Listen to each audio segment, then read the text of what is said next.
you could never have anticipated. I casually scrolled through a short video, only to find myself unexpectedly bound to the system. You find yourself idly scrolling through Douyin at home, when suddenly a video of this nature captures your attention. Congratulations on encountering this video. It seems you are feeling the weight of life's pressures. Welcome to the perfect life system. To claim your rewards, you only need 3 dog heads. After watching the video, you let out a wry smile, pondering the abundance of parodic content available today. However, with a mindset that it is better to believe in its existence than to dismiss it, you casually sent a heartfelt emoji. Shortly thereafter, you rose and departed. Today marks the occasion of your very first blind date. Your aunt has introduced you to a potential partner, describing her as possessing exquisite beauty and long, graceful legs. In order to appease your family, you have resolved to meet with the other party. You arrived at the designated restaurant, took a seat, and cast a glance at your blind date, instantly struck by a jolt that reverberated through your heart. The woman stood measuring her height at 1.50 meters, 3 layers of foundation failing to conceal her dark complexion. She donned what she believed to be a seductive black lace dress, as a potent scent of inexpensive perfume wafted through the air. You were about to extend a courteous greeting. With a serious demeanor, she stated, "Let's not squander any more time. Your appearance is quite acceptable as long as you can fulfill my other requirements. I shall marry you."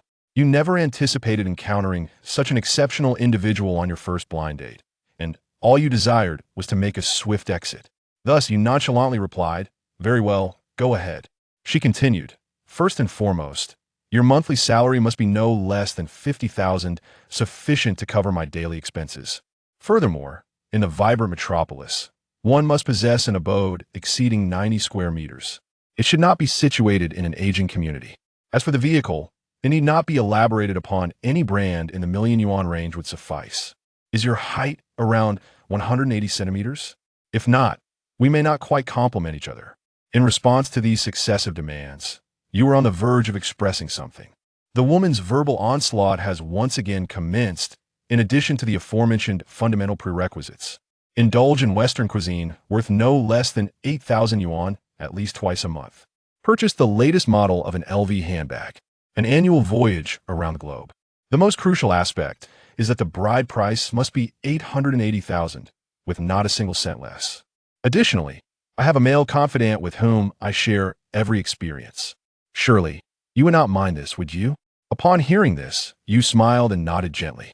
She still believed that you had acquiesced, gazing at you with hopeful eyes. After a brief moment, you remarked nonchalantly, "Are you perhaps pondering something utterly absurd? I am genuinely curious where you derive such audacity. Just look at your demeanor. I dare say even Jiangjing Real would be wary of you. You foul man. How dare you speak such words to this princess? I am left to wonder what sort of creature my royal uncle has introduced to me." You did not offer any further rebuttal. Instead, you turned to leave, for even a single additional second spent in the presence of such a woman felt as though it would diminish your intelligence by 1%.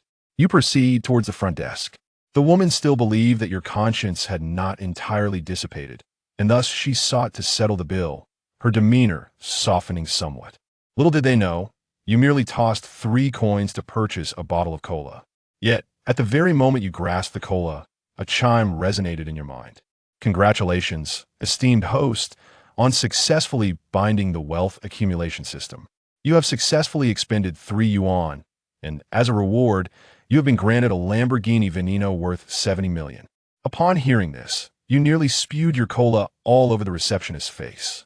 You suddenly recalled a short video you stumbled upon earlier on your phone. Was that truly the case? Did you actually exchange a system using an emoji? At that moment, you felt a bulge in your pocket and reached in to investigate. Indeed, he produced the keys to a Lamborghini. As you approached the entrance of the restaurant, you were greeted by a gathering of people marveling at a sleek sports car. At this moment, your heart swells with excitement as you gently press the button on the car key. The thunderous roar of the supercar's ignition erupted instantaneously, sending the gathered crowd scattering in fright. Lamborghini Venom. Even in the bustling metropolis where every inch is precious, it remains exceedingly rare. You stand before the car, poised to open the door, when a melodious voice calls out from behind, "Yang, is that truly you?"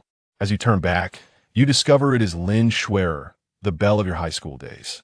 You haven't encountered each other in the 4 years of university, and a sense of astonishment washes over you. It has been several years since we last met. I never anticipated that you would be driving a luxury car now.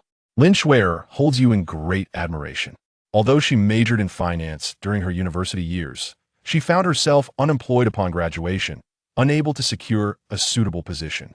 Due to possessing a commendable appearance, I pursued a career as a full-time streamer.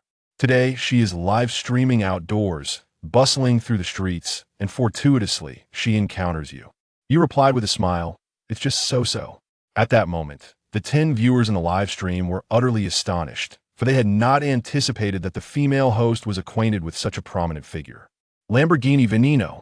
It is said that there are merely 20 units produced worldwide. It seems to be the first encounter in China. The price is over 70 million. Host, may I inquire if this is the future brother-in-law? If the top supporter, Brother Hao, were to find out, he would likely turn green with envy. Lynn Schwerer blushed at the remarks. Please cease your frivolous talk. He is merely an ordinary old classmate. Just as the audience in the live broadcast room was filled with envy, a resounding sound of the door being flung open echoed through the space. Before you stands a heavily made-up black potato, who burst through the restaurant doors, seething with indignation.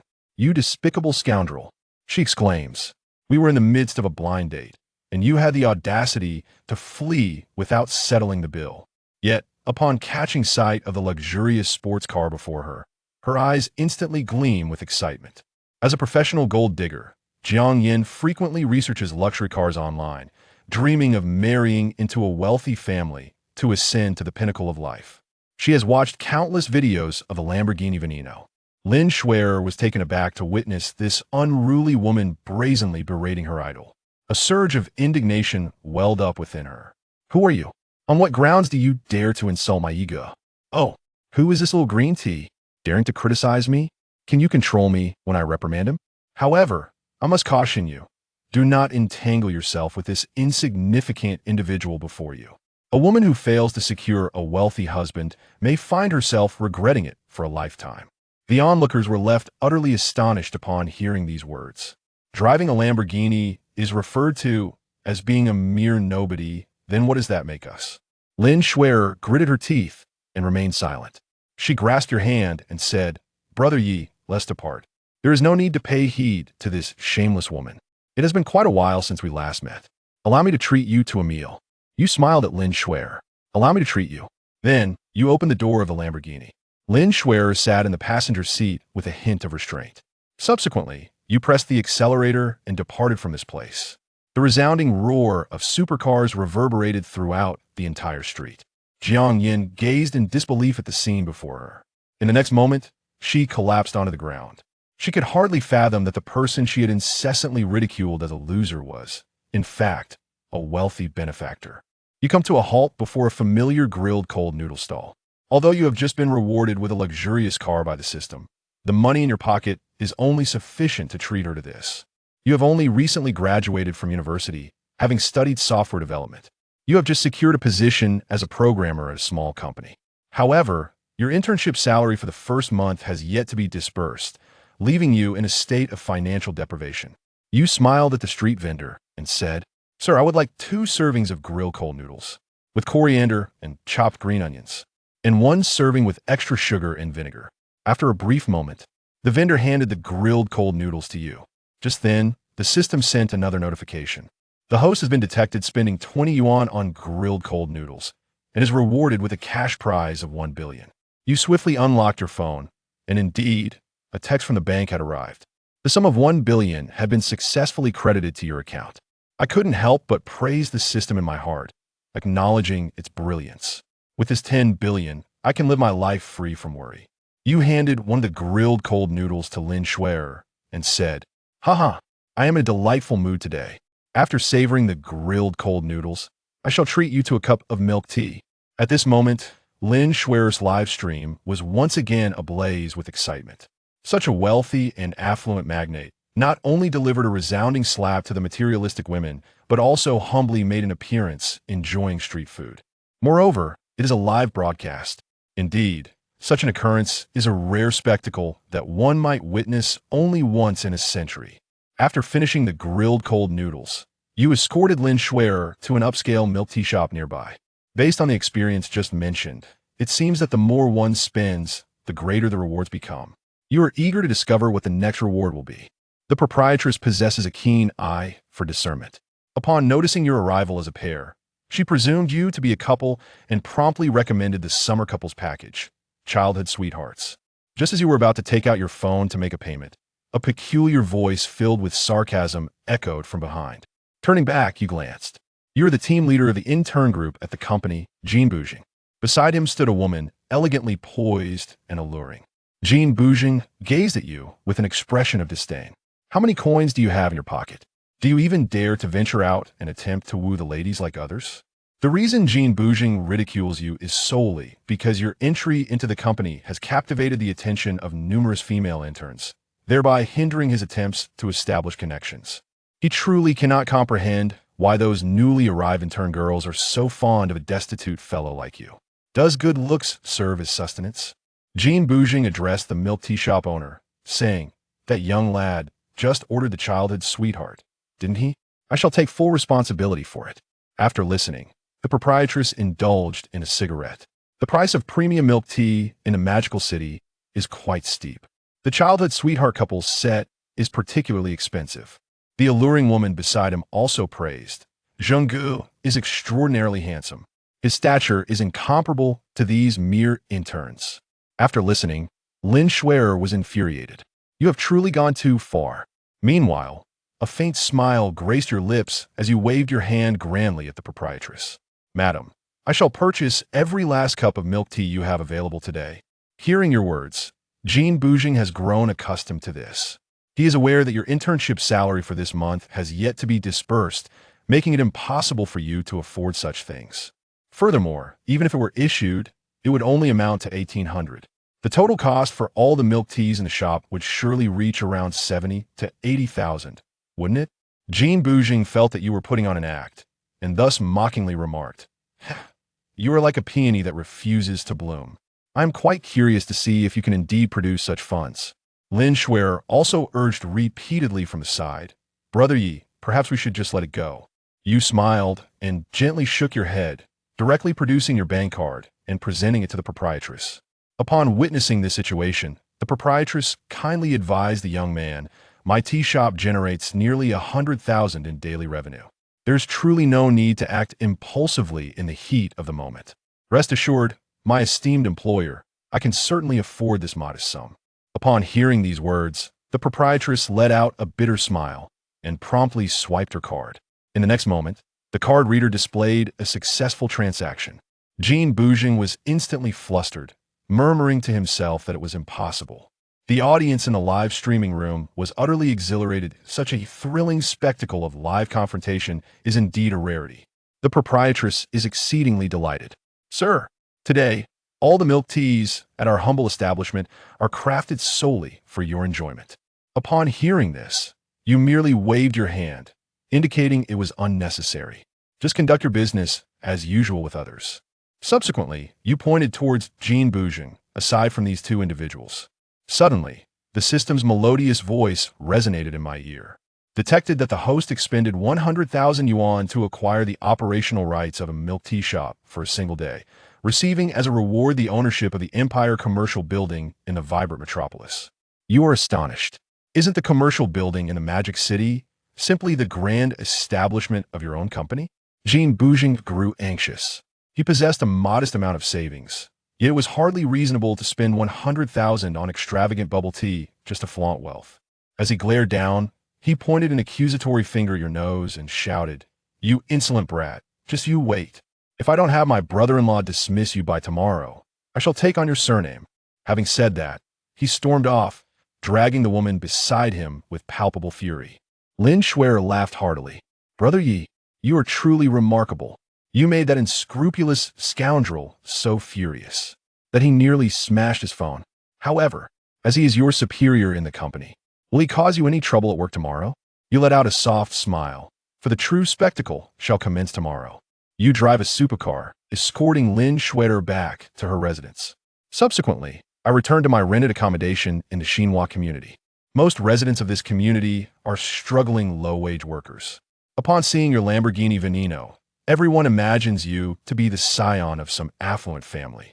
Upon returning to your rented accommodation, your first act is to settle the overdue rent with your landlord.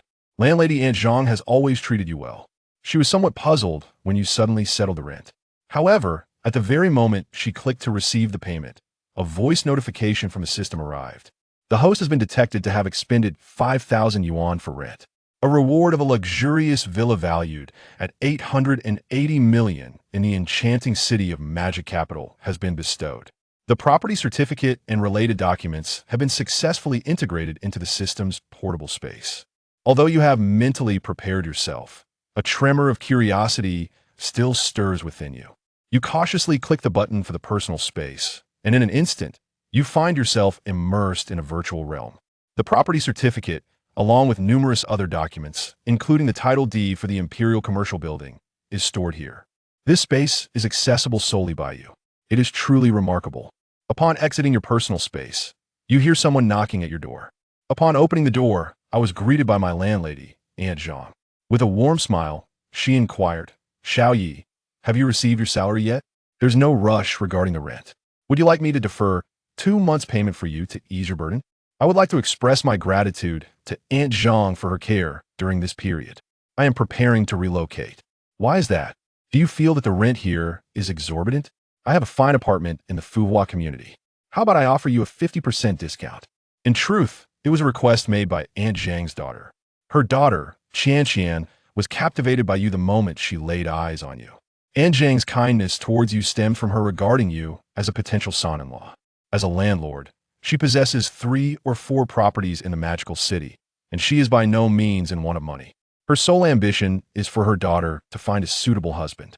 Although you have just graduated and possess limited financial means, and your family background is not particularly affluent through this period of observation, Aunt Zhang perceives your kind-heartedness and diligent nature, while her daughter, Qian, harbors a favorable impression of you. Upon hearing the news of your impending departure, she seemed quite anxious. "There's no need for that, Aunt Zhang," I replied. "I feel rather embarrassed. I recently purchased an apartment in the vibrant metropolis of Shanghai. My visit this time is merely to collect a few belongings." Aunt Zhang was momentarily taken aback by my words. "What? You bought a house? Where did you purchase it?" "Mountaintop number 1 of the Yunding Villa. Soon, the staff responsible for tidying up the rooms will arrive. Simply have them deliver everything over." After listening, Aunt Zhang looked at you with a face full of skepticism. "Child, have you been discouraged by someone at the internship company again? Are you beginning to experience delusions?" She gently touched your forehead, confirming that you did not have a fever. "What on earth is wrong with this child? Babbling nonsense." Upon witnessing the scene, you let out a wry smile. In light of Aunt Zhang's actions, you find yourself understanding her intentions. After all, the Yunding Villa area stands as one of the most prestigious super residences throughout the entirety of Huaxia. In a moment of desperation, you unveiled the exclusive identity of the Cloud Summit Villa. Surely, this cannot be fabricated, can it? Aunt Zhang took the card and examined it closely, a supreme magnetic card adorned with gold and jade embellishments. The craftsmanship and materials alone are likely worth several million. She was rendered speechless by the shock. After a brief moment, she raised her gaze towards you, her heart seemingly comprehending the truth. You are a super-rich second generation, embarking on a journey of experience. Now, as the 3-year period comes to a close, you are preparing to return and inherit your family fortune. After bidding farewell to Aunt Zhang, you drove the Lamborghini Veneno at breakneck speed. Ultimately, we came to a halt in the villa district of Yunding Mountain. As you just alighted from the vehicle, a stunning array of captivating beauties immediately graced your vision. "Mr. Yang, our Cloud Summit Property Company has specially organized a welcoming ceremony for you, allowing you to experience the grandeur of a royal homecoming." Subsequently, your Lamborghini Veneno was expertly maneuvered into your private garage by a skilled driver. You are surrounded by a group of enchanting ladies clad in black silk as you commence your exploration of the exquisite environment of the Hentang Villa District. What a remarkable sight! Our villa occupies an entire hilltop, golf course, rooftop temperature-controlled swimming pool. The backyard equestrian facility is fully equipped. In the bustling metropolis where every inch is worth its weight in gold, such a villa is available for a mere 880 million, prompting exclamations of profit. At this moment, the leader of the High C Group, Momo, approached you and presented a business card. Greetings, Mr. Yi. This is my contact information. I am your dedicated personal consultant responsible for overseeing your daily affairs. Should you require any assistance, regardless of the hour, I shall personally attend to your needs. You nodded in understanding, already envisioning certain scenes that may unfold in the future. You arrive at your own 5-meter-high parlor, reclining upon the exquisite Becker Supreme sofa. With a deep sigh of contentment, you reflect, this is what true living feels like. You suddenly find yourself feeling a bit parched, and as you grasp the map, you make your way to your own wine cellar. Casually uncorking a bottle of the exquisite Romaine Conti, priced at several $100,000, I savor the effulgence of wealth as it blossoms upon my palate.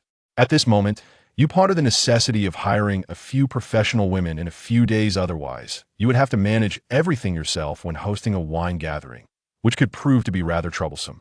As you savor the red wine, all the senior executives of the Empire Commercial Building in the bustling metropolis are convening for an urgent meeting, with the various chairpersons gathered together, clearly in a state of distress. Have you heard? Mr. Li has transferred the building for a staggering $300 billion to a mysterious Mr. Yi. Indeed, this Mr. Yi is shrouded in enigma. Even Mr. Li remains unaware of his background. He has merely instructed us to ensure a seamless handover. The only information currently available is that he purchased a villa at Mount Yunding, as revealed to me by a friend involved in real estate. What? The Villa King? Is it that extraordinary villa that remained unsold despite the fierce competition between the two Mr. Ma? Upon hearing this, the assembled chairpersons collectively gasped in astonishment. It appears that Mr. Yi possesses an influence that exceeds all imagination. The chairman of the Chonglai Financial Company rapped his knuckles on the table. The purpose of today's meeting is to select a representative to establish contact with Mr. Yi. If we approach him individually, it may very well irritate him, and we could find ourselves unceremoniously expelled from the commercial building, which would be disastrous. Subsequently, the chairman of the hunting board placed a sheet of paper upon the table. This comprises all the information regarding Mr. Yi that we have been able to gather. Tonight, we shall organize our demands, and tomorrow we will formally pay a visit to Mr. Yi. At this moment, you recline upon the sofa of Villa Number 1 at Cloudtop Mountain, contemplating a brief repose. Suddenly, your phone rang. Upon picking it up, you discovered it was a call from Lu Qianqian. She is the daughter of Aunt Zhang, your former landlord. Not only is she strikingly beautiful, but she is also an accomplished student at an Ivy League university. During your stay at the rental, you sensed that she harbored feelings for you. However, at that time, you felt profoundly that you and she belonged to entirely different worlds, which led you to deliberately avoid her. Now you possess confidence, and your mindset is exceedingly tranquil. Brother Yang, I heard from my mother that you have moved away. Is this true? Indeed, I have acquired a new residence. It would be quite impractical to leave it vacant while seeking rental accommodations elsewhere, wouldn't it? Could it truly be that Villa Number 1 in the prestigious district?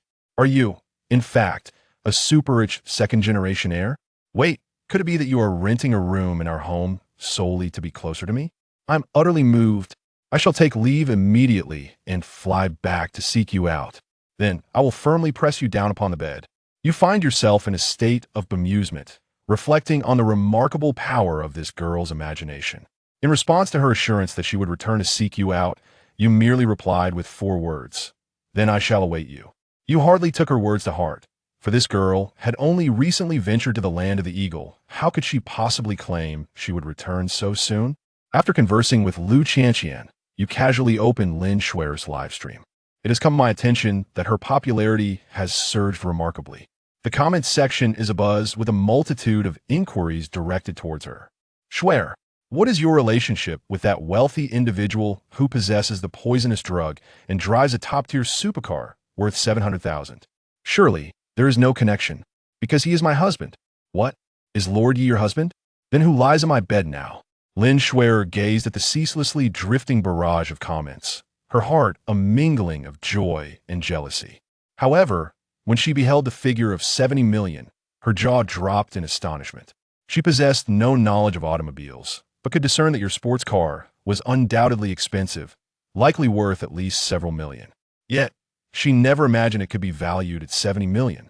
At that moment, the top supporter of Lin Schwer's livestream, known as Brother Hao, made his appearance, accompanied by a spectacular display of 9 helicopter gift effects. Zheng Hao is a privileged scion from Kyoto, hailing from a family deeply entrenched in commerce, enjoying a rather affluent lifestyle. At this moment, he gazed at Lin Schwer with an expression of profound weakness, preparing to utterly overwhelm her with wealth this evening.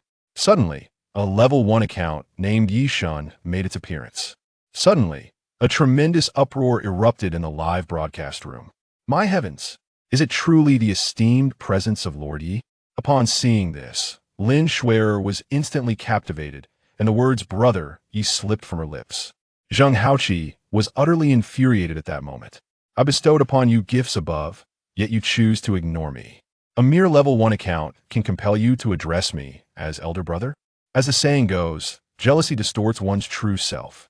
Without uttering a word, Zheng Hao swiftly unleashed a dazzling display, exclaiming, "Who is this upstart that dares to overshadow me? Today, I shall impart a lesson to you." Lo and behold, Brother Hao truly embodies magnanimity. He commenced with an explosive revelation. At this moment, the barrage of comments began to shower him with adulation. Zheng Hao also revealed a satisfied smile. On the other side, you took a sip of Romaine Conti, a faint smirk gracing your lips as you pondered how to indulge yourself. Just then, a bold newcomer arrived. You took a keen interest, adjusting the carnival limit directly to 100. With a couple of clicks, the carnival of 101 was thus dispatched. The audience erupted in fervor. Truly, he is the illustrious Yi. With a mere gesture, he dispensed 4 to 500,000. Might he spare me a fraction of that? I would oblige him in any endeavor. Upon witnessing this situation, Zheng Hao was infuriated. He had navigated the realm of live broadcasting for many years and had never encountered someone so resolutely defiant against him. Zheng Hao gritted his teeth, hesitated for a moment, and with trembling fingers, sent out the Carnival X-199. The fierce rivalry between the two affluent individuals escalated, instantly elevating the live stream's popularity to a staggering 1 million viewers. Wow, the wealthy gentleman has truly unleashed his prowess. I have never witnessed him bestowing such lavish gifts before. I wonder if the esteemed Yi can handle this onslaught? At this moment, you directly wagered the entire amount to its limit. Subsequently, with a gentle tap, 999 festive confetti floated across the screen of the live broadcast room.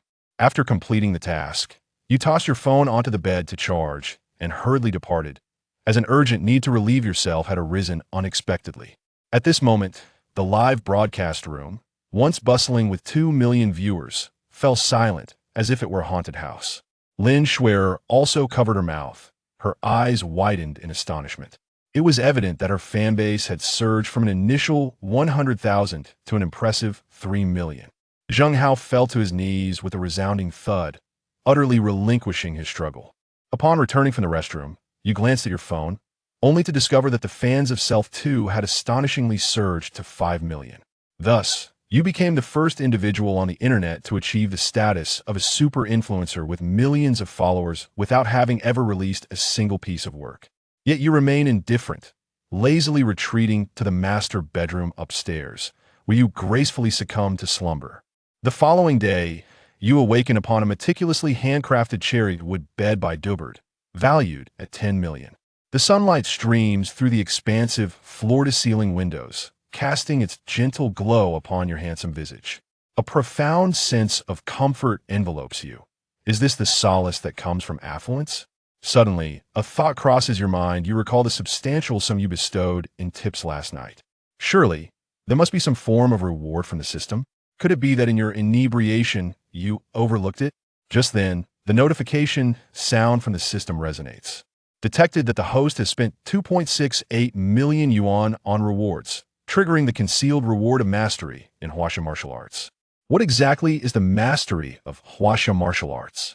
In simpler terms, it is about strengthening one's physical constitution.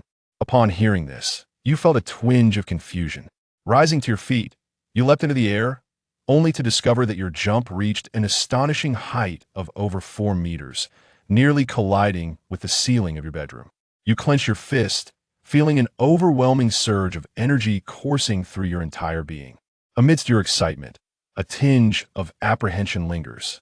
However, please do not let it transform into a tale of immortal cultivation. I have yet to savor enough of this delight. You glanced at your bank card balance on your phone and discovered an unexpected increase of 100 million. At that moment, you contemplated the reward system's patterns and realized that there are indeed limits to the rewards it bestows. It appeared that the 2 million you spent last night had exceeded the threshold, and the surplus must have been a random bonus. Clearly, the art of spending money is a skill in itself. You decided to remit 200,000 to your parents today, not out of stinginess, but because you understood that if you transferred too much, their nature would lead them to worry about your activities in the metropolis. It is essential to proceed with caution and gradual steps. You tidied up briefly before stepping out. Driving to Huaxia Commercial Bank, you conveyed your transfer request to the front desk staff. The employee, Lung Mei, cast a glance at your attire and curled her lip in disdain. Your card has a limit of merely 50,000. Any excess cannot be transferred. You noticed the employee's lack of diligence, yet you did not pay it much heed. Is it possible to raise the standards? How much do you wish to propose? Would 100 million suffice? You furrowed your brows and inquired in a tone devoid of emotion. What do you mean by this? Have you even considered the amount in your account? How amusing it is that you aspire to raise the limit like the big bosses do. The reason for Lung Mei's poor attitude stems from the fact that she stumbled upon Lin Shuer's live stream last night. A wealthy patron casually bestowed upon her several million, leaving Lung Mei feeling unsettled throughout the night. I truly have no idea how much money I possess in my account. Would you be so kind as to assist me in counting it? Ling Mei inserted your bank card into the machine, muttering under her breath, counting, a penniless young fellow. If your savings reach 5 digits, I would consider you impressive. However, upon glimpsing the balance displayed on your card, she gasped in astonishment, for the figure astonishingly soared into 10 digits. She gazed at you with incredulous eyes, her own inadvertent self-deprecation now ridiculing a person of immense wealth, with deposits in the billions. She hastily rose to her feet, bowing deeply in apology. Sir, I beg your pardon, I truly failed to recognize your greatness. A keen-eyed colleague nearby promptly informed the bank president of this matter. Upon hearing that an employee had offended a client with deposits amounting to over 1 billion, the bank president was instantly drenched in a cold sweat. He hurriedly descended from the office upstairs, facing you with a smile. Mr. Yi, this young lady at the front desk is new and inexperienced. I shall dismiss her shortly. Please do not be upset. I will personally assist you with your affairs and elevate your card to the prestigious black card. You nodded slightly, expressing a degree of satisfaction with the president's demeanor. After completing the business, you had just returned to the car when a call from your mother came through. Xiaoyang, what is the meaning of this? From where did you acquire 200,000? I have counted with you numerous times, and I still find it hard to believe. It's all right, Mom. I have resigned and embarked on my entrepreneurial journey. You and Dad can spend this money without worry. It is all earned through my hard work. Beside me, a resonant voice echoed. Indeed, he is my son, now a great leader, achieving remarkable success. This trait is inherited from me. Old Yi, please hold your words for a moment. Son, allow me to express my thoughts. Consider this 200,000 as your savings with us. Whenever you find yourself in need, feel free to ask your mother. Upon hearing this, you refrained from further argument, well aware of your mother's temperament. Engaging in excessive discourse would only arouse their suspicions. After exchanging a few more pleasantries, you concluded the call. You whistled softly as you made your way towards the Empire State Building, having taken the time to inquire about it yesterday. This edifice stands as your most formidable asset, valued at several billion. Merely from the rental agreements over a decade, the revenue could amount to hundreds of billions. After you have parked the vehicle in the parking lot, as usual, you stepped into the elevator of the building. You decided to pay a visit to your former company. This month, you have endured quite a bit of adversity at this firm. Manager Gao, under the pretense of training newcomers, treats you as a mere servant, subjecting you to an overwhelming daily workload that leaves you gasping for breath. Moreover, there is that ever-picky team leader Jean, who seems to find fault over trivial matters. all the unjust treatment you have endured in the past. Today, you shall return it tenfold. After the elevator's bell chimes, you saunter into the internship area of the company with your hands casually tucked into your pockets. The newcomers in the internship area are all trembling with anxiety. They are whispering amongst themselves, having heard that team leader Jean was publicly humiliated by Yi Yang yesterday. Given his temperament, it is certain that he will seek revenge on Yi Yang today. What are you talking about? Yi Yang would never be intimidated. He is, after all, my idol. Jean Boujing sat at his desk, his frustration lingering from the previous day. His anger had contorted his face almost beyond recognition. Yesterday, he just started dating a new girlfriend, but on the very same day, she ended the relationship, deeming her unambitious. It is all due to that impudent young man, Yi Yang, who has just graduated. Today, I must show him a thing or two. Just in time, this fellow has arrived late. Not even the heavens can save him this time. I mean it. You have just stepped into the company. Jean Boujing strode towards you with heavy steps. You got quite the attitude, don't you? As a newcomer, do you really think you can just waltz in late and expect to stay? Do you still want to keep your position in the company? You smiled slightly and retorted, I'm perfectly willing, aren't I? Who are you to dictate my choices? Upon hearing your response, Jean Boujing's demeanor shifted instantly. He clenched his fists. You little brat. I see you're courting disaster. Hee, what's the matter? Do you still wish to take action? I shall deliver a sound beating upon you, casting you out of the company with a single forceful kick. I believe this suits you perfectly. With a wave of his hand, Kim Jong-un concluded his remarks. Two prearranged security guards encircled you together. Upon witnessing this, you let out a sigh, as if to test the mastery of that ancient martial art from the land of Huaxia. In the next moment, your silhouette erupted with fervor, executing a swift whip kick that left behind only a fleeting shadow. All the colleagues who were merely spectators have yet to comprehend the situation. Two security guards were thrown 2 meters away as the wolf collided forcefully against the glass door. Jean Boujing stood frozen in place, his eyes brimming with terror. After a brief moment, he bellowed at the interns, "Come quickly and assist me in subduing him." However, the interns remained utterly motionless, for they had often been subjected to the bullying of Jean Boujing. Realizing that I am no match for you, Jean Boujing prepares to unleash his verbal onslaught. Yi Yang, let me make this clear. My uncle happens to be Manager Gao.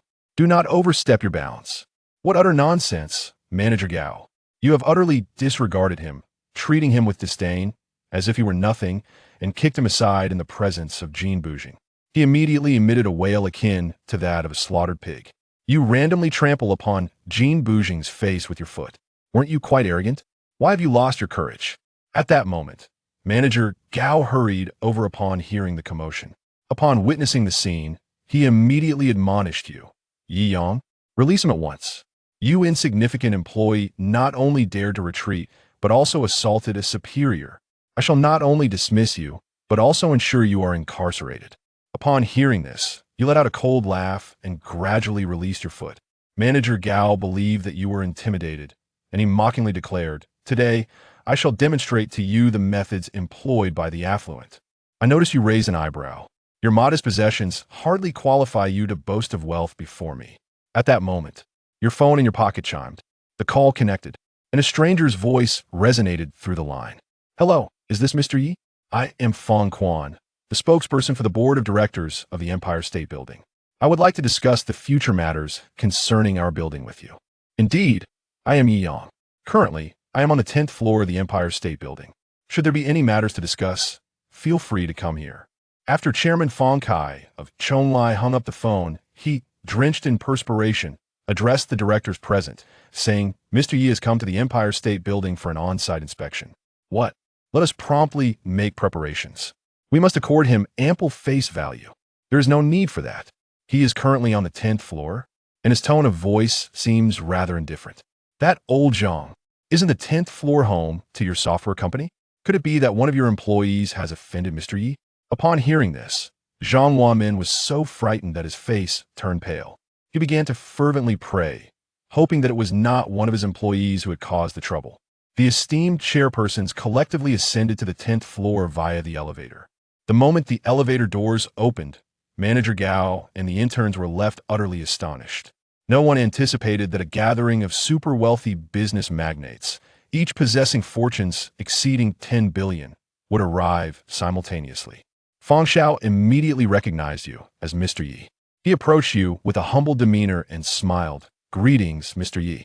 I am Feng Quan, the chairman of the Heavy Hunter Company, as well as the host of the Empire State Buildings Board. You smiled and nodded gently. At this moment, Zhang Wanmin, displaying a keen sense of observation, approached. Mr. Yi, he inquired, I am the proprietor of this establishment. May I ask if something has occurred that has caused you any discomfort? You may inquire with him yourself. Upon hearing this, Zhang Wanmin inwardly lamented the ominous turn of events. Moments later, he bellowed at manager Gao Dan. Please elucidate for me how you have offended Mr. Yi.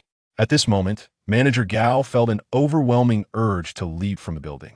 He could hardly fathom the situation Yi Yang had actually summoned someone from his grandfather's generation to take charge. Chairman Zhang, what on earth is happening? Before you stands the proprietor of the Empire State Building in the enchanting city of Shanghai. His fortune amounts to an astonishing 100 billion. What audacity and temerity possess you to provoke Mr. Yi? What? Who are the owners of the Empire State Building? All present gasped in astonishment. The female interns all covered their mouths, gazing at you with dreamy eyes. They thought to themselves, young, handsome, and affluent. What a perfect man indeed. Gao Dan, stammering, inquired, Director Zhang, have you made an error? This fellow is merely an intern we are about to dismiss. Upon hearing this, all the directors exchanged glances. He shrugged and explained, indeed, I interned here for 2 months after graduating. Today has certainly broadened my horizons. Yet what you say, Chairman would hardly believe. They all extol. Mr. Yi is indeed a prodigy of heaven, in pursuit of an empirical investigation. He has even deigned to pose as an intern. Indeed, Yi Xiao is a rare gem among the commercial titans of Huaxia. You find yourself in a state of helplessness, for you are undeniably speaking the truth. Please clarify the matter for me. Otherwise, I shall not let you off easily. Zhang Fangmin suppressed the anger within him and turned to you, his expression visibly tense. Mr. Yi, I would like to extend my sincerest apologies to you here. How would you prefer to proceed? I am entirely at your disposal. Then let us proceed according to his previous intentions regarding me. Zhang Wanmin agreed without a second thought. Since you have spoken up, it indicates that you have already offered a way out. The high-ranking official has completely collapsed. In a desperate outburst, he exclaimed, Director Zhang, I have been your loyal servant for over a decade. While I may not have achievements to boast of, I have certainly endured my share of hardships. You cannot add insult to injury. How dare you speak? Such an oblivious individual. You are unworthy of remaining in my company. Effective immediately, both you and Jean Boujing are hereby officially dismissed from the company. Come here. Immediately escort the 2 of them and the 2 security guards on the ground to the police station.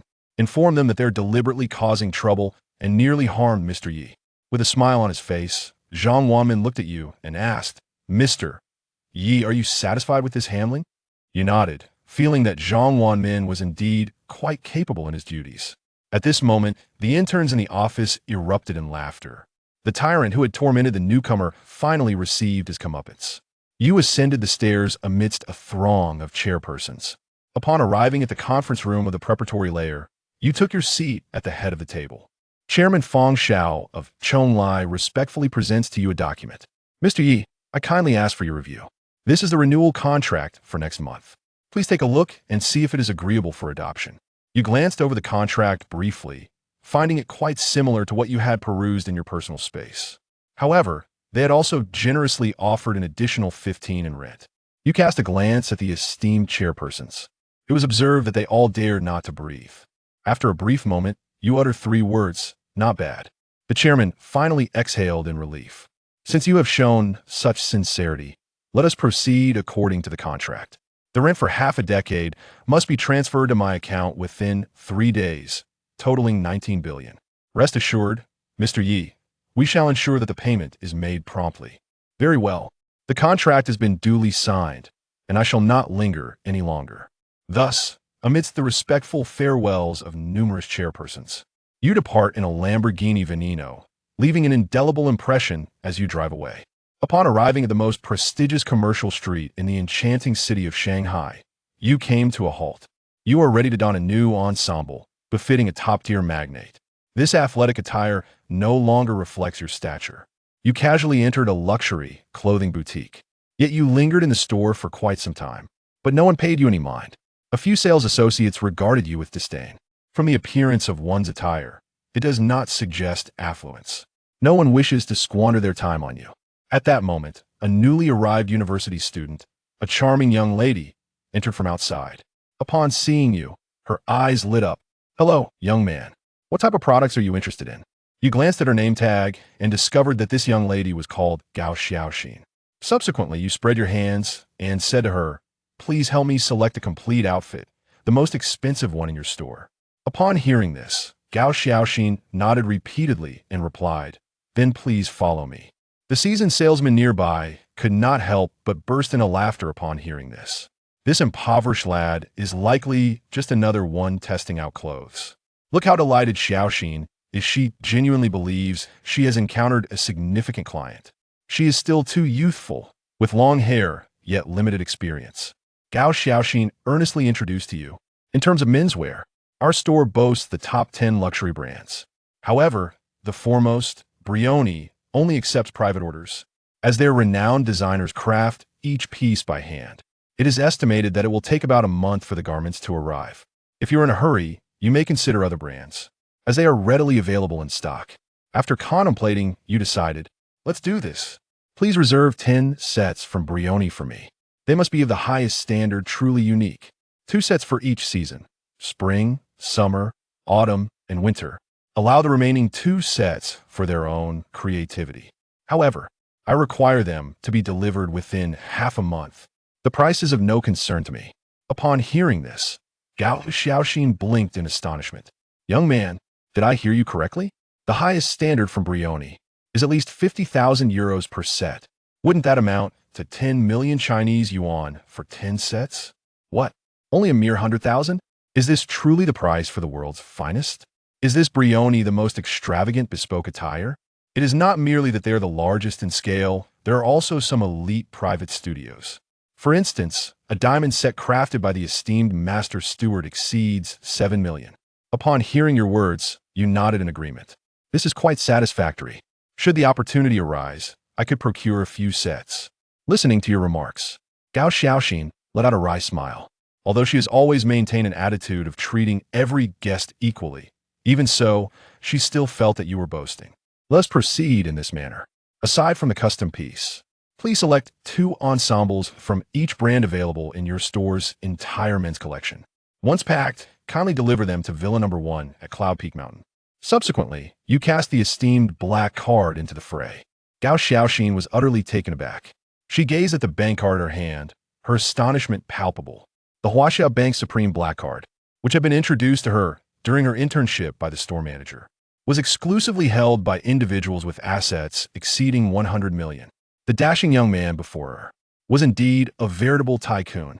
Meanwhile, those so-called seasoned salespeople, who had just moments ago exuded confidence, now stood up in unison, drenched in cold sweat, as the substantial commissions that should have rightfully belonged to them slipped away into oblivion. At the very moment the card reader successfully completes the transaction, a notification is sent by the system, detecting your host's expenditure of 8 million on clothing rewards exclusive ownership shares of the Tortoise Workshop. You couldn't help but laugh at that moment. Tomato listening presents a fool's spending. Can this system truly hear one's innermost thoughts? Whatever one desires, it shall be granted. After purchasing the garments, you intend to visit the adjacent store to acquire a timepiece. Enter the Jiangjing boutique.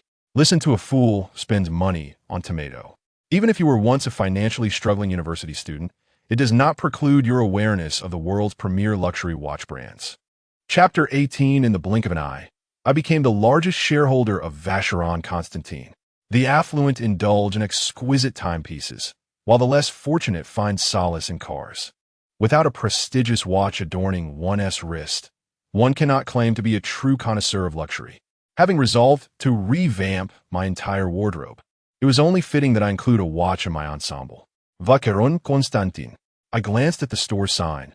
Although I had once been an impoverished student, it did not preclude me from recognizing the names of world-renowned watchmakers. Vacheron Constantin is the aristocracy among timepieces, a pinnacle of horological excellence. Sir, clad in an Armani suit valued at over 100,000, the sales associate's eyes sparkled with eagerness. They rushed towards me, fearful that this significant client might slip away. The disparity was quite evident. A subtle smile graced my lips as I shook my head, preparing to speak when an unexpected voice called out from behind. Yang. Raising an eyebrow, I turned to see a familiar face. It was Su Pengfei, dressed in an exquisite summer ensemble, accompanied by Kai Mao Mao, who was also elegantly attired. Though her beauty may not have been extraordinary, her poise added considerable allure. Both were my university classmates, Su Pengfei, the wealthiest of the elite second-generation rich, and Kai Mao Mao, the belle of the class. It seemed they had formed a couple, surprising me given that it was rumored she had once harbored feelings for me. Who would have thought I'd encounter you in such a luxury boutique? Su Pengfei remarked, his tone tinged with mockery, well aware of Kai Mao Mao's past affections for me. A handsome visage and commendable academic prowess mean little without wealth. In the real world, familial capital reigns supreme. This thought bolstered Su Pengfei's confidence. What? Is Vacheron Constantin owned by your family? Had I known, I wouldn't have come. I shrugged nonchalantly. Su Pengfei fell silent, despite his family's affluence. Vacheron Constantin was a globally recognized luxury watchmaker. His family's status paled in comparison to such a titan. I'm merely surprised that mere months after graduation, you can afford Armani and dare to enter this store, he scoffed. It was evident he could not tolerate my self-assured demeanor, which he perceived as disrespectful. Enough, Pengfei. Let us keep it civil. Kai Mao Mao interjected, her gaze filled with concern as she looked at me. She had once admired me, but the realities of life had forced her to align with the affluent. Su Pengfei, feeling increasingly envious, sneered, "What watch are you eyeing? I'm well acquainted with the owner. Shall I buy you a nicer one? Don't waste your time on those trinkets worth only a few 100,000. Otherwise, you'll remain a mere pauper." He ostentatiously displayed his Patek Philippe, priced in the millions, hoping to impress Kai Mao Mao and perhaps entice her to visit his home later that evening. The sales associates, upon spotting Su Pengfei's extravagant timepiece, immediately gravitated towards him. This patron was undoubtedly more affluent than I appeared. I was fortunate to have arrived just moments earlier. He was the true big spender. Su Pengfei wore a triumphant smile, as if to say, "Do you see? In the face of absolute wealth, you are but a speck of dust."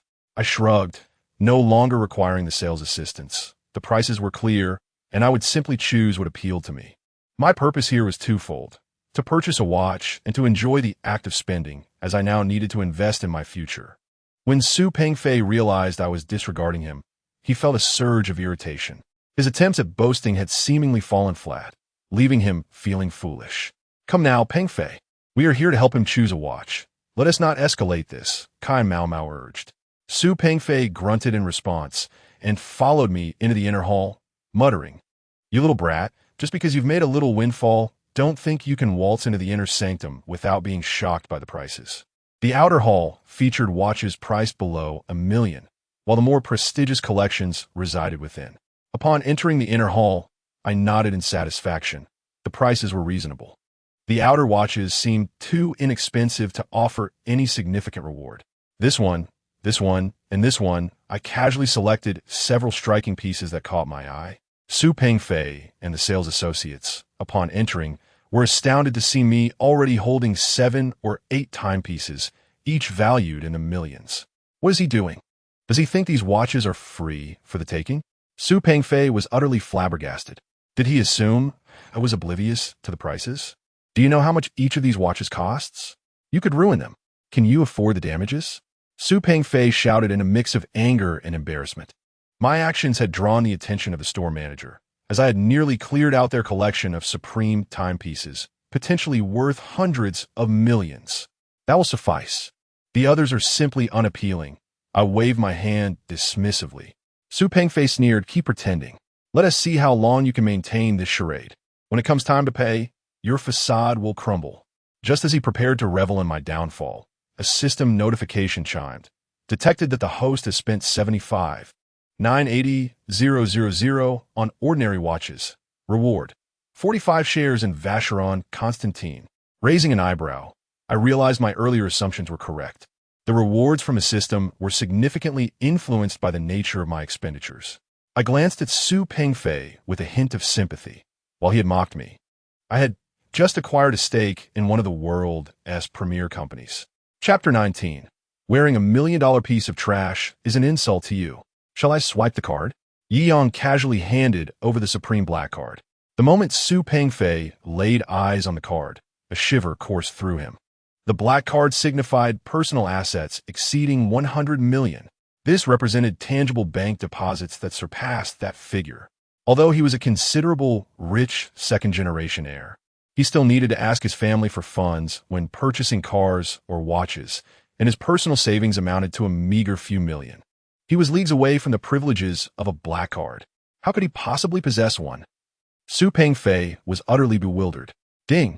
As the card was swiped, encrypted information surged forth from the Vacheron Constantin network. The store manager was taken aback. Such an occurrence was exceedingly rare. It indicated that the cardholder was a super elite within the Vacheron Constantin company. He glanced at Yi Yang in surprise. Mr. Yi, please wait a moment.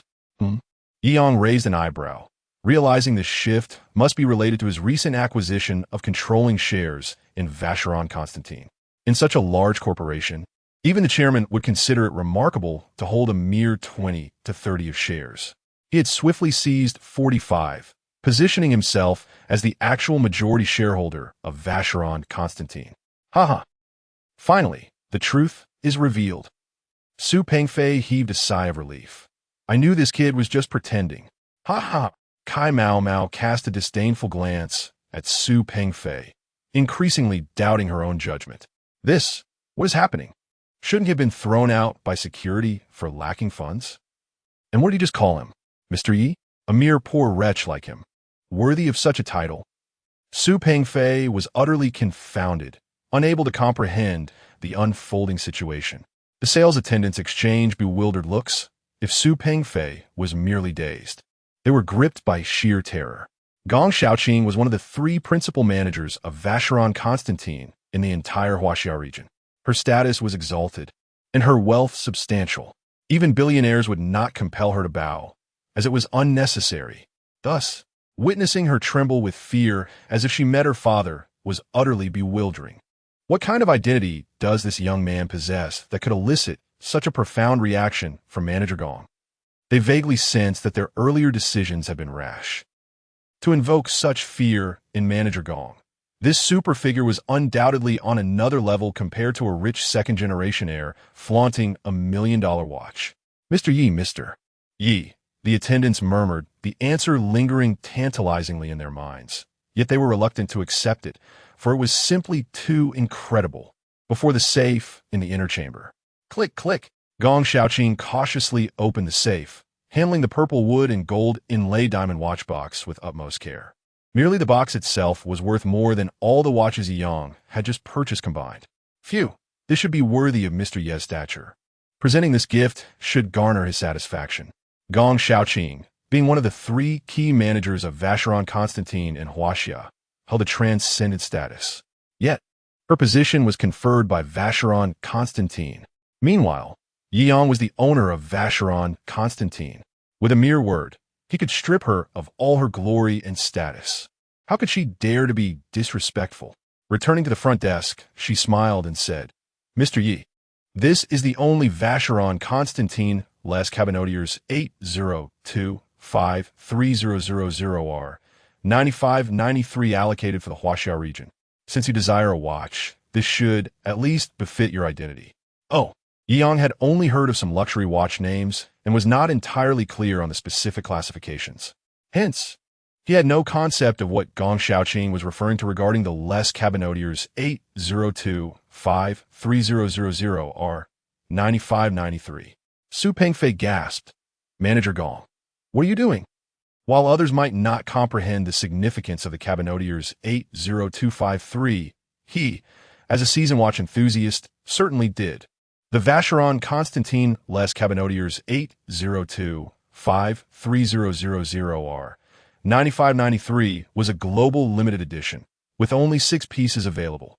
Not 600, not 60, but a mere 6, one of which was still worn by the Tsar of Russia. The value of this watch transcended monetary measures. Acquiring it necessitated unparalleled status and power. How could a mere pauper like Yi Yang be compared to the world-renowned Tsar? Insanity. Mr. Yi is the global controlling shareholder of Vacheron Constantin. Only a timepiece of this caliber is worthy of his stature. There is no need for further explanation. Gong Xiaoqing reprimanded. She recalled Su Pengfei's father, who had once crossed paths with her. Thus, in chastising this young man, she was also doing him a favor.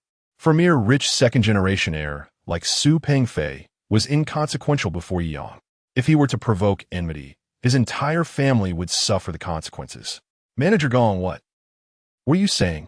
Su Pengfei was utterly flabbergasted, his mind a blank canvas. The global controlling shareholder of Vacheron Constantin. Even Kai Mao Mao beside him could not suppress her astonishment, gasping in awe as she gazed at Yi Yang, her eyes filled with an overwhelming sense of shock. Had she known, she would have spared no effort in securing what could possibly be the most perfect boyfriend in the world during her university days. What was Su Pengfei in the face of Yi Yang's identity? I must be dreaming. Su Pengfei shook his head. Sigh. Gong Xiaoqing internally lamented. As long as this young rascal did not cause trouble and continued to provoke Mr. Yi, everything would be fine. She was genuinely taken aback upon realizing that this young man was the controlling shareholder. Quite impressive, handsome too. Yi Yang donned the cabinotier's 802-53000R, nodding in satisfaction at Gong Xiaoqing. You are quite perceptive. I shall remember you. Chapter 20. The Purple Light Pavilion Restaurant. Only 10 guests accepted daily? After stepping out of the Vacheron Constantin store, I leisurely wandered around, acquiring a new mobile phone and several intriguing trinkets, spending a total of several million. Having traversed the entire luxury district of Demon No. 6, Yi Yang had completely transformed his appearance. Clad in an Armani suit, sporting a Vacheron Constantin Pavilion 000R, and driving a Lamborghini Venom, he finally resembled the affluent elite. Glancing in the rearview mirror, he felt quite satisfied with his ensemble. Clothes indeed make the man. Now adorned in noble attire, coupled with an air of martial arts mastery, the already handsome and sunny Yi Yang appeared dazzling beyond compare. Merely standing by the street corner, he attracted the attention of countless beauties. The women shopping in the luxury district possessed discerning tastes. Yet even they blushed and felt their hearts race upon encountering the radiant Yi Yang. However, upon witnessing his attire, these beauties felt a pang of inferiority. Such a super-rich individual was not someone they dared approach. At the very least, they were all exceptionally confident in their own looks and circumstances. A new message? Yi Yang opened WeChat to find a message from Lin Shui. Brother Yi, where are you now? Are you free tonight? I promised to treat you to dinner cute playful. Yi Yang shook his head. Last night, Lin Shui had seen him tip generously and jokingly suggested that she could treat him to dinner today to repay him. He anticipated that the little girl would take it seriously. I'll come pick you up. Just choose a nice place to eat, Yi Yang replied. Okay, I'll wait for you downstairs at my place. He playful. Putting away his phone, Yi Yang opened the car door, ready to fetch Lin Shui. Wow, you're so handsome. Can I add you on WeChat? Huh? Yi Yang raised an eyebrow and turned his head, his eyes brightening. The fashion district of Demon No. 6 was teeming with stylish beauties. Yet this girl, clad in a stunning traditional hanfu with a delicate oval face, stood out remarkably. Is that okay? The girl, likely around 19, sparkled with anticipation in her large, innocent eyes. Naturally, Yi Yang would not miss the chance to connect with such a pure young lady. After exchanging WeChat accounts with a gentle smile, he drove off in a Lamborghini Venom. So handsome. Long after Yi Yang had departed, Ling Shishir's infatuated grin lingered. Now, who among her circle of friends would dare mock her for not finding a cosplay partner at the convention? If she could win over that handsome guy, she would undoubtedly steal the spotlight. Hiya. In front of the Fuhua community, Lin Shui had also taken great care in her appearance before stepping out. Her cherry-red lips, understated yet alluring, complemented her exquisite features perfectly. The milk-white, flowing knee-length skirt danced with the summer breeze. Even her silhouette was breathtaking, seemingly too beautiful for this world. Passers-by were captivated by Lin Shui, some even crashing their electric scooters in a lamppost while distracted. So beautiful. She makes even the stars on TV look dull. Sigh. Clearly, she has taken, waiting for someone. I wonder which lump of cow dung has claimed such a beautiful flower. Certainly not you, ha! People whispered amongst themselves. Lin Shui was accustomed to such chatter. Her meticulously crafted appearance always drew attention. However, at that moment, she was too preoccupied to care about the surrounding comments. Nervously glancing at her brown, leather high-heeled sandals and scanning her surroundings. At last, a sleek black figure sped into her view, dispelling her anxiety and restlessness. With a soft click, the car door opened. Sorry to keep you waiting. Inside, Yang waved with a smile. Hop in. Lin Shui nodded repeatedly as she climbed into the Lamborghini Venom. Have you decided where to eat? Yang inquired. Last night, I researched extensively. The most expensive Michelin 3-star restaurant in Magic City is undoubtedly the Purple Light Pavilion. A meal there costs tens of thousands. But it still pales in comparison to your generosity last night, Lin Shui said with a playful smile, sticking out her tongue. She genuinely couldn't find a more extravagant restaurant. The Purple Light Pavilion? Yang nodded slightly. At such upscale establishments, reservations must be made well in advance. Dialing the official number, he said, Hello, sir, this is the inquiry desk of the Purple Light Pavilion in Magic City. A sweet female voice responded. Hello. I'd like to make a reservation for dinner at the Purple Light Pavilion tonight. Link sue erstattet. Sorry. But the Purple Light Pavilion only accommodates 10 guests daily. Today's guest quota is already full, and reservations are booked for 10 days from now. Regardless of your status, you will have to wait 10 days to dine with us, the attendant replied. Yang furrowed his brow. With his keen hearing, he could discern everything. Although the attendant sounded polite, there was an air of arrogance that made him uncomfortable. A small restaurant, and it thinks it can act superior? Observing Lin Shui's evident distress, he offered her the phone. Have your manager take the call, or he will miss the opportunity to craft $1 million feast. Yang stated firmly. $1 million? The attendant stammered, clearly taken aback. The so-called rules of the Purple Light Pavilion were merely a form of scarcity marketing. Even with the limit of 10 guests a day, the actual number of patrons would not be substantial, yielding profits of only a few million monthly. Furthermore, the way this gentleman spoke suggested that spending millions on a meal was as casual as breathing. She understood that he was no ordinary individual and did not dare to delay. She promptly handed the phone to Paul Peyrat, who was personally preparing meals in the kitchen. Paul, a French national, is among the world's top 7-star chefs. He established the Purple Light Pavilion in Magic City to realize his culinary ideals. Haven tea, I made it clear. Under no circumstances am I to be disturbed during my sacred cooking time. Paul frowned, displeased at the interruption. Although annoyed, he listened to the operator's explanation and reluctantly answered the call. Sir, if you intend to use your wealth to trample on my dreams, you have mistaken the person you're dealing with. Paul replied sternly. Even if I were to shut down today, I would never compromise the restaurant as principles. I possess professional integrity and a code of ethics. Rules are rules. Oh, is that so? Yi Yang's lips curled into a slight smile. From this moment on, I am the owner of the Purple Light Pavilion, and the rules will now change to accommodate 12 guests daily. What nonsense are you spouting? Is wealth all that matters? Paul frowned, wanting to continue discussing his ideals, but Yi Yang's next words silenced him instantly. 3 billion. Sir, what did you say? Paul was left speechless. 3 billion to buy your Purple Light Pavilion. If that's insufficient, I'll offer 10 billion. Yi Yang smiled lightly. The more he spends, the greater the rewards. He was eager to see if Paul's pride was stronger than 10 billion. Chapter 21. Initially, I was resolute in my refusal. However, the offer he presented was simply too enticing. Is this a jest, sir? Paul rubbed his bald head, utterly bewildered.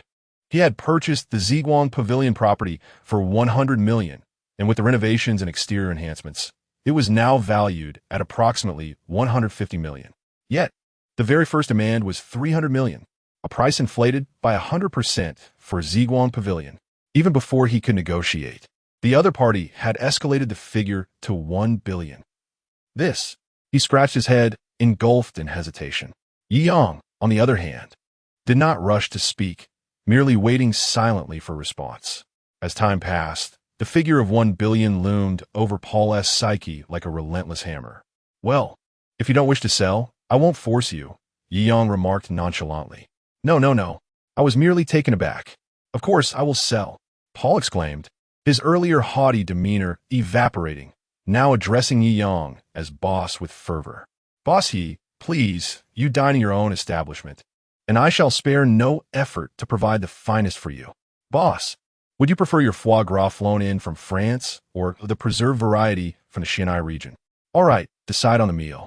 I will simply wait for the dishes to be served. Yi Yang waved his hand impatiently, somewhat exasperated by Paul's enthusiasm.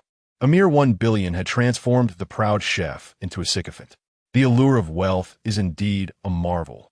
Beside them, Lin Shuer was caught between laughter and tears. I had intended to treat Brother Yi, yet it seems he has taken on the expenses. Haha, it's of no concern. I purchased this restaurant merely because I saw potential for investment. Yi Yang chuckled lightly. With a bit of financial backing, the Ziguang Pavilion could easily double its valuation within a year through effective marketing and strategic promotion. Yet Paul had failed to recognize the consumer capacity of the magic capital, resulting in his setbacks. Ding! Notification. You have spent 1 billion to acquire the Ziguang Pavilion restaurant. Reward. Mastery in musical instruments. Oh, Yi Yang was taken aback. He had expected a stake in a company, yet received a talent instead. However, with assets amounting to hundreds of billions, he was not worried about finances. Skills like mastery of traditional Chinese martial arts or top-tier musical proficiency were what truly captivated him. Such exquisite talents cannot be bought with money. All right, let us go. The meal is still on you. Yi Yang smiled, eager to fulfill Lin Shuer's desire to treat him. Lin Shuer stuck out her tongue, giggling at Yi Yang's earnestness. A fleeting moment of charm stirred Yi Yang's heart. By the way, why didn't you go live today? He inquired, puzzled. Dining with Brother Yi is a moment just for the two of us. I don't want anything else to intrude upon our time. Silly girl. Yi Yang chuckled, gently ruffling Lin Shuer's smooth forehead. You are the silly one, Lin Shuer responded, not shying away from his affectionate gesture, but instead leaning closer to his hand, a smile brightening her face. With a swift press of the accelerator, the Lamborghini transformed into a black streak, leaving behind a crowd of onlookers, gazing wistfully at Lin Shuer's retreating figure. Indeed, the most exquisite beauties are often the darlings of the affluent. The Lamborghini Venom, a supercar worth 70 to 80 million. Of course, fine flowers belong in crystal vases, rather than being placed atop cow dung. You didn't say that just now. In the Magic Capital, on Binhai Road, after parking the Lamborghini in the Ziguang Pavilion's exclusive lot, Yi Yang and Lin Shuer strolled toward the entrance. Hey, you two are late. A stout man in a suit, adorned with a gold tooth and accompanied by a stunning woman in black stockings, spoke with a mocking tone. Oh, Yi Yang raised an eyebrow. The gold-toothed man leered at Lin Shuer, grinning. The Ziguang Pavilion only receives 10 waves of guests daily. We are the 10th wave. You cannot enter. However, if this lovely lady wishes to see inside, I could escort her. He glanced at Yi Yang, suggesting he should leave. Clearly, the gold-toothed man had set his sights on Lin Shuer, hoping to invite her dine while dismissing Yi Yang. Such blatant attempts at undermining were a first for Yi Yang. No need, Lin Shuer coldly replied, clearly unimpressed by the gold-toothed man, her brow furrowed. Utterly ungrateful. The gold-toothed man scoffed, but then the grand doors of the Ziguang Pavilion slowly swung open. Dozens of attendants respectfully lined up as they emerged. Wow, it's truly a banquet worthy of thousands. What a spectacle. You really don't need to welcome me with such fanfare. Hey, what are you doing? The gold-toothed man had expected this grand display to be for him. Instead, just as he was preparing to be surrounded by dozens of people catering to him, he was unceremoniously shoved aside, becoming an outsider. Honey, what is going on? Wasn't it promised that we would enjoy treatment befitting the nobility? The alluring woman beside him was suddenly displeased, shaking the gold-toothed man. Cheng Xiaoquan, the gold-toothed man. was about to express his dissatisfaction when he saw Paul emerge alongside his assistant, Lilith, amidst the line of attendants. Gasp! It was the head chef. Chung Xiaoquan recognized Paul. He had secretly studied much about the Ziguang Pavilion to impress his girlfriend. This proud French chef would only come out to welcome distinguished guests. Chung Xiaoquan's urge to curse was swiftly quelled. Though he presented himself well, he was not wealthy. He had only spent 20,000 to impress his girlfriend, hoping to win her over after a lavish dinner. As he speculated about the identity of the distinguished guest, he saw the very young man he intended to oust, walking up with his dream girl. What? Who does he think he is? This is too amusing. They're all just putting on a facade, and soon enough they'll be tossed out. He sneered. Yet, before he could finish his sentence, Paul and Lilith stood respectfully before Yi Yang and Lin Shuer. In the next moment, dozens of attendants, along with Paul and Lilith, bowed deeply. "Welcome, bossy," they chorused. At that moment, the gold-toothed man was left utterly flabbergasted. Chapter 22. $1 million feast, boss? The portly man with golden teeth was utterly bewildered. The extravagant establishment of Ziguang Pavilion was far beyond his reach, being merely a pretender in such a high-end venue. The fact that even the owner of Ziguang Pavilion addressed him as bossy left him in awe. Just how esteemed was Yi Yang's status? He had previously entertained the audacity to undermine such a figure. I must be out of my mind. Anxiously, he contemplated that had it not been for the dazzling goddess who had reluctantly agreed to accompany him after months of flattery, he might have knelt before Yi Yang to offer his apologies. After all, in the bustling metropolis of Magic City, offending a big shot could obliterate one's future with a mere word. Indeed, Yi Yang nodded slightly, fully aware of his own elevated status. If he were to let such a minor character provoke his ire, it would be a disgraceful act. Breathing a sigh of relief, Chu Xiaoquan realized Yi Yang had disregarded him entirely, allowing him to prepare to exit the establishment with the goddess. How could one dare to dine in the presence of a powerful figure after offending them? One wrong move, and he feared he might never leave. What do you intend to do? The alluring woman, already envious of the attention Yi Yang commanded, felt her ire rise as she witnessed Chu Xiaoquan's sudden cowardice. Are you still a man? Whether you enter or not, I am determined to go in today. She rolled her eyes, for the owner of Ziguang Pavilion was indeed a significant personage, and how charming and radiant he was. She was determined to find a way to approach him, while the man beside her was merely a sycophant, who had only earned the privilege of her company for dinner after months of servility. Well, fine. With a wry smile, Chu Xiaoquan reluctantly followed the woman, cautiously trailing behind Yi Yang as they entered Ziguang Pavilion.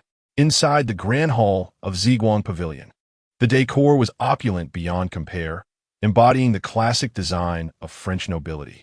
The centerpiece was a grand, ancient piano, its presence illuminated by shafts of sunlight, captivating the attention of all present.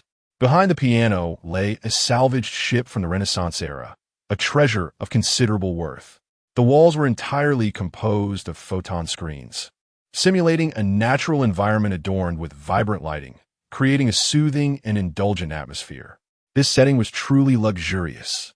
Though Lin Shuer had encountered her fair share of extravagant dining establishments, none compared to the grandeur of Ziguang Pavilion. Please have a seat. Paul and Lilith warmly invited Yi Yang to the premier table. Sit down. Yi Yang and Lin Shuer complied, taking their seats.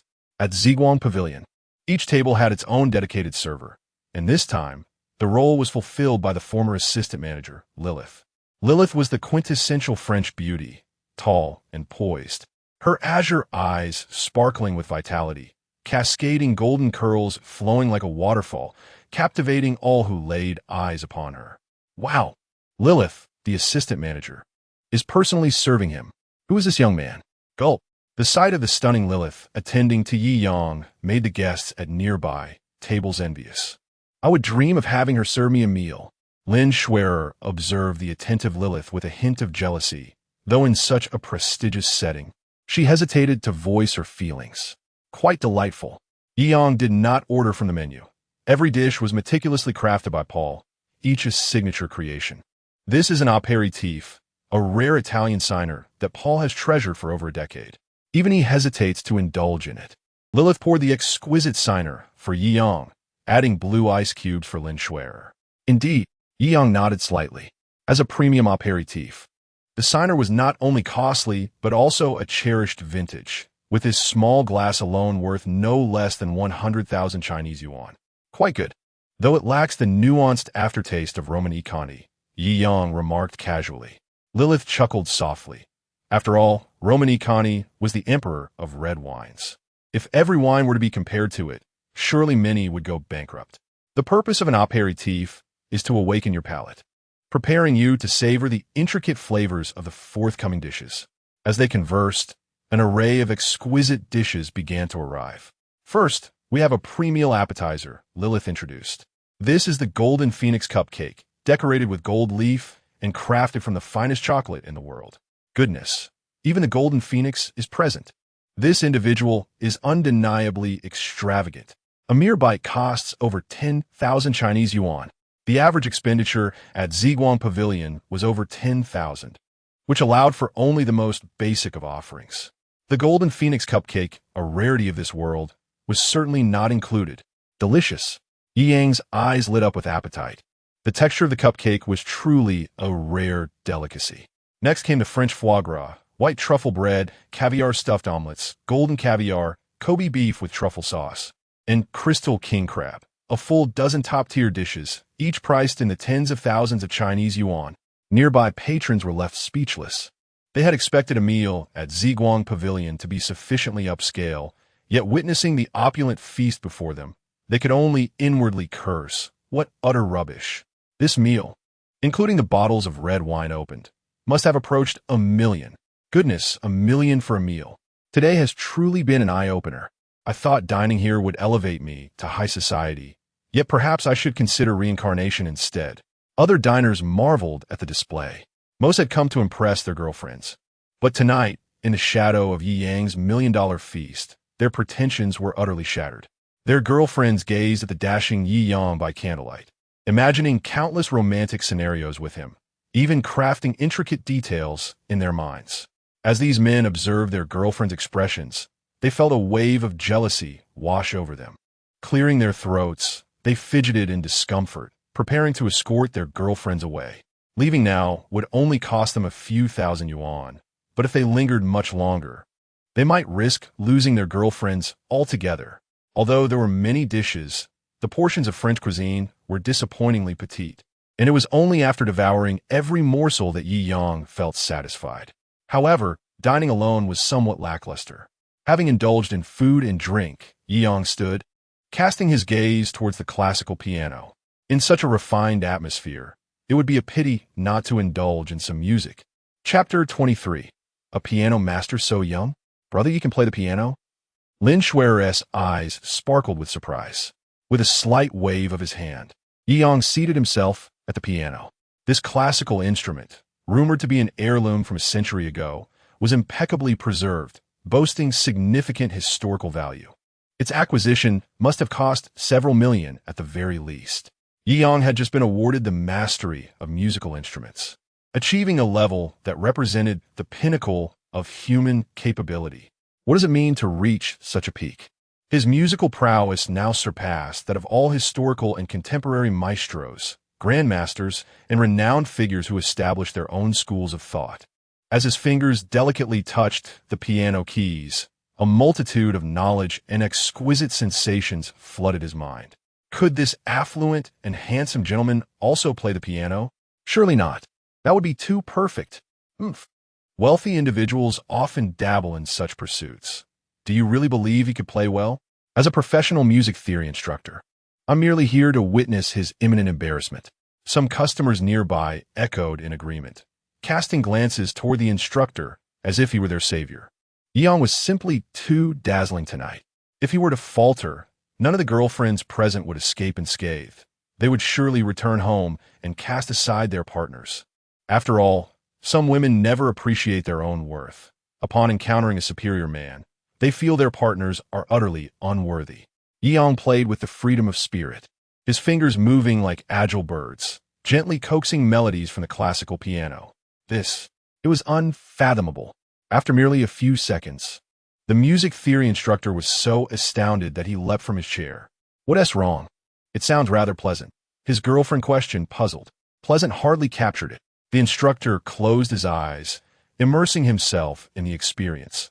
The precision of the scales, the exquisite control of emotions, the dexterous technique of his fingers. He was nothing short of a master, no, a superlative virtuoso of music theory. He found himself utterly speechless, unable to articulate his astonishment. This is my princely hero, my destined one.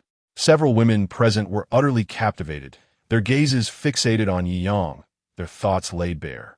Compared to this young man, their own boyfriend seemed utterly lacking. How could anyone be so handsome?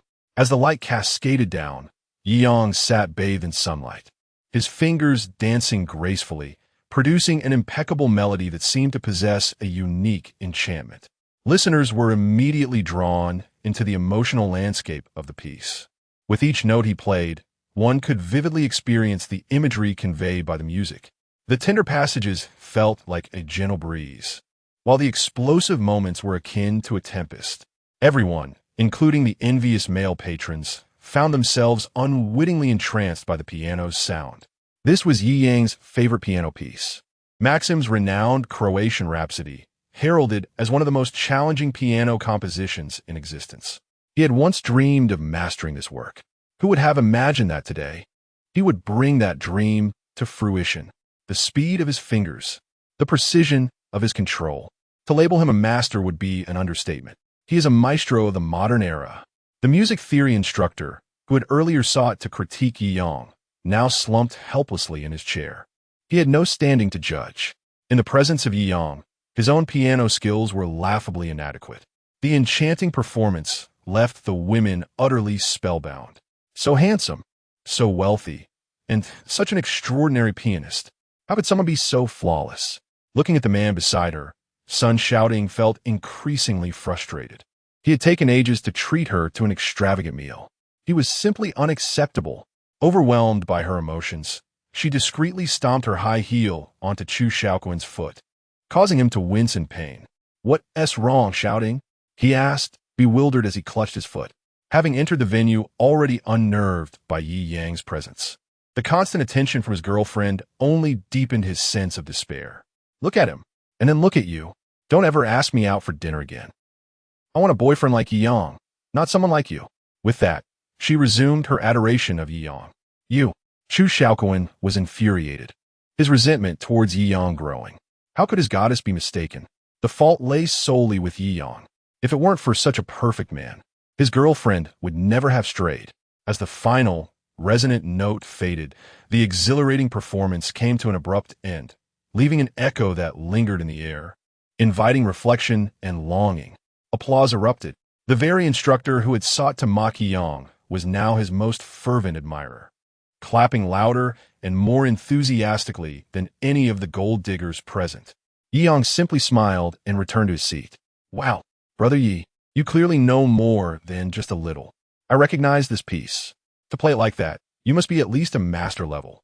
Lin Xue exclaimed, her admiration for Yi Yang evident. Haha, just a bit of practice now, and then, Yi Yang replied nonchalantly. Lilith, standing by, was at a loss for words. As a French woman, she was enamored by romance, and Yi Yang's exceptional piano skills had completely captivated her heart. It's time. Let us call a night. Yi Yang smiled, exchanging a knowing glance with Lilith. Lilith immediately understood. Miss Lin, your total comes to 108,888 Huaxia coins. We be paying by card or cash. 100,000? All right. At this point, the effects of the wine were evident on Lin Schwerer's cheeks, which had turned a delightful shade of crimson, reminiscent of a ripe peach. After processing the payment, Lilith watched as Yi Yang guided Lin Schwerer toward the Lamborghini, filled with envy. This meal, which could have cost a fortune, would not burden Lin Schwerer, thanks to Yi Yang's generosity. After all, he was the owner of Ziguang Pavilion and would return again. There would be future opportunities.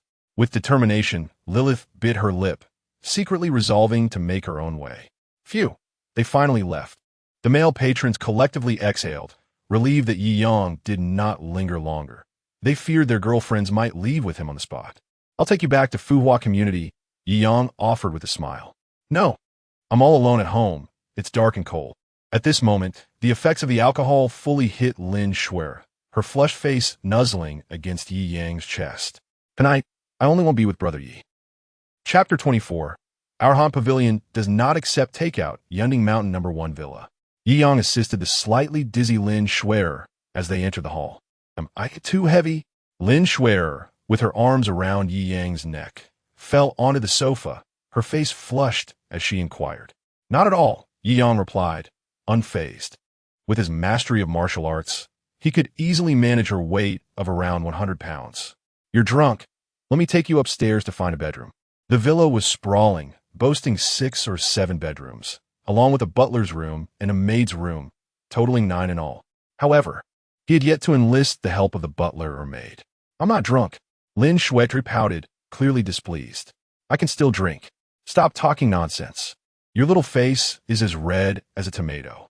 Yi Yang found himself pressed against her, their eyes merely 3 centimeters apart, and he could scent the intoxicating fragrance of her presence.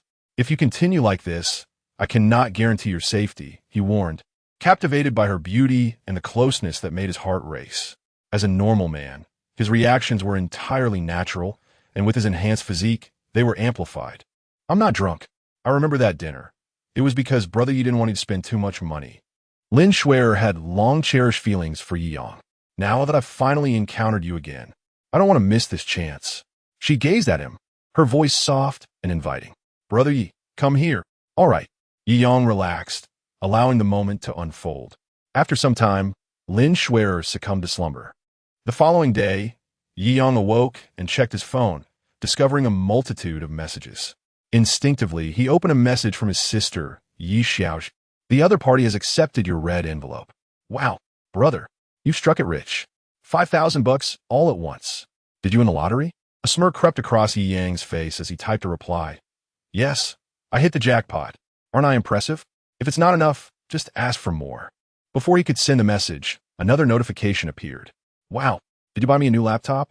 I checked online, and this laptop costs over $50,000. My heavens, happiness has come so suddenly. Yi Yang Chuklet. His sister had been using her outdated laptop for 5 or 6 years and had long expressed a desire for a new one. It seemed the courier service in Jingxi was indeed swift, delivering it the very next day. In a couple of days, it's Sister's Day. Don't forget to take me out to play for the day. What on earth is Sister's Day? You don't know what Sister's Day is? You've missed out. It's a holiday I declared myself. Hee hee. I just want to see you, brother. It's settled then. See you in 2 days. Yi Yang shook his head with a wry smile. His sister had always been full of surprises. Yi Xiaoxi excelled in her studies, prompting their parents to invest significantly in her education in Shanghai. Though their parents were ordinary, they placed great importance on academics. Since she attended a prestigious high school, her peers were either from influential families or exceptional students, leaving Yi Xiaoxi with little opportunity to go out. It had indeed been a while since he last saw her, so he resolved to take her out for some fun.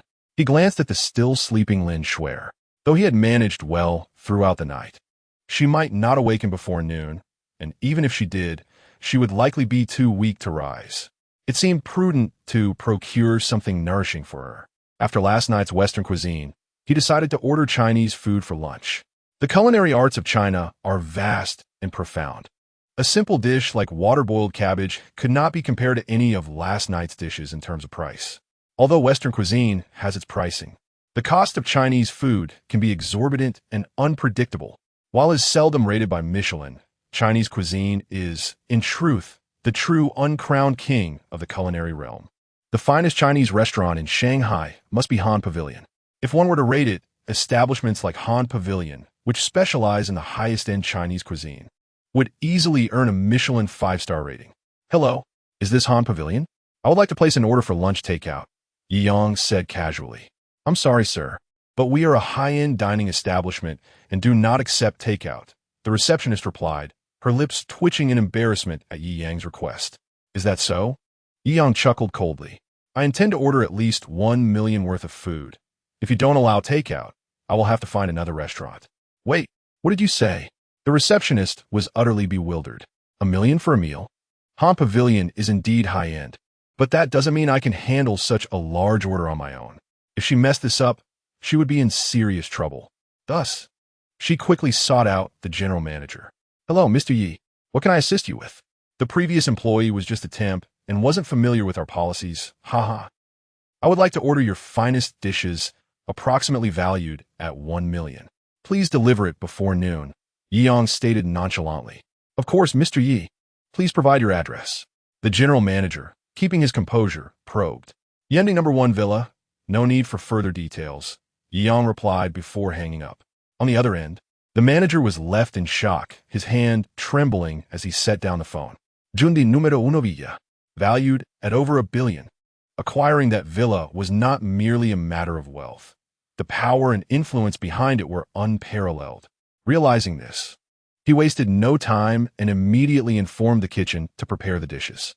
Just as he hung up, the doorbell of the villa rang. Yeong casually glanced at the electronic screen to see Momo and several suited staff members.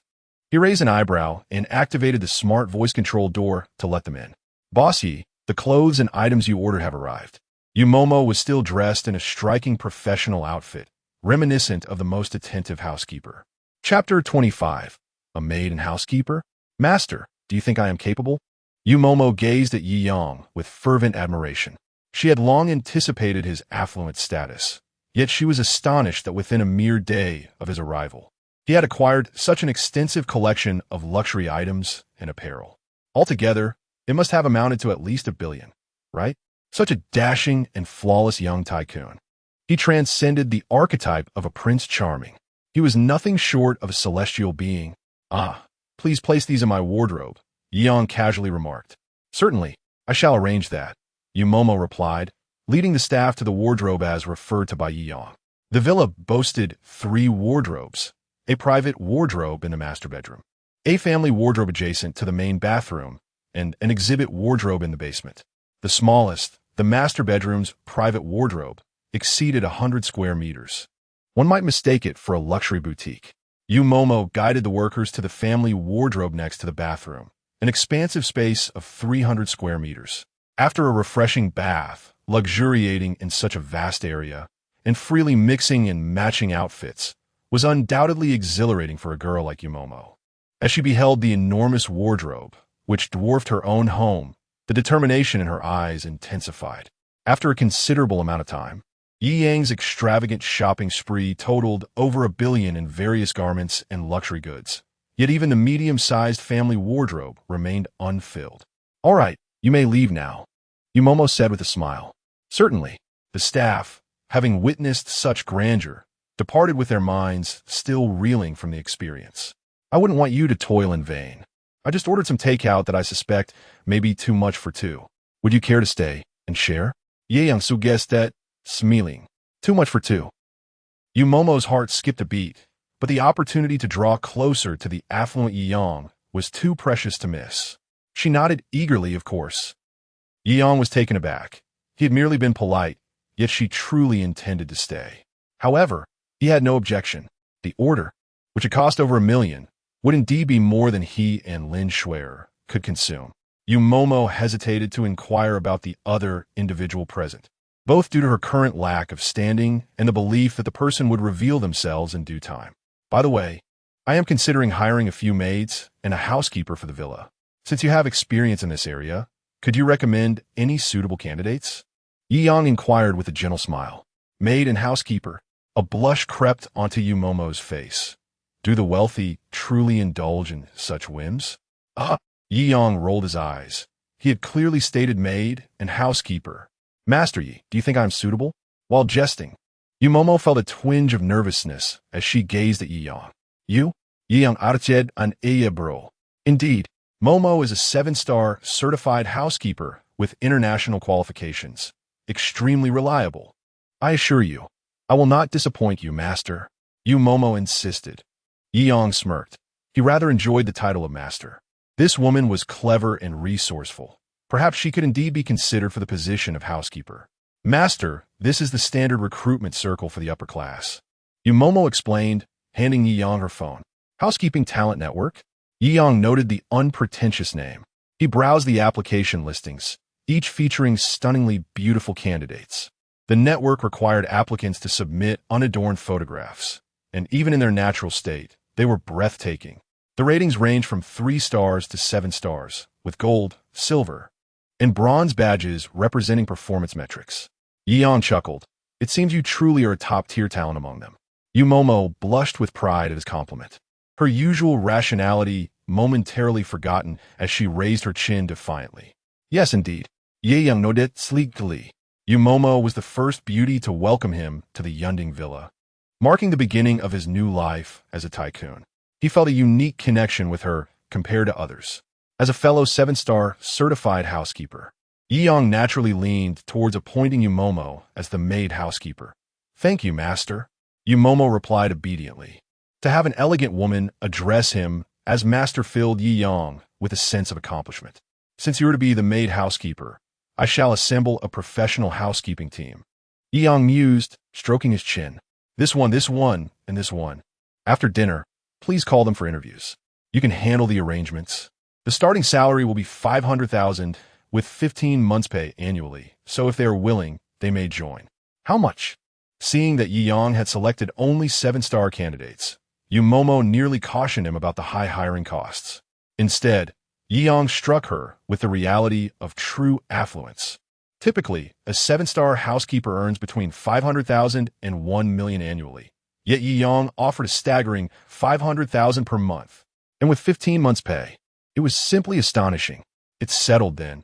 As for your salary, let's start you at 1 million per month, and if you perform well, we could discuss a raise next year, Yeong chuckled. Even Yumomo, who had encountered many grand spectacles, was left speechless. 1 million per month. With 15 months' salary totaling 15 million, her previous role as a service manager in the Jiangjing Villa area earned her only 80,000 per year. Was that too little? Yeong furrowed his brow, perplexed as he inquired, shouldn't this be a generous offer? No. Yumomo quickly stood up, master. You are so kind to me. I will certainly do my utmost to manage your villa. That's good to hear. Yeong nodded with a smile. Yumomo's heart soared with joy, realizing that her goodwill in assisting Yeong had brought her closer to him, and she might even become his personal maid. Most importantly, a salary in the millions. The master was truly magnificent. Beep beep. Outside the villa, a classic royal carriage came to a halt. The carriage bore the elegantly inscribed characters Hangul. Oh, that was quite prompt. Weren't they supposed to refrain from delivering? Yeong remarked with a grin. Is this takeout? Yumomo felt her worldview being challenged once again. Since when did a high-end restaurant like Hangul begin offering delivery? And with such a grand display, could it be that they transported the entire restaurant? As she beheld the enormous 7 to 8 meter long delivery cart, Yumomo stood there, utterly bewildered. Chapter 26. A choice between high principles and an 8 million annual salary? Mr. Yi, due to the substantial amount of your order, we at Hangul have placed great emphasis on this occasion. Hence, we have specially dispatched our team to prepare the dishes on site. Here is our menu. Feel free to select whatever you desire. We are all top national banquet chefs, ready to personally craft a sumptuous feast for you. The esteemed chefs, who prided themselves on their worldly experience, were nonetheless astounded upon entering Mr. Ye's villa atop Jiangjing Mountain. The grandeur of the hall was unparalleled. It was akin to a dreamlike ultramodern abode. Oh, Mr. Yi glanced over the menu, selecting the most exquisite and visually appealing dishes. Dragon liver and phoenix eyes, boiled cabbage. Golden dragon winding around pearls. Buddha jumps over the wall from the sea. Squirrel fish, Chilean dompa pork, golden rice. 300-year-old wild ginseng broth, diamond fruit platter. The top chefs hurriedly noted down the names of the dishes, anxiously preparing the ingredients, while secretly astonished. Each of these was a signature dish or even a grand dish. The most expensive offerings, a national banquet, each one priced in the tens of thousands, if not over 100,000. He ordered without batting an eye. As for beverages, Mr. Yi flipped through the menu with a hint of dissatisfaction. Is there no more outstanding wine? The chefs exchanged hesitant glances. The menu listed virtually all of Han Ji's premium wines, yet one was conspicuously absent due to its exorbitant price. As the crown jewel of the establishment, it was not included on the menu, for no one could afford it. Mr. Yi, There's indeed a wine that isn't listed. However, the price. The chefs hesitated to inquire. Oh, pray tell. Mr. Yu was intrigued. What wine could be so expensive that even these national banquet chefs hesitated to mention it on the menu? It is the Guotsong Fungio. From a batch of only 20 bottles, it was eagerly sought after by nobles worldwide. One bottle, after several transactions, was acquired by Hangge for a staggering 2,980,000, becoming the establishment's prized possession. As they spoke, the chefs fell silent. After all, while Mr. Yi was indeed generous, who would truly consider a multi-million collectible wine as an everyday beverage? Let's go with that. Mr. Yi nodded in satisfaction. This wine aligned well with his taste. Its price was significantly higher than that of Romani Conti. The national banquet chefs were taken aback. Mr. Yi, are you serious? As the crown jewel, its price will be in the realm of 300. Mr. Yi frowned and waved his hand. Are you discussing money with me? The chefs finally regained their composure. Indeed, the man resided in a house worth over $1 billion. What was a few million to simply indulge his palate? Such is the mindset of the affluent. A few million for a bottle of wine. My home is worth less than 3 million. The chefs exchanged rueful smiles, yet promptly contacted Hangge to have the Guotsong Fungio delivered. Being a type of Baijio, one bottle would suffice. As the chefs busied themselves in the lavish kitchen of Mr. Ye's opulent villa, their eyes sparkled with excitement and enjoyment. The kitchenware in the Jiangjing Mountain Villa was of the highest international standards, the utmost in luxury. A single set of utensils could be worth millions. As chefs, what could be more of a lifelong dream than to prepare a meal in a kitchen that could only be described as fantastical? While the chefs worked fervently, Mr. Yi leisurely turned on the television in the living room, contacting talented individuals from the recruitment website regarding the 7-star gold medal household staff. Guanruoyu? Mr. Yi smiled. The name is pleasing. Let us proceed and give her a call. Yumomo was equally prompt, knowing this was also a test from Mr. Yi. As the chief steward, one must be discerning and capable, free from jealousy of talent. Hello. The call connected, and a voice laced with polite pride emerged from the other end. Guan Ryu, a master's graduate from Wharton, stood at 172 meters tall. Her looks were exceptional. Naturally, she was the goddess in the eyes of countless admirers. Her personality bore an ingrained sense of superiority. This is Jiangjing Mountain Villa. I am the steward here, and I am officially extending a recruitment invitation to you through the talent network. Oh, are you looking for me to manage finances? What is the salary? Is there potential for growth? What is the character of the employer? Should he be of lowly nature? I shall not accept. I must interject. Yumomo frowned. We are merely looking for a maid. What? The disbelief was palpable on the other end. Please, have you seen my profile? Wharton, you want me to work as a maid? The offered salary is $50,000 per month, totaling 15 months a year. Yumomo narrowed her eyes, resembling a wily fox. Silence fell on the line. Mr. Yu vaguely heard the sound of a cup dropping to the floor. After several seconds, a timid inquiry emerged. Is this salary offer for real? Indeed, if you find it acceptable, please arrive at Jiangjing Mountain Villa No. 1 before 8 o'clock tonight to start your trial period. All right, I will be there on time. In a small apartment somewhere in Magic City, Guan Ruoyu stood frozen, her cup shattered at her feet. Upon hearing the request for her to serve as a maid, she had doubted her life choices, even contemplating to vehemently rebuke the caller as insane. Yet, upon hearing the salary, her mental defenses crumbled completely. While the financial management major sounded impressive, even with a full scholarship from Wharton, lacking a familial background or connections, which Navi company would offer a novice master's graduate a salary exceeding $50,000 a year.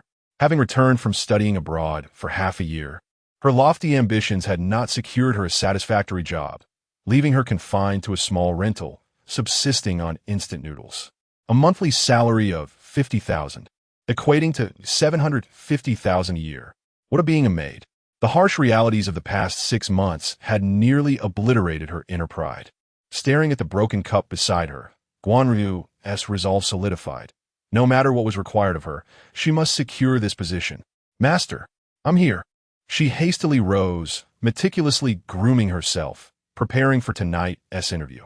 At Jiangjing Mountain Villa No. 1, Yumomo hung up the phone, We have found 9 candidates, all of whom unsurprisingly accepted without hesitation. She couldn't help but feel reflective.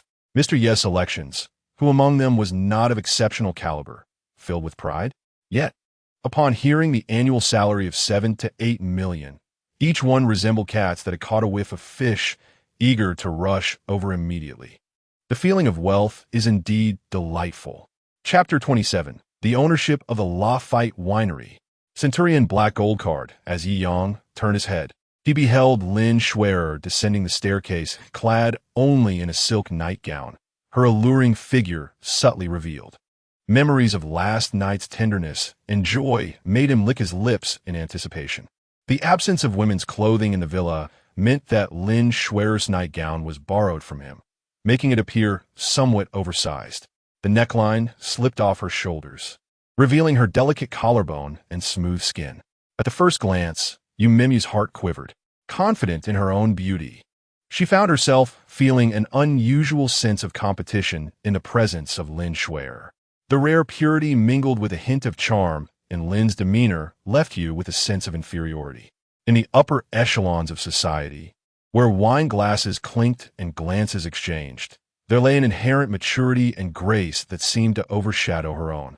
It wasn't tea that she felt inadequate.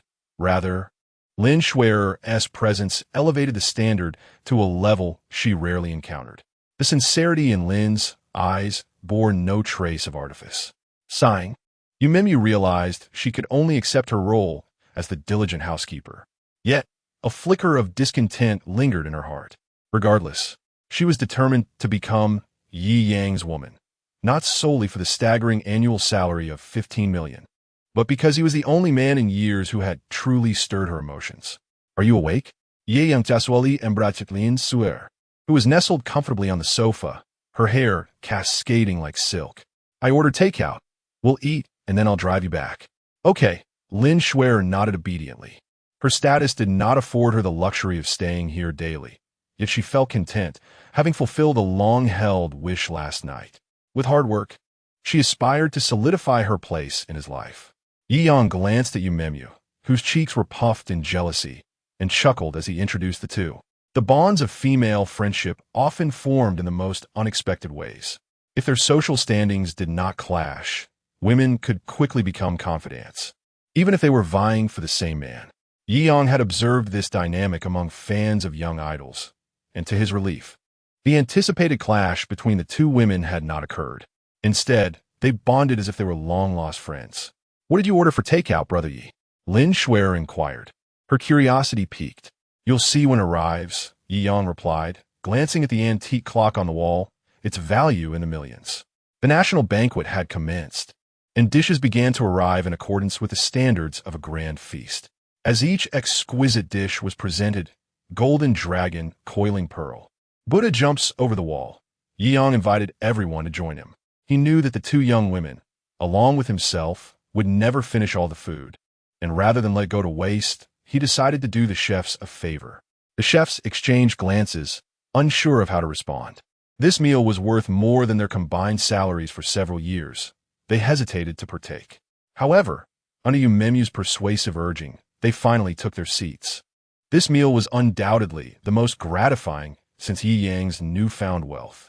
Come, let's toast with this rare national treasure, he said, uncorking a bottle of wine valued at over 3 million. The chefs were visibly shaken, fearing the repercussions of indulging in such an extravagant drink. Don't worry, it's on me, Yi Yang reassured them.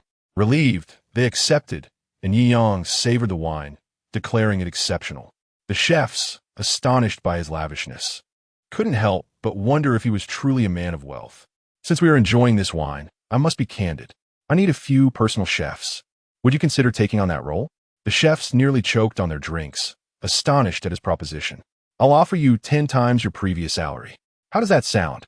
Ye, young Smilet. 10 times. Are you jesting? We usually earn around 3 to 500,000 a year. 10 times that would be 3 to 5 million. Their excitement was palpable. Then it's settled. After dinner, report back to your previous employer and buy some groceries on your way home. From now on, you'll be my private chefs. Absolutely, Mr. Yi, they exclaimed, elated by the opportunity. As they enjoyed the meal, Yang pulled out his prestigious black card to settle the bill. Mr. Yi, your total comes to 4,678,980 yuan. Shall we round it down? Yang dismissed their offer, eager to spend. Ding! A notification chimed. You have spent 4,678,980 yuan on a meal, awarding you ownership of the Lafite Winery and a Centurion Black Gold card. A winery as a reward for a meal. Yi Yang reveled in the exhilarating surprise. Chapter 28. The Piano God. An internet sensation. Lafite Winery? Yi Yang casually searched and discovered that it was indeed the renowned winery that produces the most famous Lafite wine. Established in the 14th century, this winery has continued to flourish as a family estate of the Lafite nobility. To his surprise, the system had proven to be extraordinarily powerful, bringing this prestigious winery directly into his hands. Lafite Winery is not only the largest in Europe, but also the wealthiest, valued at a staggering 60 billion euros. Although it pales in comparison to the monumental rewards associated with the Imperial Financial Tower, it nonetheless represents an impressive accolade. Yet, when juxtaposed with the Centurion Black Gold card, it still falls short. Yi Yang had not anticipated receiving a Centurion Black Gold card as a reward. This card symbolizes status. Only high-ranking officials, billionaires, and individuals of extraordinary prominence around the world can possess such an item. The Centurion Black Gold card is hailed as the king of cards. The overdraft limit in the Huaxiao region is set at 100 billion, while internationally, there is no cap on overdrafts. This is an incredibly daunting concept. If the East FA Black card signifies his entry into the club of those worth 100 million, then the Centurion Black Gold card represents his ascension into the billionaires' club. After the banquet chefs departed, Yi Yang prepared to escort Lin Shuer home. As for the tidiness of the villa, that responsibility naturally fell to Yu Weiwei, who would arrange for cleaning. With a roar, the Lamborghini Venom screeched to a halt at the entrance of the Fuhua community. After a brief farewell, Lin Shuer exited the vehicle. Yi Yang, accustomed to checking his phone for new messages, was startled to find an explosion of notifications. Yi Yang, is that you in the video? Wow, bossy. You gone viral on Douyin. Dude, you can play the piano? This can't be real, right? I've never seen you play before. Yi Yang was taken aback as he clicked on the multitude of videos sent to him. The setting in the videos was unmistakably within the Ziguan Pavilion. In the footage, he sat before a grand piano, fingers deftly dancing across the keys as he performed the Croatian Rhapsody amidst a halo of light. His handsome visage combined with masterful execution in such a romantic ambience catapulted him to internet stardom. He chuckled and shook his head, realizing that he had merely played a few notes on a whim yesterday, only to have it captured and uploaded online, leading to an unexpected surge in popularity. Upon opening Douyin, the first video to greet him was of his piano performance. It had amassed 2 to 3 million likes, with comments numbering in the tens of thousands. Intrigued, Yi Yang began to peruse the comments. So handsome, just my type. I love it, he is my new husband. Haha, I've got new material for my dreams tonight. I want to marry him and have his children, not only on Douyin, but his video had also gained considerable traction across major video apps, such as Bilibili, Shigua, and Kuaishou. I really didn't intend to go viral, Yi Yang shrugged, somewhat speechless at his sudden fame. Upon returning to the villa, he found Momo gazing intently at her phone screen. What are you so engrossed in? He asked. A glance revealed she was watching the very video of him playing the piano. So, master, you're quite remarkable. Momo's eyes sparkled. You've been dubbed the new grassroots male idol of the internet. If you do a live stream and show your face, you could ride this wave of popularity straight to stardom. Perhaps the title of the new national husband is yours for the taking. Let's not go that far.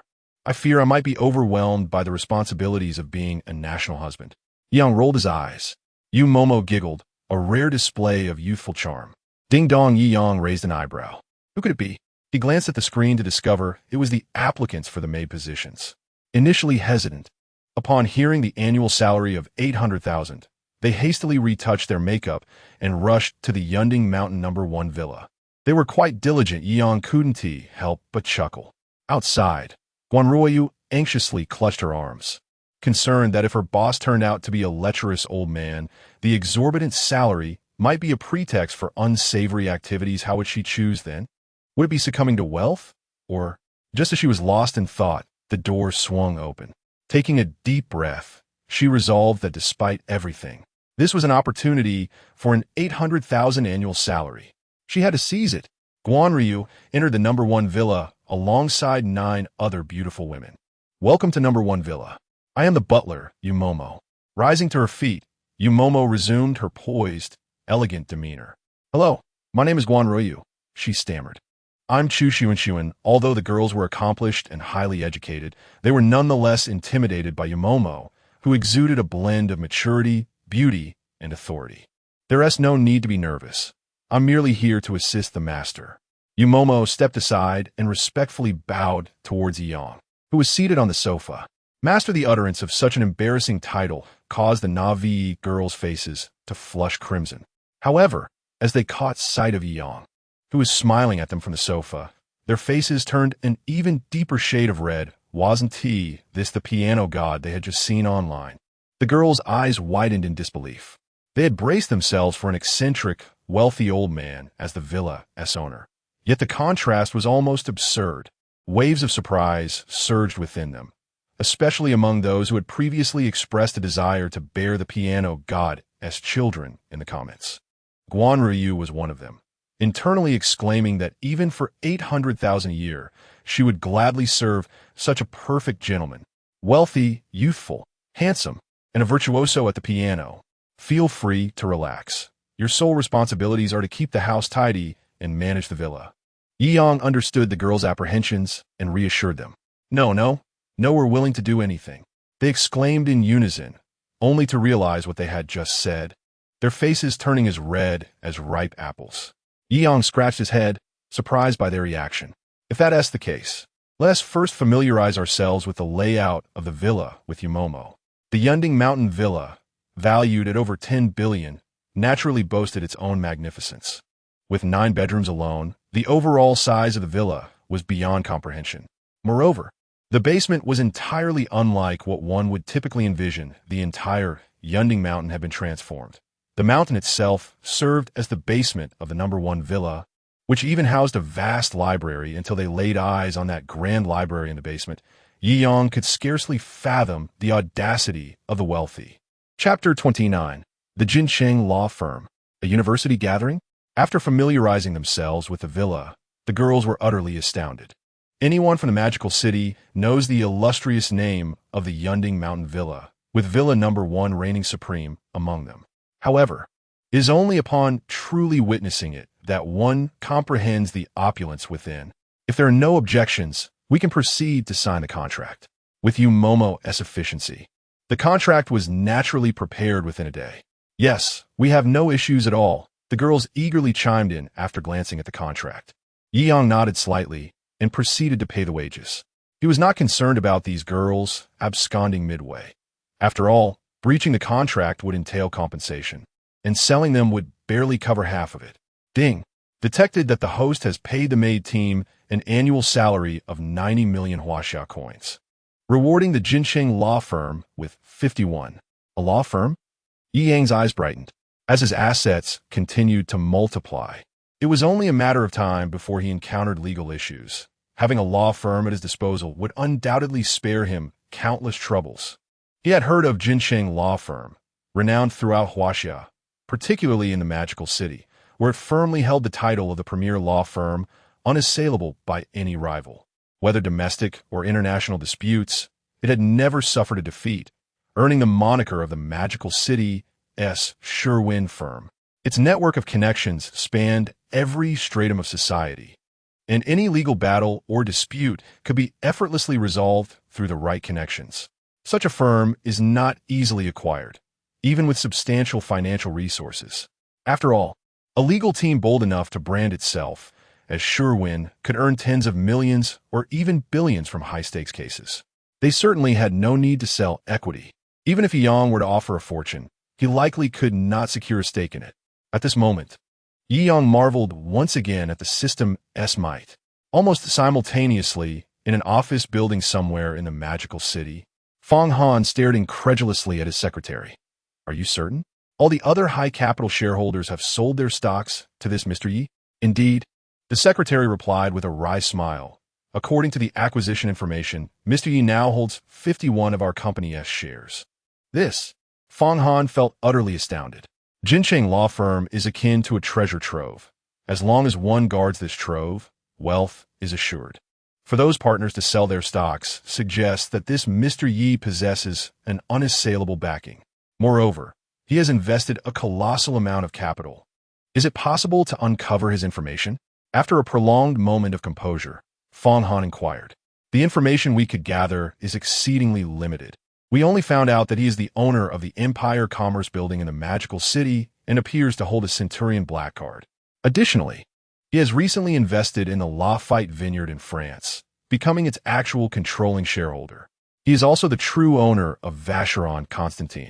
Our law firm has exhausted all resources, and this is all we could uncover, the secretary lamented. He was acutely aware of the extensive network of Jiangjing law firm. From the heavens to the streets, there was no information they could not obtain. Yet, this Mr. Ye's private information remains utterly elusive. Gulp. Fang Han clenched his fists. It seems this Mr. Yi undeniably holds a significant identity.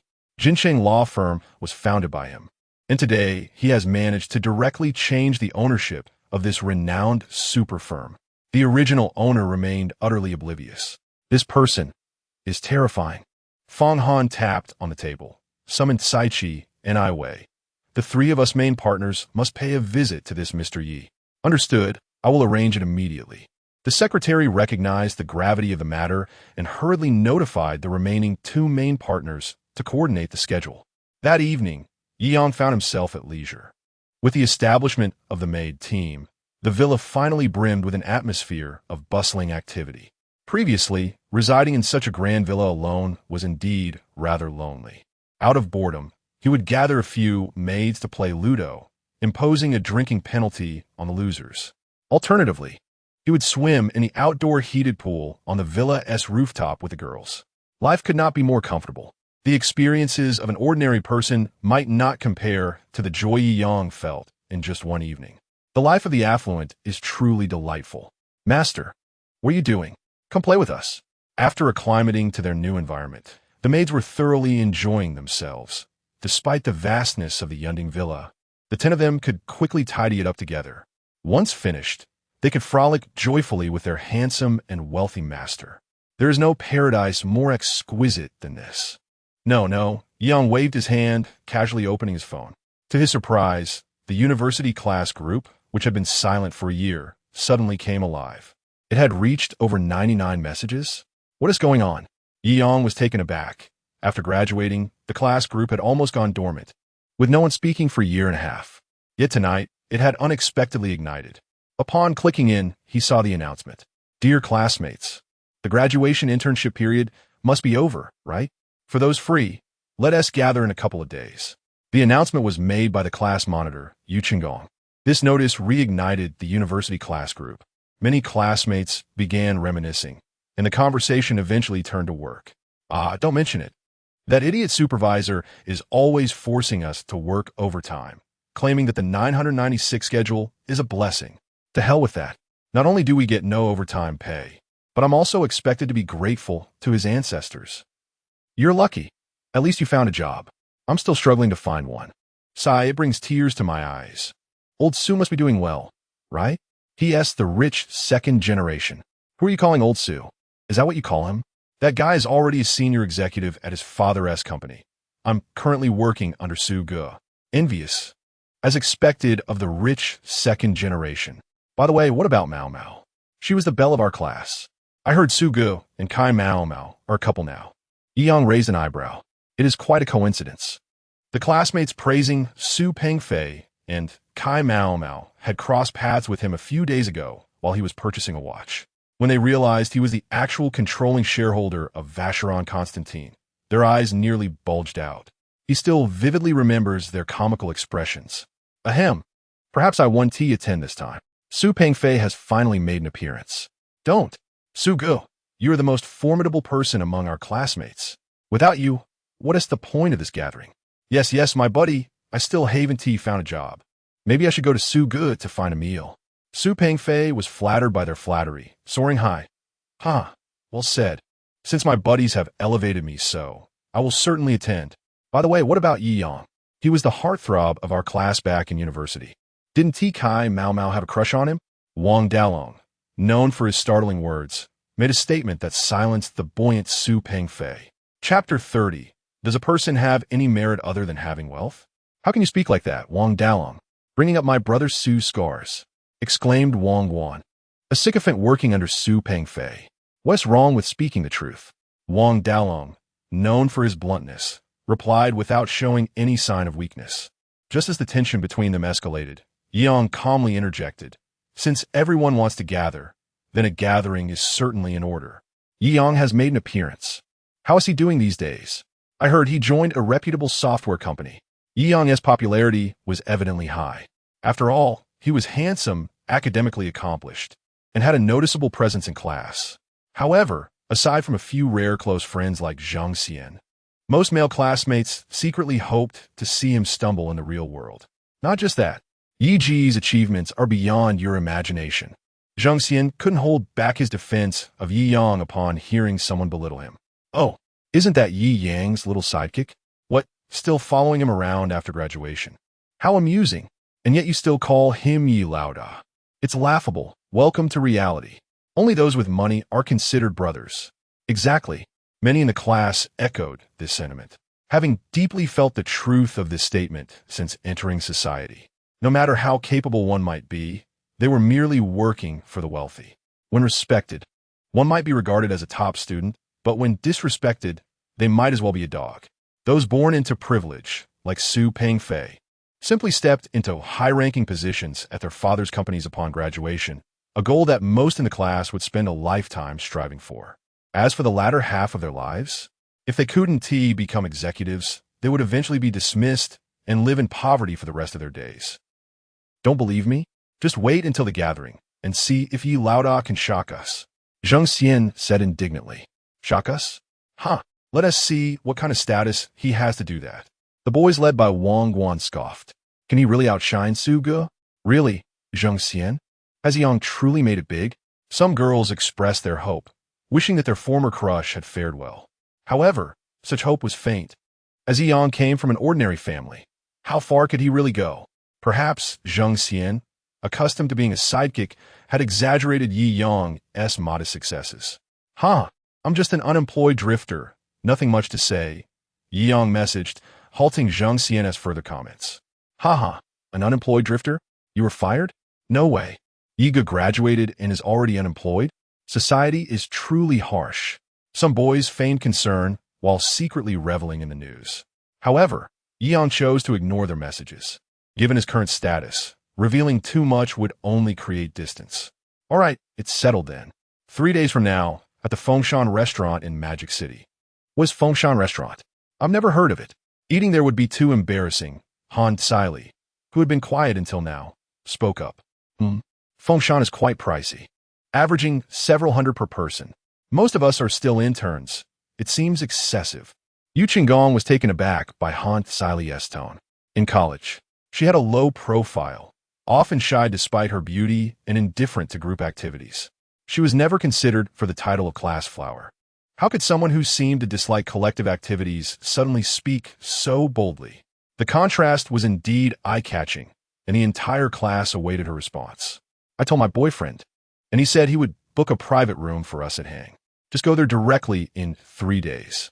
On the screen, Han Tsai smirked, her disdain evident.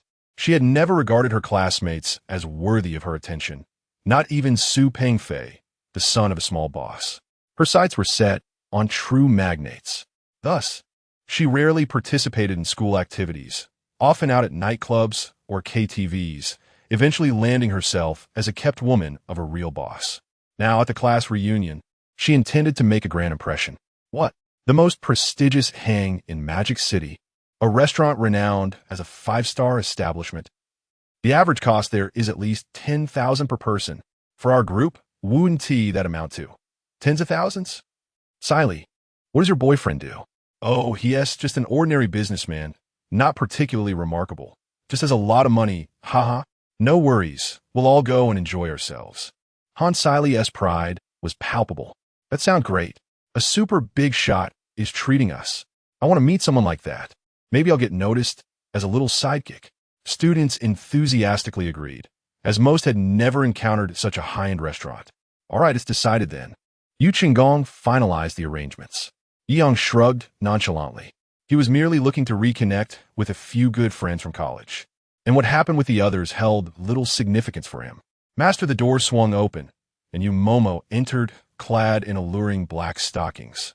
Just one glance sent Yi Yang's blood racing. What is this? Yi Yang quickly set down his phone, trying to regain his composure.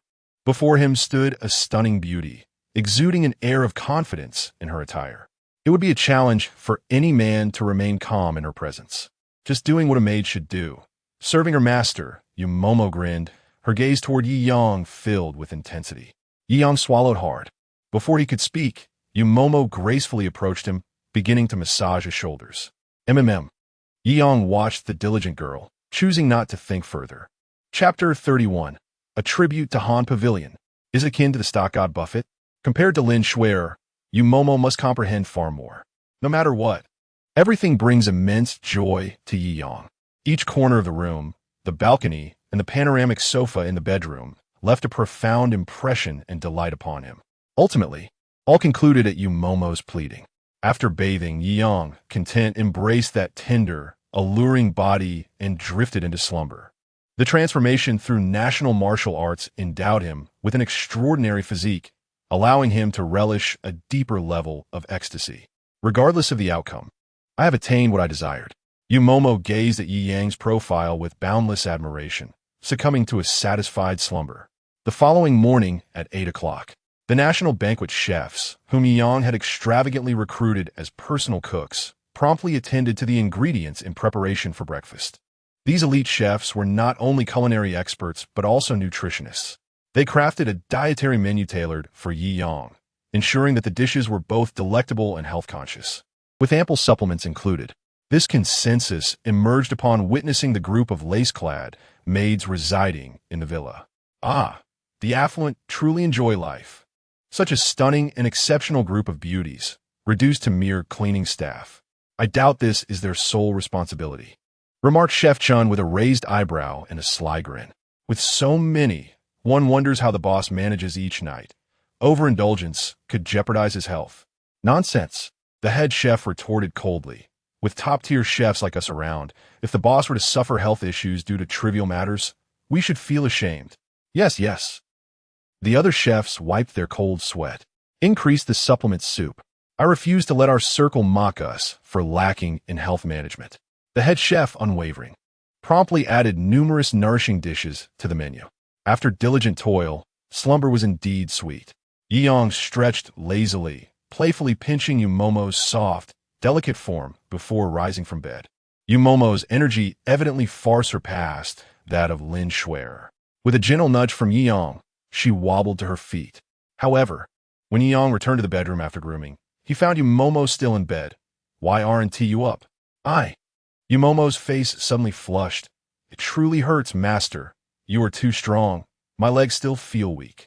Observing Yu Momo pouting and playfully seeking his attention, Yi Yang laughed heartily. Do not worry, I just took a glance outside. Breakfast includes numerous restorative items sufficient for your recovery. Yu Momo's face reddened further. Master, you are so mischievous. Breakfast included Guan Ryu and other maids, along with several national banquet chefs, totaling over a dozen individuals. However, the main dining hall of Villa 1 was spacious enough to accommodate them without feeling cramped. It instead exuded the ambience of a medieval noble family gathering. Yi Yang sat at the head of the table, savoring the shrimp and egg congee. This delicacy, if served at Han Pavilion, would cost a fortune.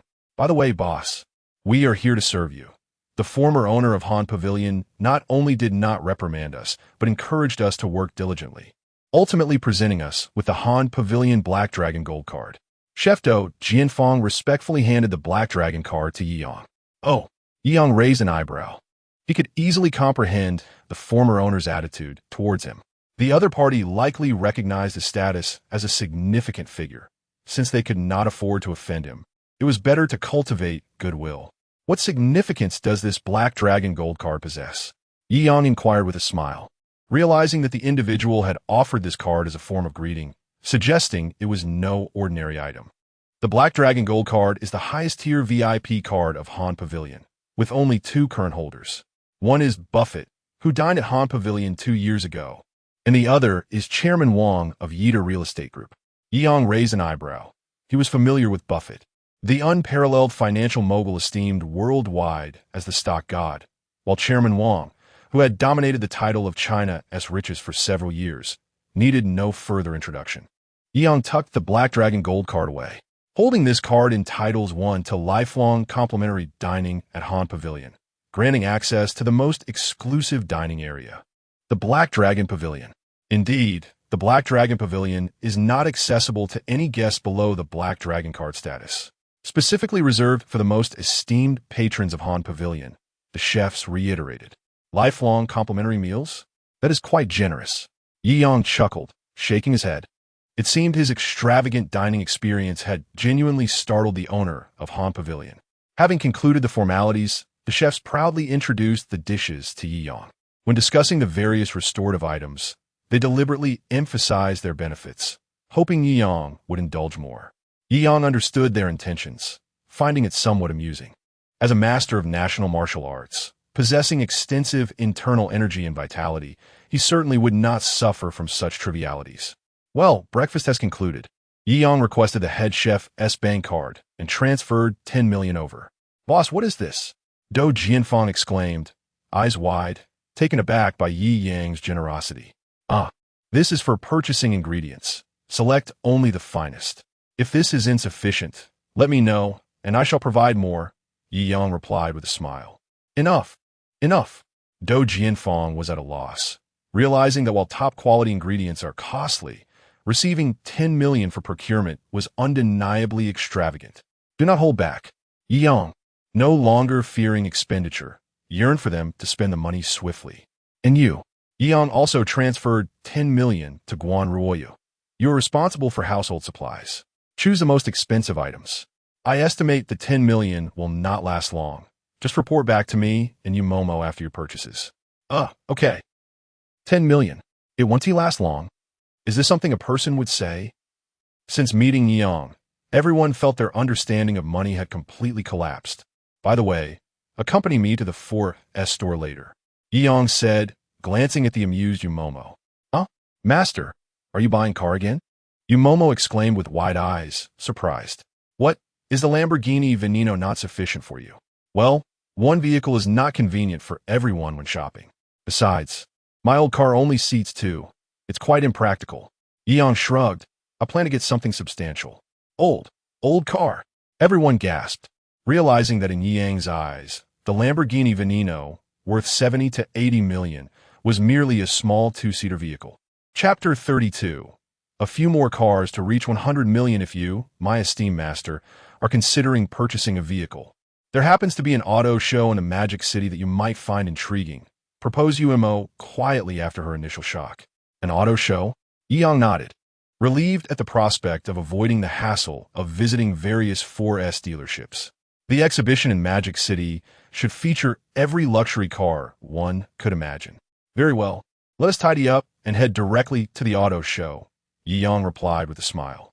Excellent. Umo quickly exited to prepare the car. An hour later, Yi Yang stepped out of a Lamborghini Veneno. The venue for the auto show was already teeming with people, most of whom were merely there to indulge in the sight of vehicles they could never afford. This auto show spanned an impressive 50,000 square meters, showcasing all the renowned luxury brands available in Magic City. Umo diligently refreshed her knowledge on the way, exclaiming repeatedly, Indeed, let us go inside and take a look, Yi Yang replied, nodding slightly with a smile. Upon exiting the car, he noticed a considerable crowd gathering around. Goodness, a Lamborghini Veneno.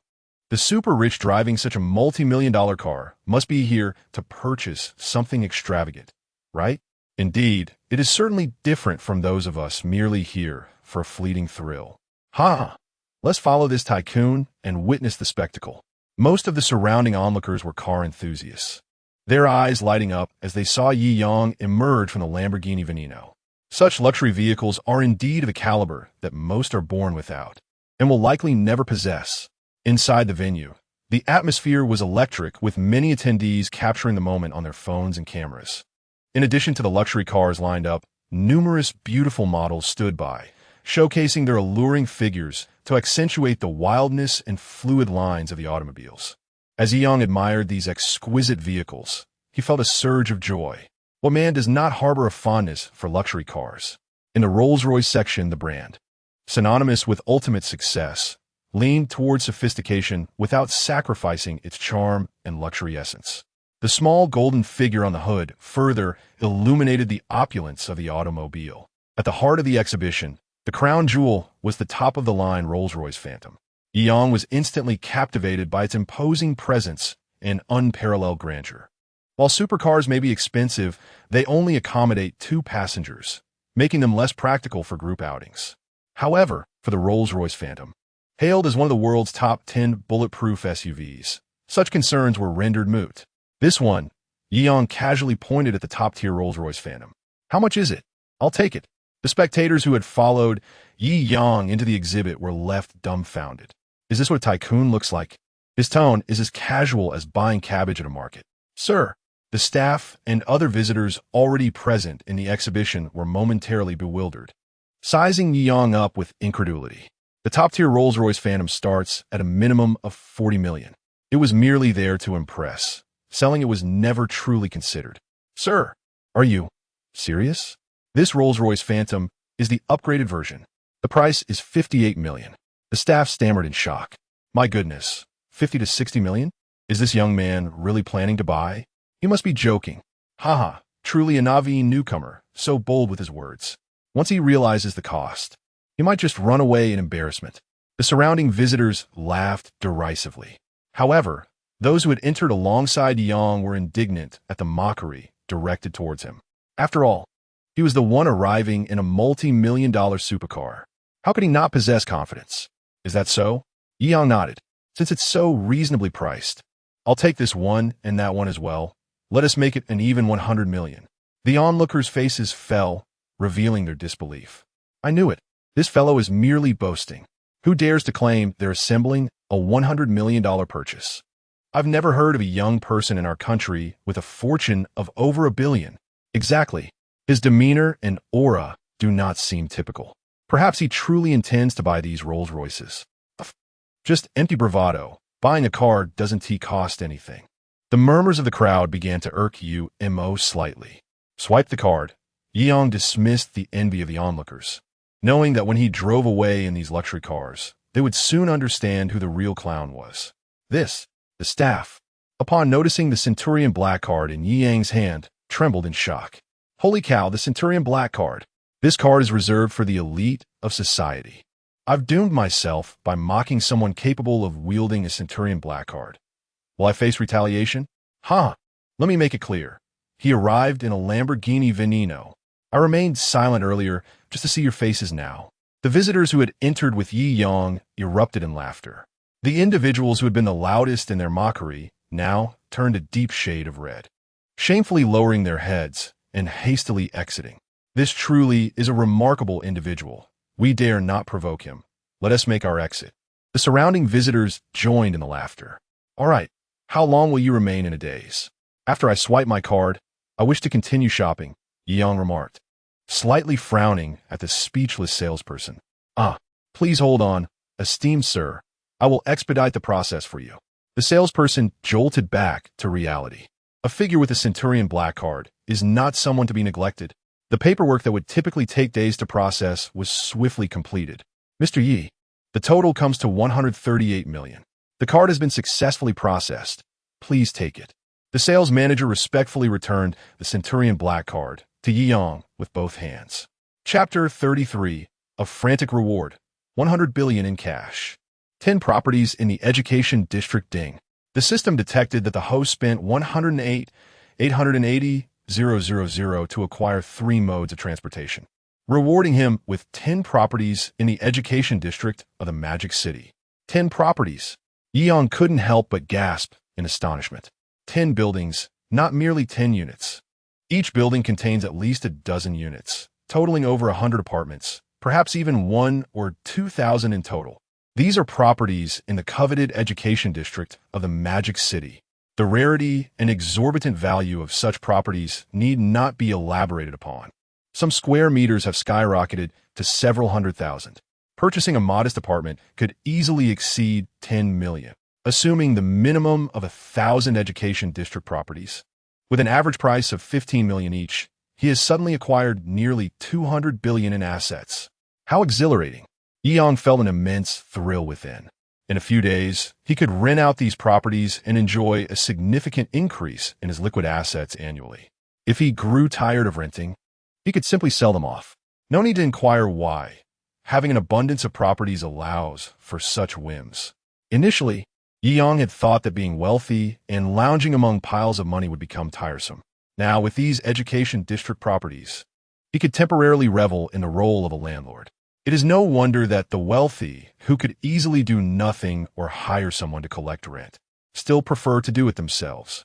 Yang began to understand the mindset of those extravagant tycoons, because when one possesses great wealth, idleness can be quite uncomfortable. Mr. Yi. The sales manager beside him rubbed his hands together nervously, smiling. Yang turned to him. Where should we deliver these vehicles? With only himself and the beautiful woman by his side, he, being astute, naturally understood the need for a vehicle delivery. Let's deliver them to Villa No. One on Cloud Peak Mountain. Just coordinate with my butler, Yang instructed, pointing to Momo behind him. All right. The sales manager wiped the cold sweat from his brow. Who exactly is this young man? Buying cars as if they were mere cabbages, casually speaking of 1 billion. It now appeared that the illustrious Villa King of the Magic City, once coveted by the 2 richest men, belonged to him? Gasp. Villa No. One on Cloud Peak Mountain. Isn't that the Magic City villa that those 2 wealthy magnates competed over but ultimately failed to acquire? Although priced at 800 million.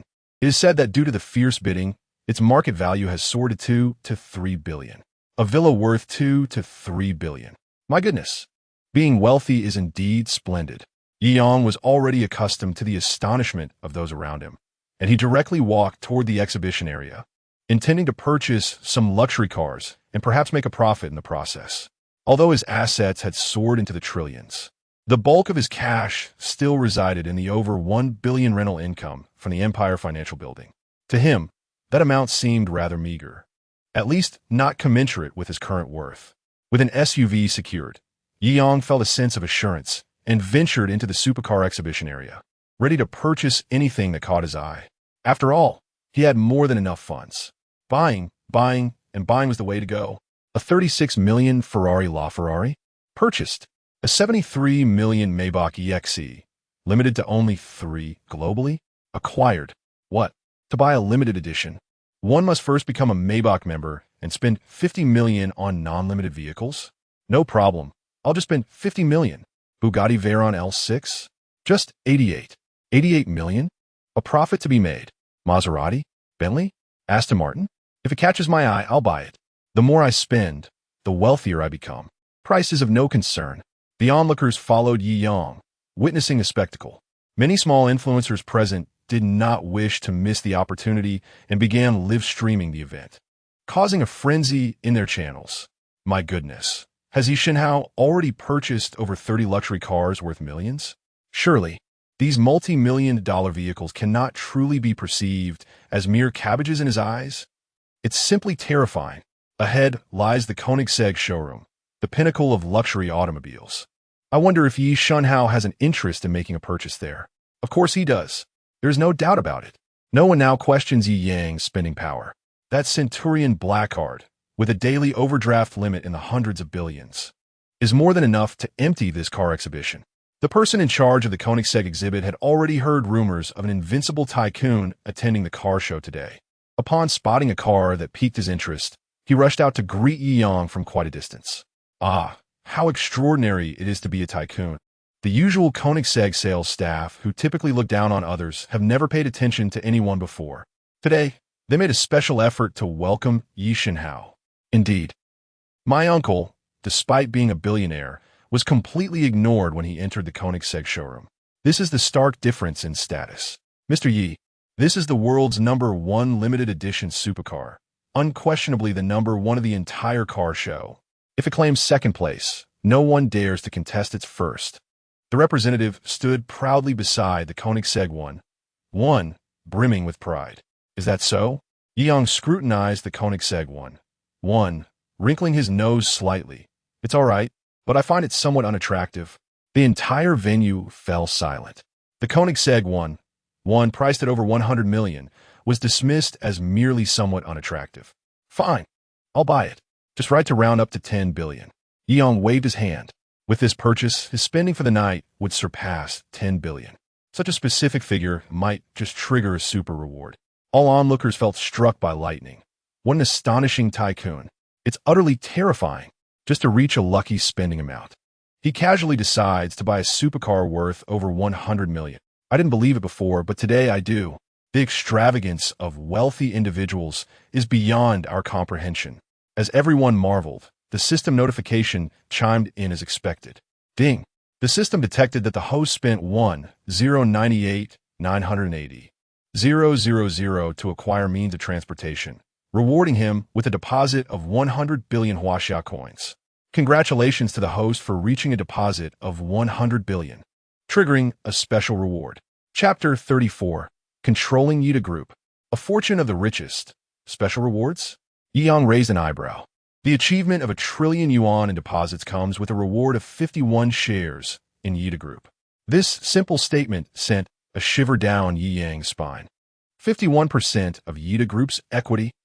Yida Group is one of the largest and most renowned conglomerates in China. Its former chairman, Wang Xilin, has repeatedly claimed the title of the richest person in China through his leadership of Yida Group. The most famous subsidiary under this group is Yida Real Estate. But there are many other industries as well, such as Yida Films, Yida Hotels, and Yida Information, all of considerable value. Combined, these assets are worth no less than 20 trillion. Acquiring 51% of the ownership would mean his assets would officially surpass 1 trillion. With a wealth of 1 trillion, he could now directly compete with those former billionaires, including Vacheron Constantin, Lafite Winery, and the Empire Financial Building. Yi Yang's personal fortune has even eclipsed that of several of them. If I weren't so disinterested in flaunting my wealth, my name would surely top next year's Forbes China list. Yi Yang chuckled, feeling an immense sense of satisfaction. After a night of extravagant spending, he had ascended from a super-rich individual to the ranks of the richest in China. Content. Yi Yang instructed the car show staff to return the Lamborghini Venom while he, accompanied by Yumomo, settled into the Koenigsegg 1 amidst the admiring glances of numerous car models. It was the perfect opportunity to experience the unparalleled driving of this multi-million-dollar hypercar. Roar! The instant the Koenigsegg roared to life, it unleashed a thunderous growl, more powerful than that of the Veneno. If the Veneno was a giant elephant ready to break free, the Koenigsegg was a dragon poised to take flight. With a gentle press of the accelerator, the Koenigsegg transformed into a swift shadow, racing through the bustling streets of the metropolis. Wherever it passed, gasps of astonishment arose. Anyone aware of the price of such a terrifyingly expensive vehicle would undoubtedly drool with envy. However, for most, it was merely a dream. If one wasn't born into wealth, the chances of owning such a luxury were nearly zero. What a thrill! Yi Yang reveled in the unparalleled exhilaration brought on by the majestic luxury car, his spirits soaring. Beside him, Yumomo was utterly entranced. Meanwhile, as Yi Yang sped through the streets at Yida Group's headquarters in Kyoto, Talp. Chairman Wang, an urgent situation has arisen. Wang Xilin's most trusted secretary entered, his face pale and bowing respectfully. Wasn't it said that no matters threatening the entire group should interrupt me during meetings? Wang Xilin, known for his strict demeanor, was visibly displeased. Chairman, it's serious. All stocks of our group's subsidiaries have been forcibly sold off. Our monitoring was caught off guard, and in mere seconds, 51 of our shares were purchased by one individual. What? 51%? All enterprises under Yida Group? 51? Hiss. That's impossible. There's no such formidable individual in China. Could it be an international financial tycoon? It shouldn't be. The meeting room erupted into chaos. Everyone was left speechless by the shocking news. Each person present was at least a senior executive of Yida Group, accustomed to facing high-ranking officials and handling billion-dollar deals without flinching. Yet now, they were thrown into disarray. Enough. Wang Silin slammed the table, clearly shaken. But being a former billionaire himself, he was remarkably composed and strategic. Suppressing his astonishment, he forced himself to remain calm and inquired, "What exactly happened?" The stock was forcibly acquired by a Mr. Yi. Detailed information about him is not readily available, but we found some of his assets, including the Empire Financial Building in the Metropolis, Lafayette Winery, Vacheron Constantine shares, and 10 properties within prestigious school districts. It's quite peculiar. Wang Silin clenched his fists. In the brief time he was in a meeting, the group had been purchased outright by someone with money. Just these assets alone could not possibly account for the acquisition of our 51 stake. He must have a deeper and more powerful background. If we cannot even ascertain his information, he might be one of those super elite figures from the shadows. It would be prudent not to provoke him. Since he is now our collective owner, we should contact him to ascertain any specific expectations he may have for the group as future. Truly a billionaire. In such a short time, he had organized his thoughts, accepted the situation, and made the wisest decision. "I will contact Mr. Yi right away," the secretary replied hastily. Yi Yang's phone rang just as he arrived at the Cloudtop Villa area in his Koenigsegg. After parking, he casually picked up the call. "Hello? Is this Mr. Yi? Who is this?" "I am Wang Silin, chairman of Yida Group." Yang nodded slightly. Although it was his first conversation with someone of such wealth, he felt confident, as his own status was now comparable, if not superior. Wang Silin, hearing the youthful voice on the other end, was momentarily taken aback. Sensing Yi Yang's calm demeanor and the confidence of a rising leader, he realized this young man would not be easily trifled with. "It appears you have just invested heavily to acquire 51 of Yida Group S shares. As the new controlling stakeholder, I would like to inquire if you have any further directives regarding the strategy and operations of Yida Group?" Wang Silin asked, tentatively tapping his fingers on the table. Chapter 35, Should I Introduce You to a Job? Requirements? Yang pondered for a moment. Although he had some understanding of the operations of such colossal corporations, he did not wish to exert himself over them. His current means of earning money simply involved continuous spending. There was no need to delve into the intricate workings of company management. The operations would proceed as usual, but each month, I expect a financial report from you, and any significant decisions must be communicated to me, Yi Yang stated with seriousness. These tycoons are formidable figures, and it is essential to maintain a degree of control and intimidation. "Very well, as you wish," Wang Silin replied and hung up the phone, exhaling deeply. "How did it go, Chairman?" the senior executives inquired anxiously. "Fortunately, he merely acquired the company, as long as we avoid major mistakes. We can continue to follow the previously established strategy," Wang Silin said with a relieved smile. Phew, the executives collectively breathed a sigh of relief. Such is the nature of a wealthy individual. With a single utterance, they could send these top elites on an emotional roller coaster. After lunch, Yi Yang received another call. "Fang Heng." Yi Yang frowned, then recalled. "The founder of Jiangjing Law Firm? Now that you are the boss." Fang Han refrained from calling himself the founder. Fang Han spoke with utmost courtesy. Unlike Ida, which could only speculate about Yi Yang's background, Jiangjing Law Firm possessed extensive connections. They could not uncover the details about Mr. Yi, which instilled genuine apprehension and respect in Fang Han. "Ha ha, you are quite polite," Yi Yang chuckled. "We understand that individuals of your stature are always busy with numerous affairs, but I wonder if you could spare a brief moment of your precious time. The other two principal shareholders, and I would like to pay you a visit." "Oh, then come to my residence for a visit and dinner," Yi Yang said with a slight smirk. Those who have established connections at Fang Han's level possess exceptional acumen and strategy. His visit was undoubtedly intended to gauge Yi Yang's capabilities. Jiangjing Law Firm was a crucial entity for him now. Since they wished to probe, he must provide sufficient deterrence and impact. At the headquarters of Jiangjing Law Firm, Fang Han looked at Ai Wei and Kai Chi, saying, I have arranged to visit Mr. Yi at his residence tonight. Visiting the mysterious Mr. Yi? Kai Chi's face showed a hint of curiosity. Ever since he learned that even Fang Han could not uncover Mr. Ye's background, he had become intrigued by this young, extravagant, and enigmatic figure. Heh, Ai Wei, however, shrugged off the notion with indifference. As a top-tier lawyer at the firm, renowned internationally, he had seen countless situations. His inner pride would not allow him to feel intimidated before even meeting the person. Especially you, Ai Wei. Fang Han cautioned, you must show respect to Mr. Yi. His background and status may be beyond our imagination. Understood, understood. Ai Wei waved his hand impatiently. If he truly has the capability to impress me, then I will naturally respect him. Just like you, Fang Ge. If he is not someone I can admire, then no amount of wealth will impress me. Ai Wei was indeed justified in saying this. With his abilities, he would never lack for money, and he had no ties to any assets, thus requiring no one's approval. You. Fang Han shook his head helplessly. Prepare well for tonight's meeting. It will be significant for us. All right. Kai Chi and Ai Wei nodded and turned to prepare. Fang Han sat in his office chair, twirling a ballpoint pen in his hand. Gazing thoughtfully at the street outside the office building, his expression deep and contemplative. At the Yunding Mountain Villa, as soon as Yang hung up the phone, he received a message from Lin Shuer. Brother Yi, shall we meet for afternoon tea? Cute Yang raised an eyebrow. This little girl has quite a flair for the romantic.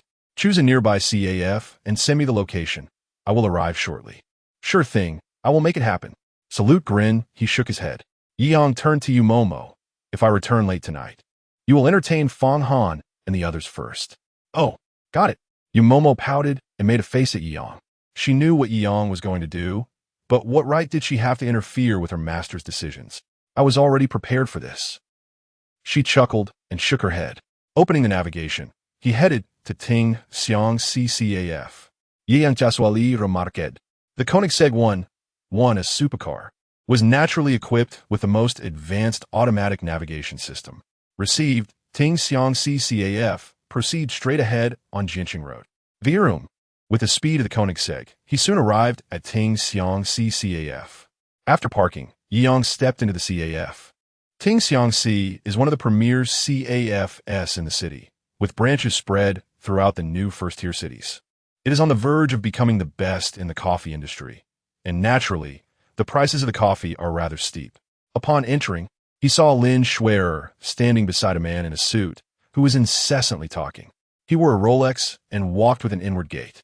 Lin Shuer's face displayed a hint of annoyance as she tried to explain something. Upon noticing this, Yang frowned. Lin Shuer had already become someone he regarded as his own. This person was clearly overstepping his boundaries. Beautiful lady, even if you're waiting for someone, why not have my contact information? I am confident I am a notable figure in the city. Who knows? I might even help your boyfriend find a job in the future. Ha ha. The Rolex-wearing man appeared quite self-satisfied. However, this self-satisfaction only served to further annoy Lin Shuer. Yang. Lin Shuer exclaimed upon seeing Yang arrive, her eyes lighting up with joy as she waved eagerly. Oh, is this your little boyfriend? The Rolex-wearing man raised an eyebrow, casting a disdainful glance at Linny. Chapter 36. Do you dare to face me? Step aside. Yang spoke indifferently. Step aside. But my feet refused to obey, the man in the Rolex sneered. Surrounding customers turned their attention to the scene, especially many men who had been eyeing Lin Shuer for quite some time, naturally feeling envious of Yang for having such a beautiful girlfriend at such a young age. They wish someone would teach him a lesson. The world is cruel. Ha. This little brother must be seeing such a situation for the first time, right? Who told him to find such a stunning girlfriend? Yang smiled, but within that smile lay a hint of menace. If you cannot walk, I shall make you crawl out of here. Oh, you're quite the arrogant one, aren't you? The man in the Rolex flaunted his watch. Open your eyes and take a good look at what this is. The Rolex Green Submariner. My goodness. This guy who is trying to flirt is indeed wealthy. This thing has a public price soaring to over $300,000, right? Spending $300,000 on a watch. How affluent. Those here for coffee are at least part of the white-collar class, naturally recognizing luxury prices. TSK. Could this be the old tale of love meeting money? I wonder who this girl would choose in reality. Today, Yi Yang was dressed in understated luxury. Although his outfit cost several $100,000, most people couldn't recognize the low-key luxury brand he wore. So, they assumed he was just a boy from an ordinary family. What else is there to say? Of course, they would choose money, right? How many girls nowadays do not love money? Spending $300,000 on a watch, following this boss, he must be living the good life. Why would she endure hardship with this poor boy? Shouldn't women treat themselves better? A few gold diggers in the crowd began to promote their own values in a sarcastic tone. Did you hear that? The man in the Rolex, Li Chaoyang, smiled proudly. You're trying to act tough, but you don't have the qualifications. Oh, your gaze has turned fierce. Hee, do you want to make a move? Let me tell you, my third uncle is the chairman of Zhonglia, worth billions. Dare to lay a hand on me, and you'll be locked up for life. Hiss. Zhonglia Company, that financial giant from Modu. The company is valued at several hundred billion. No wonder this guy is so arrogant. Gulp. Many were intimidated by the name of Zhonglia Company, and the gold digger's eyes lit up even more. Zhonglia? Yi Yang chuckled, calming Lin Schwerer, who was about to rise, and turned his gaze back to Li Chaoyang. I was initially considering teaching you a lesson myself, but it seems you have delivered your face to me to strike. Kid, you must not have heard my words clearly. Zhonglia, the investment company worth hundreds of billions in the Empire Financial Building. Li Chaoyang looked at Yi Yang with derision. Now, what gives you the courage to ask me to leave? On the contrary, you should roll out of here, leaving your little girlfriend behind. I might consider letting today's incident slide. Yi Yang sneered. I said, today you will crawl out of here, and you shall crawl out. Hiss. Indeed, too young. Knowing the other's background and still being so arrogant. Once he is humiliated, he won't be so cocky anymore. The customers nearby shook their heads. You all. Lin Schwerer gritted her teeth. Yigu is someone you all have a right to comment on. TCH. Seeing the goddess angry, these men dared not mock any further, yet their initial thoughts remained unchanged. Yi, young Smilet. Disregarding them. I shall have your third uncle personally command you to leave. The customers nearly spat their coffee out. How could this young man be so arrogant? Does he even comprehend what it means to be worth hundreds of billions? Oh, ha. All right, come on. I want to see what ability you have to make me. Li Chaoyang, leave here. Li Chaoyang, undeterred, admired his Rolex. He directly dialed Fong Xiao's phone. Hello, is this boss Fong? Fong Zhao's heart trembled upon seeing the number. Yi Yang was a significant figure, and he wouldn't reach out to him without a reason. What could this be about? He felt a sense of foreboding, nervously asking, Do you have a nephew named Li Chaoyang? Yi Yang asked coldly. Fong Xiao suddenly stood up from his chair, his heart racing. Has this kid offended you somehow? He hasn't directly offended me. Yi Yang replied indifferently. Phew. That's good to hear. Fong Xiao let out a sigh of relief. Yi Yang continued. However, he is currently harassing my girlfriend in front of me and want me to leave. What? Fong Zhao's moment of relief nearly caused him a heart attack. Just days ago, he had mocked Zhang Wanmin for having a foolish subordinate. And now this disaster had come upon him. This little brat dares to disrespect Mr. Yi. Mr. Yi, how should we handle this? Fong Xiao did not dare disobey. He quickly agreed, whether it was compensation or anything else. A financial company cannot afford to offend this superpower who might have thousands of billions in backing. The power of such a figure is terrifying. If offended, a mere stumble could lead to substantial losses for his company. Handle it. Have him kneel and slap himself 10 times, then roll out of here. Yi Yang emphasized the word roll. All right. Fong Xiao exhaled deeply. As long as there is a way to resolve it, then it's all manageable.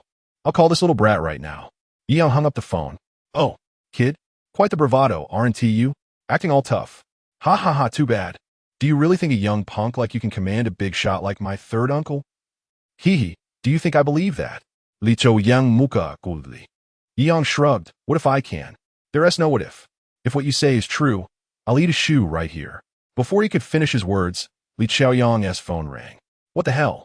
Seeing the caller ID, a cold sweat broke out on his back. Could this young man really know the chairman of Zhonglia? The surrounding customers looked on in confusion at Li Chaoyang's reaction. Hello. Li Chaoyang, panting, answered the call skeptically. Hello? You little brat. What kind of trouble are you stirring up out there? Fang Xiao's furious voice came from the phone. Do you know whether my company will be kicked out of the Empire building depends on Mr. Yi's whim? Right now, I almost want to kick you to death. Due to Fang Xiao's uncontrollable rage, many customers overheard his words, and the entire venue fell silent. Chapter 37. Not expensive. Just over 100 million. Li Chaoyang was utterly bewildered, unable to fathom the reality before him as he scrutinized Yi Yang with a newfound perspective. The demeanor and mindset shifted, revealing myriad subtle details. Was that a low-key yet opulent customized Zegna? Gulp. That watch. The Vacheron Constantin Artisan Series. Judging by its craftsmanship and the serial number, it was worth at least 10 million. His hands trembled uncontrollably. Initially, he had dismissed this young man, merely thinking of impressing the ladies. Even upon seeing the Vacheron Constantin, he would never have believed it was genuine. Mindset dictates judgment. Only after learning from his uncle about the true identity of the other party did he realize that he had provoked a formidable figure today. Uncle, you must save me. Li Chaoyang was a man who cowered before the strong. Upon realizing he was up against a real heavyweight, he immediately sought to appease. Save you? You should be thinking of how to please Boss Yi. Kneel and apologize. Fang Xiao bellowed. Today's affair was a matter of pride. As long as his nephew's dignity lay in tatters, he believed Boss Yi would not pursue the matter too rigorously. Kneel and apologize? When did Li Chaoyang ever endure such humiliation? His eyes reddened at the suggestion. Do you wish for death? Fang Xiao shouted from the other side, incredulous at his nephew's lack of understanding. Gulping, Li Chaoyang steeled himself, sank to his knees, and cried out, Boss Yi, I was blind. I am a worthless dog with no discernment. Please have mercy on me. This spectacle left the waitstaff and patrons utterly dumbfounded. This young man was not merely arrogant. He possessed genuine worth. His connections were so formidable that even Fang Xiao, the chairman of a major company, had to show deference. Yi Yang's gaze remained calm. You have offended my woman. Bow and apologize. Yes, yes, yes. Li Chaoyang quickly turned around and bowed repeatedly to Lin Shuer, exclaiming, It was my fault. Please forgive this lowly dog. Slap yourself. I want to hear a sound with every strike. Fang Xiao urged over the phone. Li Jian azitata. But Fang Zhao's roar spurred him on. Slap. He struck his own face, a vivid red mark appearing. Not loud enough. Keep hitting. Fang Xiao insisted. Slap. Not loud enough. Slap. Continue.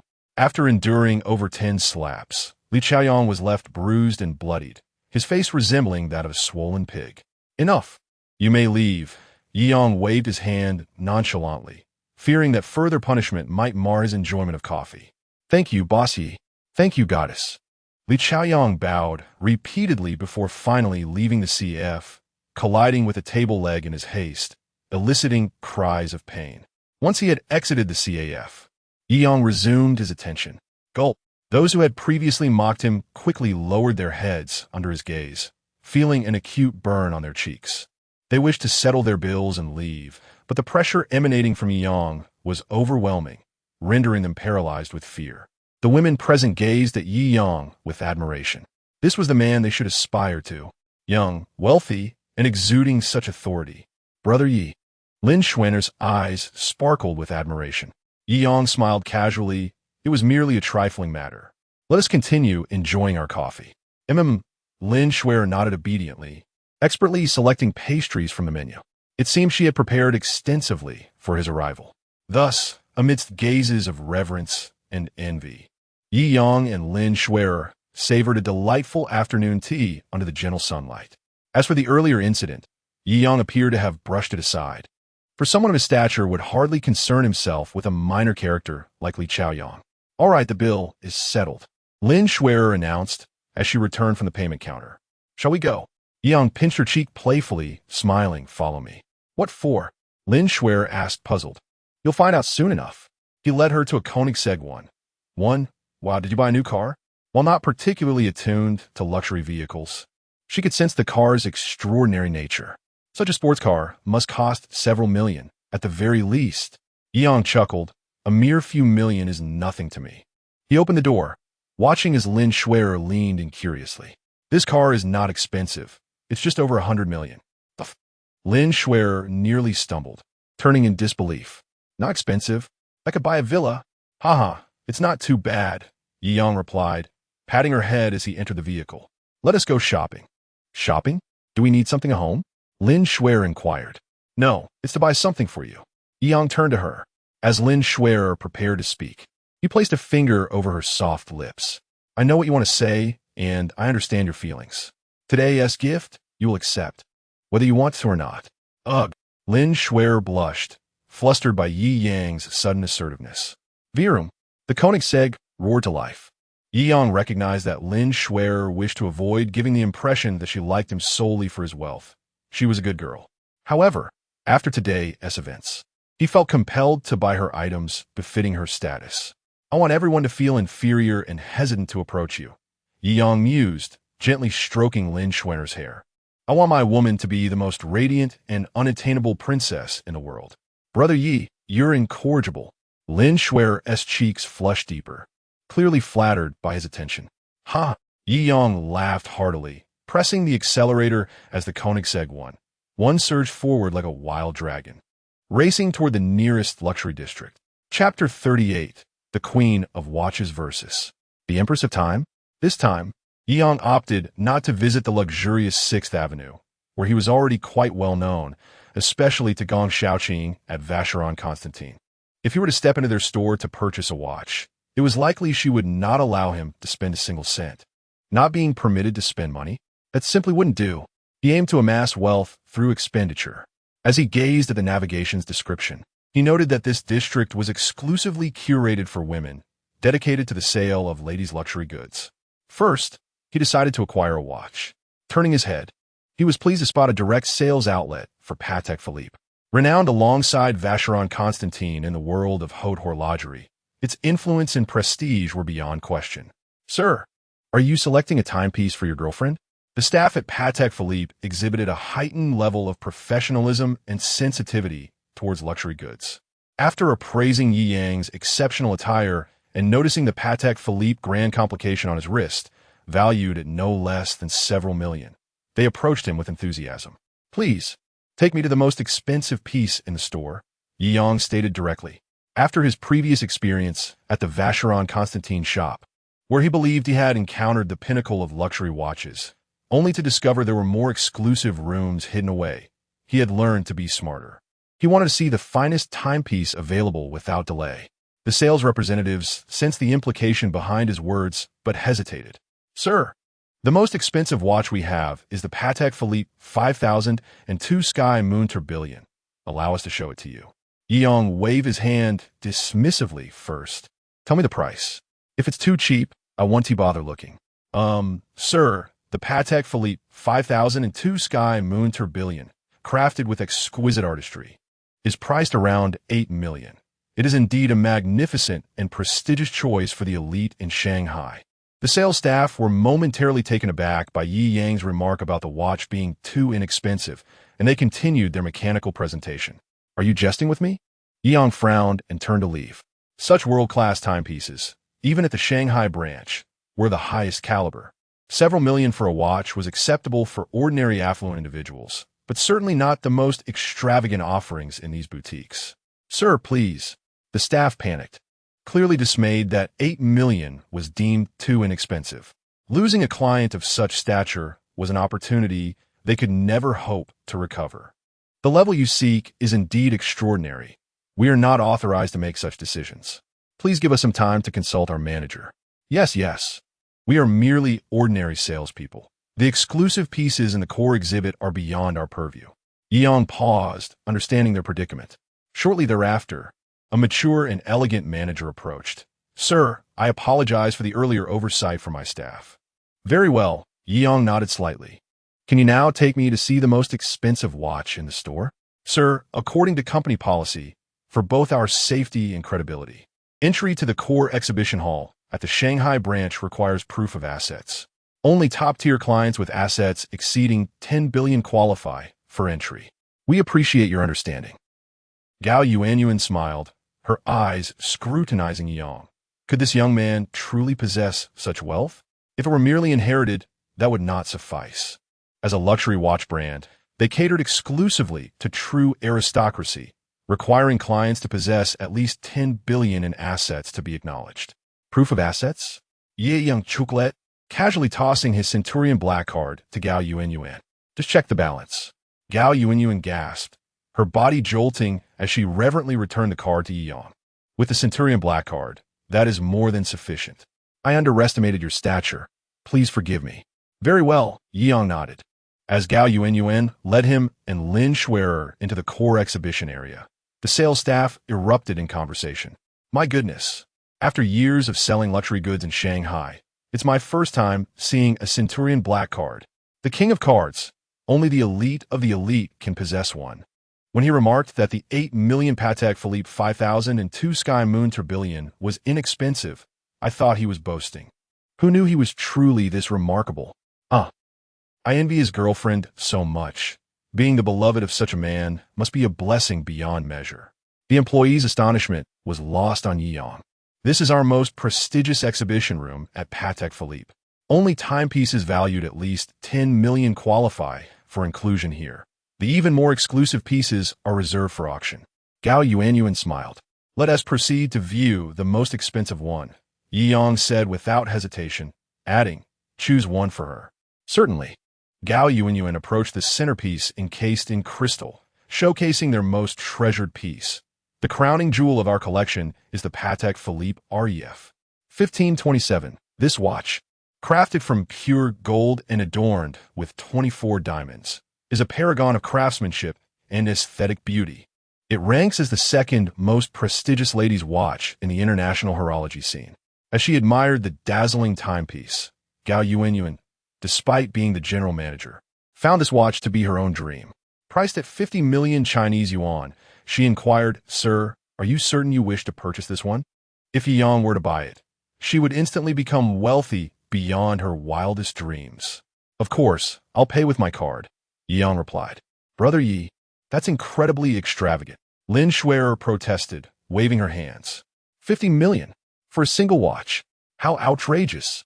Gao Yuanyuan gazed enviously at Lin Schwerer, thinking how fortunate she was to have such a generous boyfriend. Fairy tales always seem to belong to others. By the way, Yi Yang's remarks sparked a glimmer of anticipation in Gao Yuanyuan's heart. You mentioned this watch ranks second. What holds the first position? A faint disappointment flickered across Gao Yuanyuan's mind, but she quickly composed herself, replying with a smile, the top-ranked piece is the Chopard 210 carat, entirely crafted from diamonds and gemstones, unparalleled in opulence. Regarded as the Empress of Time. Oh, it seems I must find a way to acquire it soon. True to his character, Yi Yang was intent on securing the very best. That may be an insurmountable challenge. Gao Yuanyuan replied with a wry smile. Chapter 39. The online hostess of toxic positivity dismantling couples? How could this be possible?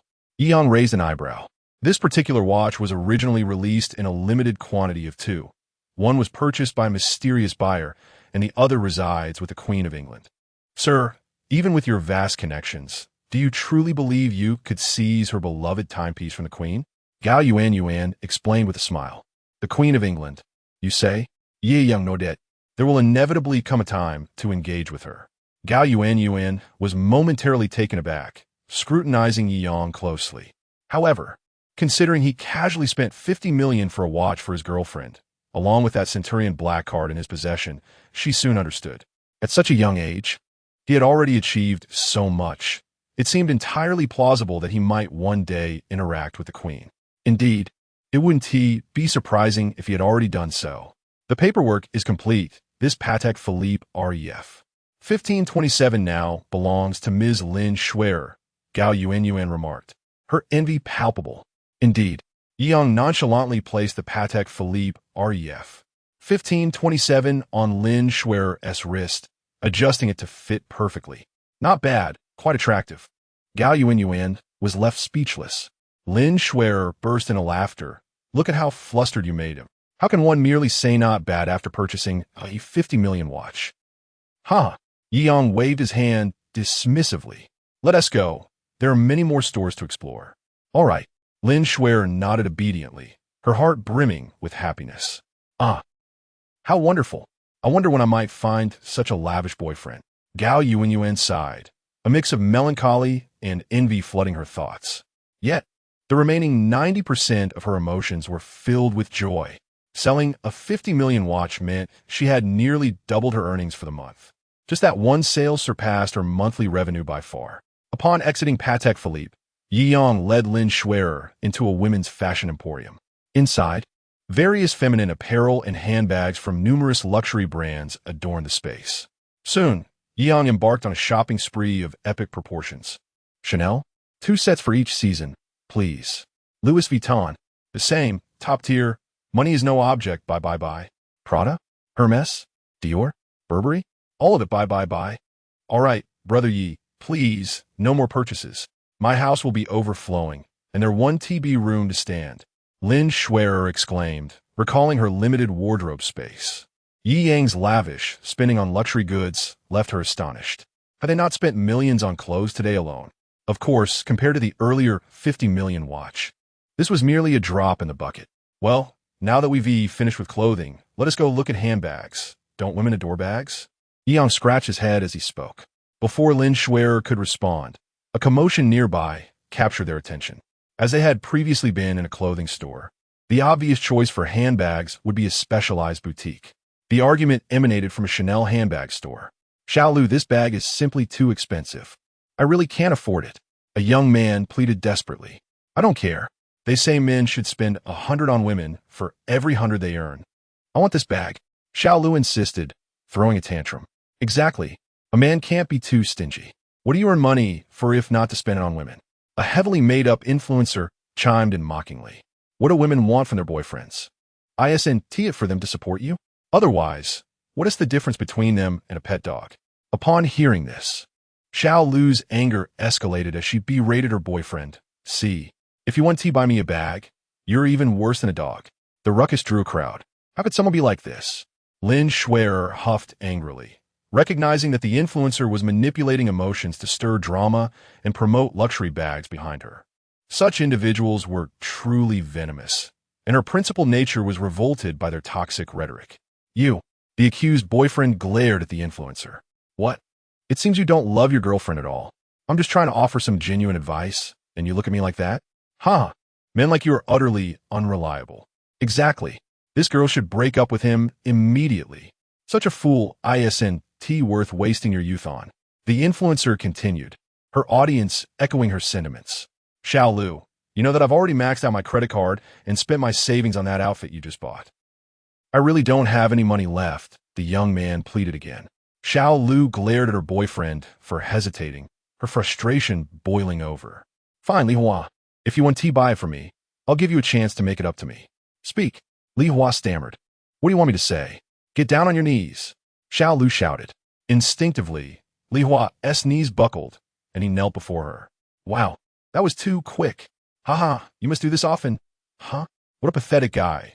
You deserve this kind of girlfriend. The onlookers shook their heads in disappointment at the scene unfolding before them. Realizing the absurdity of the situation, Li Hua looked up at Xiaolu in disbelief. You're humiliating me. Xiaolu, unfazed by the laughter around her, continued to berate her boyfriend. Weren't we supposed to keep that private? Li Hua's face flushed with embarrassment. Fists clenched as he stood up and suppressed his voice, clearly on the verge of losing his temper. What? I haven't even insulted you yet, and you're already feeling wronged? Xiaolu crossed her arms, adopting a condescending attitude. Fine. Li Hua hurled the various female garments he had just purchased onto the ground in frustration. You spoiled brat. Get as far away as possible. To hell with you. With that, he turned to leave. Xiaolu, shocked that her primary financial source dared to walk away, was consumed by a tidal wave of rage. You leave. If you go, don't come back. After throwing a fit, she realized that Li Hua was genuinely upset. Panic set in, as someone earning $3,000 a month. She could not afford to live without her programmer boyfriend. ATM. No, Li Hua, don't run away. Wait for me. Sorry. Can we work this out? Ye Young Get. Men were most concerned about their dignity and face. At home, that might be acceptable, but publicly acting out was simply foolish. However, this seemed to be the typical conclusion for a willing dog in such a relationship, and he felt no sympathy. Shall we go? He smiled, taking Lin Shuer by the hand as they prepared to find the next store. With such a brainless, toxic positivity influencer present, he had lost all interest in spending money. Chapter 40. You think you can trick me? You're still too naive. Yang shook his head. The market for toxic positivity women thrives solely because of the support from foolish sycophants and spineless individuals. This phenomenon cannot merely be blamed on the toxic attitudes. He held a strong disdain for sycophants. After all, a dog is still just a dog. If one wishes to be someone else's boyfriend, one must first learn to be a person of worth. If all men were to regard these toxic women as nothing more than refuse, this trend would naturally dissipate. Just moments ago, having successfully broken apart a couple, the streamer Su Hong felt a profound sense of accomplishment. Ah, I've saved another sister, she thought. Do you all think what I did was right? The audience lauded her, and her sales surged significantly, causing Su Hong to smile broadly. To onlookers who held more conventional values, her expression appeared rather grotesque. Huh? A new target? Having just dismantled a couple, her live stream was now abuzz. Relishing the sweet taste of success, Su Hong began to search for her next objective. Her gaze fell upon Yi Yang and Lin Shuer, a pair that epitomized the ideal couple. If she could break them apart, her live stream would undoubtedly experience another explosive surge. Her heart raced with excitement as she approached them. Excuse me, sir, do you have a moment to participate in an interview? Yi Yang cast her a sidelong glance, inwardly scoffing, as it was clear she had set her sights on ensnaring them. However, she was too inexperienced to fool him. Sure, he replied. As soon as Yang appeared on camera, the female viewers erupted in excitement. Wow, so handsome, such taste. This is my ideal man, they exclaimed. Yes, but he seems a bit familiar. Where have I seen him before? Red sister, send us your location. I want to fly over. Observing the fervor in her live stream, Su Hong smirked confidently and asked, Young man, do you love your girlfriend? Would you be willing to max out your credit card for her? Max out my credit card? Not interested, Yi Yang shrugged casually. Su Hong was taken aback. What the hell? This is a live stream. There are so many people watching. You want to even pretend? Just outright refuse. However, a direct refusal was even better. A man so blatantly callous could dismantle relationships with just a few words. I thought this young man was decent. But he is just another scoundrel who wants to even max out his credit card for his girlfriend. Exactly. Good looks are useless. Such scoundrels are the most dangerous. The chat exploded with uproar. Onlookers brightened, many of whom had long been dominated by their girlfriends, showering Yi Yang with thumbs up. Wow, a true role model. Well done. Cough, cough. The first step of her scheme had failed, and the next part, where Yi Yang would be persuaded to splurge on a handbag, could not proceed. But that was fine. As a seasoned influencer, she was ruthless and had prepared several strategies. If one failed, she would simply switch to another. Is it that you don't love your girlfriend enough? Sigh, if you can't even bear to max out your credit card, how can you spend a few thousand on your girl? Today's men are truly heartless. She began employing reverse psychology. Max out my credit card? Ye young smirket. I'd rather see which bag dares to sell for 100 billion. 100 billion? What the? The audience erupted in disbelief. Originally, they had come to witness a straightforward confrontation between a straight man and a toxic female streamer, only to discover that this straight man was a super tycoon. A credit card limit of 100 billion? Do you even know what you're saying? Su Hong almost fainted from shock, unable to accept what Yi Yang had just said. This level of retort was truly professional. The audience was cheering, and they believed Yi Yang was merely joking. What credit card has a limit of 100 billion? It's obviously a joke. Yi Yang's unexpected and audacious response left Su Hong utterly speechless. This guy was impressive. Lin Shuer watched with a smile, knowing her brother Yi was truly remarkable, leaving this woman at a loss for words. Huh, this young man surely knows how to joke. If you can't afford it, just say so. Dreaming is better done lying in bed. Su Hong, with a gleam in her eye, struck back. You think I'm joking? Yi Yang smiled. Then let me ask you, how much is your outfit worth? Surely, a super tycoon with 100 billion credit card limit wouldn't dress so plainly. Su Hong retorted coolly, how much? It's really not that expensive. I thought so. Ye Yang shrugged. Sir, I suggest you wake up from your daydream. Perhaps just over 100 million, he replied casually. Su Hong, ready to retort, was instantly silenced by Yi Yang's next words, biting her tongue in shock. What? Over 100 million? Are you wearing a golden Saint Seiya suit or something? Anyone can brag. The women in the live stream went wild, typing furiously. Huh. Red Sister gained confidence. You say 100 million, just like that? Can you tell us what it is, so we can broaden our horizons? Don't believe me? Yi Yang snickered. This outfit is a low-key luxury custom from Zegna, probably around 7 or 800,000. The shoes are custom-made by Seville Row artisans. About 500,000. As for the watch, Vacheron Constantinus Artisan, 000R, I'm not sure of the price, but it starts at 100 million. With each explanation, the audience erupted in waves of astonishment. Wait, I didn't notice closely before, but this is indeed Zegna's private low-luxury custom. The chairman of my dad's company wears this. No way. I thought he was just spewing nonsense. The clothes are real. So does that mean the shoes and watch are also real? The crowd was left stuttering. What kind of super tycoon is this? An outfit worth over 100 million. Everyone's worldview shattered. Wow, that's the artisan, 000R. The same one worn by the Russian emperor, even with 100 billion. Without connections and status, one couldn't possibly acquire it. The watch enthusiasts in attendance gasped in reverence. Chapter 41. The professional team arrives. Do you really believe that this Centurion black card could be a counterfeit? Yi Yang casually produced the Centurion black card from his pocket, waving it before Su Hong. The moment the black card appeared, Su Hong felt utterly deflated. Oh my goodness, the Centurion black card. This is truly a world-class tycoon. Suddenly, it dawned on her. Wasn't that girl also a streamer on TikTok named Schwer? Ah, yes. Just a few days ago, I was captivated by her carnival battle in her live stream. That guy from that night, could he be the legendary Yi Shenhao? Wow, the real deal is right in front of me, and I completely missed it. My apologies. Is it really him?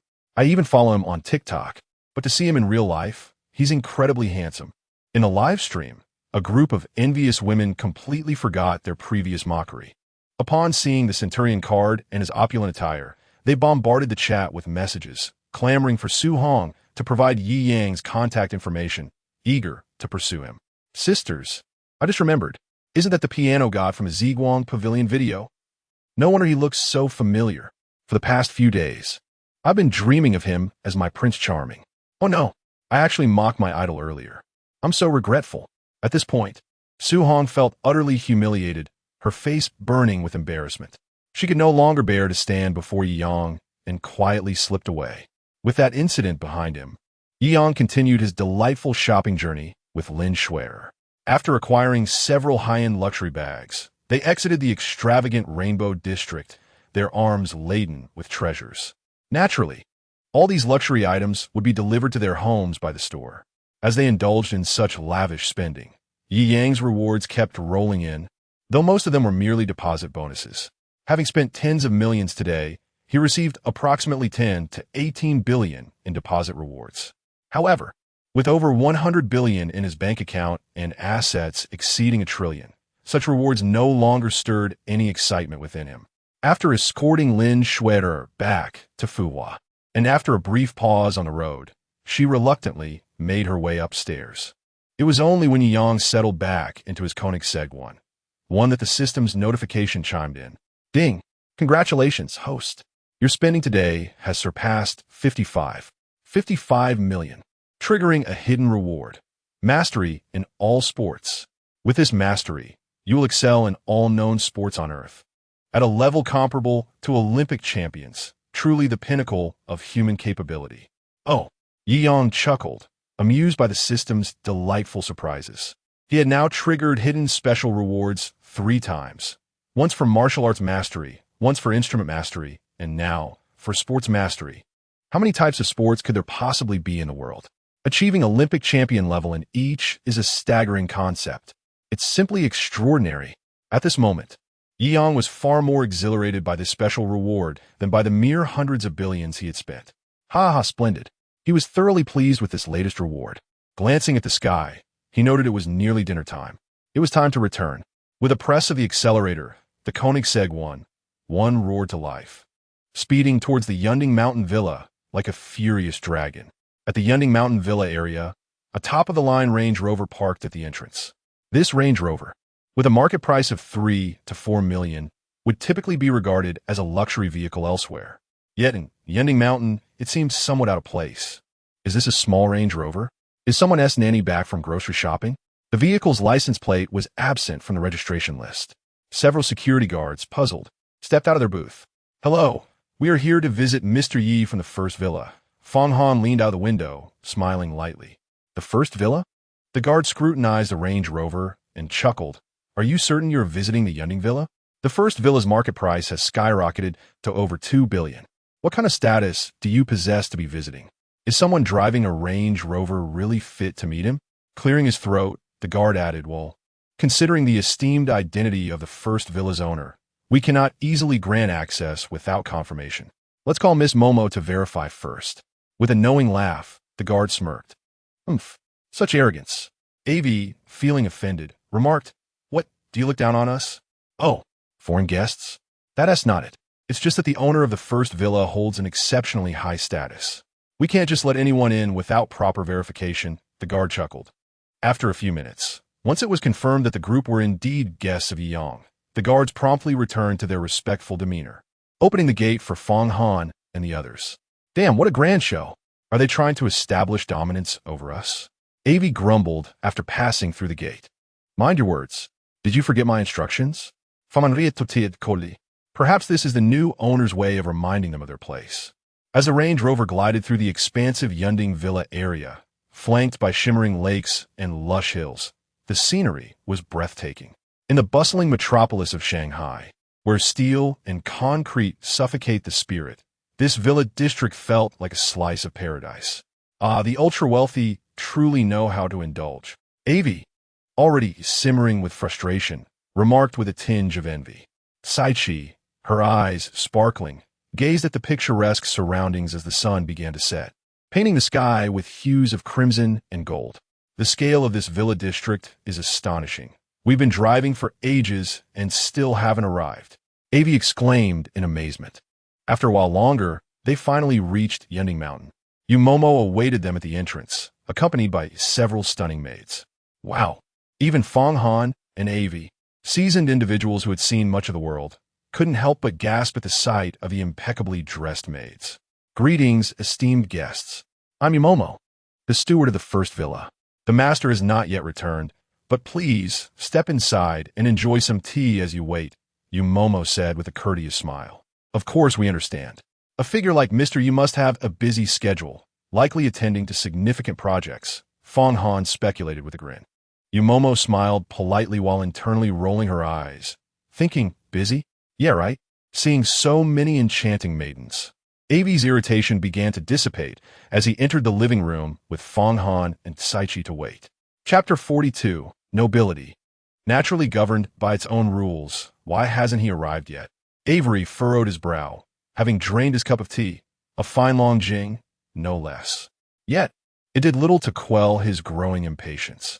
As a star lawyer, accustomed to preferential treatment, he found it disconcerting to wait so long for a visit. Observing Avery's agitation, Fong Han shook his head. Despite Avery's many admirable qualities, his pride was a considerable flaw. "Bah, I won't wait any longer." Avery slammed his teacup down on the table and rose to leave. Just as Fong Han was about to chastise him for his impulsive behavior, a deep roar of a supercar approached. The host had finally returned. "Imosmaid Nawingli." Standing, Avery caught sight of the striking vehicle outside, a Koenigsegg one. Instantly, his arrogance was diminished. He had encountered many wealthy individuals, but none had ever owned such a formidable automobile. Fong Han and Kai Chi also stood, equally captivated by the sight of the Koenigsegg. Goodness, Mr. Yi certainly possesses audacity, Fong Han mused, a wry smile creeping onto his lips. Although he was affluent, he could not fathom spending $100 million on a car. Otherwise, he would not have arrived in a mere Range Rover. As Yang entered the room, YMO and the maid stood in unison, bowing respectfully. The display of deference was impressive, and though Avery feigned indifference, he was inwardly envious. "Apologies for my tardiness," Yi Yang said with a smile, shaking hands with Fong Han. "Please take a seat." The three of them complied. Kai-Chi scrutinized Yang closely, while Avery, still simmering from earlier frustrations, remained silent. Mr. Yi, now that you have acquired our law firm, may I inquire about your specific needs? Fananventured Ketifusli. Not much, really. I simply purchased my own law firm for contingencies. I trust you to manage the legal matters and contracts concerning my assets, Yang replied. Fang Han was taken aback. To buy such a renowned law firm merely for contingencies was a level of wealth he had never encountered. The mindset of the affluent was indeed extraordinary. What about our future plans and personnel changes? Fang Han pressed, his concerns mounting. After all, he had nurtured the Jiangjing law firm from its inception, and if Yi Yang harbored intentions of usurping power, it would be a devastating blow. I have no immediate opinions on that, Yi Yang shrugged. He had no time for office politics. For a rational person seeking profit, the focus should be on generating wealth, rather than squabbling over power. With the time spent on such trivialities, he could simply indulge in spending. Fang Han felt a weight lift from his shoulders. Yi Yang's words clearly indicated his stance, alleviating his greatest concerns. With doubts dispelled, the atmosphere grew notably more relaxed. Could you inform us of any contracts requiring drafting under your name? We'd like to coordinate effectively, Fang Han inquired further. There are two international entities, a Ch To Lafite Winery and a Vacheron Constantine Watch Company, Yi Yang reflected. Domestically, there is more, a property interest in the Imperial Financial Tower, tenant contracts for 10 academic buildings in the university town, and a development agreement for the Ziguang Pavilion restaurant. Fang Han felt a chill run down his spine. Each of these seemingly unrelated industries belonged to the same individual. Even the often arrogant Avery was taken aback. Also, the Yida Group is mine, which requires special attention. However, they already have a dedicated legal team, so there is no need for concern. Yi Yang added, there are likely others, but I can't recall them all at the moment. I'll let you know if I think of more. What? The Yida Group? You mean the Yida Group? The three were stunned. This was a renowned conglomerate in China.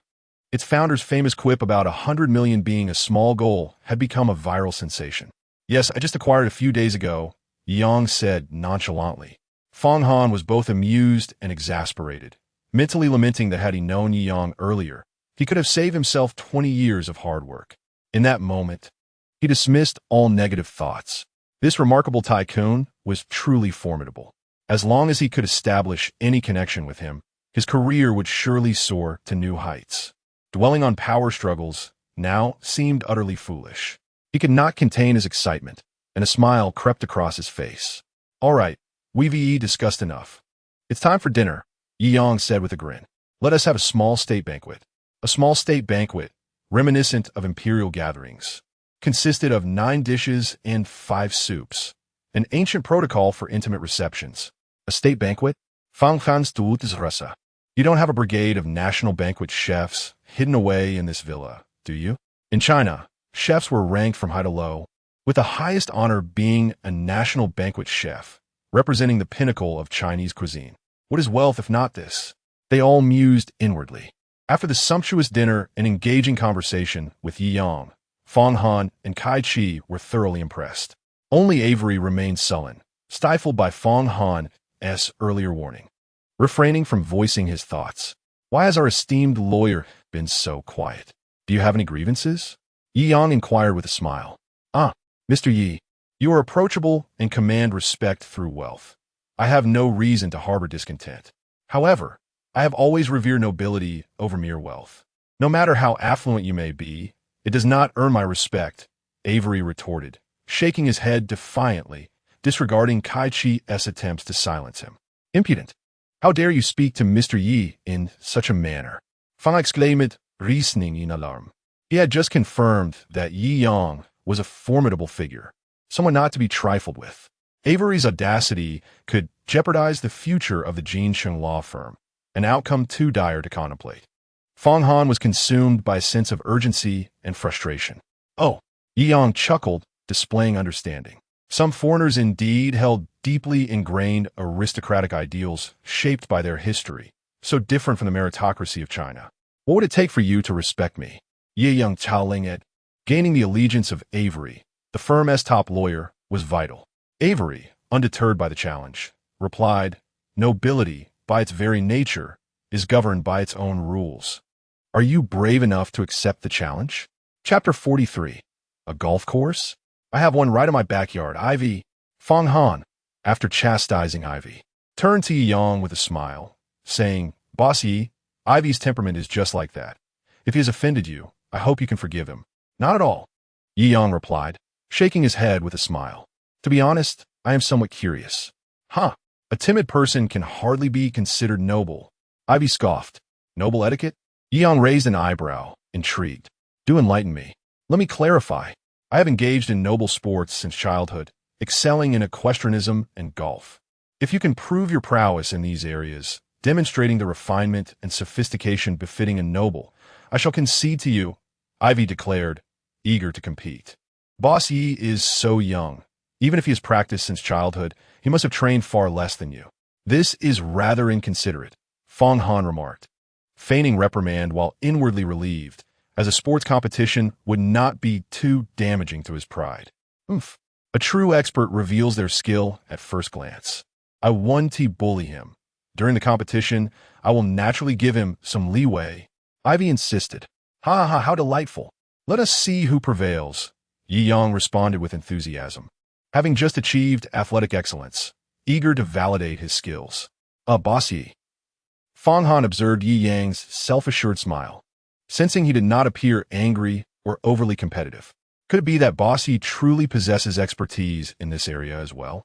So young, already a formidable figure in his career, and also multi-talented? Is he some sort of prodigy? Saichi gazed at Yi Yang with admiration, feelings of infatuation blossoming within her. "Oomph, just showing off," Ivy thought, feeling somewhat insecure at Yi Yang's confidence. However, recalling his own superior skills, he regained his composure. "With such confidence, if you lose terribly later, you will surely grasp the disparity between us." Yi Yang smiled at Ivy, aware that all this talk of nobility in sports was merely Ivy's attempt to mask his own insecurities. Ivy simply sought to humble him in his area of expertise as a form of retaliation for his earlier frustration. His strengths lay in sports and law, and comparing legal skills was unrealistic. Hence he chose sports instead. "Since you refuse to concede, I shall compel you to." Yang clapped his hands. "My backyard is a golf course. Let's go and have some fun." My backyard is a golf course. Fang Han thought this was merely an online joke, but today he was certainly enlightened. With such a super-rich individual, he could not help but feel acutely aware of his own poverty. "Master Yu," Yamomo approached, her voice low and tinged with concern. Yang chuckled, playfully tapping her nose. Leaning closer, he whispered, "Just bring the cheerleaders to support me. Watch as I outplay this foreigner." Yumomo's face turned crimson as she nodded repeatedly, raising her small fist in a gesture of encouragement. The summer breeze in Magic City felt rather intense this evening.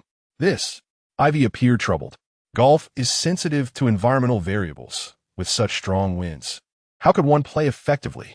Only top-tier elites can disregard weather conditions and consistently perform at extraordinary levels. Ahem, it seems today as weather is not suitable for golf. Ivy scratched his head, fearing he might not sink a single ball. He had intended to humiliate Yi Yang, but he might end up digging his own grave instead. This splendid weather, with its refreshing evening breeze, was indeed perfect for golf. Yi Yang found the conditions quite pleasant. "Oomph, you truly do not understand. Or are you just pretending?" Ivy rolled his eyes inwardly. Anyone with a modicum of golf knowledge would not make such an ignorant statement, unless you were a super guru. But how could a young man in his 20s possibly play golf at a world-class level? Absurd. Could it be that this fellow expects that we will all fail to make a hole-in-one, resulting in a draw, thus masking his embarrassment? Since this is an informal match, we shall not adhere to the standard 18-hole rules. Yi Yang proposed, "Let us establish a rule, 10 strokes, and we shall see who can sink the most balls. If I do not exceed your count by 2, I concede." That was supposed to be my line. Ivy fumed internally. However, since Yang had taken the lead, he merely sneered, "Humph, talk big, just don't get slapped in the face later. Start your performance." Yang, with a smile, settled beneath the sunshade, casually standing up and grasping the golf club, his entire being seamlessly transitioning into a state of perfect readiness. Every muscle in his body harmonized, waist, hips, arms, wrists, all working in concert.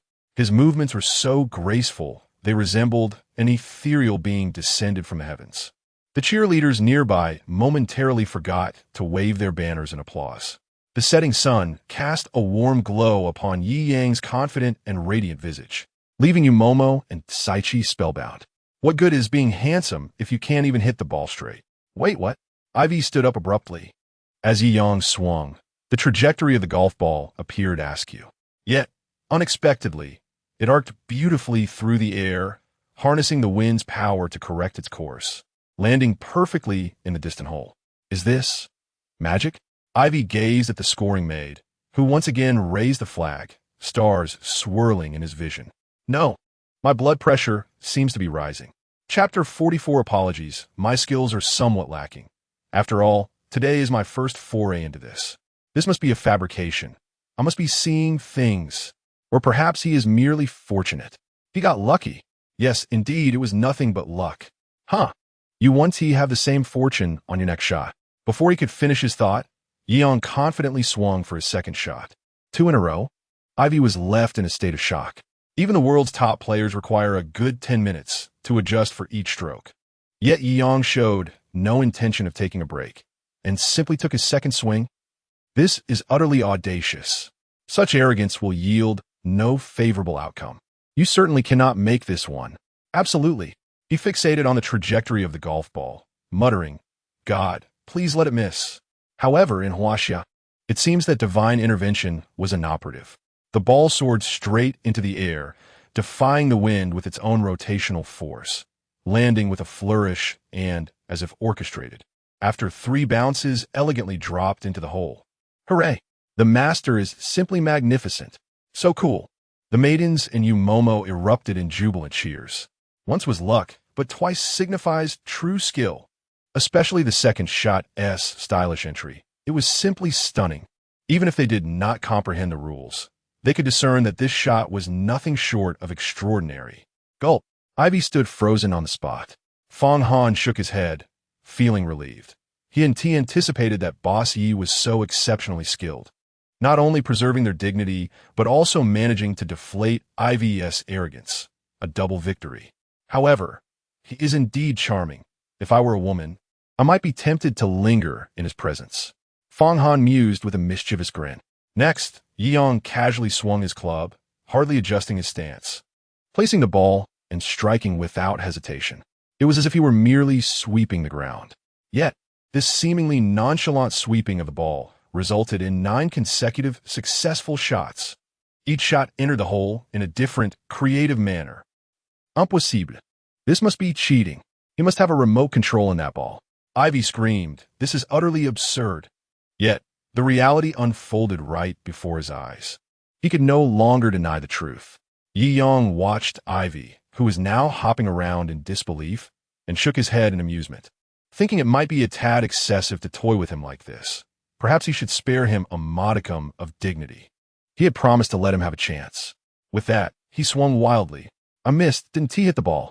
How incredibly clumsy. Ha! He casually tossed the club to a nearby maid and returned to the shade of the umbrella, patting Ivy on the shoulder, who was gaping at him with wide eyes. It seems I am still rather inexperienced. 9 out of 10 shots is quite commendable for a first-time golfer. Ivy was on the verge of tears. Was that your idea of letting me win? That was nothing short of blatant humiliation. Your acting was abysmal. After 9 brilliant shots, you whiffed the last one? Are you trying to fool a fool? Looking into Yi Yang's sincere eyes, Ivy grasped the underlying message. Yes, I am indeed fooling a fool at that moment. A maid with the scorecard returned briskly, having overheard the earlier exchange. Did I hear you suspecting that I had a remote control on my ball? Yang tossed the golf ball to Ivy. Why don't you cut it open and see? Bossy, I was just joking. Please do not take it to heart. Ivy surrendered completely. The moment he held the golf ball, his experience allowed him to discern its authenticity through its weight and feel. Are you convinced now? Yeong asked with a smirk. Convinced, definitely. Ivy, having lived for 30 years, had never encountered someone as remarkable as you, Bossy. He felt a flush of embarrassment on his face and repeatedly apologized. Shall we have another contest? My family has a horse ranch in the backyard. Yang jested. No, no, no.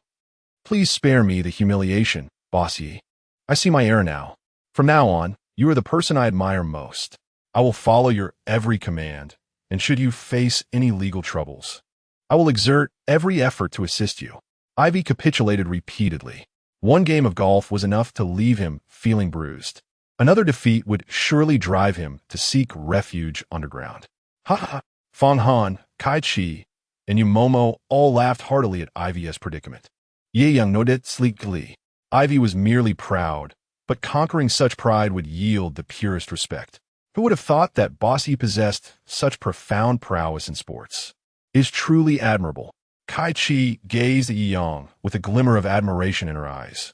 It was rather casual, but if I were to claim that this is genuinely my first time playing golf, would you believe it? Yi Yang spoke candidly. Bossy, didn't we agree not to humiliate me? Ivy said with a mix of laughter and disbelief. Your skill level is more than sufficient to compete for the title of World Golf Champion. How could this possibly be your first time playing?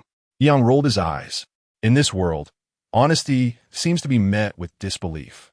I assure you, I'm indeed playing golf for the first time. After sharing a few more laughs, Yi Yang bid farewell to Fang Han and the others.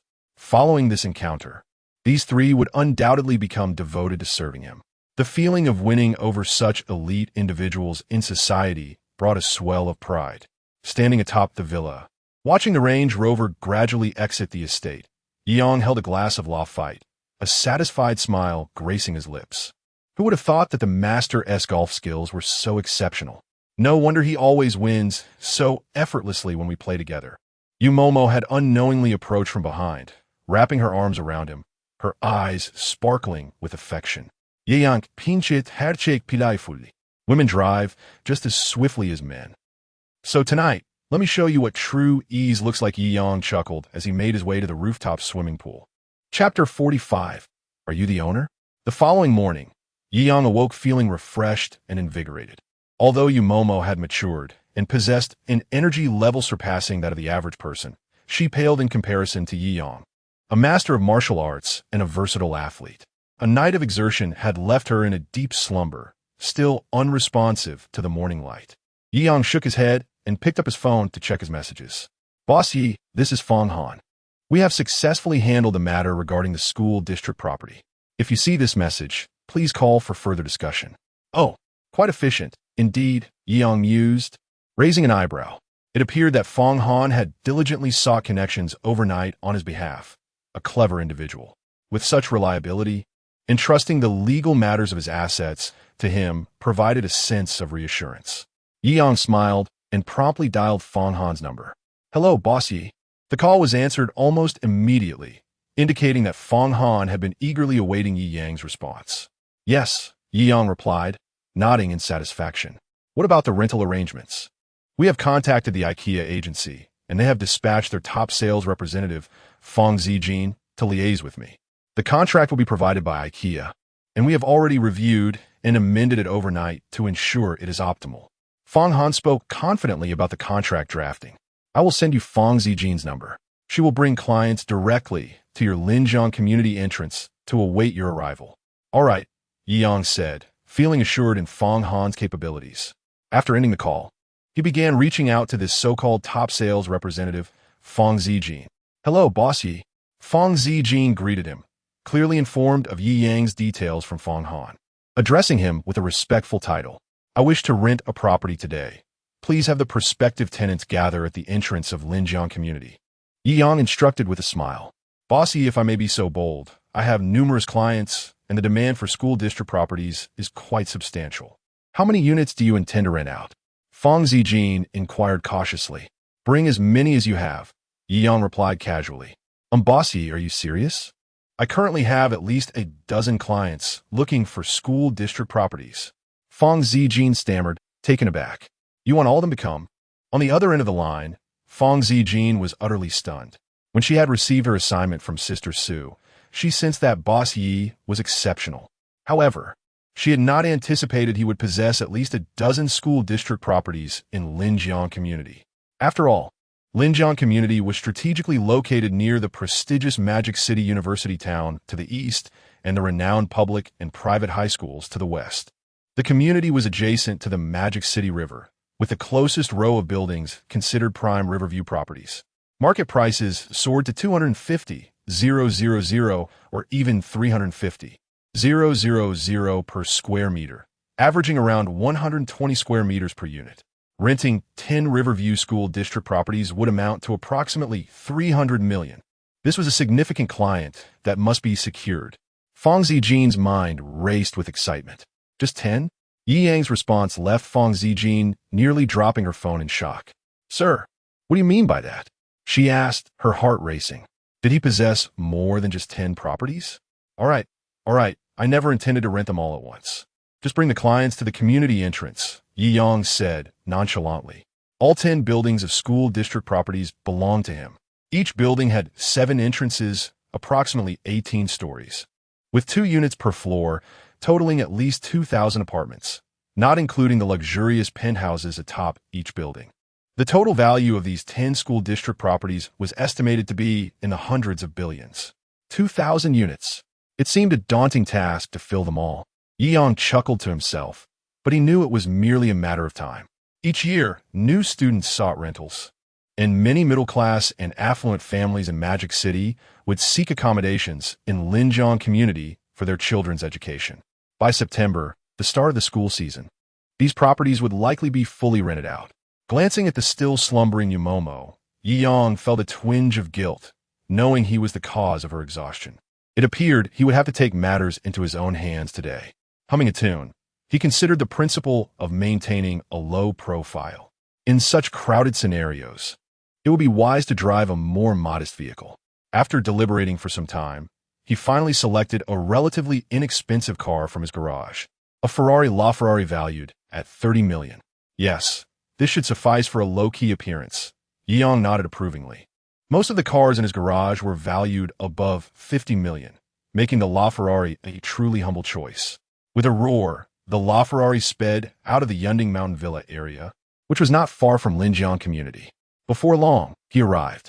However, Fang Zijin had clearly arrived earlier. The prospective tenants eager for school district properties appeared anxious. Wow, a Ferrari! Exclaimed one discerning individual among the waiting crowd as Yi Yang's LaFerrari approached.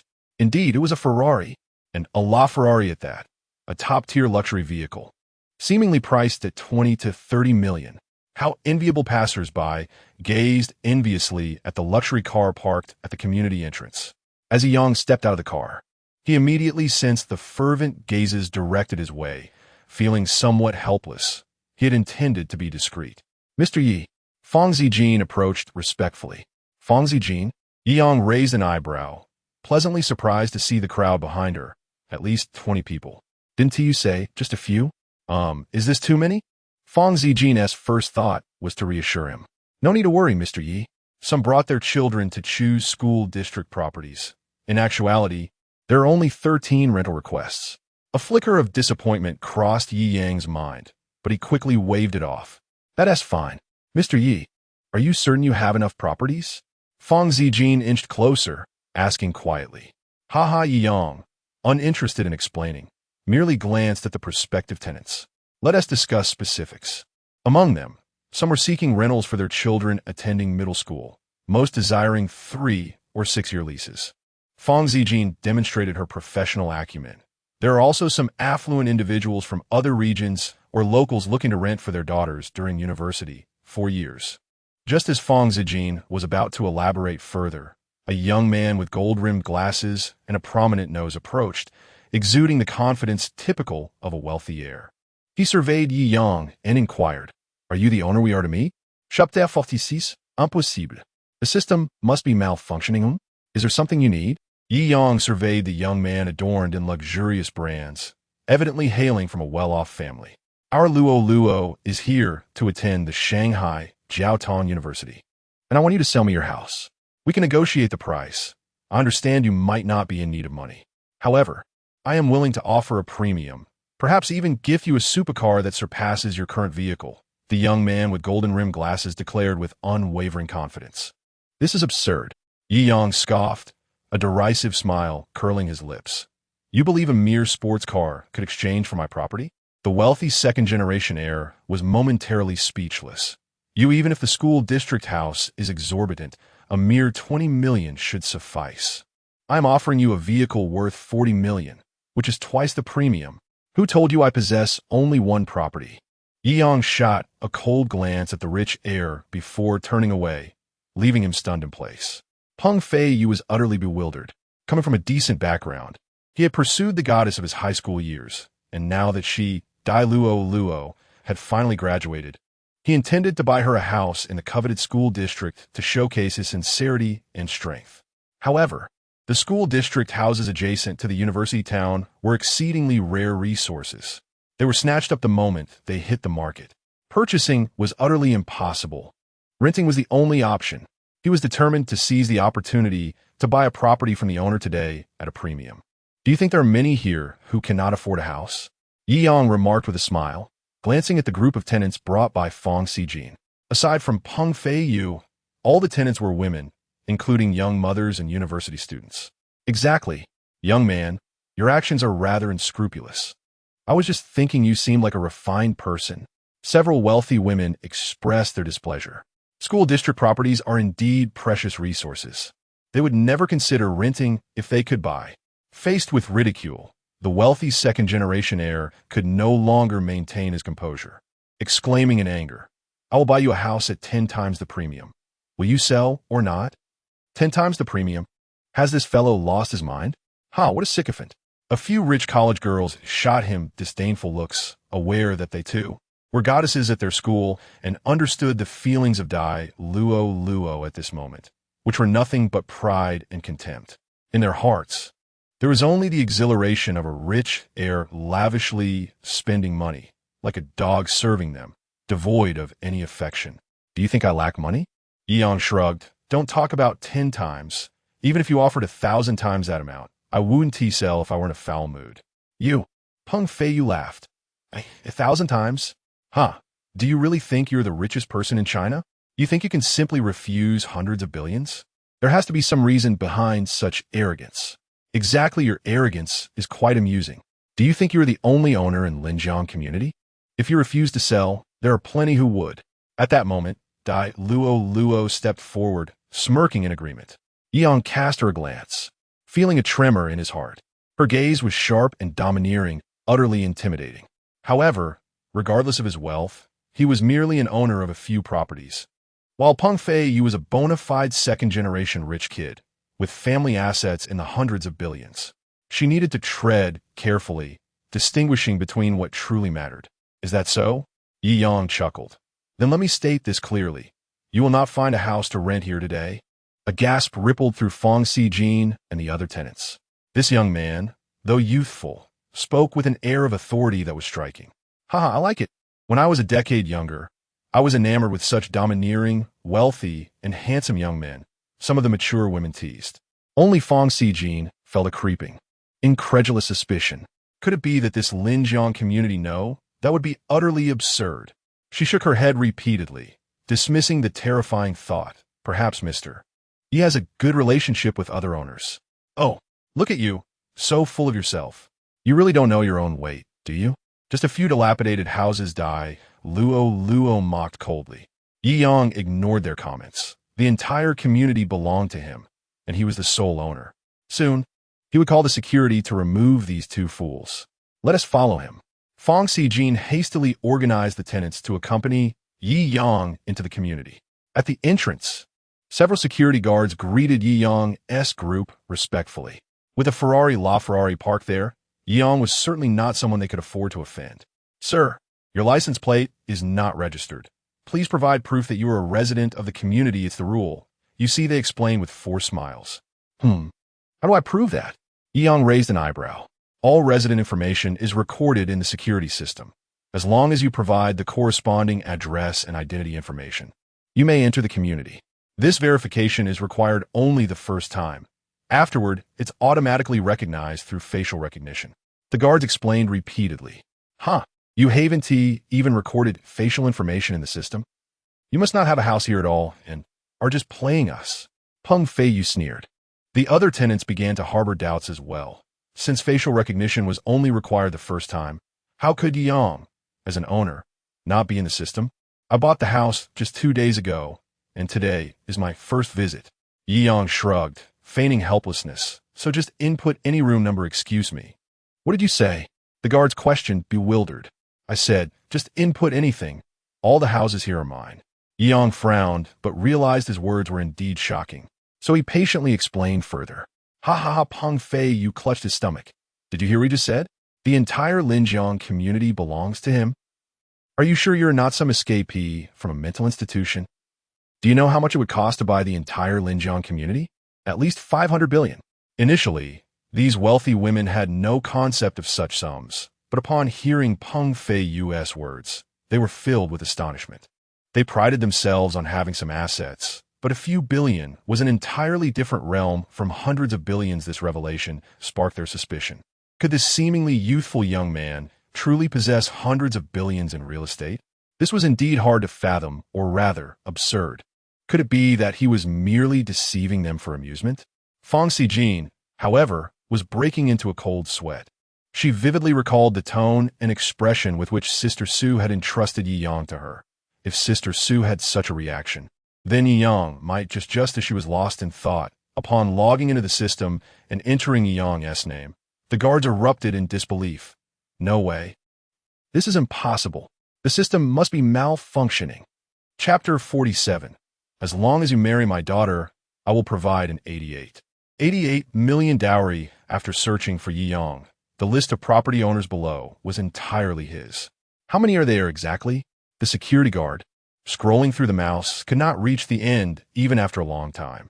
From Unit 101, Block A, one after another, to the final penthouse on the 18th floor of Block G, all the owner information was uniformly Yi Yang. Refreshing multiple times yielded the same result. Recalling Yi Yang's earlier words, just input any room number. All the properties here belong to me. The security guards looked at Yi Yang in sheer astonishment, their minds momentarily blank. Did you find anything? Yi Yang frowned, observing the dazed expressions of the guards. Speak up quickly. Of course. The guards were now fervently gazing at Yi Yang, saluting him respectfully, declaring, upon verification, you are indeed the sole owner of this community. Peng Fei Yu, who had been so cocky moments before, was now utterly dumbfounded. Is my hearing impaired? Am I going mad? Or is the world just not right? This community, valued at least 300 to 500 billion, belongs to this young man who looks barely over 20, just like me. This guy is wealthier than my own father. Dai Lola's eyes suddenly lit up with fervor, completely forgetting her previous mockery of Yi Yang. No matter how formidable Peng Fei Yu was, he was still a rich second generation who had to plead with his family for any substantial funds. Yi Yang, on the other hand, drove luxury cars and owned hundreds of billions in real estate. Who knew what other assets he possessed? He was undoubtedly a super-rich heir. Estimating his worth, he must surpass Peng Fei Yu by several magnitudes. Could it be truly so? Fang Xijin covered her mouth, gazing in disbelief at the youth exuding boundless confidence. He appeared younger than her. Had the entire Linjiang community already become his? A major client, a super major client. This meant that the properties under her management numbered at least 2,000? What did that even signify? If all these homes were rented out, the commission she could earn. Just the thought sent shivers down her spine. Wow, I never expected this young man to be an invisible super-rich person. The wealthy ladies, who had always found Yi Yang quite appealing, now regarded him with a complex gaze. Two of the affluent women were already nudging their daughters, eagerly contemplating their prospects. Since there are no issues, let's proceed. Yi Yang casually pointed at Peng Fei Yu and Dai Luoluo, stating, remember, this community does not welcome these two individuals. From now on, if you see them, just drive them away. Yes, yes, the guards replied in unison. Hey, wait, Brother Yi. Dai Luoluo quickly donned a smile, attempting to catch up. However, Yi Yang didn't even glance back. He had encountered far too many beautiful women. Although Dai Luoluo was passable, she could not compete with the members of his own entourage. With such questionable character and distorted values, she was utterly unworthy of his attention. Madam, please maintain your dignity. The guards frowned, pushing Dai Luoluo aside. In her haste, she twisted her ankle in her high heels, tumbling onto the bluestone path, grimacing in pain. "How dare you?" Peng Feiyu was incensed at the sight, rushing forward to intervene. But the two guards, exuding a fierce demeanor, doused his bravado with their icy glares. He bent down repeatedly, wanting to help Dai Luoluo, his heart aching as he asked, "Luoluo, are you all right?" Slap. To his astonishment, Dai Luoluo delivered a stinging slap across his face. "It's all your fault, you wretched sycophant. If it weren't for you, I would have missed out on such a perfect wealthy man. If you hadn't been so foolishly mocking him today, would my image in his heart have plummeted so drastically? With my looks, how could any man not be infatuated?" Frustrated and emboldened by her fall, she tore off her mask of civility, unleashing her innermost thoughts. With two more resounding slaps to Peng Feiyu, she finally struggled to her feet, limping away in anger. Peng Feiyu was left dazed by the slaps. He had never imagined that he would be viewed in such a light by the woman he revered. These slaps shattered his most fragile fantasies, leaving him in unbearable pain as he wept openly on the street. The pitiful scene of this pair was met with indifference from the affluent women who had just entered the community. Instead, many were pleased, as they regarded Yi Yang as a potential future son-in-law, feeling compelled to protect him. Next came the selection of properties. With over 2,000 units across 10 buildings in the Linjiang community, all belonged to him. With only about 20 individuals viewing the properties, it was an effortless selection process. Everyone could choose their ideal floors with optimal lighting. However, in a high-end community like Linjiang, designed for successful individuals, each residence was quite comfortable, with minimal differences among them. Each unit was exquisitely furnished and ready for immediate occupancy.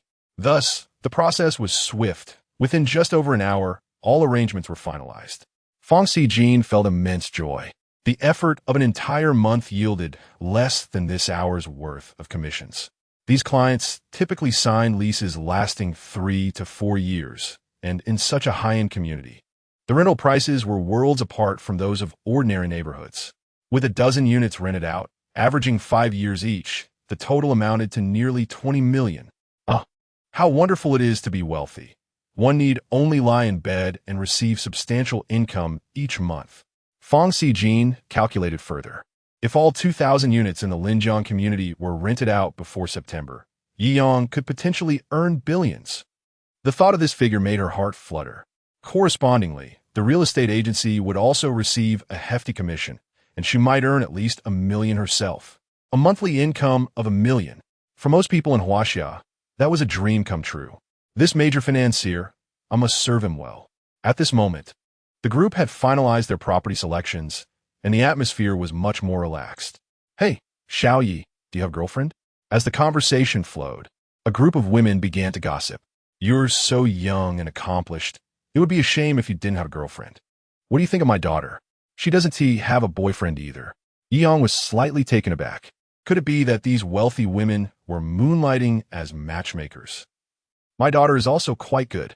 Although she is only in high school, trust me, she wouldn't be a bad choice. My family can offer a dowry of 50 million. My family could do 80 million. Haha, my family is offering company shares." The previously cheerful atmosphere suddenly shifted. Yi Yang felt overwhelmed. While other families wished to demand more bride prices, these affluent women thought entirely differently. When it came to their daughters, they were eager to provide more dowry. There was no help for it. Being handsome was indeed invincible. Chapter 48. Exorbitant Property Fees? Alas, mother, I am still here. The young ladies present were all blushing, casting coy glances at Yi Yang. A paragon of charm and wealth, like him, is a rare find indeed. How many individuals in this world could possibly rival Yi Yang's excellence? Yi Yang smiled lightly. Those who could gain admission to Shanghai University Town undoubtedly possessed commendable academic achievements, and being from affluent families, they exuded exceptional grace. However, in comparison to his discerning eye, they seemed rather ordinary. Presently, even the maids surrounding him were elite talents, hailing from Ivy League institutions or the finest universities in China. Their poise and beauty were undeniably unmatched by these young women. Yet, to refuse them outright in public would be rather impolite. Amidst light-hearted banter, he found himself reluctantly adding some girls on WeChat before finally sending the group of tenants on their way. Signing contracts and making payments must follow proper procedures. Even if agreements were reached today, it would take at least a day or two before one could move in. Sigh, what a headache. Yi Yang ran his fingers through his hair, feeling overwhelmed by the attention of numerous beautiful women eager to present their daughters to him. Offering lavish dowries, it was indeed quite terrifying. Haha, Boss Yi could easily be crowned the most sought-after son-in-law in China. Fang Zijin was in excellent spirits today, teasingly remarked. What could I say? It's unfortunate that I am so handsome. Yi Yang shook his head, responding solemnly. Had anyone else uttered such words, they would surely be met with ridicule. Yet it was undeniable that Yi Yang spoke the truth. This elicited a pang of envy in Fang Zijin. By the way, Boss Yi, do you require anything? I find myself quite free today and would be happy to lend a hand. Fang Zijin offered perceptively. With the tenants gone, Yi Yang remained, clearly still occupied with matters at hand. Well, there's indeed one thing. Yi Yang nodded slightly, his gaze appraising Fang Zijin's graceful, mature silhouette. Mr. Yi, you. Fang Zijin blushed, instinctively crossing her arms before stepping back. Ha! Yi Yang waved his hand. Come with me. Help me tidy up a flat. Huh? Oh. Fang Zijin's heart raced. As a modern woman of strength, she believed in carving her own path. Her character was resolute, and although Yi Yang was a strikingly handsome young tycoon, she wouldn't easily relinquish her dignity. You startled me. She patted her chest and hurried to catch up. Building A, a spacious flat. Buildings A, B, and C all stand by the riverside. Building A boasts the finest location, with the penthouse being the best residence in the riverside community. The penthouse in Building A features a height of 8 meters, with 2 levels and a dedicated elevator. The balcony offers a breathtaking view of the sweeping Huangpu River, and across it lies the vibrant spectacle of the metropolis.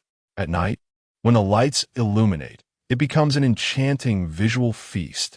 Just the scenery alone is worth billions. Yi Yang remarked with a smile. The penthouse in Building A, as the crown jewel of the riverside community, is priced at $880 million. If one were to purchase it, its market value would likely soar to over $1 billion. It surpasses most villas in cost. The penthouse spans 500 square meters, featuring a private swimming pool and lawn on the rooftop, along with a private cinema on the second floor. Fang Zijin elaborated.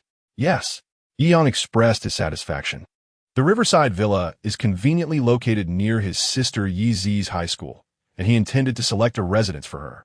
It would certainly be preferable to the 6-person dormitory with bunk beds that she had been complaining about for over 2 years. Cleaning this place thoroughly would take quite some time. Although Fang Zijin voiced her concerns, she had already begun to work diligently. Each residence had a dedicated cleaning staff before the owners took possession. Despite the size of this riverside penthouse, tidying it up was manageable. As Yi Yang observed Fang Zijin's composed figure as she made the bed, he couldn't help but feel a stir of emotions. Within the expansive 500-square-meter penthouse, it was just the two of them, and in such an intimate space, it was impossible not to entertain certain thoughts. It seemed she sensed Yi Yang's gaze, her cheeks flushing like a sunset. Her previous instinctive actions were a matter of decorum, yet she had already prepared herself mentally for what lay ahead. After all, to share an intimate moment with such a flawless man would surely be a gain for her. Having dedicated years to her career, she rarely indulged in romantic encounters. The mere thought of such a connection ignited a profound desire deep within her. After tidying the bed, she shyly looked at Yi Yang, revealing a different facet beyond her strong persona. Mr. Yi, it's all set. She bit her lower lip, her gaze unabashedly fixed on him. All right, Yi Yang smiled softly. He never forced anyone, yet he wouldn't refuse a mutually fulfilling experience. If one cannot live freely, then what is the purpose of possessing such wealth? This is the essence of a wealthy individual. Fang Zijin, still clad in her professional attire, a fitted blazer paired with sheer stockings and heels, exuded an alluring charm within the vastness of the penthouse, heightening Yi Yang's interest.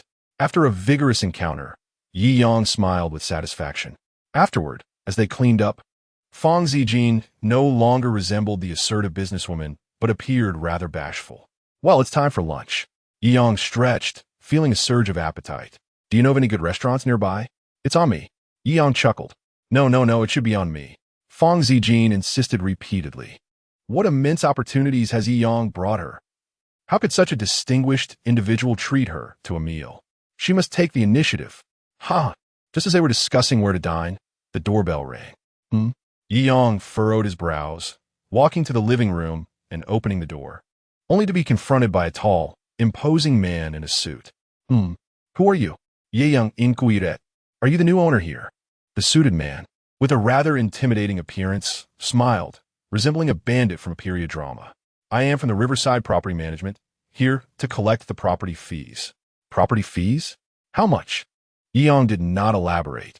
Naturally, the fees for a high-end community would be steep. He estimated the annual property fee for this penthouse to be at least 100,000 to 800,000. Hey, 1 million a year. The man in the suit grinned maliciously. Yang frowned. Are you joking? Chapter 49. He is not the chairman of the homeowners committee, yet the entire community belongs to him. I have reason to suspect you are attempting to rob me. Yang furrowed his brows and stated.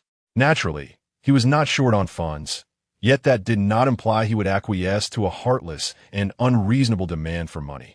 Hey, that's the price set. If you're unwilling, take it up with the homeowners committee. The burly man sneered, displaying an air of shamelessness. The homeowners committee? Yang scoffed coldly. In the entire Linjiang community, he was the sole homeowner. He himself constituted the committee. Since you live in a spacious apartment, you surely aren't lacking in funds. What's the matter? Is 1 million a year too burdensome for you? The man raked his fingers through his hair, appearing bored. Most of the original homeowners in Linjiang were busy individuals who purchased properties primarily for investment and rarely made appearances, which made organizing a committee nearly impossible. Without any complaints from homeowners, the property management fees were set at will by the property company. Over the years, the man had grown increasingly audacious. Initially, the property fee for these spacious apartments was capped at 200,000 a year. Now, he had hiked it to 1 million. Do you believe that one word from me could send your property company packing? Jiangjing chuckled coldly. The man likely remained unaware that he had acquired the entire Linjiang community. Otherwise, he would not dare to be so brazen. Go ahead, return home. Tomorrow, the property management of Linjiang will no longer be yours. Yang waved his hand dismissively. What? How arrogant. The suited man stared in disbelief. What is going on? Do you really think you're the only homeowner in the entire Linjiang community? As it turns out, he was indeed correct. At that moment, Fong Zijin had also tidied herself up and stepped out with a casual grace. You are. The burly man, growing impatient, brightened upon seeing her. Oh, Sister Fong, what brings you here? Do you two know each other? Yi Yang inquired with keen interest. Of course. Sister Fong is quite renowned. There are few top salespeople in the real estate industry of the Magic City who can match her reputation. Our property management must maintain good relations with these industry elites. The man chuckled repeatedly. Yet, a flicker of disdain crossed Fong Zijin's eyes.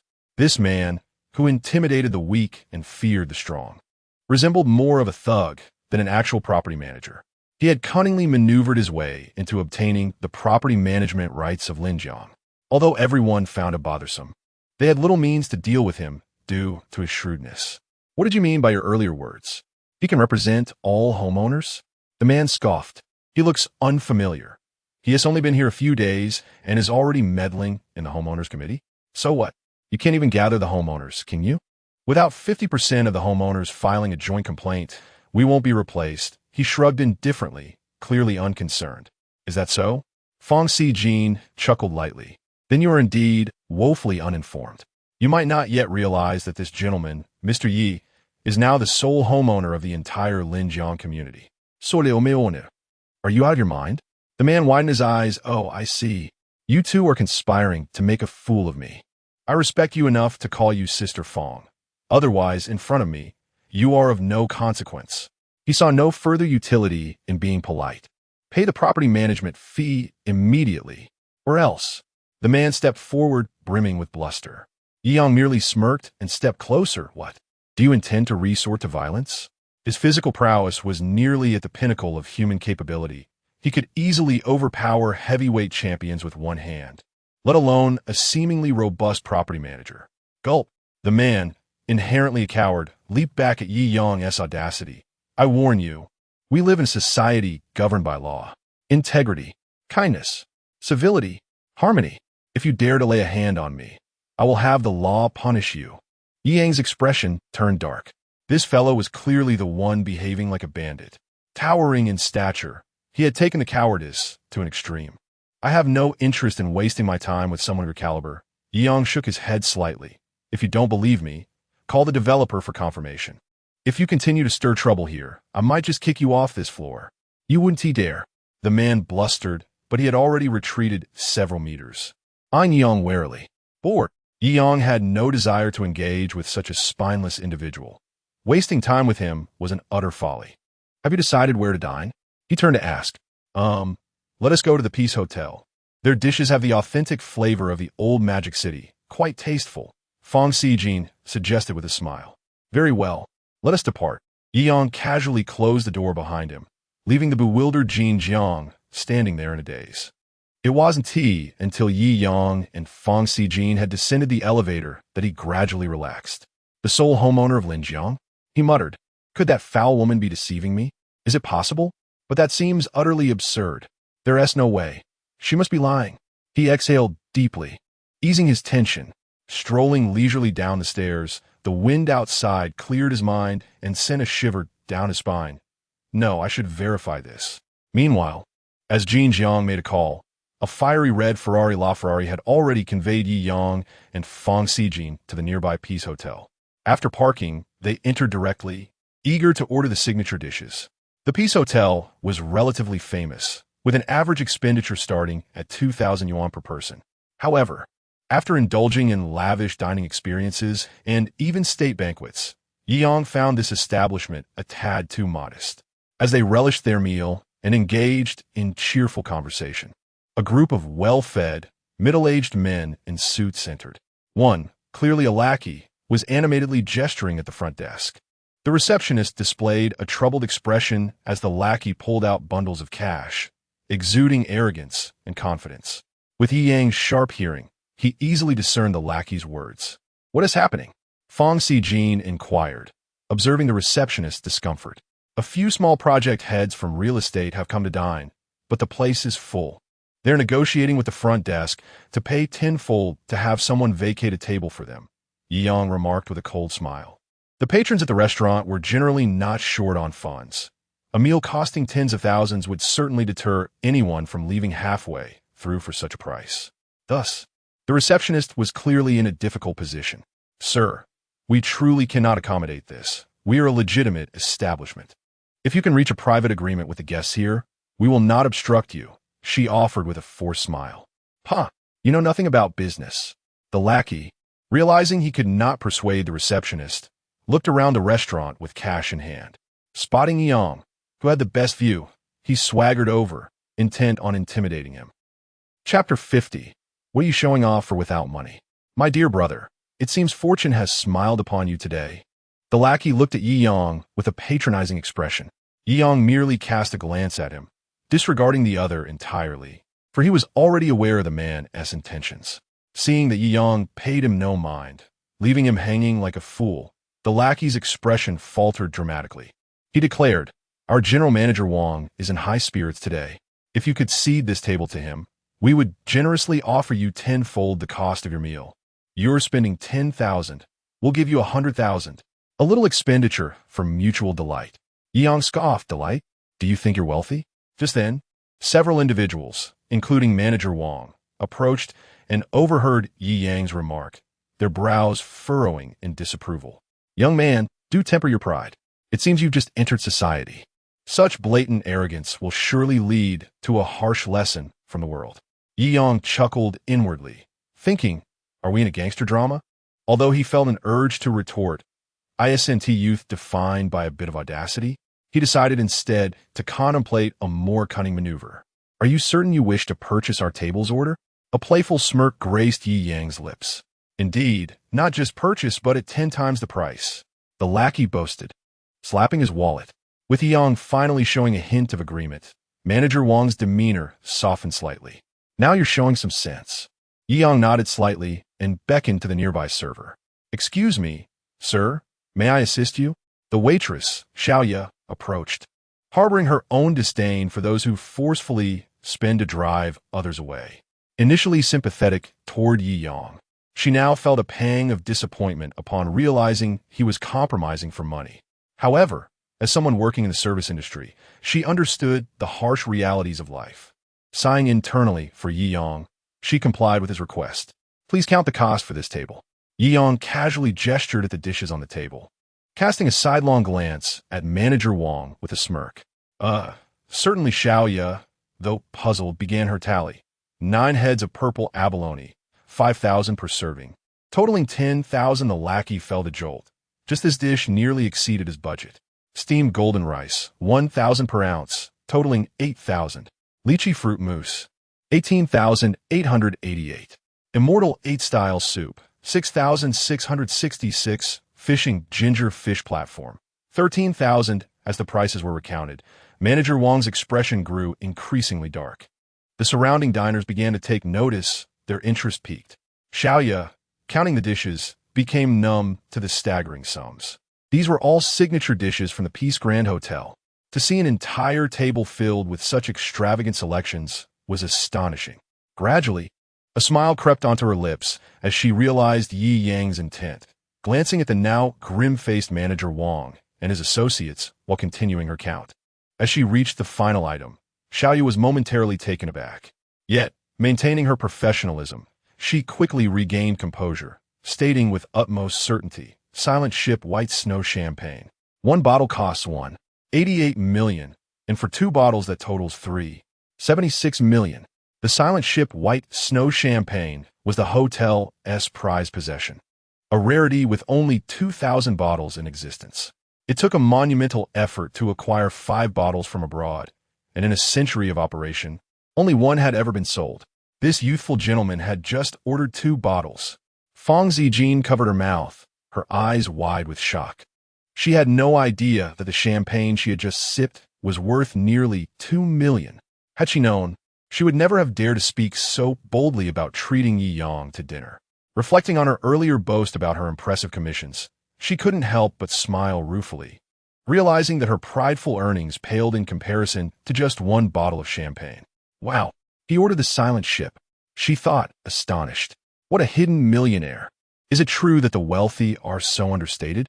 Ordering millions without a word, shouldn't the restaurant owner be bowing in reverence right now?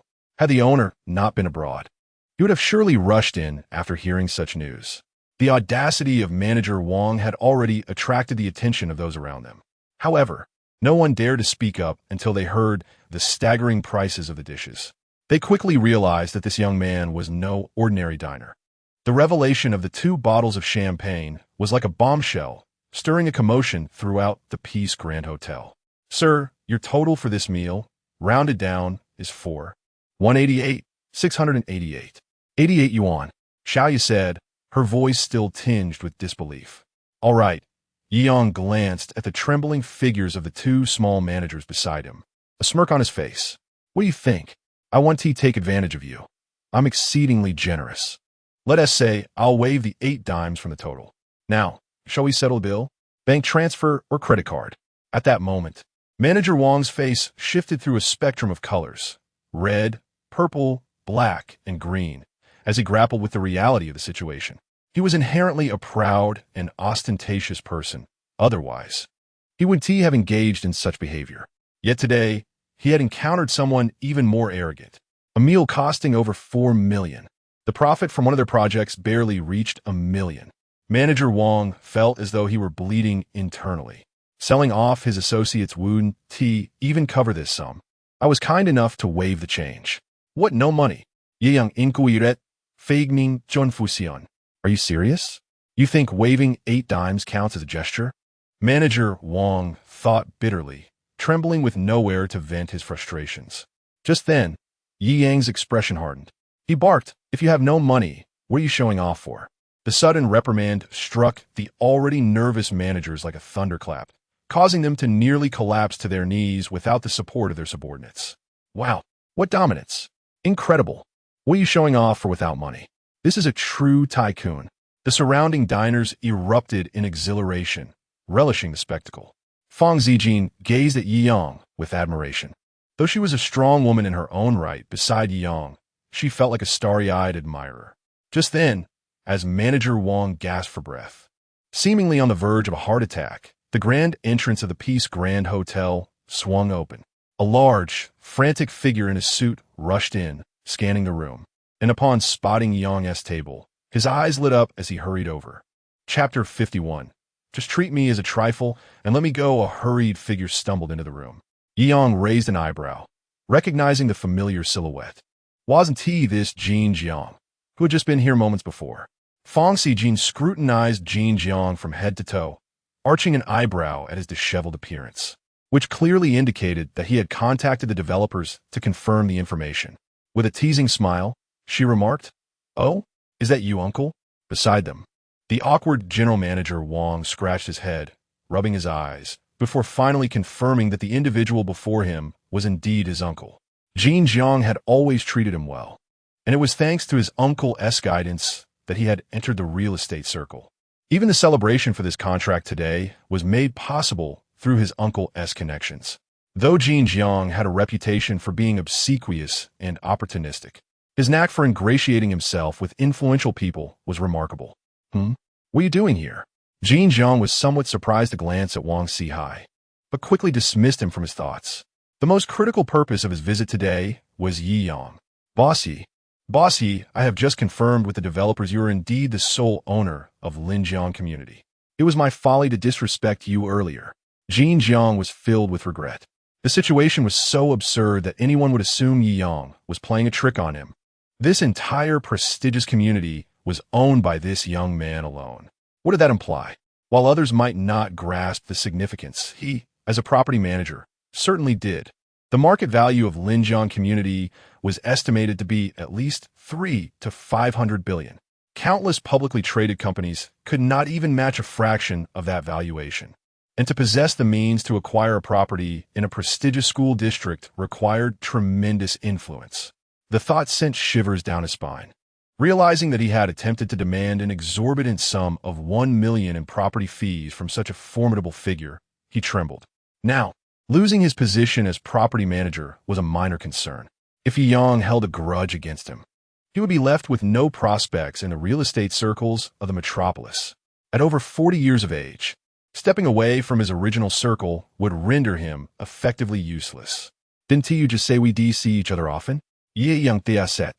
Why are you suddenly acting so submissive? I was just joking, please. Have mercy and let me off lightly. Jiangjing pleaded, bowing deeply. Wait, uncle, who is this guy? You are somewhat prominent in the real estate circle. Is it necessary to grovel like this? Wang Sihai could not comprehend Jiangjing's current demeanor. Shut your mouth, Jiangjing barked, knowing that a single word from this young man could strip him of his primary source of income and possibly expel him from the real estate circle entirely. His impetuous nephew could easily offend Mr. Yi, leaving him with no hope whatsoever. Haha, Yang chuckled softly. So, this young man is your nephew? You've certainly raised a fine nephew, all what? Jiangjing had been worried about his nephew's arrogance offending Boss Yi, and now it had indeed happened. Boss Yi, this brat has offended you? I will teach him a lesson today. He owes me 40 million and even tried to kick me out of this restaurant. How shall we settle this? Yi Yang replied coldly. What? Jiangjing's eyes nearly bulged out. You little brat, why are you causing trouble for me? Explain how you owe Mr. Yi 40 million and try to kick him out? Have you lost your mind? Wang Sihai's face contorted in indignation. Uncle, it's not what you think, slap. Jiangjing delivered a sharp smack across Wang Sihai's face. Dare to argue? It's really not slap. Slap. Jiangjing struck Wang Sihai twice more. Do you realize that Mr. Yi is the sole owner of Linjiang community? The property alone is worth hundreds of billions. He is far more impressive than your chairman. Where do you find the audacity to provoke such a significant figure? Have you gone blind? Initially feeling wronged, Wang Sihai was now thoroughly frightened. Hundreds of billions just in property. That meant the total assets must surpass 1,000 billion. Such wealth would rank him among the elite in China. He had been foolish to flaunt his bravado before such a colossal individual. Uncle, I truly had no idea. I just secured a project, was feeling elated, and wanted to show off here. Who knew I would encounter such a superpower?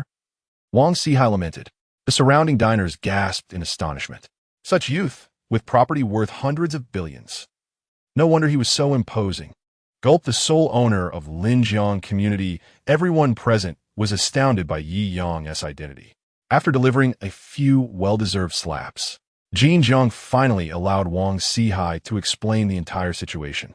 Upon hearing it, he felt utterly speechless. Did you not consider who you were dealing with before showing off? At least take a look at the dishes on their table before making bold claims. And your subordinates are utterly incompetent. They lack any discernment. He felt no shame for Wang Sihai's actions, but was furious that his nephew had not learned to assess whom he could provoke before boasting recklessly. However, as he scolded, his expression suddenly stiffened. Hadn't he also misjudged the situation? Boy, hurry up and apologize to Mr. Yi. Jiangjing smacked Wang Sihai on the head. I'm sorry, Mr. Yi. Wang Sihai bowed repeatedly. His earlier arrogance vanished entirely. Don't just talk. Yang waved his hand. Fong Sijin, understanding the situation, promptly produced a card reader, smiling warmly at Wang Sihai. Originally, Fong Sijin's beauty and radiant smile were captivating. But now, to Wang Sihai, she resembled a fearsome creature ready to devour him. Uncle, even if I sell my house, I can't come up with 40 million. He was on the verge of tears. Ha ha, the surrounding diners erupted in laughter. When he first arrived, he spoke so confidently. One would think he was worth billions, but it turned out he was just a penniless wretch who couldn't even afford a fraction of the cost for a meal. Chapter 52. The surprise prepared by my sister. What a worthless fool. Capable of stirring trouble, yet incapable of resolving it. Jiangjing sighed deeply, his eyes darting as he produced his bank card. Boss Yi, allow me to settle my nephew's debts as his uncle. Yi Yang slightly nodded. He was well aware of Jiangjing's intentions. This money was meant to alleviate previous grievances and to ensure that he wouldn't replace the property management of Linjiang community. Jiangjing trembled as he held the card, his heart aching. The Linjiang community had never been fully occupied, and it had only been a year or two since its launch.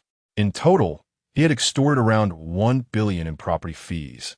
But after paying off bribes and other obligations, he was left with about 50 million.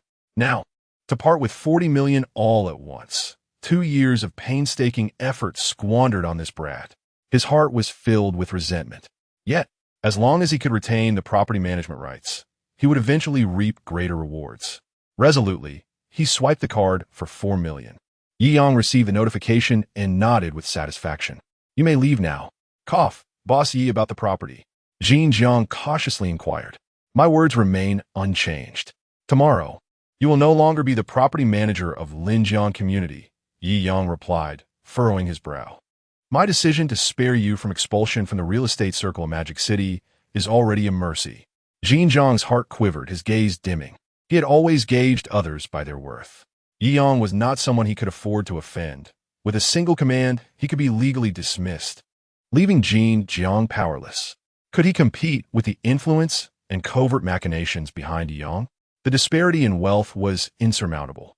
The forces backing Yi Yang were beyond his reach. In truth, he felt utterly defeated.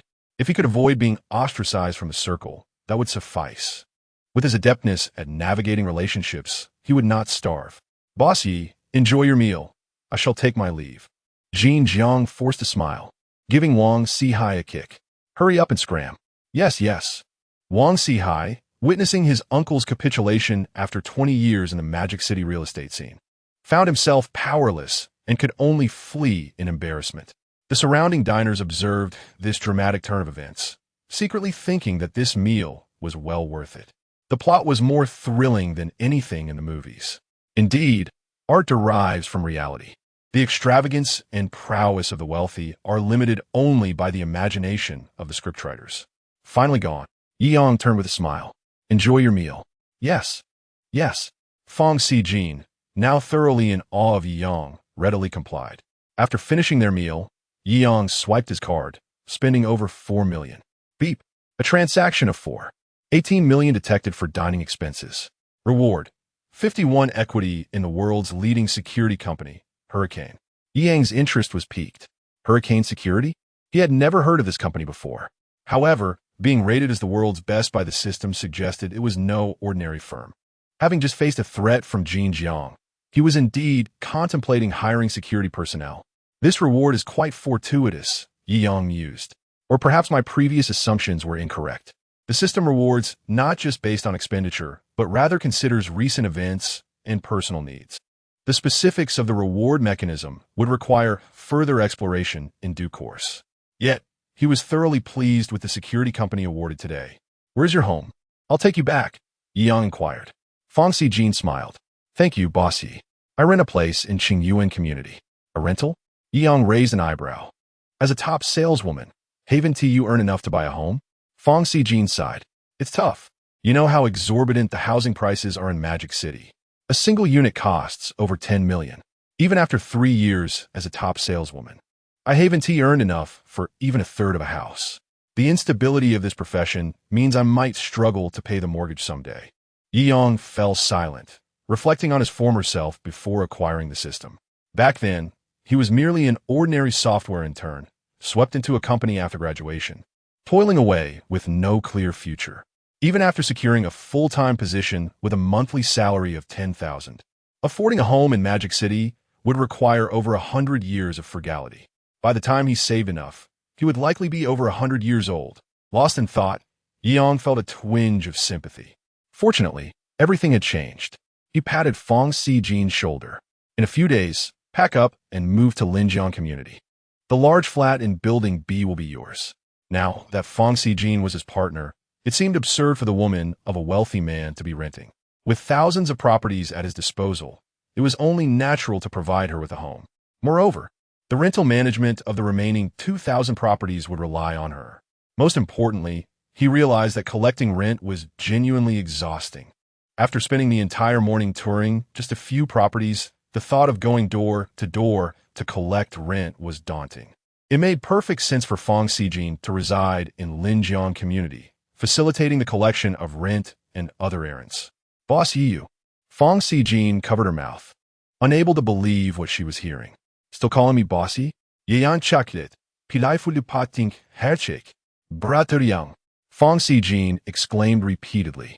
Despite her mature and capable demeanor, she had been working since high school, shaped by the hardships of life. In truth, if one were to consider her actual age, she was still in her 3rd year of university, 2 years younger than Yang. Alright, ye young nodet.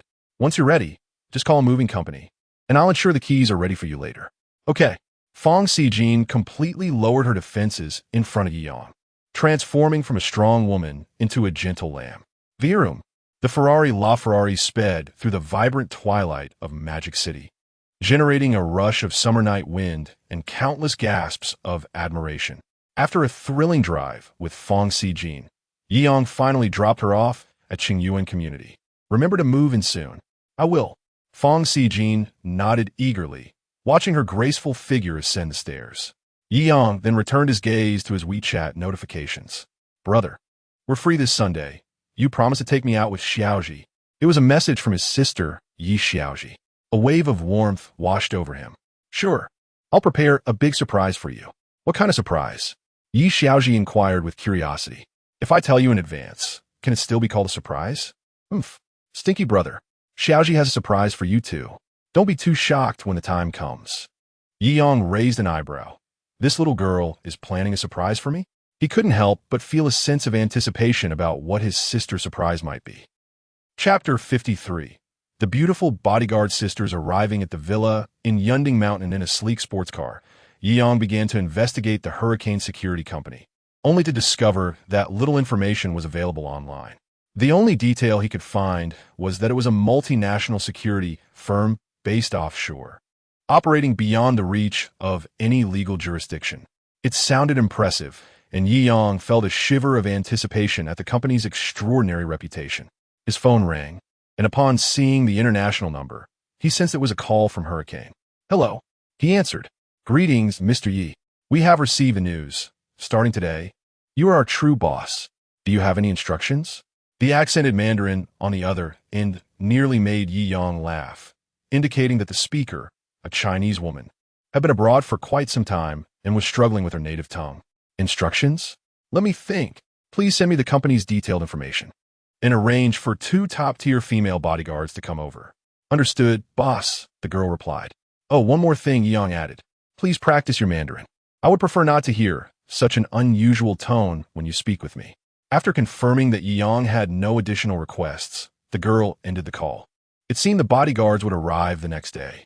Before going to bed, Hurricane Security Company sent over the company profile. Upon reading it, Yang was taken aback. Wow, is it really this extraordinary? He exclaimed. The breadth of Hurricane's operations was astonishing, far exceeding mere security services. They were involved in security, mercenary work, reconnaissance, and encompassed nearly all forms of violence-related services. In lawful nations, they provided protection and bodyguards, while in tumultuous regions, they had numerous forces and mercenaries at their disposal. There was no limit to their reach. Only the absence of a service in the world could hinder them. Leaders of various mid-level countries often hired them for protection. After reviewing more of Hurricane's historical achievements, Yang felt completely reassured. Such a company, hidden in the corners of the world, wielded power that radiated globally and could not be measured by money alone. If one were not truly significant, they likely wouldn't even qualify to know of its existence. With these thoughts in mind, Yang drifted off to sleep. The following morning, Yang was awakened by the roar of a helicopter. Puzzled, he stepped out of the villa and inquired of Yumomo, "What is happening?" "A black helicopter has landed, but we don't know the details yet. It's currently on the helipad in the villa's backyard." Yumomo appeared equally bewildered, having no idea what was going on. Yang thought, beginning to understand, it must be the people from Hurricane. What Hurricane? Yumomo had never heard of the company. "You'll find out shortly," Yang replied as he walked to the backyard. There, he saw a pair of sisters disembarking from the black transport helicopter. One sister, clad in leather, exuded an aura of an ice queen, while the other, with a doll-like face, was petite and endearing, reminiscent of a character from a Japanese anime. "You must be Mr. Yi, our esteemed boss," they greeted, clearly having seen Yang's photographs beforehand. "Indeed, you are the beautiful bodyguards sent by Hurricane?" Yang smiled sleekly. "You have yet to grasp our true capabilities, and you merely say not bad?" The icy queen retorted coolly. "I mean, you look impressive," Yang chuckled. "My name is Xiao Qingxian," said the leather-clad sister, while the other chimed in, "I am Xiao Xiaozhu." "Ah, so you truly are sisters," Yang remarked. "Indeed, boss. I am the elder sister," Xiao Xiaozhu declared proudly. "You're the elder sister?" Yang blinked in surprise. Her youthful appearance could easily pass for 18.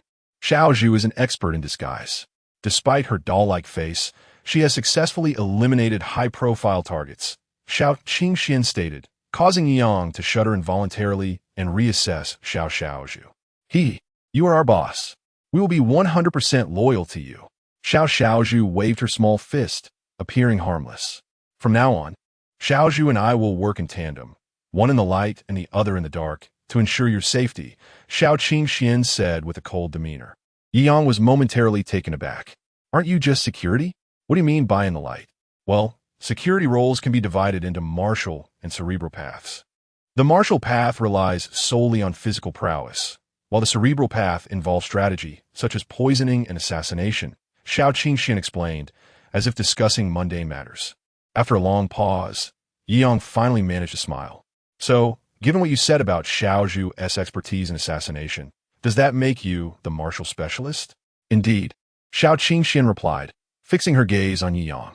"If you doubt my capabilities, feel free to challenge me against 20 strong men." "Can you truly defeat 20 strong men?" Yang exclaimed, astonished. Even the martial experts on television seem less impressive. "Within 3 minutes, I guarantee they will be rendered breathless," Xiao Qingxian stated matter-of-factly. Yang chucklet nervously. "So this is the confidence of the world's top female bodyguards." Xiao Qingxian sighed, sensing that Yang might think she was boasting. She casually picked up a nearby golf club and effortlessly twisted it into a spiral. Yang winced at the thought of damaging the expensive golf club. Although he wasn't short on money, he disliked needless waste. Yet, the quality of the club was exceptional, and its deformation demonstrated that her strength surpassed that of an average person by at least tenfold. As someone well-versed in martial arts, He had yet to test his own strength against the golf club. Despite his curiosity about who was stronger between himself and Xiao Qingxian, he decided to suppress his thoughts, realizing that her demeanor suggested a propensity for violence. It seemed she had faced considerable pressure in her past missions, and he would need to help her gradually adapt to the rhythm of modern society. Yi Yang understood that the realm in which Hurricane operated was one of global chaos, and it was clear that the two sisters had encountered experiences far beyond his imagination to reach the level of elite bodyguards. Chapter 54. For the sake of subtlety, let us take the Rolls-Royce Phantom today. There is no need to remain so tense. I currently have no matters that require violent resolution. You two should first acclimate to the villa's environment, Yi Yang remarked with a smile. All right, Xiao Qingxian replied succinctly. After exchanging a glance with Xiao Xiaozhu, they moved to inspect their surroundings. What are you doing? Yi Yang inquired, scratching his head. We are assessing potential security risks, drafting a layout, and preparing to install the security system and measures to eliminate all assassination blind spots. We will mark possible ambush locations for snipers and devise contingency plans for emergencies. Xiao Xiaozhu explained as she searched. In short, there's much to be done, but you wouldn't understand. Xiao Qingxian added dismissively. Yi Yang shrugged helplessly, conceding that a thorough examination was indeed prudent. It was best to let them proceed. Once they became accustomed to the domestic environment and the level of social stability, they should be able to relax, right? At lunchtime, the beautiful bodyguard sisters finally completed their reconnaissance and arrangements, joining Yi Yang at the dining table. Bossy, your villa is utterly defenseless. The security awareness is alarmingly inadequate. If I wished you harm, I could easily devise 1,000 methods. Both sisters lamented. Yi Yang's expression darkened. The villa did possess a security system, but to these top-tier professionals, it appeared no different from being completely unprotected. However, we have resolved all your issues. From now on, we shall provide you with 24/7 security, Xiao Qingxian and Xiao Xiaozhu declared with unwavering resolve. Understood, understood. Now, let us eat. You've worked hard, Yi Yang said with a wave of his hand. After the meal, Momo and the maid team became acquainted with the two beautiful sisters. I want TB back for dinner. I have a class reunion tonight, Yi Yang casually informed Momo. A class reunion? Where? Do you need us to scout the location and defuse any potential threats? The Xiao sisters immediately stood up, their professional instincts kicking in. No. That's unnecessary. Yi Yang quickly gestured dismissively. What kind of missions had these sisters been on? Always talking about assassination, defusing bombs, and snipers. All right then. The sisters' enthusiasm waned upon hearing that. Yi Yang massaged their shoulders, saying, there's no need to remain so tense. One must also enjoy life. Xiao Qingxian and Xiao Xiaozhu exchanged astonished glances. Such words were things they had never dared to hope for. Having been raised in a harsh environment and subjected to rigorous elite security training, their lives had been fraught with extreme pressure and danger. This kind of tenderness was immeasurably precious to them. At the very least, we must maintain vigilance and protection when we are out, Xiao Qingxian said after a moment of contemplation. Well, that's entirely up to you, Yi Yang replied with a smile as he prepared for the evening's reunion. The gathering was scheduled for dinner, yet the class group chat was already buzzing with activity. Everyone get ready. I confirmed with Han Siley that she booked the restaurant for 6 o'clock. Let us meet at Hanggu at 5:30, class leader Yu Chunggong messaged. Yes, I can hardly wait, haha, came the eager responses. It was Saturday, and most everyone had free time in the evening. Yi Yang thought for a moment and messaged Zheng Xian. What time do you finish work tonight? I'll pick you up. As a programmer, the 996 work culture was inevitable. Weekends were often spent working, with Sunday as the only day off. Bossy, how could I trouble you to pick me up? Zheng Xian replied with a playful tone. Stop being so polite with me. Ye yang shrugged in resignation. I know. I should be done by 4:30. So early? Yi Yang was slightly surprised. Well, there is a special reason for that. I'll explain when we meet. I need to finish up some tasks now, Zheng Xian replied. After sending the message, Yi Yang headed to the garage to select a vehicle, as he intended to bring Zheng Xian and the bodyguard sisters along. A two-seater sports car would not suffice. The Rolls-Royce Phantom it is, he decided after some deliberation, choosing a medium-range model priced at $60 million, which would neither be too ostentatious nor diminish his stature. However, if his classmates were to learn of this choice, they might be utterly astonished. Having graduated less than half a year ago, very few in his class own cars, let alone such a high-end luxury vehicle. "I'll be the driver. I'm excellent at driving," Xiao Xiaozhu exclaimed, clearly familiar with luxury cars. "Isn't this the top-tier Rolls-Royce Phantom? It's like a small tank. If only it could be modified with a couple of 50mm machine guns, it would be perfect. Yes, and it should have a self-testing anti-terrorism bomb system as well," Xiao Qingxian added seriously. Yi Yang shivered at their suggestions, realizing that with these two around, he would likely live in a constant state of imagined threats from terrorism and bombs. "Ahem, we can skip the machine guns. Just focus on driving safely," Yi Yang replied, his expression darkening. "Oh," Xiao Xiaozhu pouted, "but I still want to point out, boss, your security awareness is severely lacking." Yi Yang could only nod in a mix of amusement and exasperation. "You're right. As long as you don't install any machine guns in my car, you can do as you please." The sisters settled into the front seats, while Yi Yang reclined in the spacious back seat like a true boss. He wasn't particularly worried about Zhang Xian's character, but he feared that if he were to be assessed as a potential threat by Xiao Qingxian upon entering the vehicle, he might suffer a thorough search and restraint. To avoid alarming his friend, it would be better if they sat in the same row. The Rolls-Royce Phantom glided to a stop in front of the Imperial Financial Building, the gleaming golden emblem attracting envious glances from passers-by. A Rolls-Royce Phantom, a car worth at least 20 to 30 million. "I wonder whose prized possession this is," someone remarked. "Such envy. This is something that one is born into. One can hardly dream of it in a lifetime." At that moment, Zhang Xian emerged from the building with a few colleagues, chatting and searching for the license plate number Yi Yang had mentioned. "Wow, a golden emblem. It's a Phantom," several colleagues exclaimed upon spotting the luxury vehicle. After several comparisons, Zhang Xian finally confirmed with a dry throat that this car indeed belonged to Yi Yang. "Hey, Zhang Xian, what are you doing? Are you planning to take a photo with the luxury car? The owner seems to still be inside. That would be rather impolite. Although we would all like to," Zhang Xian's colleagues remarked in surprise. With a bemused smile, Zhang Xian waved his hand dismissively. "My friend is waiting for me inside the car." "What?" His colleagues were left dumbfounded, only to suddenly recall something and realize with astonishment. Could it be him? Chapter 55. The unique perspective of the bodyguard sisters, that legendary intern. "Please, spare me your words. If you cannot articulate, it is better to remain silent." That individual is none other than the owner of the entire Empire Financial Building.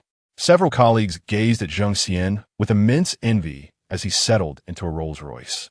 It is unlikely they would ever have the opportunity to experience such luxury. Forever distanced from it with this thought, they all sighed inwardly. How fortunate to have such an impressive old classmate.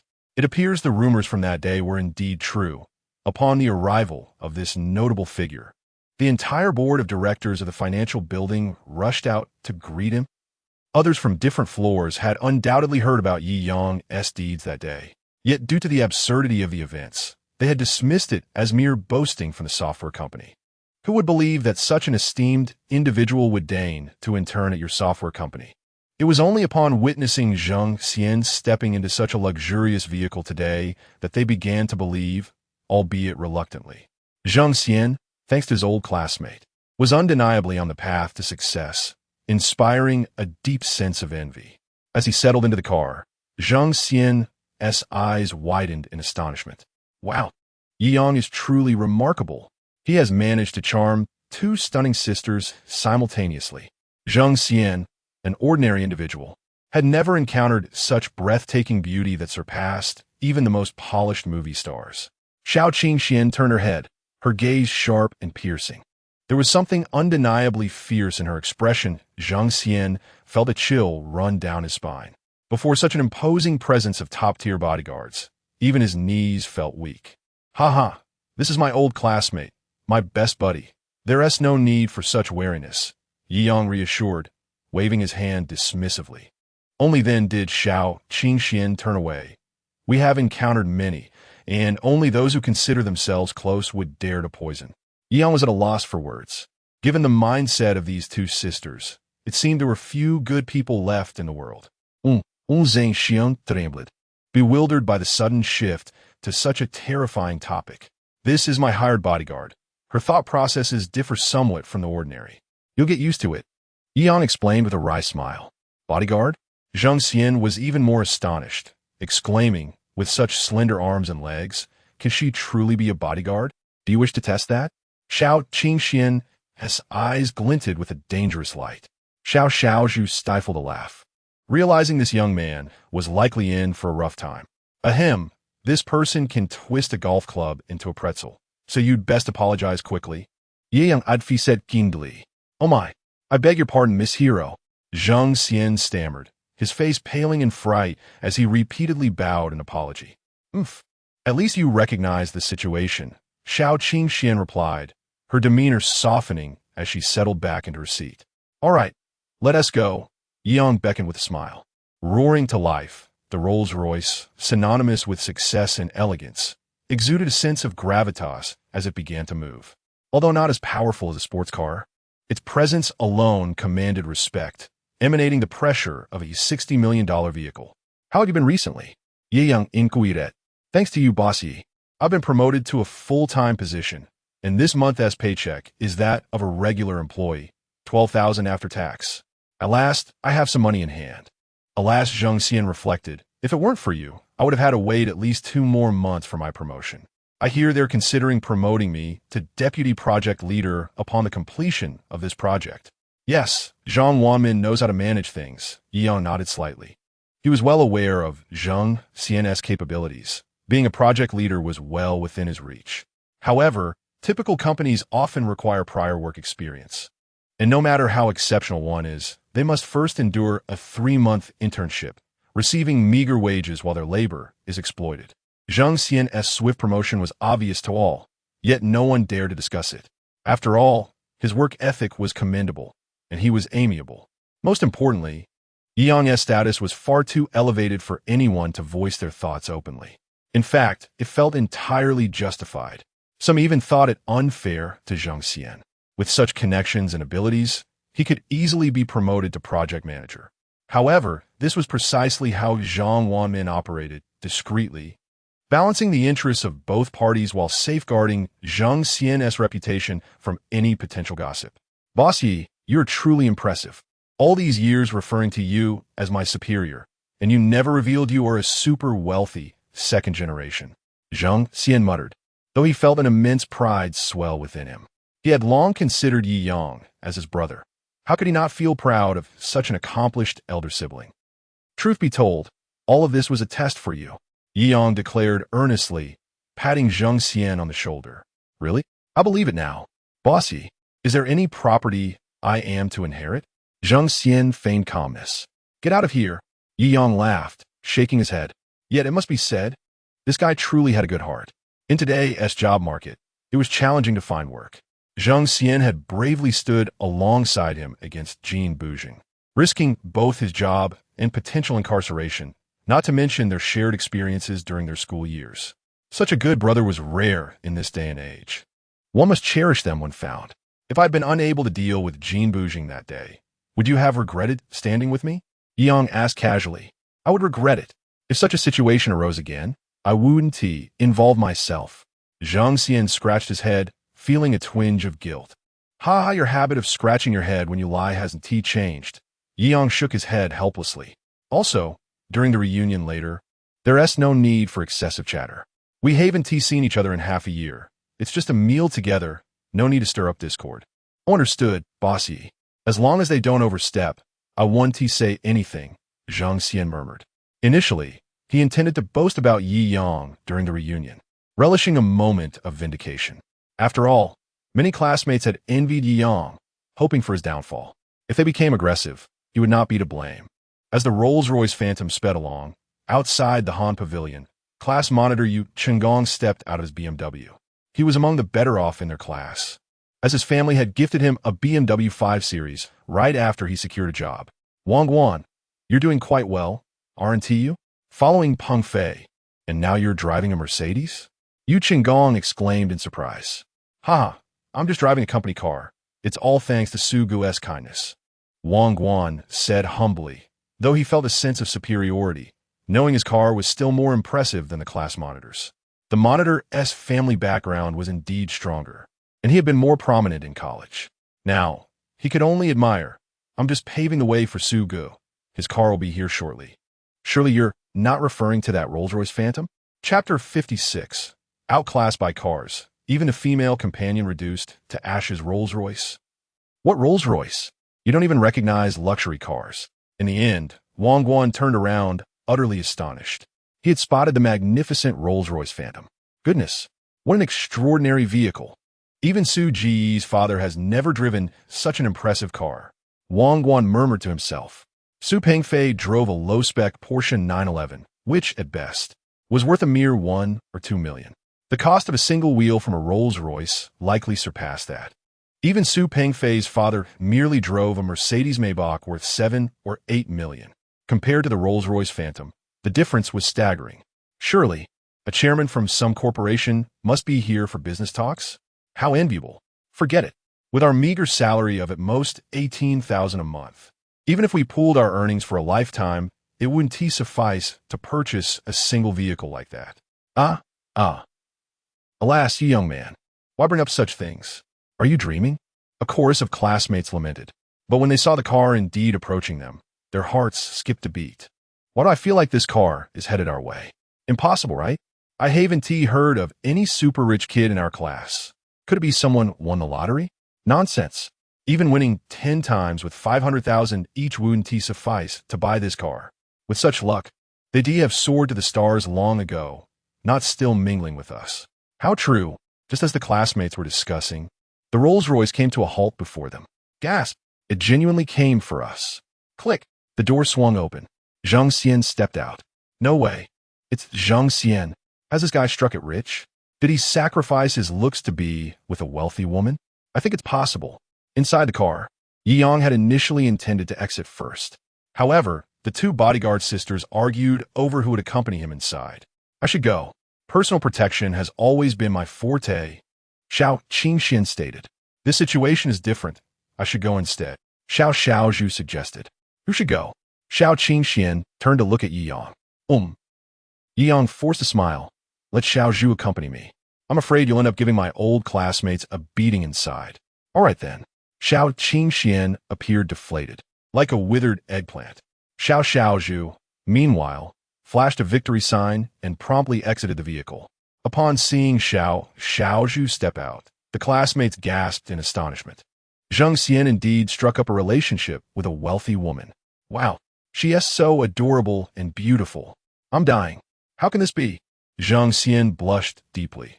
The beauty and the luxury car belonged to Yi Laoda. I'm merely hitching a ride. Huh. Only then did the classmates notice Yi Yang slowly emerging from the car. So, it turns out Yi Yang is the one with the wealthy woman. Ha ha ha. After all, with Yi Ji's good looks, I can understand. The classmates finally felt relieved. Yi Yang was left speechless. His old classmates were peculiar. Why was everyone fixated on the idea of dating a rich woman? Couldn't it be that he suddenly struck it rich himself? They truly underestimated Yi Laoda. This luxury car belongs to him. The beauty. Xiao Xiaozhu cast a threatening glance at Zhang Xian. Hello everyone. I'm Xiao Xiaozhu, Yi Ji's girlfriend. After stopping Zhang Xian, Xiao Xiaozhu smiled sweetly and linked her arm with Yi Yang's. What? Even Yi Yang was taken aback. What kind of script is this? Disguising as a girlfriend allows me to perform my protective duties more effectively. Since I'm a bodyguard, the assailants will surely notice me. Boss, you're so inexperienced. Xiao si the whispered to Yi Yang. All right, you're right. Yi Yang had no choice but to concede. TCH. ISNT this still about dating a rich woman. The classmates playfully waved their hands in jest. Yet, internally, they were overwhelmed with envy and jealousy. They lamented not having a handsome face to attract such a beautiful, young, and charming girl. What are we waiting for? Let us head inside, someone suggested. With a Rolls-Royce Phantom on the scene and such a delightful beauty present, everyone had completely forgotten about welcoming Su Xiao and Han Siley. Yes, let us go. Hee hee. The classmates planned to crowd around Yi Yang and Xiaozhu as they headed into the Han Pavilion. Never mind. The person treating us hasn't arrived yet. It wouldn't be right to just go in like this. Yi Yang Chuklet. While they were speaking, a Porsche 911 drifted into view, making a flashy entrance. Su Pengfei, exuding confidence, stepped out with Kai Mao Mao. His expression radiated pride. Look at my astonishing vehicle. See the girl who was once your goddess, now my girlfriend? However, after flaunting for a while, no one expressed any gasps of admiration or envy. His self-satisfied expression began to freeze, awkwardness creeping in. Only Wang Guan eagerly approached. Welcome, Su Sao. Yet, having just witnessed the Rolls-Royce Phantom and the adorable beauty, the classmates found it hard to muster any astonishment. In comparison, Su Pengfei seemed rather lackluster. Cough, cough. Hearing the sparse welcome from the crowd, Su Pengfei finally sensed something was amiss.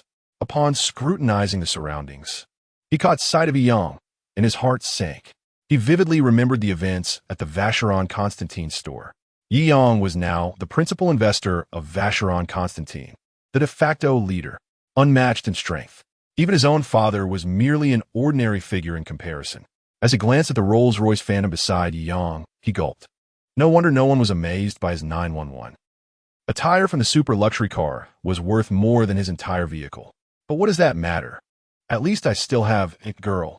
Su Pengfei's gaze landed on Xiaozhu, and he exploded internally. A tire of their car surpasses him in every way. How can the beauty be so vastly different? While Kai Mao Mao was considered a beauty in class, she paled in comparison on a broader scale. In contrast, Xiaozhu's sweet looks were striking, complemented by her cultivated charm. The disparity was so glaring that words became unnecessary. It was a complete annihilation. Cough, cough, this is awkward. At this moment, Su Pengfei wished he could find a hole to hide in. The earlier air of arrogance had vanished entirely. Chapter 57. Is this a rich woman? This is clearly a wealthy lowly. Su Pengfei fell silent. The arrogance he had moments ago vanished without a trace. Kai Mao Mao gazed at Yi Yang with eyes sparkling with admiration, filled with regret. Alas, if only I had not been so short-sighted during university. If only I had devoted everything to winning Yi Yang's heart. How blissful I would be now. Su Pengfei caught a glimpse of Kai Mao Mao's gaze and felt as if his spirit had been transported to a vast grassland. Heh, young Master Su, you are truly talented. You are unmatched in our class. Wang Guan, lacking any sense of decorum, continued to sing Su Pengfei's praises. Frustrated, Su Pengfei gave Wang Guan a light smack on the head, exclaiming, "Enough! If you can't see properly, get yourself a pair of glasses." Without waiting for anyone else, he blushed and led Kai Mao Mao directly into the Han Pavilion, where Han Sili had already informed them they would be seated in a private room. Why the rush? Wang Daling scoffed. Watching Su Pengfei, who had been too intimidated to show off, being swiftly overshadowed by Yi Yang. The classmates couldn't help but burst into laughter. Ahem!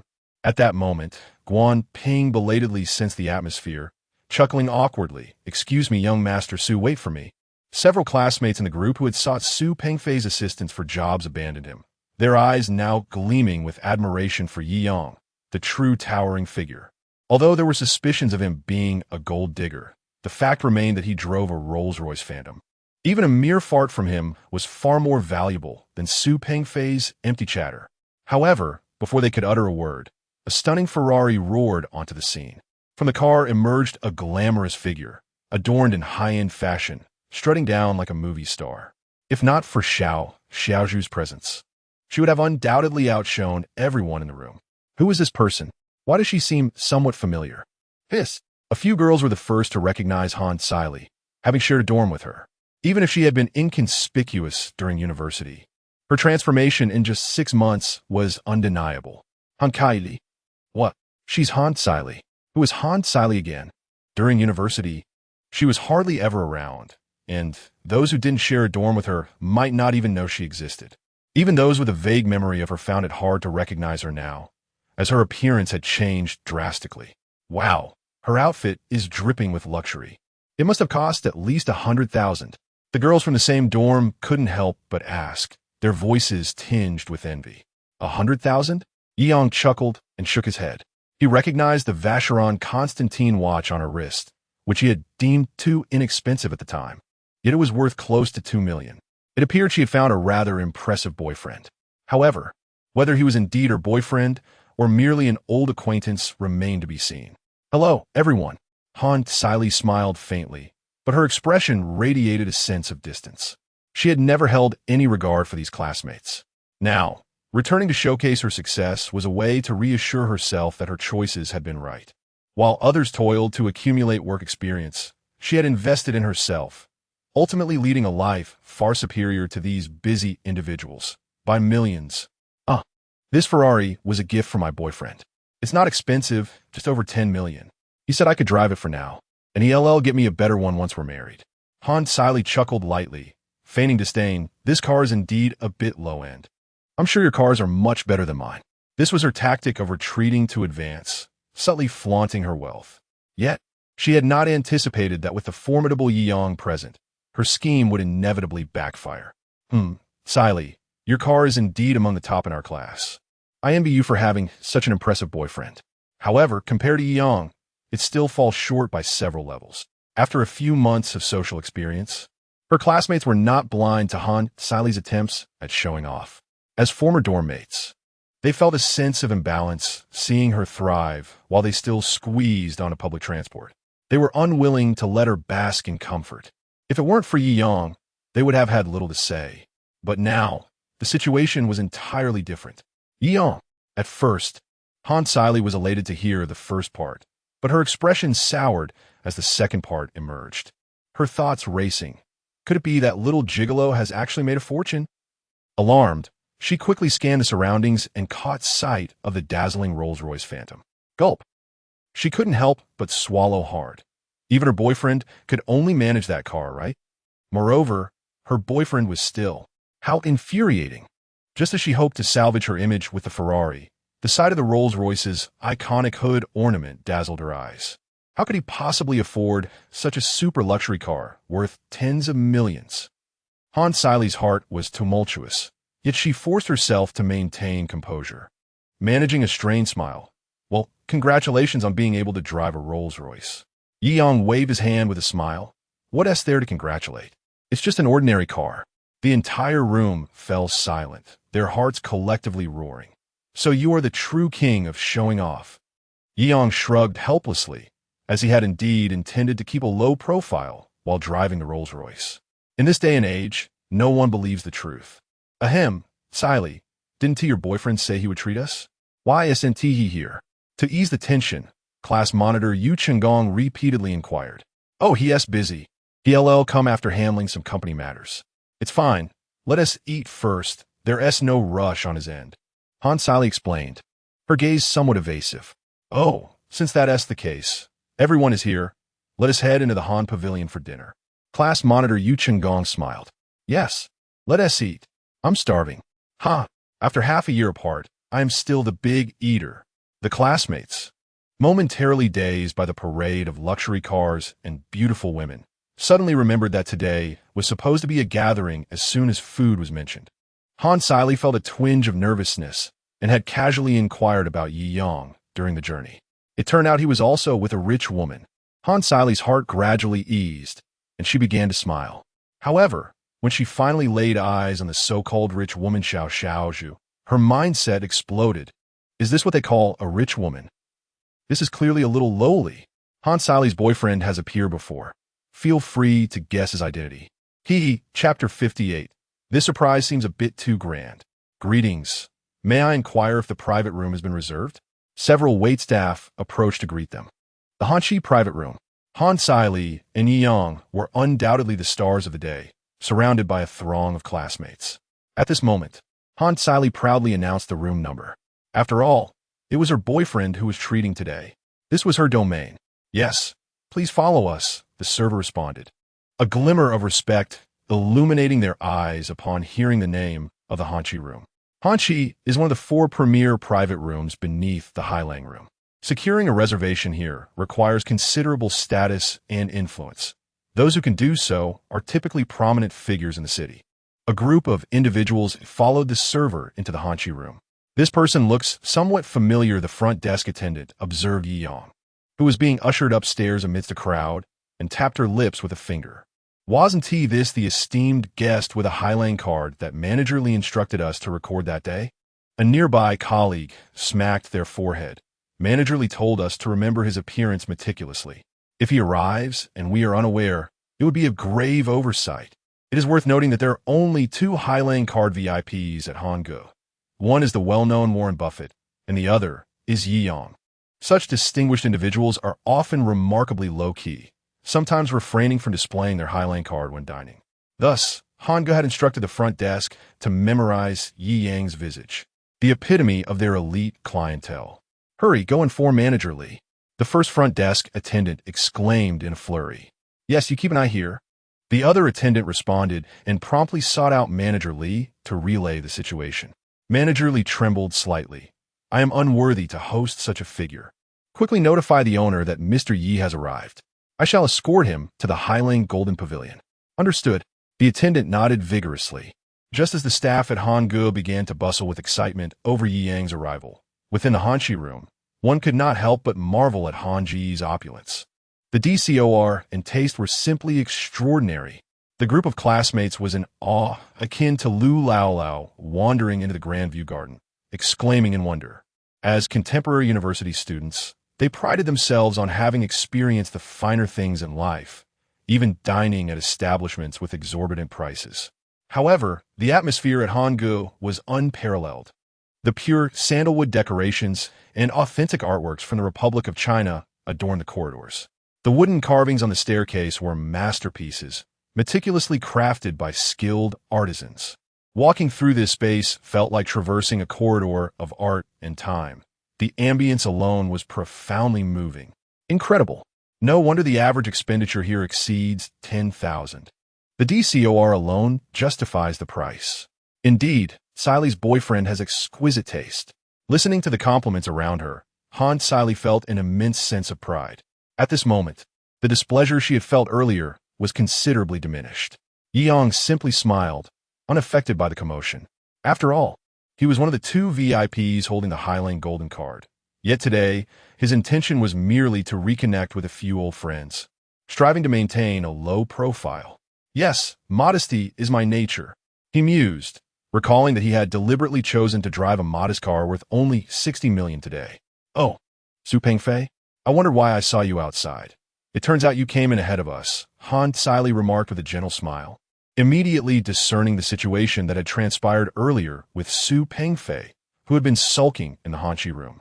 Seeing someone who shared in his plight alleviated his earlier frustrations, allowing him to regain his confident demeanor.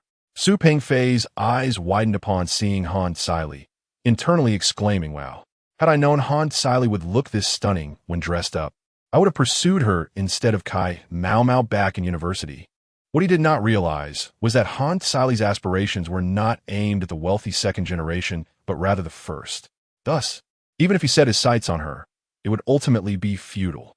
Aiming to make Han Siley his stepmother might be a more plausible goal. Our class beauty grows ever more radiant. I hear you, and Su are now an item. Congratulations," Han Siley said with a narrowed gaze. When Kai Mao Mao was crowned class beauty years ago, she had been fishing outside, claiming indifference, which was untrue. However, times had changed, and today she was determined to reclaim what was rightfully hers. You flatter me. Siley truly has a way with words. Although Kai Mao Mao felt reluctant, she had to concede that today's Han Siley was indeed far more attractive than she was. "Ha ha, you're too modest, class beauty," Han Siley replied with a smile. Just as the underlying tension began to surface among the group, a voice called out from afar. The classmates turned in confusion. "Cough, cough, everyone, good day. I am Manager Li from Hangzhou," he said, bowing slightly, exuding politeness with a smile. "Oh, manager, hello. Is there something we can assist you with?" Yu Qinggong inquired, puzzled. "Surely, my boyfriend has made special arrangements with Hangzhou." Han Siley couldn't help but imagine romantic scenarios. "I truly envy Siley. She has such a thoughtful, romantic, and wealthy partner." "Exactly. We are all human. My impoverished boyfriend won't even buy me a purse worth several thousand. The disparity is staggering." A chorus of envy arose from the group of girls. Han Siley waved her hand. Oh, it's a bit early to call him husband. After all, marriage is not solely in my hands. Manager Lee regarded Han Siley as if she were somewhat deluded, perplexed by her whimsical musings.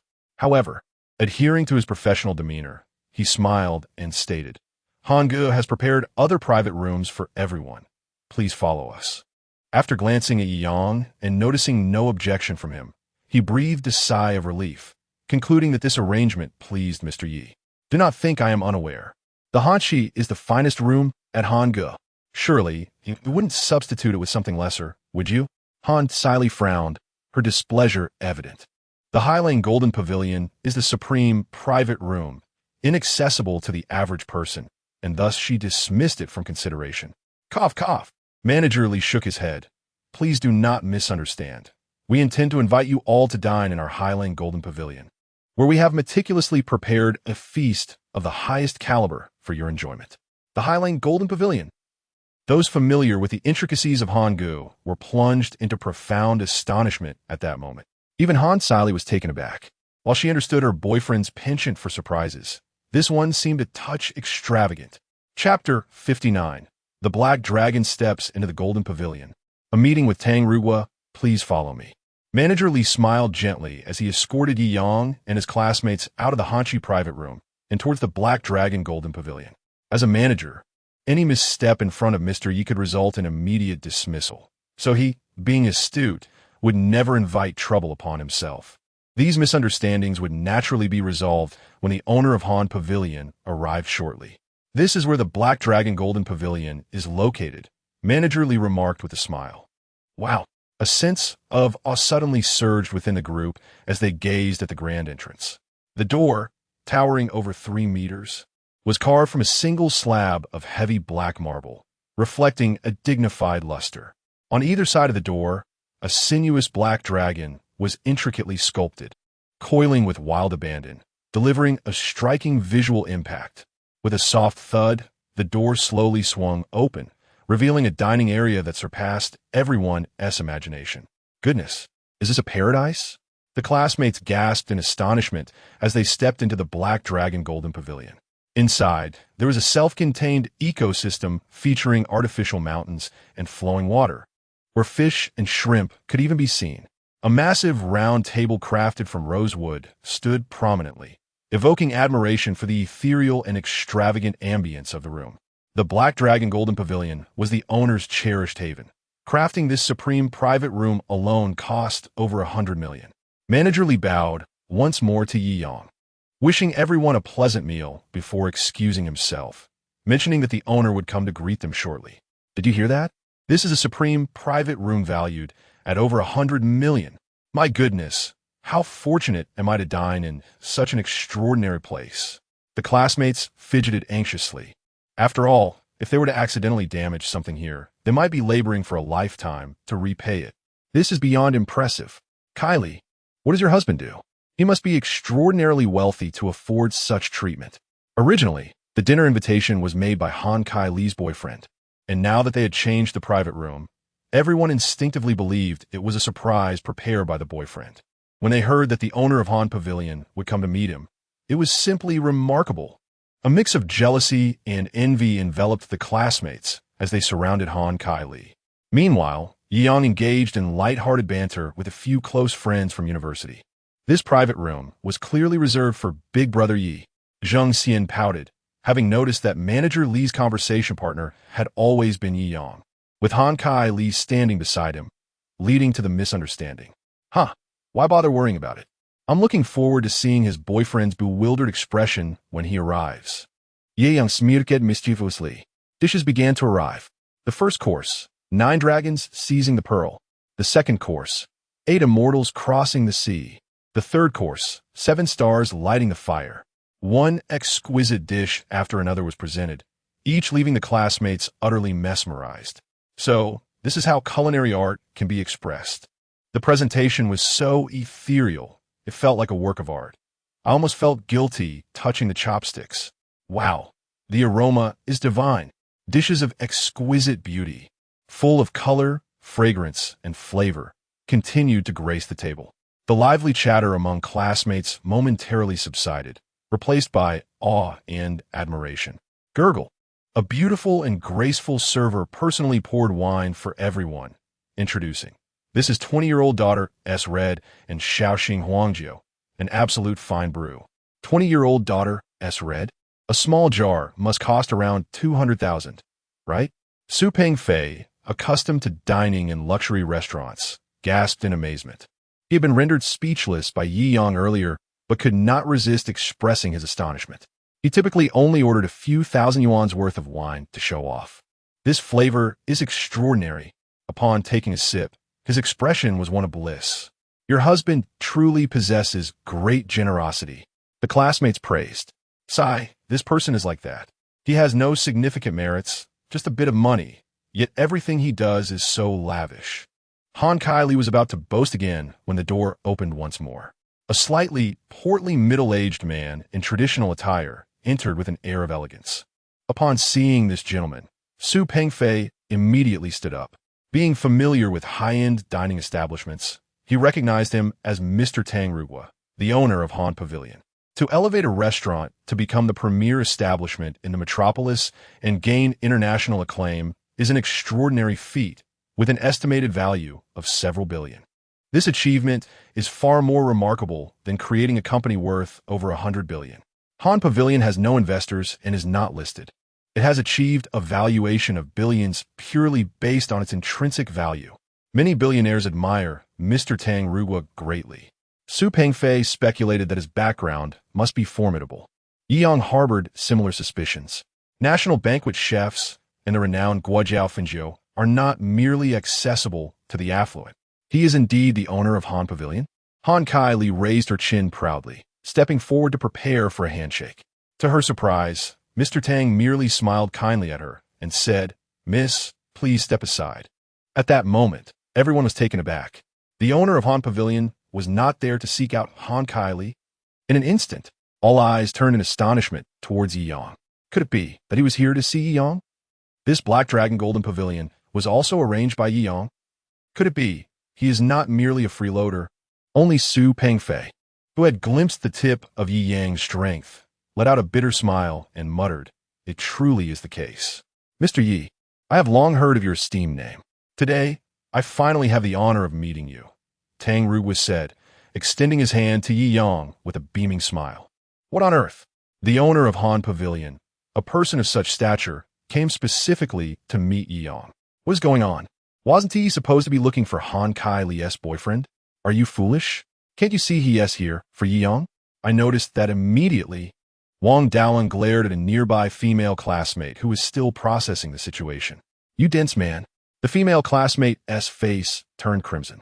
Only Han Kaili stood there, dazed, her emotions a whirlwind of confusion, embarrassment, and astonishment, leaving her utterly speechless. Mr. Tang, Yi Yang replied with a smile, returning the greeting. Since the owner had come specifically to see him, he could not afford to be dismissive. You are one of the few holders of the Black Dragon Golden VIP card at this establishment. I should have come to greet you upon your arrival. I apologize for the oversight. Tang Rugua produced a jade bottle from his sleeve. This immortal brew has been passed down through my family. Consider it an apology. The term Black Dragon Golden VIP card holder stunned everyone present, including Han Kaili, who turned wide-eyed and incredulous as she looked at Yi Yang. How is this possible? Chapter 60, All Lies. He is a great deceiver. Since Mr. Yi has an appointment today, I shall not intrude further. Should the opportunity arise in the future, I will seek a private conversation with Mr. Yi, Tang Rugua said with a smile. Very well, Yi Yang nodded slightly. The man's demeanor was indeed refreshing, befitting someone who could elevate a restaurant's valuation to billions. After expressing his goodwill with a final toast, Tang Rugua turned to leave. Could it be that he is truly a VIP of the Black Dragon card? Or is it merely due to the wealthy lady by his side? Is he himself genuinely a VIP of the Black Dragon card? My heavens, how is that even possible? The implications of being a Black Dragon card VIP had already spread moments ago. In this city, only Buffett possesses the Black Dragon Takin card. Does this mean that Yi Yang's status rivals that of Buffett? Indeed, do you think I am merely boasting? Zhang Xian finally found the opportunity to express his thoughts. The truth could no longer be concealed, and he had no intention of remaining low-key, while Yang sought to avoid creating a sense of estrangement among his classmates. Zheng Xian could not tolerate the notion of Yang being perceived as a mere trophy boy clinging to a wealthy woman. At that moment, he chuckled coldly. Yang's true identity is something that would baffle you all. Unthinkable? Is it possible he possesses assets in the hundreds of billions? Perhaps he is a formidable figure ruling over the metropolis? Impossible. Hundreds of billions? You underestimate Yang. Zheng Xian exclaimed indignantly. The entire financial tower of the metropolis belongs to Yang. Just that alone is worth thousands of billions. What? The financial tower of the metropolis is his. The classmates were stunned by Zheng Xian's explosive revelation. The Empire Financial Tower is renowned throughout the metropolis, having almost become a landmark. Such an entity, existing only in news and rumors, actually belongs to Yang. So, you are not merely the actual shareholder of Vacheron Constantine. The entire Empire Financial Tower is astonishingly yours. Su Pengfei exclaimed in disbelief. Initially, the revelation that Yi Yang was the principal shareholder of Vacheron Constantine had left him in a daze for several days, and now, this bombshell had rendered him utterly speechless. If Zheng Xian is seen as Yi Yang's subordinate, helping to bolster his reputation, then Su Pengfei's words carried a vastly different weight in the minds of the others. Old Su, what? What are you saying? He has a company like Vacheron Constantine under his command. Su Pengfei's top lackey, Wang Guan, was left dumbfounded, collapsing into his chair. This figure, so far removed from their world, had just moments ago been mocked as a mere trophy boy. Oh no, this is absurd. At that moment, the classmates were left in a state of confusion. They all knew that Su Pengfei and Yi Yang had long-standing enmity, and had it not been for this overwhelming shock, Su Pengfei would not have dared to undermine his own status. They had long suspected that Su Pengfei was aware of some aspects of Yi Yang's background. Now, that suspicion was undeniably confirmed. Yi Yang is indeed a colossal figure. He possesses both Vacheron Constantine and the Empire Financial Tower, with assets exceeding 1,000 billion. No, this cannot be. You are merely a trophy boy. Han Siley was utterly agitated. She had already been feeling defeated today, as she had derived some solace from believing Yi Yang relied on others. Now, he was continuously usurping the admiration and accolades that she believed belonged to her, and it was confirmed that he was indeed a true member of the wealthy elite. Assets worth over 1,000 billion, more affluent than the old man I sought out. A wave of regret and jealousy surged within her, causing her mental state to unravel. Are you speaking of me?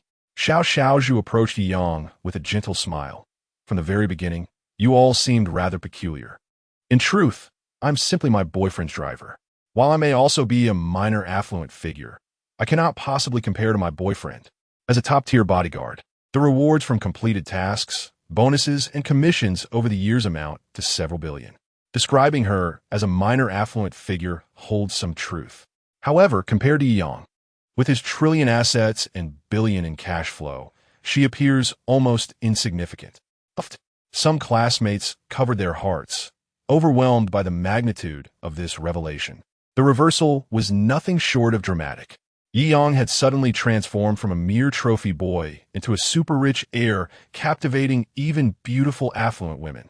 Seeing how her words had left those who had previously mocked her boss speechless and questioning their lives, Xiao Xiaozhu couldn't help but reveal a satisfied smile, showcasing her small canines. Yi Yang, witnessing Xiao Xiaozhu's triumphant expression, chuckled helplessly and ruffled her hair. All the classmates were left agape, unsure of how to respond. Many were on the verge of lamenting their fates. Han Siley, however, regarded Yi Yang with a cold smile. I see now. That car was merely rented. Your girlfriend is also an actress. Everything is a lie. A lie. The classmates blinked in disbelief. Could it be that Han Siley had lost her mind out of jealousy? My boyfriend is the owner of the Empire Financial Tower. He will soon come to expose you. Han Siley surveyed the room. Let us await and see who the true deceiver is. Chapter 61, with thick eyebrows and bright eyes. You seem to be playing quite flamboyantly behind the scenes. The classmates were left in a state of confusion. Han Siley's boyfriend was in the Empire State Building, and his status was certainly not low. If there were not absolute certainty, how could anyone dare to call Yi Yang a fraud? Yet, if he were not a true bigwig, how could figures like Tang Rugua personally come to pay respects and do so with such courtesy? He even referred to Yi Yang as a user of the Black Dragon card. If he were not a genuine big shot, how could Su Pengfei, a notorious show-off, be so modest and low-key in front of Yi Yang? If he were not a true magnate, how could Zheng Xian boldly assert that he was the owner of the Empire State Building? After all, Zheng Xian was also mingling within that very establishment. When a student is uncertain whom to believe, only Su Pengfei, with a cold smirk, shook his head. He vividly recalled the expression on Gong Xiaoqing's face upon seeing Yi Yang's information. Even if Yi Yang were not the owner of the Empire State Building, the mere title of the Supreme Controller of Vacheron Constantine would overshadow all chairmen within that building. Even Fang Xiao would not be qualified to compete with Yi Yang. Zheng Xian was even more convinced. He had almost believed he and Yi Yang would be unable to leave the Empire State Building after confronting Jin Bujing. The scene where dozens of chairmen came together, ultimately bowing to Yi Yang, was etched in his memory. What a pitiful woman. Xiao Xiaozhu looked at Han Sili with pity, feeling rather uninterested. Just an actress. What a nuisance. At this moment, Han Sili was stripped of her proud facade, revealing her insecure and fragile inner self. With a face painted with forced confidence and pride, she gazed at Yi Yang. Yi Yang sighed, finding this woman utterly perplexing. He was not there to flaunt wealth. Perhaps you should cool your temper. Don't let your anger consume you, he thought, wishing to console Han Sili. However, his words, too blunt and straightforward, were misinterpreted by her ears. Do not get too smug. Soon enough, you will find yourself unable to be so. My boyfriend is arriving shortly.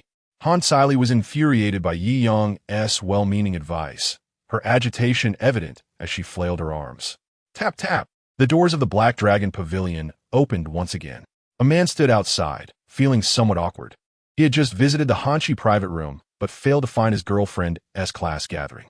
After inquiring, he learned that both his girlfriend and her classmates had been invited to the Black Dragon Pavilion. He was acutely aware of what the Black Dragon Pavilion represented in the magical city. Gulp. Could it be that there was a hidden super bigwig among his classmates? Given Sili's temperament, he hoped she wouldn't offend anyone. He admitted he was quite fond of this girlfriend of his. She was understanding and considerate, and her skills were exceptional, making every night with her immensely pleasurable. Even knowing she only put on this perfect act in front of him, he thought, would it be any different with someone else? It was better to find someone who could act well. Thus, he was willing to spend money on her. However, he could see very clearly what kind of person she really was. At that moment, he was filled with trepidation, fearing Han Sili might offend that super bigwig among her classmates. Thud thud, the door swung open. Upon seeing Han Sili and Yi Yang, the center of attention, he was left utterly stunned. Yi Yang, too, was momentarily taken aback by the newcomer. Zheng Xian stood beside them, his mouth agape, as if he could fit a peach inside. It's you, both Zheng Xian and Yi Yang exclaimed in unison. Ah, darling, you've finally arrived. Han Sili dashed forward, as if showcasing a rare treasure, linking her arm with the man's, her pride palpable. Wan Min, this person boasts of being the owner of the Empire Financial Building. I just exposed him. Hee. Am I impressive, or what? What did you say? The man, startled, pushed Han Sili aside and repeatedly glanced at Yi Yang. Cough, cough. Bossy, what a coincidence we meet again.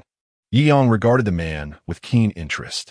The newcomer was none other than Zhang Wanmin, the founder of Wanmin Software Company and a former chairman. Who would have thought? With those thick eyebrows and bright eyes, you were playing quite extravagantly behind the scenes? Han Sili remained oblivious, but he was acutely aware that Zhang Wanmin had long been married, with children in their 20s. Thus, the truth became painfully clear. Han Sili was merely Zhang Wanmin's mistress, and she was calling him darling, fantasizing about being brought home one day. It was both tragic and infuriating to contemplate. Oh dear, Han Sili, your boyfriend is rather old, Wang Daolong blurted out, estimating Zhang Wanmin to be at least in his 40s or 50s. Shut up. Don't mention that. The other classmates quickly restrained Wang Daolong, fearing he would speak out of turn again. What are you stopping me for? I was merely being considerate of her feelings. I was going to say this old man could easily be her father. Several girls in the class, previously green with envy, burst into laughter at that moment. Darling, you actually pushed me? Han Sally felt a jolt in her heart, sensing trouble brewing. Push you? Were you disrespectful to Boss Yi just now? I could just throttle you right now. Zhang Wanmin fumed, his anger palpable, yet feeling utterly wronged. How had he incurred the wrath of this fierce deity? Chapter 62, though 500 million is not an insignificant sum, is still a considerable amount. This person actually treated Han Sily this way because of Yi Yang. Does that mean everything Yang said is indeed true? The classmates gaped in astonishment, struggling to comprehend the revelation. In less than a minute, Yi Yang's image underwent a dramatic transformation. From a mere playboy reliant on others, he evolved into an astonishingly affluent magnate, a person of great significance.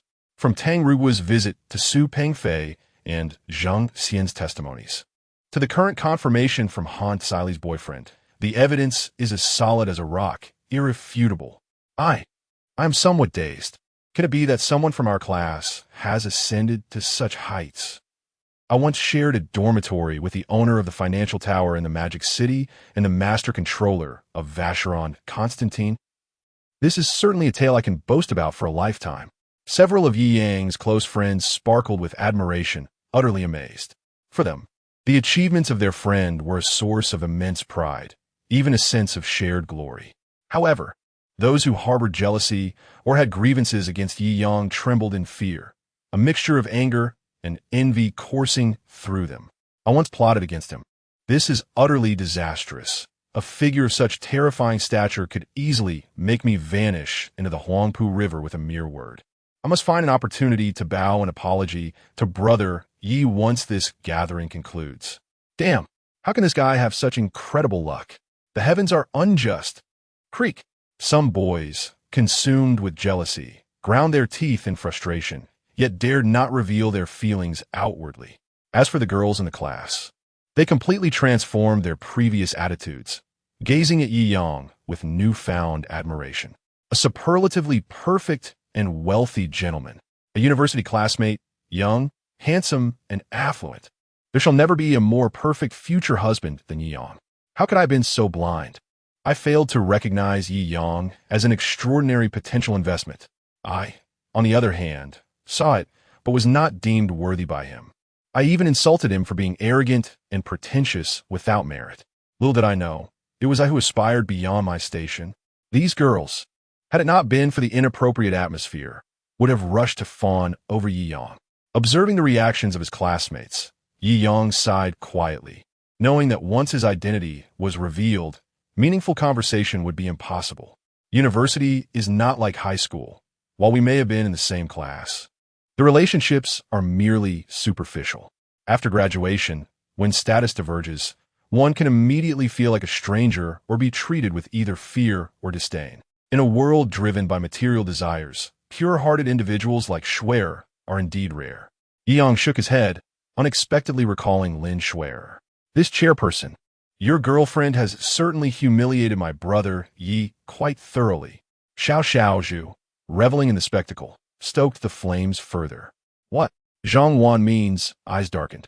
The building's board had recently investigated Yi Yang's background, uncovering the vast assets under his name.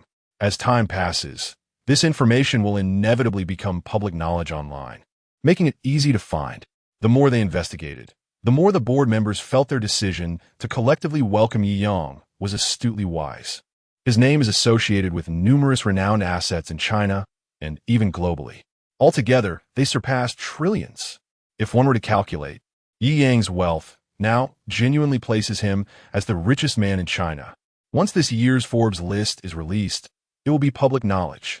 To offend the richest man. Zhang Wanmin trembled at the thought. You wasteful scoundrel. Never approach me again. I wish to have no further dealings with you. You forsook me for this playboy? Han Sily was now acutely aware of Yi Yang's true identity, yet the overwhelming shock made her unwilling to accept reality, and she merely whined irrationally. Bah! Zhang Wanmin sneered, his gaze towards Han silently growing cold. He had other lovers, and while this one captivated him, a person of great ambition naturally understands the weight of matters. 1,000 or 10,000 Han Kailis cannot compare to the significance of one Yang. Boss Yi, although I have no further ties with her, how you choose to handle this matter is entirely up to you. Zhang Wanmin rolled his eyes, grinning. I will transfer 500 million in rent to your account as an apology. I truly apologize for the previous incidents. The prior incident was, of course, due to General Manager Gao and Jin Bujing. The two occurrences combined had instilled genuine fear in him. If Boss Yi truly set his sights on him, what can mere software company do? Yang casually acknowledged him. This matter was not originally connected to Zhang Wanmin, but since he was willing to offer money, Yang certainly would not refuse. 500 million, though not an insignificant amount, is still money. He is indeed a frugal individual. Well then, Boss Yi, enjoy your meal and drink. I shall take my leave and settle the bill at the front desk, so as not to trouble you further. Zhang Wanmin bowed, not sparing Han Siley a glance as he prepared to exit. Chapter 63. Young brother of Boss Yi? Stop. Zhang Wanmin, didn't you profess your love for me? Were those merely empty words? Did you never intend to marry me? Han Siley shouted hysterically, gazing at the cold-hearted Zhang Wanmin. Marry you? We're all adults here. It would serve you well to mature a bit. At my age, I have children in their 20s. You are merely my mistress. Zhang Wanmin could hardly believe his ears. I always thought you were intelligent enough to understand the nature of our relationship. How could you be so foolish? You. Han Siley was taken aback, staring at Zhang Wanmin in disbelief, her mind flooded with confusion. I possess a fortune worth billions. At my age, I'm merely toying with you. Did you truly expect to marry me and inherit my wealth? Am I the fool here, or are you? Have you lost your mind? Women like you are utterly immature. Zhang Wanmin shook his head. He had thought Han Siley was relatively clever, only to discover her ambitions were quite juvenile. Enough. I initially felt some reluctance, but I can't have a mindless woman like you around, causing trouble for me. With that, he turned and walked away without a glance back. Silence enveloped the entire Black Dragon Pavilion. Everyone gaped, for they, as newcomers to society, had never witnessed such a spectacle. Is this how the wealthy think? Ye Young smiled sleekly. A woman like Han Siley did not deserve sympathy. At her age, her naivety was astounding. Did she truly believe that the affluent were fools? The wealthy amassed their fortunes through shrewdness, not folly. To expect to latch onto an elderly millionaire and inherit his assets upon his demise was simply laughable. A delusion far removed from reality. Yet, such women were not uncommon, and Han Siley was merely a reflection of this trend. Zhang Wanmin, I will kill you. Aya. Han Siley could no longer bear to remain there. The shame and humiliation stripped her of all rationality. She had always considered herself mature, dismissing those who worked hard, believing that aligning herself with a wealthy man would transform her destiny. Now, she realized that the most childish and laughable one was in fact herself. As Han Siley fled, her classmates were left speechless. Clearly, she was a gold digger, yet she now resented others. Cough, cough. Everyone should not let one person ruin the atmosphere, the class monitor, Yu Qinggong, chuckled as he attempted to lift the mood. Thanks to Yi Yang, we are here in this splendid private room, enjoying such exquisite dishes. Let's raise a glass to Yi Yang. Yes, yes. The classmates quickly rallied in agreement. Han Siley had never had much presence among them, and now, despite her attempt to assert herself, she had only succeeded in reaching a point everyone wished to forget. The spotlight naturally shifted back to Yi Yang, the true affluent figure among them. Yi Yang. Oh no, I should now refer to you as Mr. Yi. I apologize for my earlier jest about you being a pampered boy. I was blind. Allow me to atone by downing 3 cups, as you wish. Indeed, I too shall drink 3 cups. The adaptable male classmates hurried to toast. Yi Yang merely smiled and shook his head. Just moments ago, they had spoken so disparagingly, and now they were eager to curry favor. Ah, money truly is a powerful force. Yi Yang, it has been a while. You've become quite impressive. Hee, brother Yi. If you find the evening dull, do feel free to call me. Get lost. Don't think I'm unaware of your intentions. You think a high-status man like him would be bored? A toad wishing to eat swan meat. Ugh. Aren't you harboring similar thoughts? The female classmates buzzed around Yi Yang like bees drawn to honey, desperately flaunting their charms to gain his attention. However, even the once crowned class beauty, Kai Mao Mao, and the radiant Han Sili today failed to catch Yi Yang's eye. They were merely of average attractiveness, and thus, he remained indifferent, slightly pouting in frustration. Xiao Xiaozhu observed the scene. These women were shameless. After all, she was his temporary girlfriend. They were brazenly undermining her. Oof. A dangerous glint flickered in her eyes. Those who knew her well would sympathize with Yi Yang's female classmates because tonight they were bound to encounter misfortune. Hey, Lao Zheng, did you know from the start that Mr. Yi was an incredibly promising prospect, which is why you chose to associate with him? Exactly. It's no wonder you were promoted so quickly and are set to become a deputy team leader. You have Mr. Yi as your towering tree. Brother Zheng, don't misunderstand. I meant I will follow you from now on, being the younger brother of Boss Ye's younger brother. Yi Yang was surrounded by a throng of admirers. Those who couldn't squeeze and had no choice but to curry favor with Zhang Xian. The title of younger brother of Boss Ye's younger brother had an oddly sinister ring to it, leaving Zhang Xian both amused and vexed. Chapter 64. Can the boss really fight? Previously, Zhang Xian had always been a mere follower of Yi Yang, and after graduation, few maintained contact with him. Now, surrounded by so many people, he felt a fleeting sense of being in the spotlight. With his intelligence, he naturally understood the reasons for such admiration. It did not diminish his enjoyment of the attention. Flattery is an intrinsic human need. Thus, this gathering of classmates after their internship came to a jubilant close, filled with laughter and joy. At the end, Yi Yang raised his glass in a toast, reciprocating the earlier salutes from his classmates, which elicited a chorus of cheers. Let us go. Yi Yang beckoned to Zhang Xian. Ahem, Boss Yi, I suppose it's not appropriate for me to join?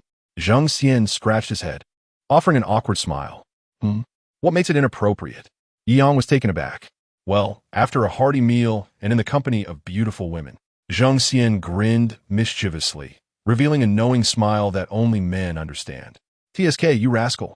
You appear to be a gentleman, yet you're rather lewd beneath the surface. Yi Yang responded with a hearty laugh, grasping the jest. Shall I call a car for you? Absolutely. Zhang Xian nodded without hesitation. Beside them, Xiao Xiaozhu's face flushed. Having accompanied her sister, Xiao Qingxian, on numerous missions, she was not naive. She understood all too well. However, being virtuous herself, her feelings became somewhat tumultuous. At the entrance, after arranging for Zhang Xian's departure, Yi Yang cast a playful glance at Xiao Xiaozhu. Hey, boss, you're not thinking of? Xiao Xiaozhu bit her lip, looking at Yi Yang like a wary kitten. What is the matter? Are you unwilling? Yi Yang teased. Xiao Xiaozhu bit her teeth, feeling conflicted within, ultimately shaking her head stubbornly. It must be said, Yi Yang was the most unique, perfect, and captivating man she had encountered in years, and she even admitted to harboring some affection for him. However, that did not mean she was a frivolous girl, to engage in such acts merely for this reason. Then your temporary girlfriend status may just come to an end? Yi Yang flicked her smooth forehead lightly. You're such a scoundrel. Xiao Xiaozhu finally realized that Yi Yang harbored no ill intentions and was merely teasing her. Ha! Yi Yang chuckled, waving his hand, reveling in the success of his playful banter with the charming girl, when suddenly a chill swept over him from behind. You seem to be enjoying yourself, a voice emerged, haunting like a specter from the abyss, laced with resentment and coldness. Who dares? Yi Yang exclaimed, startled, turning to find Xiao Qingxian, her expression one of deep discontent. He sighed in relief. Oh, it's just you.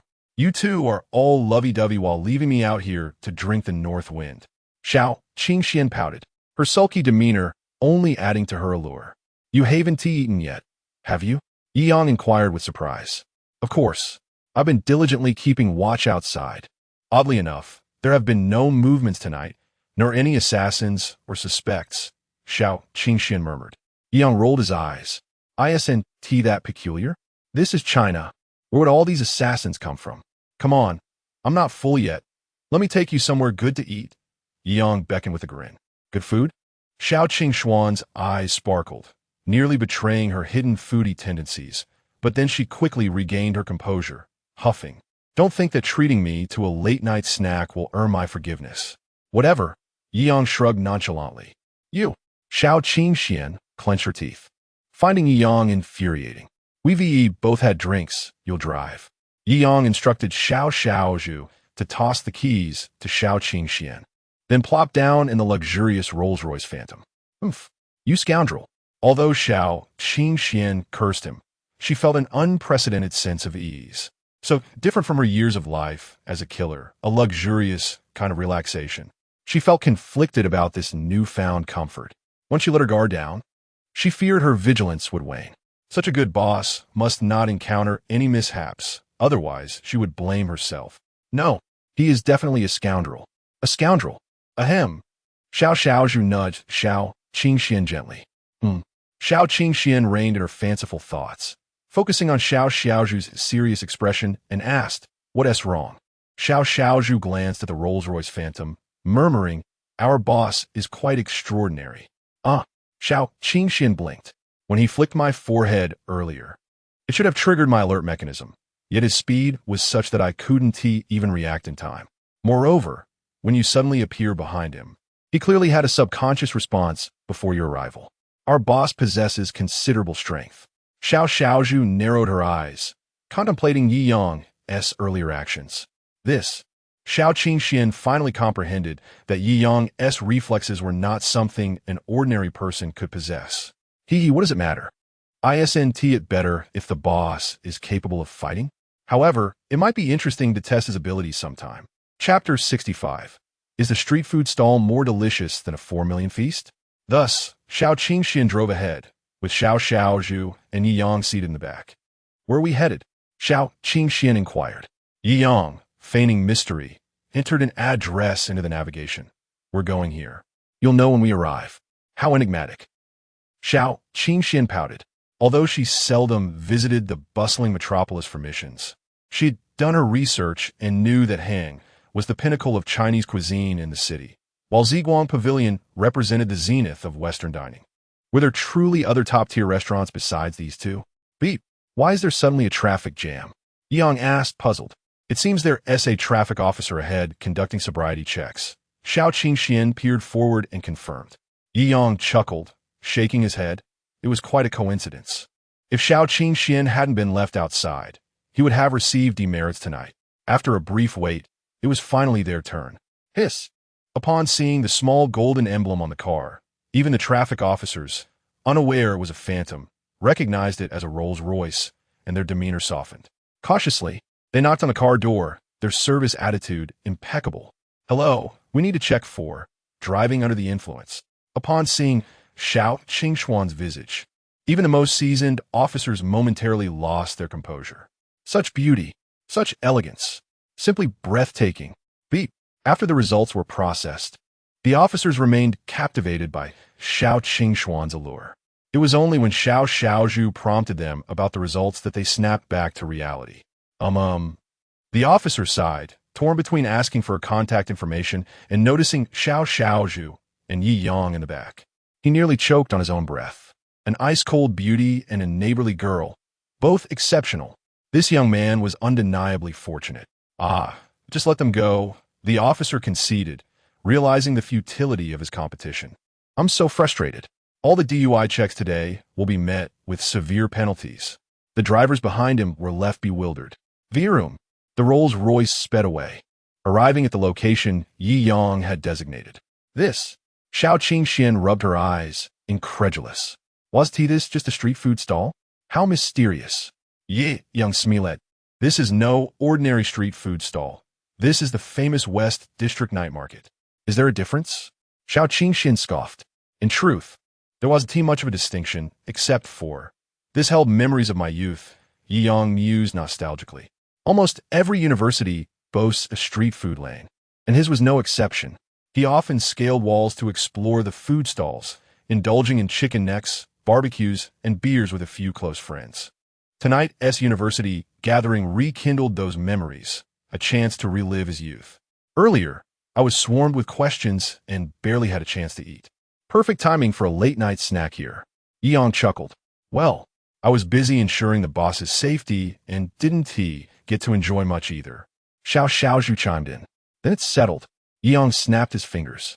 But can street food truly be delicious? Xiao Qingxian questioned skeptically. Given their high-stakes missions and the elite individuals they protected, they had little experience with street food. You've never tried street food? You've missed out on a culinary delight. Yang exclaimed, shocked that someone could have never sampled street fare. Really? I must give it a try. Xiao Qingxian blinked in excitement. As if transported back to his university days, Yang led the two beautiful bodyguards through the throngs of people, purchasing everything from Northeast grilled cold noodles to handheld pancakes, mashed potatoes, fried chicken necks, oden, skewers, and grilled chicken legs. He bought them all. In the past, he was cautious with his spending, but tonight he indulged without restraint. One must admit, the satisfaction of remedying past regrets was far more exhilarating than the lavish 4 million meal he had earlier. Good heavens, he is so handsome. Which university's heartthrob is this? Exclaimed the female university students, starry-eyed. I can't handle it. My nose is about to bleed. These two beauties are too stunning. The wealthy individuals were deemed despicable by the envious male companions of these girls, who could only sneer, fearing their own insecurity would show. Ye Yang, Xiao Qingsuan, and Xiao Xiaozhu's striking appearances and charisma were undeniably exceptional, drawing gasps and admiration from the surrounding college crowd. The flavors are surprisingly delightful, Xiao Qingxian remarked, astonished. Despite their affordability, the food offered an utterly unique taste sensation. Dining on lavish meals every day, a casual visit to the street food stalls was indeed a pleasure. Yang, savoring a skewer, reflected, I've been enjoying too much fine dining lately. After all this, street food seems even better, haha.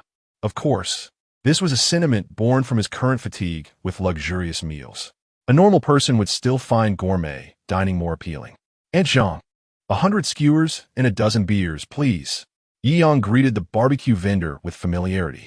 After 4 years of university, they had long since become acquainted. Hey, an update is here. Additionally, feel free to follow my fan account, 1054-117-329, Chapter 66. I resigned. Why? Because I bought this company. Is it you, Xiaoyi? Aunt Zhang exclaimed with delight upon seeing Yi Yang, warmly inquiring, haven't you graduated? I assumed you missed the culinary skills of Uncle Zhang and me? Yi Yang chuckled. You flatter me, Aunt Zhang. All right, just wait a moment. I'll prepare something for you. Meanwhile, the trio that had been following Yi Yang consisted of both girls eager to see a handsome boy and boys hoping to catch a glimpse of beautiful girls, all rushing to occupy every seat at the barbecue stall. Ahem, boss, I'll have a serving of barbecue. Me, too. Aunt Zhang appeared bewildered, wondering why business suddenly flourished that evening. Uncle Zhang busied himself nearby, smiling silently, for men naturally understand men best. After a while, the barbecue and beer were served. Wow, I just saw you, Xiaoyi. When did you manage to date two such beautiful girls? Aunt Zhang's words drew the attention of all the boys seated nearby, their ears perking up. Everyone was eager to learn how he managed to attract such remarkable beauties, and moreover, two at once. The feat was enough to make them drool with envy. Huh? Yang scratched his head, feigning confusion for a moment.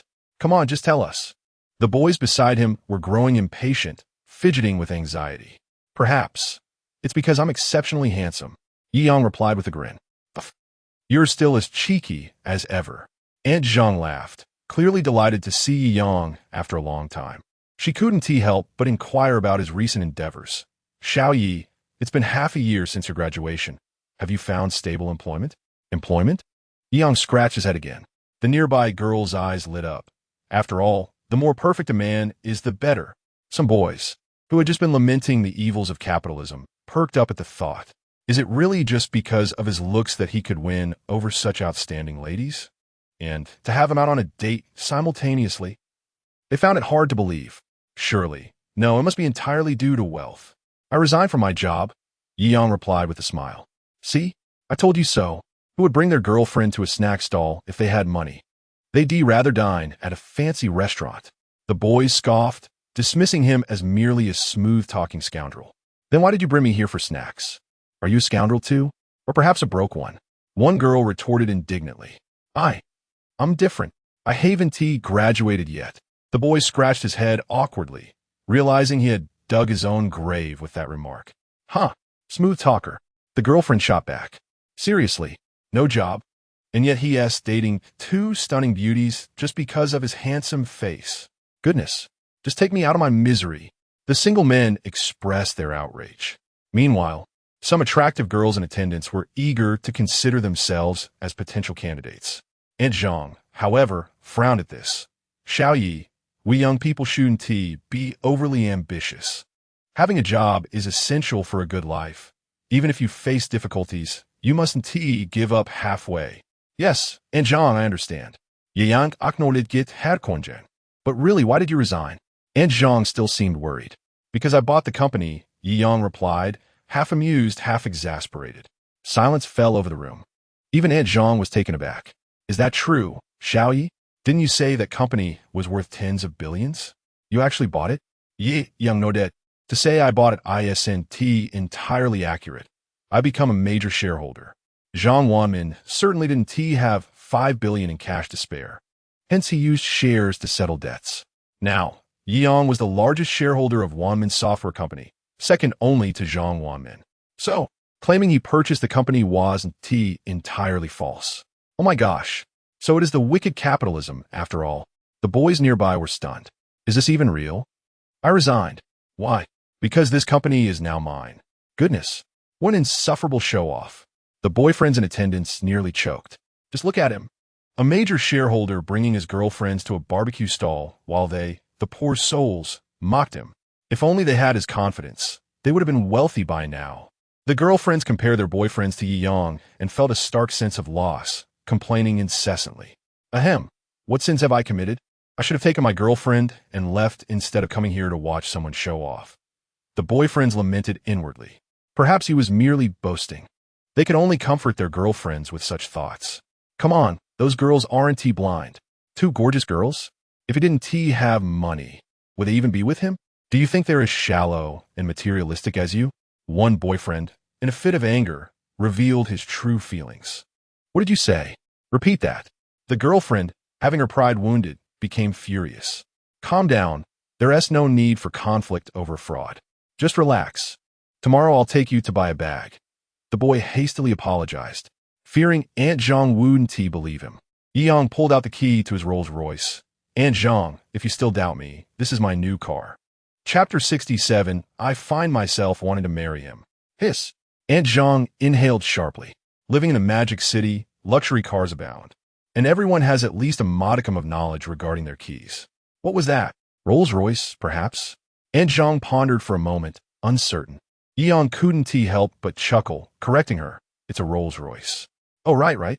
Rolls-Royce. Aunt Zhang exclaimed, tapping her head and laughing. Now, what do you have to say? The girlfriend, who had initially been excited about getting a free bag, was suddenly infuriated upon seeing Yi Yang produce the Rolls-Royce key. How is her boyfriend such a loser? He could only buy her a bag, while Yi Yang effortlessly brandished a Rolls-Royce key. Damn. Her boyfriend felt the sting of shame, as if he had just been slapped in the face, and could only grit his teeth, forcing himself to say, That's just a lighter. I've seen the same model on Taobao. Initially, Xiao Qingxian found the spectacle of this gold-digging couple bickering amusing. But now she was rather annoyed. She approached Yi Yang for the Rolls-Royce key, pressing the button. Beep. In the distance, the heavy Rolls-Royce roared to life. Its dazzling headlights illuminating the night, even from hundreds of meters away, showcasing what a true luxury vehicle is. Hiss. In that moment, no one dared to mock any longer. Everyone was dumbfounded. A knowledgeable onlooker exclaimed, That's not just any ordinary Rolls-Royce. That is a Rolls-Royce Phantom. A Rolls-Royce Phantom? Is it valuable? It starts at 40 million. If fully equipped, it could sell for 50 or 60 million. Hiss. Wow. The crowd erupted in astonishment. The girlfriend was about to explode with rage. You worthless boyfriend. You dare to mock him as a lighter. You look more like a lighter yourself. With that, she indignantly grabbed the bag her boyfriend had bought for her and stormed off. Hey, Ting Ting, don't go. The simpering boyfriend, seeing his girlfriend angry, stumbled after her. I'm so envious. A Rolls-Royce worth millions. You must be a super rich second generation at such a young age. I want to be a big boss too. You? I think you're more suited to being a freeloader. TCH. Don't stop me from dreaming. There's no comparison. No comparison. Wealthy and handsome. I'd even want to marry him if I were a woman. Let alone these two beauties. Even the handsome boys began to feel a stir of feelings. EW. That's disgusting, one boy scoffed. Aren't you thinking the same? The handsome boy retorted with disdain. Cough, cough. The companion of the handsome boy, blushing, buried his face in his food. It seems. Xiao Yi, you've truly struck it rich. I was thinking of introducing you to someone, but alas. It seems Aunt Zhang isn't worthy. Aunt Zhang looked at Yi Yang with a mix of envy and regret. If only her son had 1/10. No, 1/100th of Yi Yang's success. They wouldn't be forced to endure the harshness of life at their age, setting up stalls in all weather conditions. Yi Yang nodded, both amused and exasperated. Sigh. You all eat. I have to get back to work. Aunt Zhang merely voiced a slight complaint about her son before gathering her thoughts and returning to her tasks. After all, they are parents. No matter how flawed their children may be, they are still their own. Yi Yang watched Aunt Zhang's retreating figure, feeling a pang of nostalgia as he thought of his own parents. It's about time to visit them. He had indeed achieved ultimate financial freedom, with money flowing in effortlessly. Naturally, he needed to find a way to improve his family's conditions. What's wrong, boss? Xiao Qingxian and Xiao Xiaozhu, having grown up as orphan sisters, were inseparable and unaccustomed to parental affection. Thus they were oblivious to Yi Yang's contemplations at that moment. Nothing, let us drink. Yi Yang raised his beer bottle, clinking it with the two girls before downing it in one go. The surrounding boys and girls understood that such extraordinary individuals were far beyond their reach, so they quietly enjoyed their meal, occasionally sneaking glances at the trio, indulging in the sight. Just as they were finishing their meal, a black Toyota Land Cruiser careened into the snack street.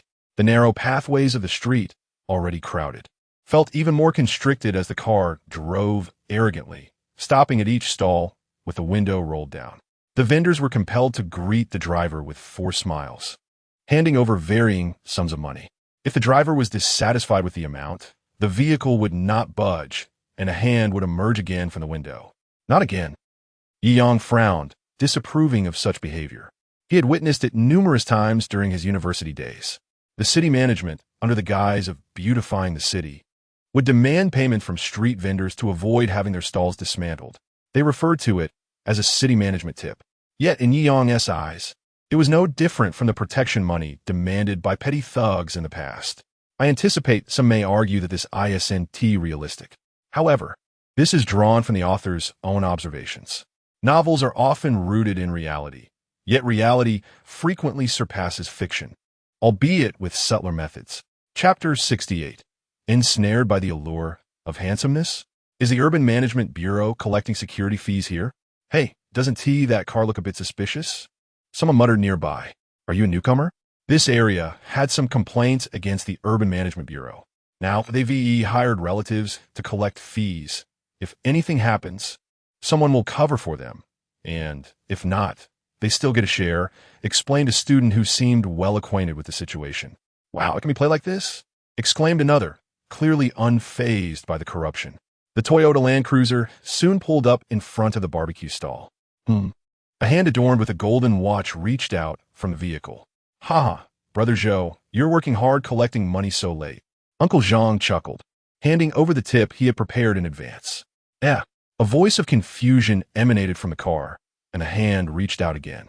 Uncle Zhang hesitated, but reluctantly pulled out a few more bills to slip into the hand. Brother Zhou snorted, extending his hand once more. Brother Zhou, this. Uncle Zhang's expression changed. Your car is full.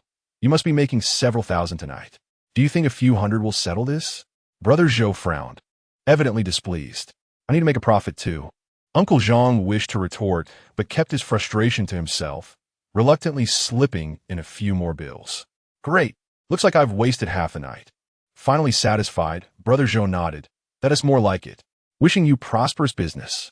With that, the Land Cruiser roared to life again, preparing to move to the next stall. Observing this scene, Yi Yang shook his head. This was the survival tactic of the snack street. It had always been this way. Even if he disapproved and wanted to intervene, there would always be another figure like Brother Wong or Brother Bao to collect money. He didn't frequent this place enough to consistently intervene. As the Toyota Land Cruiser started, a burst of laughter erupted from within, causing it to halt again. Wait, why aren't they leaving? Don't tell me they still want to collect more money? Uncle Zhang thought nervously. Hey, that pretty boy over there? Brother Zhou leaned out of the car, pointing a chin towards Yi Yang's direction. Yeah. Xiao Qingxian sensed hostility and her gaze turned icy. Xiao Xiaozhu instinctively prepared her poison. Oh. Yi Yang felt a twinge of embarrassment. Could it be that the gangsters were planning to kidnap his beautiful bodyguards due to their looks? How kitsch. Yet, it was entirely impossible, considering the three of them stood out amidst a crowd of students. Wow, it turns out these two girls are stunning. Brother Zhou hadn't noticed them before, only catching a glimpse from behind. However, times had changed. They no longer dared to brazenly abduct women in the street. If such an act were to be exposed online, the backlash would be unbearable. Damn it, I'm drooling over here. It was easier a few years ago. You could do whatever you wanted. Brother Zhou silently cursed, though he maintained a smile on his face. Hey, pretty boy, my sister has taken a liking to you. Get in the car and come with me. You'll earn a share tonight. Yi Yang was taken aback. It turned out they weren't after his bodyguards, but rather him. Realization struck him. Under Chinese law, only women were protected, and if a man were assaulted, there were no legal repercussions for the assailants. Therefore, it seemed that gangsters had shifted from abducting women to targeting men. Oh no, I suddenly feel a bit endangered. Thank goodness for my two beautiful bodyguards. Yi Yang thought with a smirk. The surrounding students were equally bewildered, as the script had taken an unexpected turn. They had initially intended to witness a violent scene, but were now faced with a scenario involving the wealthy second generation. Wow, times have changed. The nearby college students were taken aback by the scene unfolding before them. What the hell? Yi Yang raised an eyebrow. Where's your sister? As the car door swung open, a short, stout girl with red hair flashed a flirtatious smile at him. Yi Yang, mid-sip of his drink, sputtered as he saw her. Just moments ago, he had envied that guy for being wealthy and handsome. Now, he felt a surge of sympathy. This short, round girl was truly a sight to behold. The surrounding college students covered their faces in disbelief. It was no wonder that she was so desperate to snatch a man. Her own attributes were rather lacking. What do you mean by that? Brother Zhou kicked the car door open, emboldened by his usual intimidation tactics on a snack street. Tonight, someone dares to mock my sister? Though she was a bit unattractive, he was still willing to pay. Huh, just take a look at what you look like. Do you think you're worthy of my handsome brother? Xiao Xiaozhu played her role as a temporary girlfriend perfectly. Exactly, Xiao Qingxian added, wrapping her arms around him, delivering a double blow to the short girl. Brother, they're humiliating me. The short girl began to cry. Chapter 69, I lack superpowers. Yet I possess financial prowess. You are quite brave. Zhou Yan's gaze turned icy. From the imposing vehicle, 5 or 6 men clad in black descended. The surrounding university students could no longer find amusement in the situation. Despite the current public sentiment restraining the aggressors, their essence remained rooted in the underworld. Should they be provoked, calamity was a distinct possibility. Cough, cough.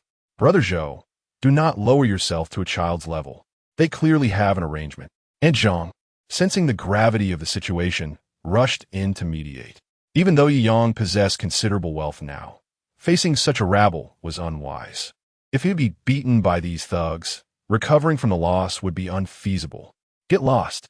Zhou Yan, dismissing the cash Aunt Zhang attempted to offer, forcefully shoved her onto a nearby chair. Is my sister's dignity worth merely this paltry sum? Seeing Zhou Yan's brazen demeanor, Yi Yang's eyes narrowed with intensity. Aunt Zhang had cared for him during his university days. I advise you to apologize to Aunt Zhang promptly. What? Apologize? Zhou Yan scoffed, as if he had heard the most ludicrous joke. Are you instructing me on how to conduct myself? The university students, witnessing the escalating tension, felt a surge of fear. Many rose and retreated, hastily pulling out their phones to capture the moment. Put those phones down. Anyone who dares to record will face the consequences. 2 of Zhou Yan's lackeys brandished wooden clubs, barking threats. How dare this brat from a food stall try to act tough with me? Zhou Yin sneered, relishing the intimidation of the students. He approached Yang, a smirk plastered on his face. My sister fancies you, a mere penniless student. That is a sign of her esteem. I earn in a single night more than your parents do in a lifetime. Do you dare to overstep your bounds? You will kneel before my sister and apologize at once. Then, get into the car, and we will consider this matter settled. Otherwise, he chuckled sinisterly, gesturing for his entourage to close in. Zhou Yin believed that the patrons of this food stall were primarily impoverished students, and a mere show of force would have them begging for mercy. But he gravely underestimated Yi Yang. And if I refuse, will you resort to public violence? Yi Yang replied with an air of calm amusement. With a mere glance, he noted that the golf clubs his companions wielded could easily cause grievous harm. He was unafraid of a brawl. In matters of relationships and legal disputes in Shanghai, none could rival Jiangjing law firm.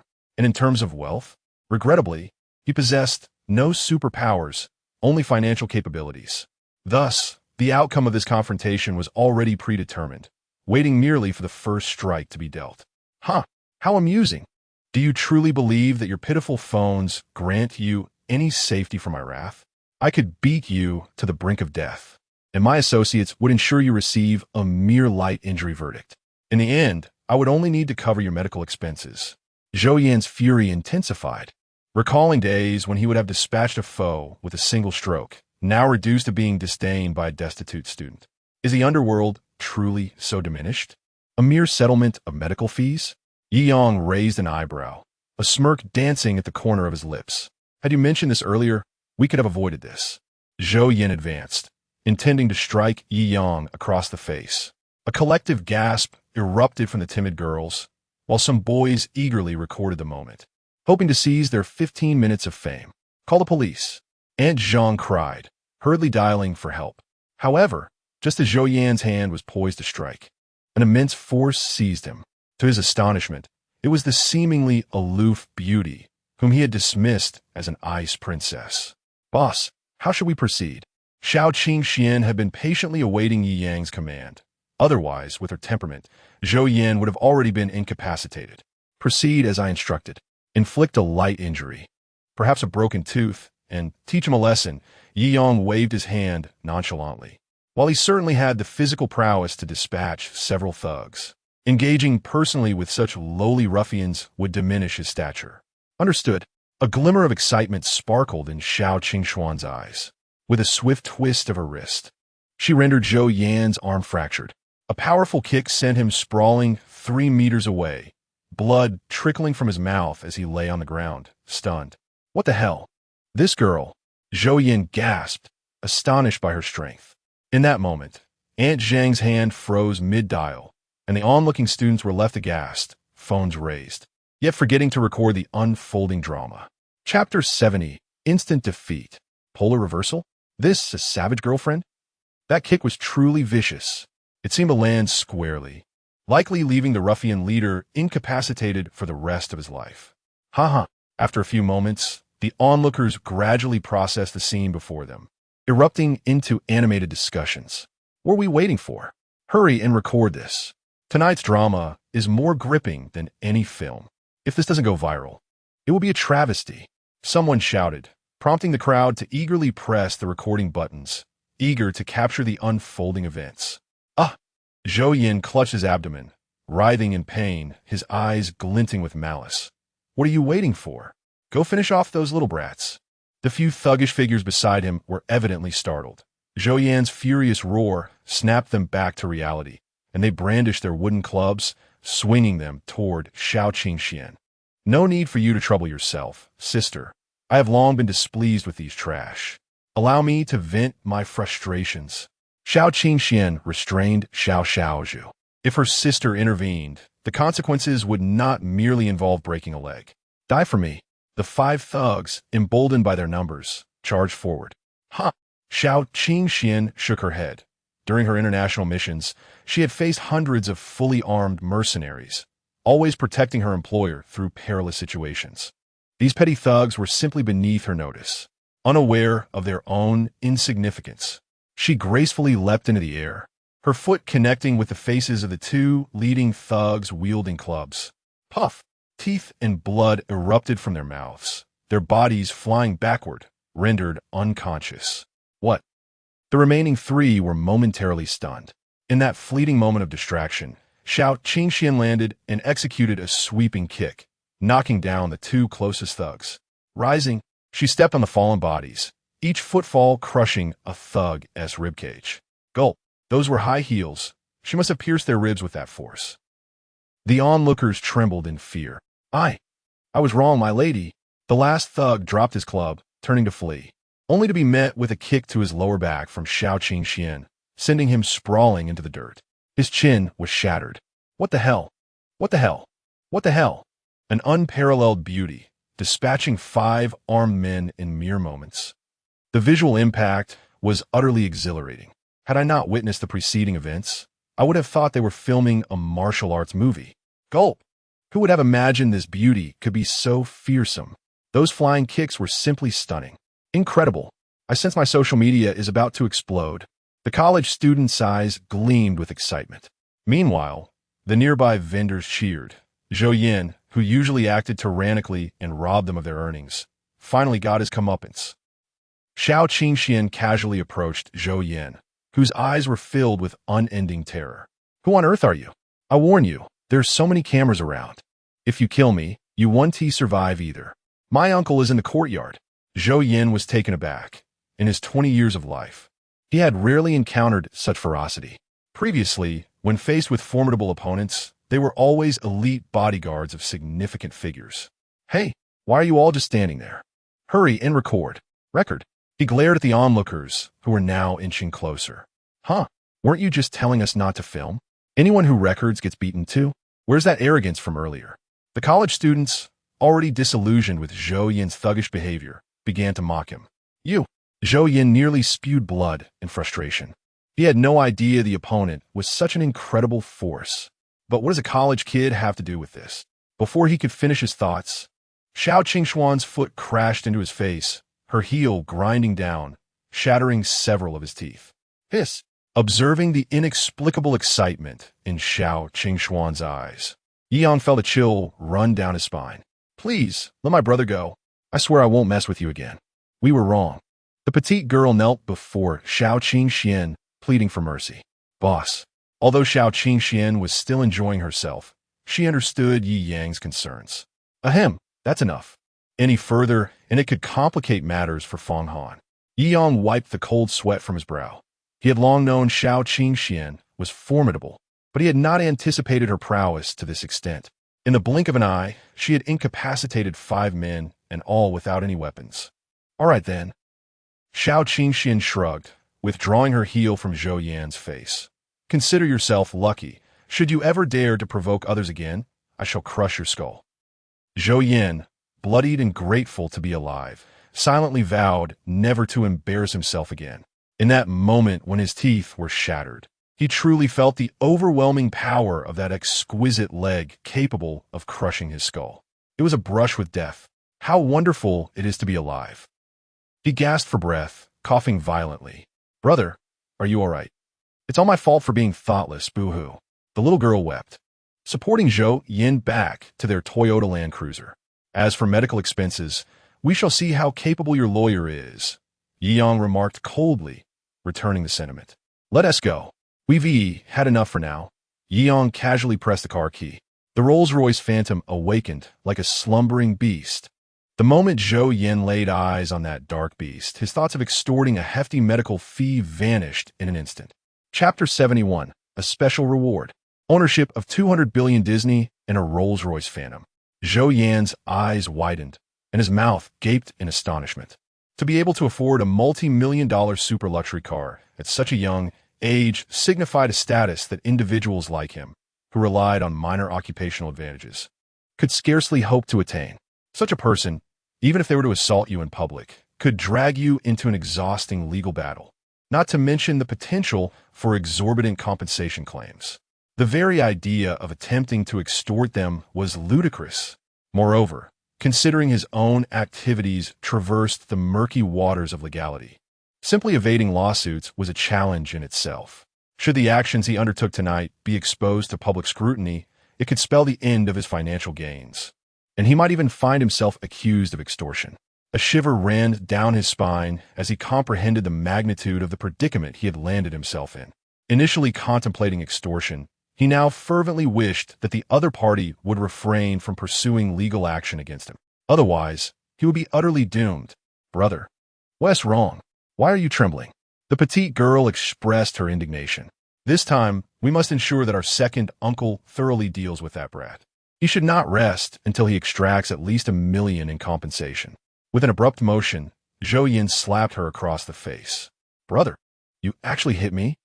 The girl, accustomed to Zhou Yan's indulgence, was left utterly flabbergasted, as he seldom even scolded her, let alone resorted to violence. Tears welled up in her eyes, and despite her desire to berate her brother, Zhou Yin found himself unable to utter a word, only managing to produce muffled sobs. The absurdity of the situation was almost comical. "Jiang, this table and chair have sustained considerable damage. Allow me to compensate you at the market rate," Yang said, surveying the disarray around him, feeling somewhat embarrassed. No. As long as you are unharmed, that is what matters. You frightened me to death just now." Zhang Ai patted her chest, still somewhat shaken. "Rest assured, Zhang Ai, should they continue to trouble you, have them call me directly. I am more than willing to stand by you." Yang interjected, transferring 3,000 yuan to Zhang Ai to cover the costs of the damaged items. Ding! A notification indicated that the host had made a special purchase, triggering a unique critical reward: ownership of the Disney resort in Magic City. Yi Yang's hand trembled slightly as he withdrew his phone. The notion of a special purchase implied that this transaction was anything but ordinary. It was rather extraordinary. However, the critical reward was simply outrageous. Ownership of the Magic City Disney resort. It was valued at nearly 200 billion.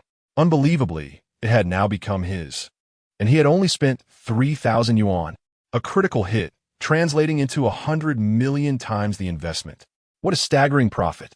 Yi Yang's heart soared with exhilaration. In high spirits, he bid farewell to Zhang Ai, climbed into the Rolls-Royce, and departed with his beautiful bodyguard sisters. The surrounding university students, however, lingered, captivated. For considerable time to come, tales of Yang would circulate through the snack street, whispered from one person to another, never fading. "Quick, post that video from earlier. Let us go viral," someone urged eagerly. As university students, who wouldn't desire a chance to create trending videos? "You're moving too slowly. I've already posted it," exclaimed another. "Oh my, the views are skyrocketing. Just a minute in, and it's already in the thousands. Wow, it's still climbing. It's going viral." The crowd was astounded, as most struggled to garner views without investing in promotions. A few thousand views over several days was considered an achievement. Yet, this video had gained thousands of views almost instantaneously, clearly poised to trend. Come on, why are we standing around? Seize the moment. Go. Those who had recorded the incident hastily accompanied their videos with sensational captions, eager to share their excitement. Shocking. A beauty in Magic City single-handedly defeats 6 thugs. The scene is as explosive as a martial arts film. Absolutely real. In the night market of the University District, a petite girl attempted to rob a handsome man, unaware that he was a super-rich individual. The man, as personal bodyguard, delivered a resounding slap. Tonight, I am in awe. I witnessed an incident more bizarre than anything from a novel. A surreal reality. The passionate clash between a wealthy individual and the underworld. Various quirky titles rapidly dominated the evening traffic on Douyin. The views and likes surged, and within moments, the topic had claimed the top spot on the trending list. Even discussion surrounding a celebrity's debut on Douyin or a young star enduring an injury while filming paled in comparison to the momentum of tonight's events. The topic soared to unprecedented heights, amassing an astonishing 86.89 million views. The comment section erupted with excitement. Wow, this is absolutely exhilarating. What a righteous hero. Is this some kind of filming? A woman leaping over a meter high? It looks utterly unreal. Chinese martial arts are all showy moves.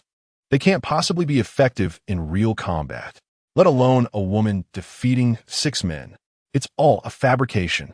Although we only catch a glimpse of the rich young man as profile, I can vaguely recognize him as my long-lost father. Chapter 72. What is an international lawyer? With a chuckle, Yi Yang couldn't help but laugh at the trending comments. "What's going on, boss?" Xiao Xiaozhu leaned in, and upon seeing Xiao Qingxuan's gallant figure topping the trending list, she mischievously tapped her shoulder. "Hey, you're famous now. Off to become a big star." Huh? After parking the car, Xiao Qingxian opened Douyin, only to be greeted by a video of her earlier heroic moment. What a fuss. She shrugged. If she were to post the video of herself defeating hundreds of mercenaries on the international battlefield, wouldn't that earn her legendary status? In truth, she knew many individuals who were even more formidable than herself. However, such individuals operated at high-level missions, rarely captured by the public eye. Some say this is a new form of hype to make you the next big star. Xiao Xiaozhu teased. Once you become a star, don't forget to show some appreciation for your sister. Get lost, you little rich girl. Who do you think needs to show you respect? Xiao Qingxian rolled her eyes. Each time they undertook a mission, Xiao Xiaozhu took the lion's share of the profits. Although Xiao Qingxian had her own wealth, amounting to several billion, it paled in comparison to Xiao Xiaozhu's fortune. Miser, Xiao Xiaozhu pouted. Yi Yang observed the two women bickering with amusement. Suddenly, his phone rang. "Brother Yi, is it you in the video?" Although it's a bit blurry, it was Lin Shuer, a Douyin streamer who naturally kept an eye on trending topics. "Huh? Yes," Yi Yang candidly confirmed. "What is going on? Are you all right?" Lin Shuer expressed her concern for Yi Yang, realizing that even wealth could not shield one from troublesome individuals. "I'm fine. It's all sorted out," Yi Yang replied with a smile. "If they wish to pursue legal action, I happen to have a law firm at my disposal." Only then did Lin Shuer relax, ending the call. Ding! As soon as he hung up, Fang Han messaged him on WeChat. Huh? Yi Yang had intended to reach out to him first, but it seemed Fang Han was ahead of him. "Bossy, we are already aware of the situation." Fang Han also shared the Douyin video. What's your take on this? How much do you think compensation will be?" Yi Yang inquired. "Compensation? No, leave this to us. We can not only secure a counter-compensation, but also ensure they face a few years behind bars," Fang Han replied confidently. "Is that so impressive?" Yi Yang was somewhat surprised. After all, while the incident had been initiated by the other party, it had resulted in Xiao Qingxian rendering them unrecognizable. "Absolutely. There are two options, private settlement or public trial. If you prefer a private settlement, we are confident of securing no less than 10 million in compensation, and they'll be begging to pay it." "Are you sure it's 10 million? Yi Yang was taken aback, initially thinking he would only cover medical expenses, but now it seemed the other party would owe him. Indeed, because what they are protecting is the entire network in Modu, involving many figures in this gray industry. Fang Han clarified. "The 10 million I mentioned is the worst-case scenario. Ideally, we could secure around 100 million. Yi Yang almost burst into applause for Fang Han. What defines an international lawyer? This is it. Having a formidable law firm at one's disposal is like wielding a powerful weapon. "Then I leave this matter in your capable hands," Yi Yang said with a smile. "Is that public, or?" Fang Han appeared puzzled. "Do you think I'm in need of money?" Yi Yang retorted. Crystal clear. Fang Han silently chided himself for not grasping Yi Yang's intentions sooner. "By the way, any legal fees will be covered by me. Just send me the bills," Yi Yang added with a grin. With the money-spending system he possessed, he would never let an opportunity to enrich himself slip by. Oh, what a delightful day. The reunion and late-night snacks made for a pleasant experience. Yi Yang reclined comfortably on the plush Becker sofa in the hall, casually glancing at the class group, only to find it buzzing with activity. "Is that Yi Yang? Even with just a profile view, I can recognize those two stunning beauties beside him. Wow, he is dating 2 girlfriends and brought them out. That is truly impressive. Our Yi boss is incredible. Isn't? Zheng Xian grumbled in response. No, Zhengguo, I'm merely envious. By the way, why are all the speakers tonight male classmates? Where are those girls who love to chat in the group? Oh dear, don't even mention it. I just got home and am dealing with a stomach issue. Sob, I'm still stuck in the bathroom. So it's hard to type. I suspect the food from Hang was the culprit. It's just that your poor stomach can't handle such exquisite dining. We felt nothing but invigorated. The male classmates chimed in, observing the lively discussion among his classmates. Yang shot a glance at Xiao Xiaozhu, who playfully stuck out her tongue and proudly declared, "Who told him to flirt with my temporary boyfriend in front of me?" Hiss! Xiao Xiaoju's skills in drugging were truly extraordinary. Not even Yang had noticed a thing. With a wry smile, Yang could only give Xiao Xiaoju a thumbs up. Well done. Chapter 73. The Super Extended Bentley. The first-class cabin on land your rooms have already been arranged by M.O. Yang glanced at you, M.O. with a smile. No, we intend to guard the boss all night. Xiao Xiaoju said with a mischievous grin. Indeed, Xiaoqing Xian nodded solemnly. Is that for real? Yi Yang felt a stir of excitement. After all, they were stunning sisters. Just the thought was exhilarating. Of course it's a joke. Xiao Xiaoju chuckled, fearing Yi Yang's reprimand, and promptly fled with Xiaoqing Xian. Yi Yang shook his head with a smile, amused that after so many years of driving, these two young ladies had outsmarted him. How was the class reunion? Did you enjoy yourselves? You M.O. Having taken the sisters to their prepared bedroom, returned and playfully leaned against Yi Yang, asking with a smile. It was delightful. We even topped the trending list. Yi Yang rolled his eyes, joking about it. After hearing about the night market, I must keep a close watch on the master. The outside world is perilous, filled with female wolves, all vying for the master's attention. You M.O. said, her face breaking into a smile. Yi Yang shook his head, pinching you M.O.'s cheek with a playful grin. Can you still hold on? With a bashful blush, you M.O. nodded. Then I shall not hold back. Yi Yang chuckled, initiating their nightly routine. The exertion tonight was minimal, as he had to meet his sister the following day. He didn't want you M.O. to be too exhausted to rise in the morning. The next day, Yi Yang rose at 8 o'clock. After refreshing himself, he prepared to visit his sister's high school. Ahem, you left without calling us. Just as he opened the door, he was startled to find Xiao Xiaoju and Xiaoqing Xian standing there. You two moved like cats, completely silent. Yi Yang waved his hand dismissively. I plan to go out with my sister today. If you wish to join, we shall take the Bentley. The bulletproof extended Bentley, a luxury transformation, is hailed as the first-class cabin on land. With a length approaching 8 meters, it is decorated like a lavish reception room, complete with a refrigerator and wine cabinet. Fine wines and gourmet foods are all at hand. If one desires, karaoke can even be enjoyed inside, comfortably accommodating 10 people without feeling crowded. In the eyes of successful individuals, it symbolizes negotiations and status. Yet in Yi Yang's perspective, it is an essential luxury for home and travel. While it may be priced at 40 million, it feels far more valuable than 100 million Koenigsegg. Yi Yang had no interest in speed or horsepower. He preferred the myriad functions of this first-class cabin on land. Who wants to drive? Yi Yang dangled the car keys, glancing at the bodyguard sisters. UMO remained behind to organize information on Disney, as the system had just acquired it. And today, she was to meet with the Jiangjing law firm to discuss the contract details. I drove yesterday, so today my sister will. Without hesitation, Xiaoqing Xian settled into the back seat and popped open a bottle of champagne to savor.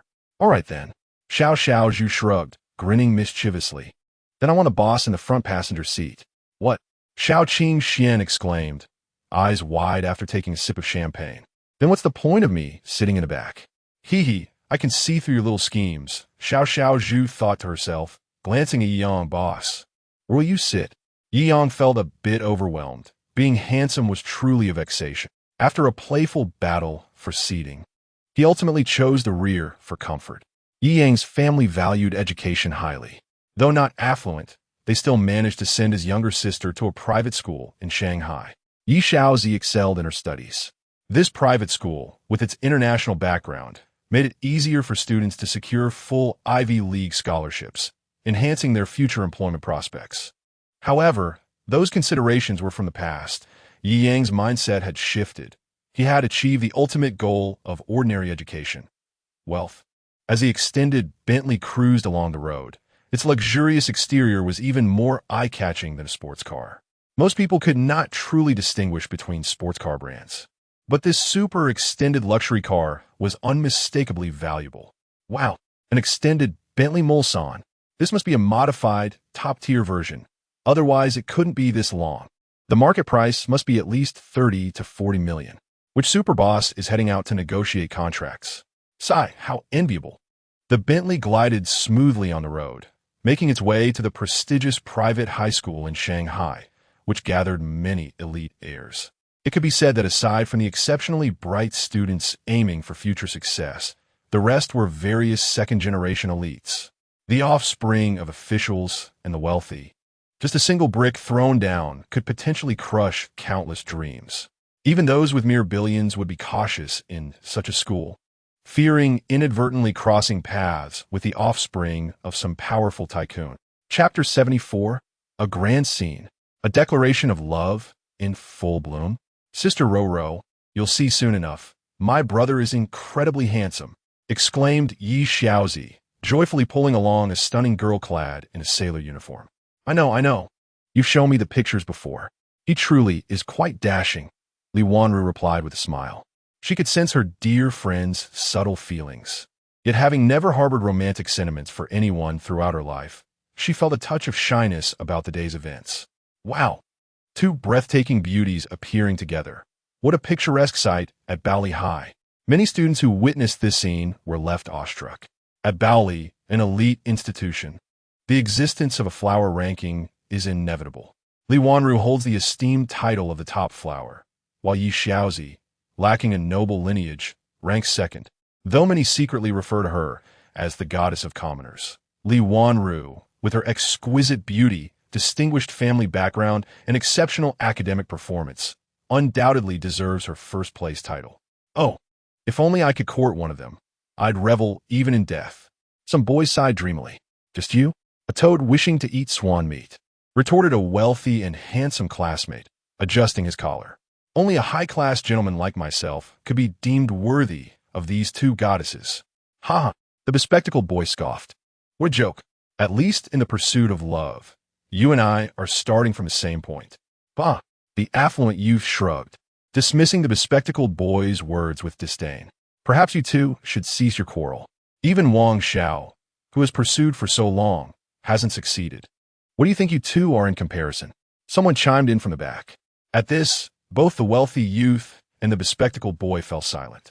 The former's family fortune amounted to only a few billion, which paled in comparison to Wang Taihao, the unrivaled heir of Baoli, who was a legendary figure across multiple rankings, the god of men, the young masters, and even the scoundrel list. Blessed with an astronomical family background, striking good looks, and a knack for manipulating the affections of girls, Wang Taihao was often publicly labeled as Baoli's #1 scoundrel. Yet behind closed doors, many boys envied him fervently, wishing to be in his place, skillfully navigating relationships with ease. In the past, Wang Xiao boldly proclaimed his intention to conquer the entire flower ranking. Now, among the top 10 flowers, 8 had already fallen under his influence, leaving only these two steadfast in their resolve. However, it seemed merely a matter of time before they too succumbed. Who would dare to entertain thoughts of pursuing Wang Xiao's quarry? As they debated, both the wealthy youth and the bespectacled boy sighed deeply. Indeed, they could only boast about their aspirations, for in reality, they lacked the courage to pursue. Suddenly, the roar of helicopters echoed overhead. The group looked up, puzzled. What on earth? Several helicopters. The commotion drew a crowd of students. As Sunday marked the most leisurely day at Baoli High, amidst the spectacle, helicopters showered countless rose petals, creating a breathtaking floral rain that enveloped the main avenue of the school. Floral rain. Oh my, how beautiful and romantic. Which wealthy young master is declaring his love now? Could it be for me? Many girls began to fantasize. Stop daydreaming. Haven't you noticed who stands at the center of the floral rain? A male classmate interjected coldly. Upon seeing Li Wanru and Yi Xiaozi, the girls quickly realized that the declaration was not for them. These two were the brightest jewels of Baoli High. Could it be that Wang Xiao is finally launching a full-scale attack? The girls exclaimed, their eyes sparkling with excitement. In the bloom of youth, high school is a season of infatuation, where girls often swoon over even the most distant heartthrobs. The allure of ultra-rich second-generation stars living among them was irresistible. Knowing well the nature of the boys, the girls could hardly contain their envy, longing to join the ranks of the school flowers and date Wang Taihao for even a fleeting moment. How fortunate it would be to catch Wang Xiao's eye. It would be a stroke of luck for a lifetime. If I were in their position, I would have long since packaged myself and presented myself at his door. One girl lamented. Exactly. Her friend concurred, nodding in agreement. Amidst the rose-petal shower, a sleek Bugatti Veyron drifted into view. Emerging from the car was a young man adorned in luxury, holding a bouquet of flowers. With a self-assured flick of his hair, he tossed the flowers towards Yi Xiaozi, flashing a charming CEO smile. Xiaozi, would you be my girlfriend? Wow. Oh my gosh. How romantic. If I were Yi Xiaozi, I would be moved to tears and agree immediately. The girls erupted in excited screams. You think the school flower would be so easily swayed? A male classmate scoffed. At that moment, the arrival of a super-luxury car shifted everyone's attention. Inside, Yi Yang observed the scene of helicopters showering flowers with great interest, pondering the grandiosity of the event, uncertain of what was truly unfolding. Chapter 75. The Enraged Wang. Taihao, what a peculiar sight. An ultra-upgraded version of the Bentley Mulsanne, worth at least 40 million, if not more. It's more than double the price of a Bugatti Veyron. Could it be that a significant figure has graced our school with their presence? Or perhaps this is another scheme orchestrated by young Master Wang. Upon witnessing the grand entrance of the Bentley, the students were taken aback. Wang Taihao frowned slightly, feeling a twinge of displeasure.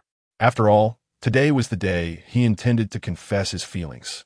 The arrival of such a luxurious vehicle drew attention, effectively undermining his carefully crafted atmosphere and diminishing his pride. I shall deal with you later. Though irritated, he recognized that the confession held greater importance. I refuse. Yi Xiaoji stated firmly, her brow furrowed. I've told you countless times that I do not harbor feelings for you. Despite her desire for him to leave promptly, she understood that as someone from an ordinary family, provoking him could lead to significant trouble. Thus, she stifled her displeasure, striving to maintain her composure. Frankly speaking, she found someone like Wang Taihao utterly repugnant. Everyone possesses a myriad of emotions. Wealthy individuals have the resources and ability to pursue their affections, which is understandable. However, Wang Taihao's pursuit of women seemed solely aimed at showcasing his prowess, belittling others to uphold his inflated ego. His motivations appeared superficial, driven merely by vanity and lust, devoid of any genuine emotion. The previous 8 school beauties were the best testament to this. Once he had succeeded in his conquest, they were promptly discarded. The disruption of his carefully orchestrated atmosphere left Wang Taihao increasingly agitated. As he observed Yi Xiaoji maintain her usual stance, the smile on his face gradually faded. My feelings for you are sincere. I have even gone to great lengths to create this scene for you. If you refuse me, it would be a grave affront to my dignity. Do you wish to humiliate me before the entire school? Yi Xiaozi frowned. What does your embarrassment have to do with me? Just because you like me, must I become your girlfriend? What do you take me for? An object? Wang Taihao let out a cold laugh, thinking to himself that her words held a hint of truth. Nevertheless, he forced a strained smile. Xiaoji, I understand you may have concerns regarding my ex-girlfriends, but I have severed ties with them. My affection for you is genuine. Who would believe that? Yi Xiaoji was unwilling to engage further. Step aside. I'm going out with my brother today. Do not waste my time. With that, she grasped Li Wanru's hand, attempting to leave. Wow. Only Yi Xiaoji would dare to slap young Master Wang in the face like that. I'm in love. She truly is our goddess of the common folk. Yi Xiaozi. Wang Taihao's expression darkened as he overheard the gossip, and he stepped forward to block her path, threatening her in a low voice. Do not overestimate your worth. I previously devoted my energy to those 8 girls. Now that I've set my sights on you, there is no escape. I suggest you recognize the gravity of the situation. The money I spent on today's event could sustain your family for a lifetime. Just a few days with me would yield far greater rewards. Li Wanru could no longer bear to watch. Wang Taihao, do not go too far. Even with his background, Wang Taihao dared not offend Li Wanru too deeply, which was why he had chosen to pursue her last. She was a most formidable challenge at Bali High. Wanru, this matter concerns Xiaoji and me. I advise you not to meddle. He narrowed his eyes, his voice dripping with coldness. Xiaoji's affairs are my own. Li Wanru stood resolutely before Yi Xiaoji, unwavering as she met Wang Taihao's gaze. What a dramatic showdown. The leading lady and gentleman faced off with sharp words. This scene was utterly captivating. Li Wanru, akin to Wang Taihao among the girls, held a prominent position in the school. Their standoff sent ripples of excitement through the onlookers. Li Banro, I advise you not to provoke me, Wang Taihao said coldly. Your family may hold some influence, but compared to mine, it is insignificant. If I desire her today, even the heavens cannot thwart me. Just a mere girl from an ordinary family, daring to act so high and mighty before me.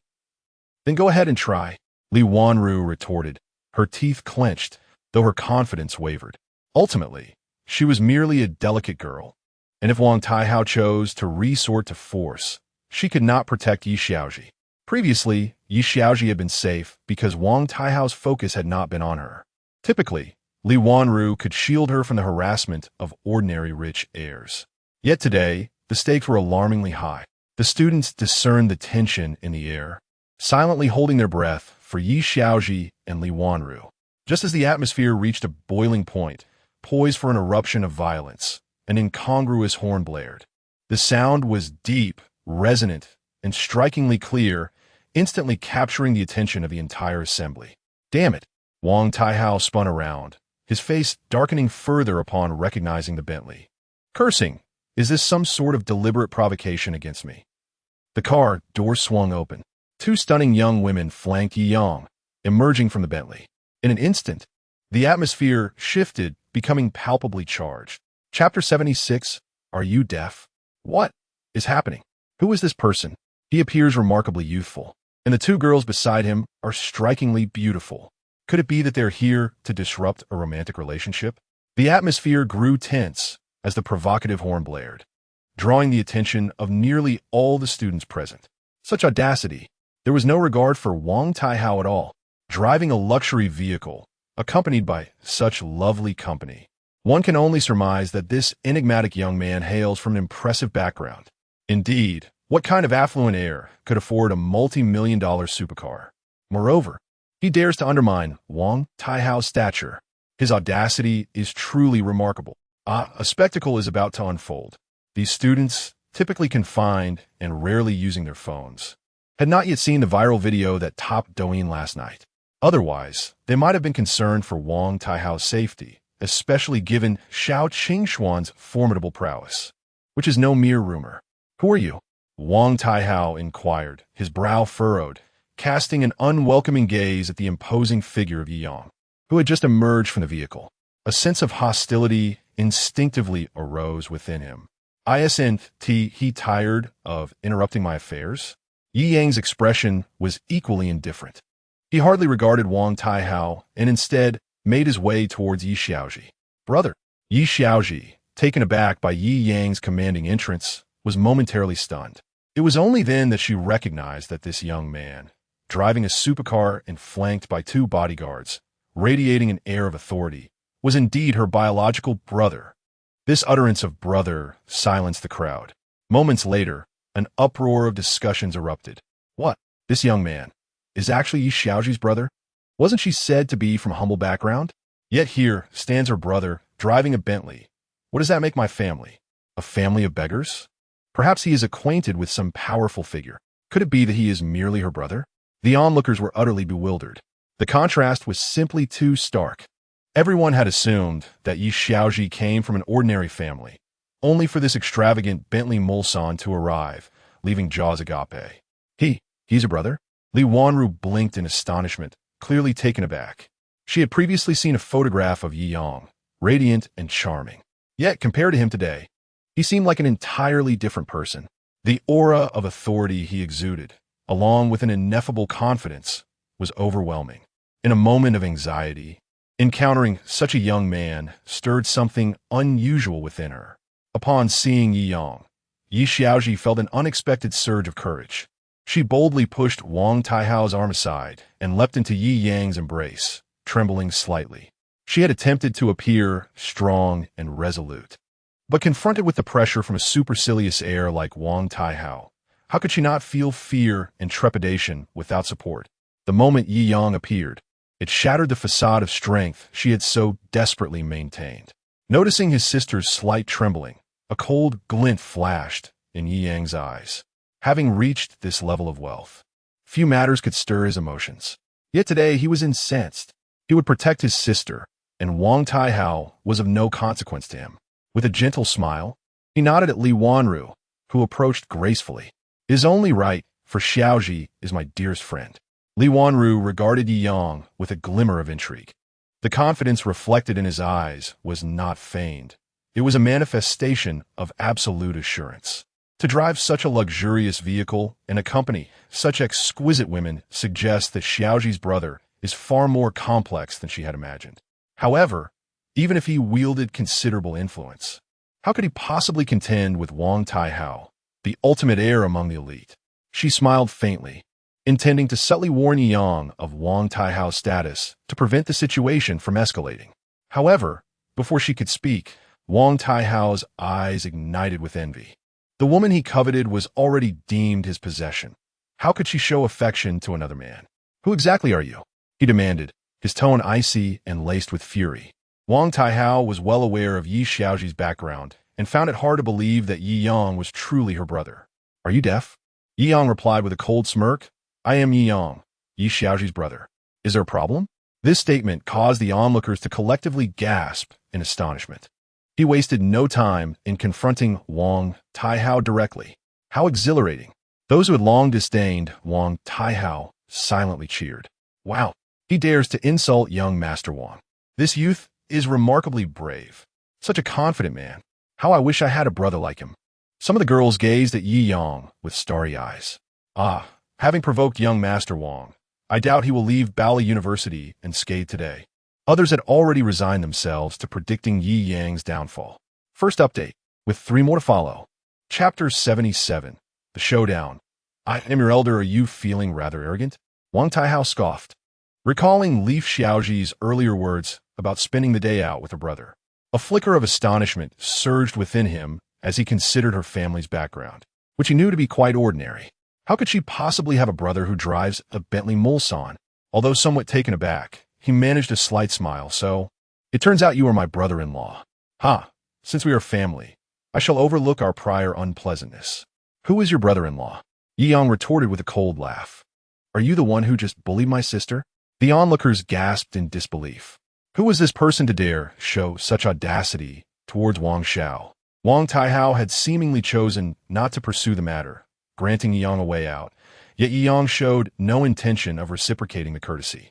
It seemed he was utterly unaware of Wang Xiao's identity. Could it be that he doesn't know who Wang Xiao is? If he did, a rational person would never act so brazenly. Regardless of his background, he ought to be exceedingly polite. Perhaps he comes from an even more formidable background than Wang Taihao. One of Wang Taihao's classmates sneered. "There are always greater powers beyond what we can see. One should never underestimate." "Then let us wait and see who will ultimately be humiliated," another added, as various second-generation heirs began to argue over the importance of reputation. Wang Taihao narrowed his eyes, sensing he had encountered a formidable opponent today. Under normal circumstances, he would have extended a courtesy to defuse the tension. But this young man before him was clearly lacking in discernment. Noticing the escalating tension, several of Wang Taihao's bodyguards approached with a fierce demeanor, perceiving Yi Yang as the only man present. If a confrontation were to arise, it would be their loss. "You may not yet be aware of my identity," Wang Taihao declared confidently, puffing out his chest. "I hope that upon learning of my status, you will still dare to speak so defiantly." "Very well. I look forward to discovering which family you belong to that would have the audacity to provoke my sister," Yi Yang coldly responded, welcoming the opportunity to reveal Wang Taihao's background and intimidate those behind him, thus averting future troubles. "Do you know who my elder is?" Wang Taihao asked, a self-assured smile curling at the corners of his mouth as he looked down at Yi Yang. "I am your elder," Yi Yang replied nonchalantly. The tension that had gripped the atmosphere dissipated, and the gathered students could no longer contain their laughter. This young man had a sharp tongue. I wanted to confront Wang Taihao like this for ages, but my status has always held me back. I must admit, I have to respect this guy. From now on, he is my older brother." How impressive. The students watched the verbal sparring with great amusement. Though some expressed concern that provoking Wang Xiao might lead to dire consequences later, there were also several infatuated admirers of Wang Taihao who angrily chimed in. Enough of this. Wang Taihao's face turned pale with rage. My elder is none other than the wealthiest man in China, the illustrious Wang Silin. Do you dare show disrespect to him in my presence? The laughter erupted again as Yi Yang momentarily paused, then burst into laughter. He had expected some grand background, only to discover that Wang Taihao was merely the nephew of a wealthy man. Furthermore, the Yida group, associated with this so-called wealthiest man, now belonged to him. Whether in terms of status or wealth, he could easily manipulate it at will. The absurdity of Wang Taihao attempting to intimidate him was laughable. Wang Taihao was left dumbfounded. What on earth? Upon hearing my elder's esteemed name, this young man has turned pale and is now kneeling, offering his sister as a gesture of submission. Has he truly been rendered speechless? The laughter echoed around them, leaving both students and Li Wanru bewildered. How could someone be so audacious? Wang Silin's name had been invoked, yet it seemed to hold no weight here. If Yang truly possessed such power, what kind of terrifying background and strength did he have? I suspect he is merely pretending. Soon enough, he will reveal his true lack of ability, the student remarked. Not necessarily. China is full of hidden talents. This so-called wealthiest man may have more influence than we realize, another countered, as discussions swirled among the students. They were clearly astonished by Yi Yang's unabashed laughter. Brother, what he says might just be true, Leaf Xiaoji murmured, biting her lip, her eyes glistening. In her view, despite her brother's recent rise, he could not possibly have any influence in the presence of someone like Wang Silin. Ordinary individuals are often powerless against authority. Yi Yang affectionately ruffled her hair. A mere nephew of Wang Silin can dominate this pitiful high school. It seems Baoli is nothing more than that. Brother. Leaf Xiaoji gazed at Yi Yang's confident smile, a flicker of hope igniting within her. Fear not. After today, I assure you, no one will dare to provoke you again. Yi Yang's gaze turned icy as he fixed his eyes on Wang Taihao, filled with an unyielding resolve. Since you are so self-assured, I shall make an example of you to establish my authority. Second update, with 2 more to follow. Chapter 78. I made him the wealthiest he is. Are you implying that you no longer intend to meet my demands? Wang Taihao chuckled at Yi Yang's words, which he deemed utterly preposterous. Who do you think you are? You believe no one dares to provoke you? Today, you cannot even withstand me. Then why not give a try? Yi Yang retorted with a cold smirk. As for the esteemed individual you rely upon, I alone determine his status as the richest. With just a single utterance, I could see him reduced to nothing. What? The surrounding classmates erupted in disbelief. He was not referring to some elder. He meant himself. Could he truly unseat Wang Silin from his position of wealth? Even lead him to ruin? This was absurd beyond measure. Some who had previously harbored disdain for Wang Taihao began to waver under Yi Yang's grand declarations. After all, the absurdity of his claims exceeded the limits of their imaginations. Impossible. Utterly inconceivable. I always said he was just a braggart. That car and those beauties were probably rented to embellish his facade. In the business world, who would dare speak to Wang Silin's nephew like that? Wang Taihao's entourage seized the opportunity to ridicule him mercilessly. I thought you were someone significant, but with that statement, I can conclude that you are simply deranged. Wang Taihao, feeling relieved, grew increasingly arrogant. You claim you could bankrupt my uncle with a mere word? I challenge you to say 100 million words. Let us see if you can bring him to ruin. Do you possess some sort of sorcery? You amuse me. He sneered. I've investigated your family. You come from a common worker's background. What pretense are you putting on before me? For someone like you to catch my eye is a blessing you must have earned over 8 lifetimes. And now you dare to be ungrateful? I tell you, even if I ordered you to wash your sister clean and deliver her to me, you would have to be grateful. Slap. Before Wang Taihao could finish his arrogant proclamation, a resounding slap echoed, plunging the entire world into silence. Every individual, including Yi Xiaoji and Li Wanru, was left utterly stunned, unable to believe their eyes. What did they just witness? Yi Yang had transformed into a mere blur, delivering a slap that sent Wang Taihao flying backward. After a prolonged silence, someone finally managed to articulate their astonishment. Is this even human? That slap sent him soaring 5 to 6 meters. His head must be shattered. My goodness, there truly exists someone brave enough to strike Wang Taihao. How terrifying. Incredible. I have no words. I kneel before ye good today. The crowd erupted in exhilaration. This slap released the pent-up frustrations of all the girls who had suffered at Wang Taihao's hands and the male classmates who could no longer tolerate him. He is doomed. To dare assault Wang Taihao in such a manner, he would surely face a lifetime of imprisonment. Indeed, there is no one in this world who would dare to slap Wang Xiao. Wang Taihao's diehard fans were now indignant. If he dared to strike, it proves he possesses the strength. Others around them were emboldened by the slap, retaliating against the zealous fans. How dare you strike the young master? A few bodyguards finally snapped to attention. Yi Yang's actions had surpassed human limits, and the force he exerted was beyond their comprehension. In an instant, the consequences of his strike left them in shock. Xiao Xiaozhu and Xiao Qingxian exchanged glances, no longer needing words, and immediately sprang into action. Xiao Xiaozhu, seemingly delicate, concealed hidden weapons and poison, incapacitating anyone she touched in an instant. Meanwhile, Xiao Qingxian displayed her brute force, knocking down 3 or 4 bodyguards, leaving them wailing on the ground, unable to rise. This is astonishingly fierce. Are these martial arts masters? Truly remarkable. The surrounding students were left in awe. 8 bodyguards were swiftly dispatched by 2 girls. At this moment, Yi Yang approached Wang Taihao, gripping his neck and lifting him effortlessly. Wang Taihao's face was mangled from a slap, and he likely had only a few teeth left. Little brat, remember this. There are greater powers beyond your comprehension in this world. I, Yi Yang, am someone you cannot provoke. Yi Yang sneered. He had always believed in the principle of not seeking vengeance on the following day. Having crossed the boundary of his family, failing to take immediate action would be a grave injustice.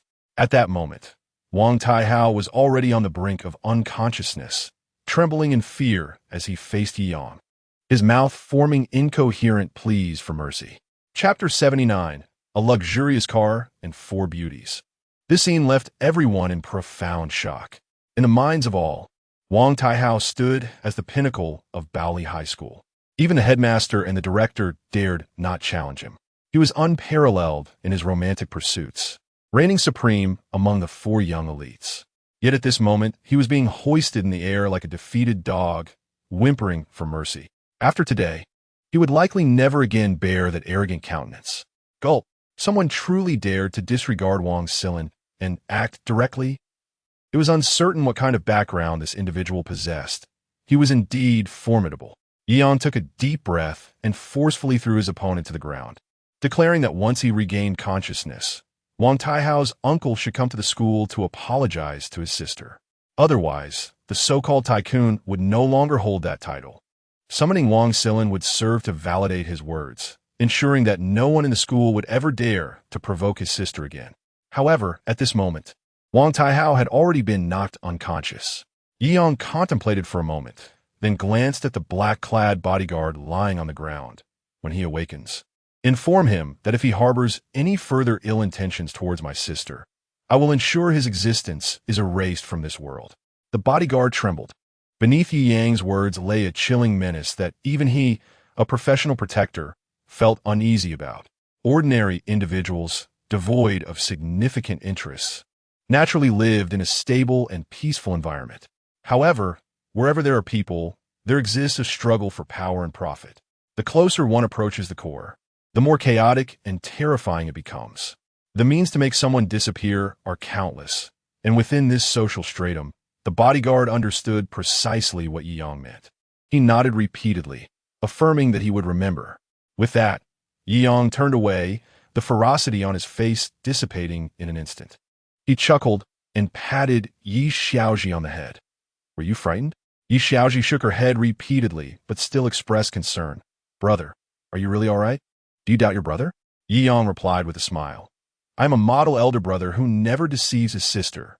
Who would believe that? Yi Xiaozhi finally burst into laughter.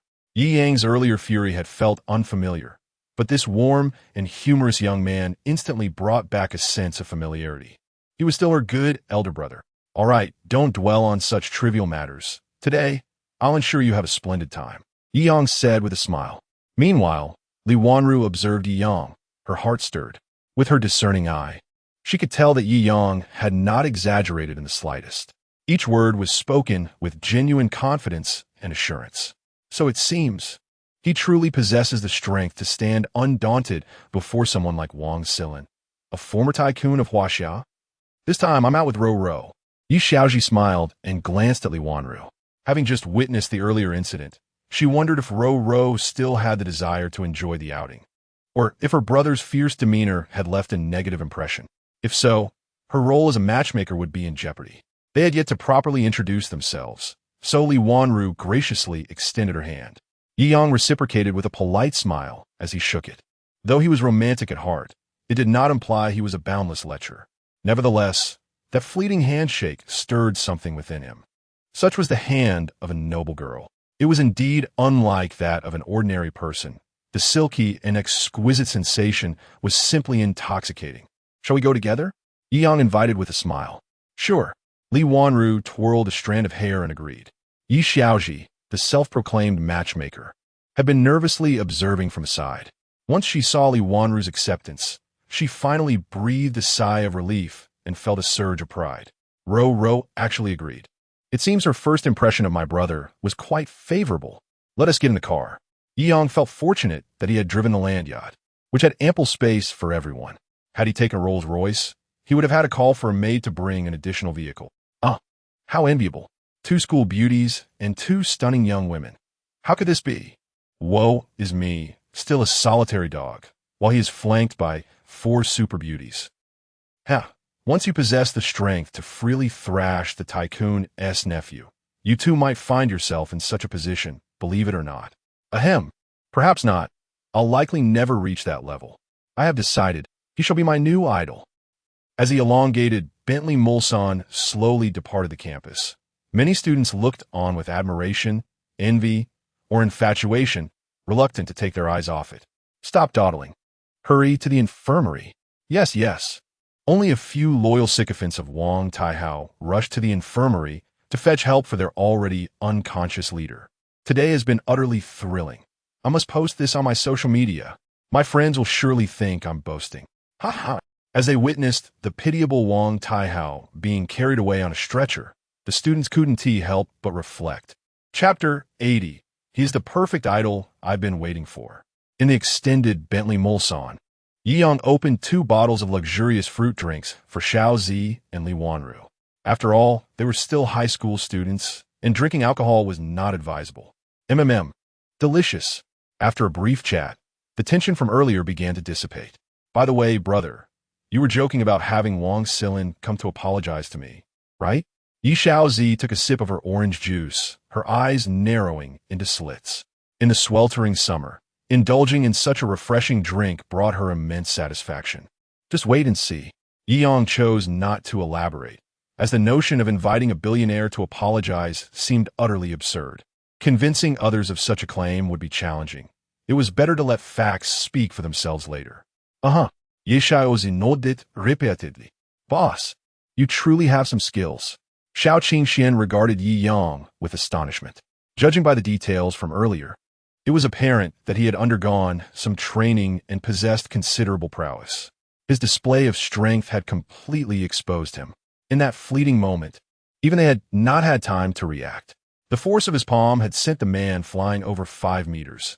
Even they could not have matched such power. This was not merely martial arts. His abilities had reached an extraordinary level. I know a little, Yi Yang replied with a smile, as he had no intention of concealing his skills. He simply hadn't had the opportunity to mention them before. Brother, your transformation is astounding. You can actually fight now. That slap just now was incredibly cool. Yi Xiaozi chuckled. Perhaps after today, you will become a legendary figure at Baoli High School. Yi Yang was not particularly interested in the fanciful titles the youngsters were bestowing upon him. His only concern was ensuring that no one dared to bully his sister in the future. By the way, don't you usually bring that butler with you? Why isn't she here today? Xiao Qingxian asked, puzzled. Ah, I arranged for her to accompany Fang Han and the others to liaise with the Disney legal department. Yi Yang explained with a smile, observing the surprise in Xiao Qingxuan's eyes. I just acquired the Disney in Magic City a couple of days ago. Oh. Xiao Qingxian nodded nonchalantly. If he could acquire Storm Company, it was evident that Yi Yang's identity and background were extraordinary. Acquiring an amusement park was certainly within his capabilities. What, brother, you acquired Disney? Yi Xiaozi was left utterly bewildered. The Disneyland was nearly a landmark in Magic City. When it came to amusement parks internationally, Disney was the most successful. Currently, Disney boasted 5 major theme parks worldwide, with 2 in China, 1 in Xiangwan and the other in Magic City. The Magic City Disneyland was valued at nearly 200 billion. Wasn't it said a few years ago that it was worth over 1,000 billion? That was an astronomical sum. Yi Xiaozi was no fool. She increasingly realized that her brother's status was indeed extraordinary. In this light, having Wang Xilin personally come to Baoli to apologize might not be a mere jest after all.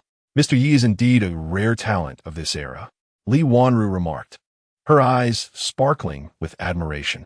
To speak so casually about acquiring Disney, a project worth over 1,000 billion, and to send a secretary and legal team to handle the transition without needing to be present. What immense confidence and charisma. Moreover, she had heard of Jiangjing Law Firm, one of the most renowned law firms in China. At least in Magic City, they were known for their unbeatable track record in court. Even internationally, they held a certain reputation. Such a prestigious law firm was at the service of Mr. Yi. The magnitude of his influence and connections was simply terrifying. Adding to this was Yi Yang's striking appearance, martial prowess, and protective nature toward his family, coupled with being the brother of her best friend. The warmth and impression she felt skyrocketed. Unlike Wang Taihao, who flaunted his wealth, it was clear that Jiangjing Law Firm and Disneyland were genuinely his own assets. A true heir of fortune, this kind of genuine young talent, was what I had always sought. Li Wanru had to admit that she had never felt moved by a boy before. But today, she found herself touched to some extent. After all, everything about Yi Yang seemed too perfect, not too shabby.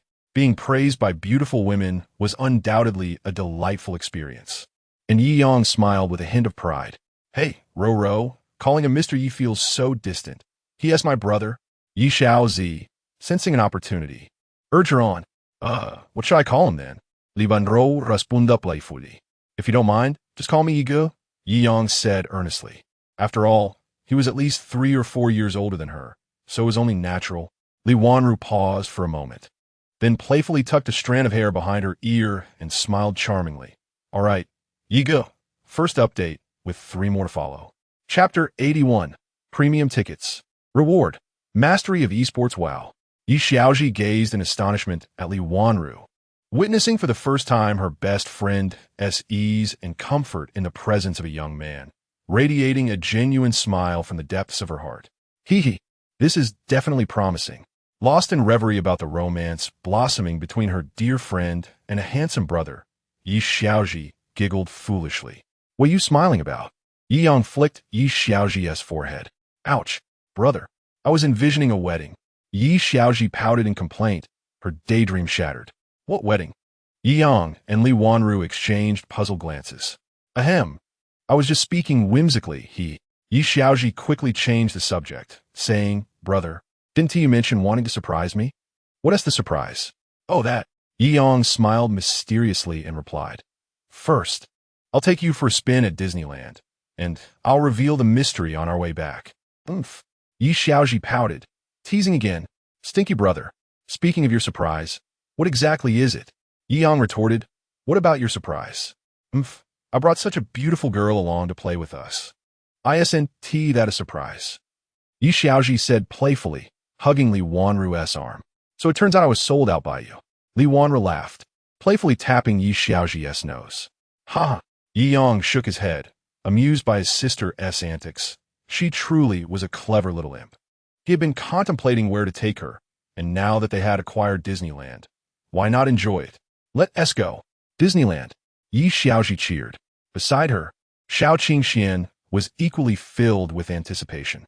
She and Xiao Xiaozhu had always danced on the edge of peril and danger. Even a leisurely meal during their downtime felt like a luxury, let alone a place like Disneyland, created solely for enjoyment. The extended Bentley Mulsanne attracted attention and admiration wherever it went. Its recognition surpassed that of ordinary luxury vehicles. Whoosh! The Bentley sped along, arriving at Disneyland amid envious and astonished gazes. After parking in the exclusive lot beside the park, Yiyang led the four ladies towards the ticket counter.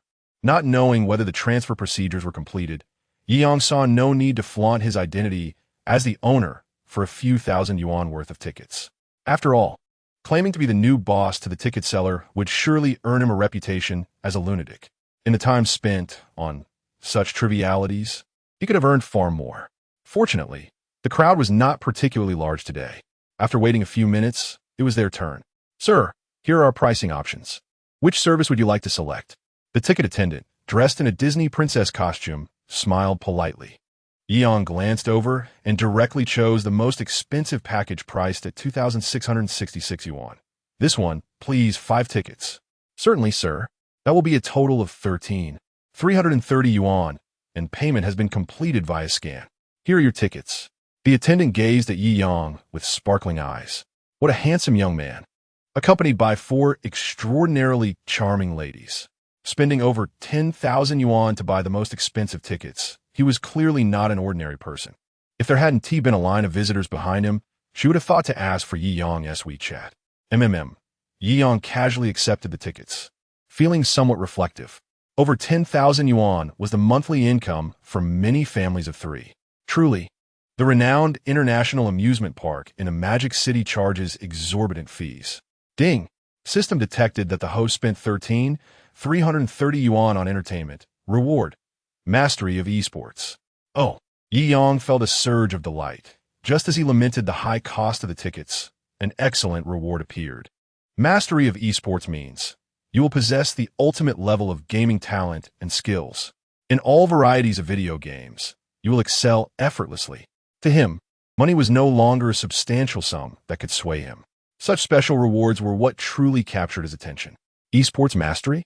Does that mean I'll be at the pinnacle of gaming prowess from now on? Whether in skill or awareness, I'll be an elite level. Perfect timing to take the girls on a chicken dinner adventure. Imagining that scene, Yiyang chuckled softly. What is making you laugh, brother? It's the first time I've seen someone so happy about spending money. Yi Xiaozhi was perplexed. Shouldn't spending be painful? Why does her brother seem so delighted? It's nothing, let us go. Yiyang waved his hand dismissively. All right, compared to her brother's peculiar logic. She was clearly more intrigued by the amusement attractions at Disneyland. The 2,666 yuan ticket allowed access to 12 attractions and 6 performances. Today would be a splendid time for fun. Yiyang smiled. Except for Li Wanru. The other girls were visiting Disneyland for the first time and were filled with excitement. After purchasing the tickets, they proceeded to the security check. This inspection is too slow. Yi Xiaozhi observed the sluggish crowd ahead. What's the deal? Aside from a security scanner, they even have to search us? Second update. 2 more to come. Chapter 82. The Unruly Man. Cats and dogs? How absurd. It's not a secret lair. Entering here requires a body search. Yi Xiaozhi murmured. However, since she was already here and had spent her money, she couldn't bear to turn back, thus enduring her slight displeasure while waiting for the security check. Yiyang, on the other hand, furrowed his brow slightly. Disney in the Magic City belonged to him now, and he had read about this body search rule online. He had initially thought it was mere gossip, but it turned out to be true. He would have to have this policy revoked in a couple of days. Yiyang shook his head. Having passed the security check should suffice as proof. An additional, rather unpleasant body search felt excessive. Beep beep. The 5 casually walked through the security gate. Upon seeing Yiyang and his group approach, the body search staff's eyes lit up. One male employee, dressed in evidently high-end attire, leaned in to whisper to a female colleague, who could only nod in silence, clearly accustomed to his words. Clap, clap. Yiyang frowned, instinctively feeling a sense of aversion towards the lecherous face of the male employee. Fine, just let us through. The male employee, with a hooked nose and small eyes, appeared quite lascivious. He merely patted Yang's body lightly, allowing him to pass, evidently eager for what was to come. Yi Xiaoji noticed that the male employee did not step aside, but instead intended to continue searching her. Instinctively, she took a step back, frowning as she inquired, "What do you want?" "What do I want?" The male employee chuckled lewdly. "Do you understand the proper procedure? If you wish to enter, you must obediently submit to my search. There's a female employee right beside you. What is your meaning?" Yi Xiaoji was clearly displeased. "Why is your sister so unreasonable? Hurry up and come here. There are others waiting behind you." The male employee frowned, his tone turning accusatory. Under normal circumstances, a young girl would likely feel a pang over the 1 or 2,000 yuan ticket and might just concede a little. He had employed this tactic to exploit countless beauties in the past, and today he was evidently determined to succeed. The nearby female employees turned a blind eye to the situation, clearly accustomed to such occurrences and reluctant to intervene. Just a group of students enjoying their Sunday at Disney. They did not dare offend this male employee, who seemed to have some background. The male employee lewdly leaned closer, extending his sinful hands. "You don't want to go in, do you? Hurry up and give me." Before he could finish, he felt a tremendous force gripping the nape of his neck. Moments later, everything spun around him, and he found himself in a state of weightlessness. Bang! Cough, cough. He stared wide-eyed as he was flung 3 meters away, crashing violently against the wall before landing heavily on the ground, dazed and nearly spitting blood. The nearby female employees were evidently startled, watching the nonchalant young man clapping his hands, their eyes filled with a hint of horror. How could someone strike without warning, and with such terrifying strength? "My sister is not someone like you is qualified to touch." Yi Yang coldly clapped his hands, observing the male employee who was clearly injured from a fall. "You dare to hit someone? Do you believe I will call security?" The male employee scrambled to his feet, his voice hoarse and threatening. "Casual," Yi Yang sneered. "I'm curious to see how the former owner of this Disney theme park restrains his subordinates. Truly lacking in upbringing." "You." The male employee felt as if several bones were broken.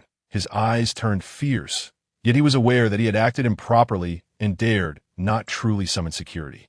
His sharp gaze landed on the backpacks carried by Xiao Qingxian and Xiao Xiaozhu, and a wicked thought crossed his mind.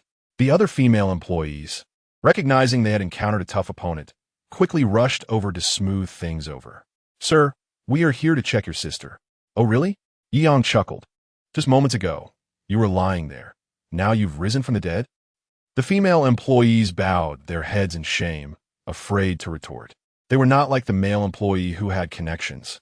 If this situation escalated, they could easily lose their jobs. To protect their livelihoods, they dare not argue with Yi Yang. "No problem."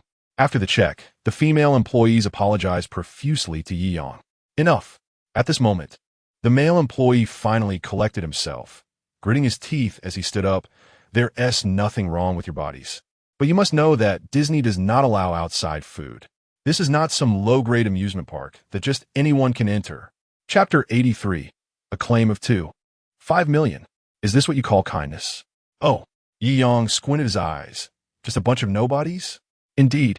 You all believe that the food and beverages sold inside Disney are prohibitively expensive, which is why you brought your own provisions, right?" "Heh." A male employee scoffed. "You, a pauper, dare to enter this esteemed Disneyland? What a disgrace. Ha ha. Why not just leave everything you brought outside? Otherwise, you shall not be allowed to enter." "Hey, you're being excessively tyrannical." The onlookers, who had initially come to enjoy the spectacle, began to murmur in discontent. They were there for amusement. Yi Yang's earlier encounter with the lecherous man was far more thrilling than any game. They were thoroughly entertained and had no urgency to enter. Many of the guests had brought their own food and drink, and upon hearing the employees' outburst, their displeasure grew, as it directly impacted their interests. The internet clearly stated that bringing your own food was permitted. What nonsense is this? A mere hamburger costs over 60 yuan here. How is that not akin to robbery? We can't even bring our own food. The ticket prices are already exorbitant. Exactly. The visitors were collectively incensed. If you can't afford it, then don't come here. Is this place meant for people like you? The previously humiliated, lecherous man, now regaining his confidence, sneered. Do you think we brought our own food because we can't afford what's inside? Yang found this amusing.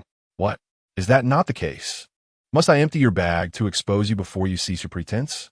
The male employee chuckled coldly. Fine, you may inspect my bag, but mark my words. Any damage, no matter how slight, will require you to compensate me in full. Yang replied lightly, digging a pit for the employee. Huh, you're hilarious. A few loaves of bread and bottles of water are worth mere pennies. Do you think I'm as destitute as you? The male employee, Zhang Li, sneered, extending his hand over the bag. You? Xiao Qingxian glared fiercely. Give it to him. It would be even more delightful to have him pay later, Yang said with a smile. Indeed, Xiao Qingxian mused, her expression softening with a hint of sympathy for Zhang Li. It seems your fate is sealed here. The surrounding tourists were intrigued, clearly puzzled by Zhang Li's foolishness. How could someone so strong, brazenly taking action with 4 stunning beauties by his side, possibly be an ordinary person? What audacity! What could possibly be in that bag? Even if it were expensive, it could only be food and drinks for a day out. Surely it wouldn't cost him a lifetime's fortune. As the tourists continued to speculate, their eagerness to enter the amusement park waned. The unfolding drama captivated them even more. Bah!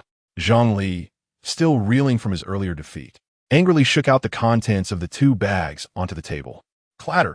The first bag spilled forth an array of chilled, luxurious beverages and exquisite champagne, maintained at the perfect temperature by dry ice. Several bottles were damaged upon impact. Crash! The second bag revealed an assortment of lavish, beautifully packaged gold leaf cakes and supreme desserts, many of which were marred by the rough handling. This, Zhang Li, who had some connections and knowledge, was taken aback. What? He spotted a shattered wine bottle, and his heart skipped a beat. Ice-cold Lafite red wine. Who on earth goes out for a day of fun with red wine and high-end cakes? Do you have billions at home? He was momentarily bewildered, trying to convince himself it's all fake.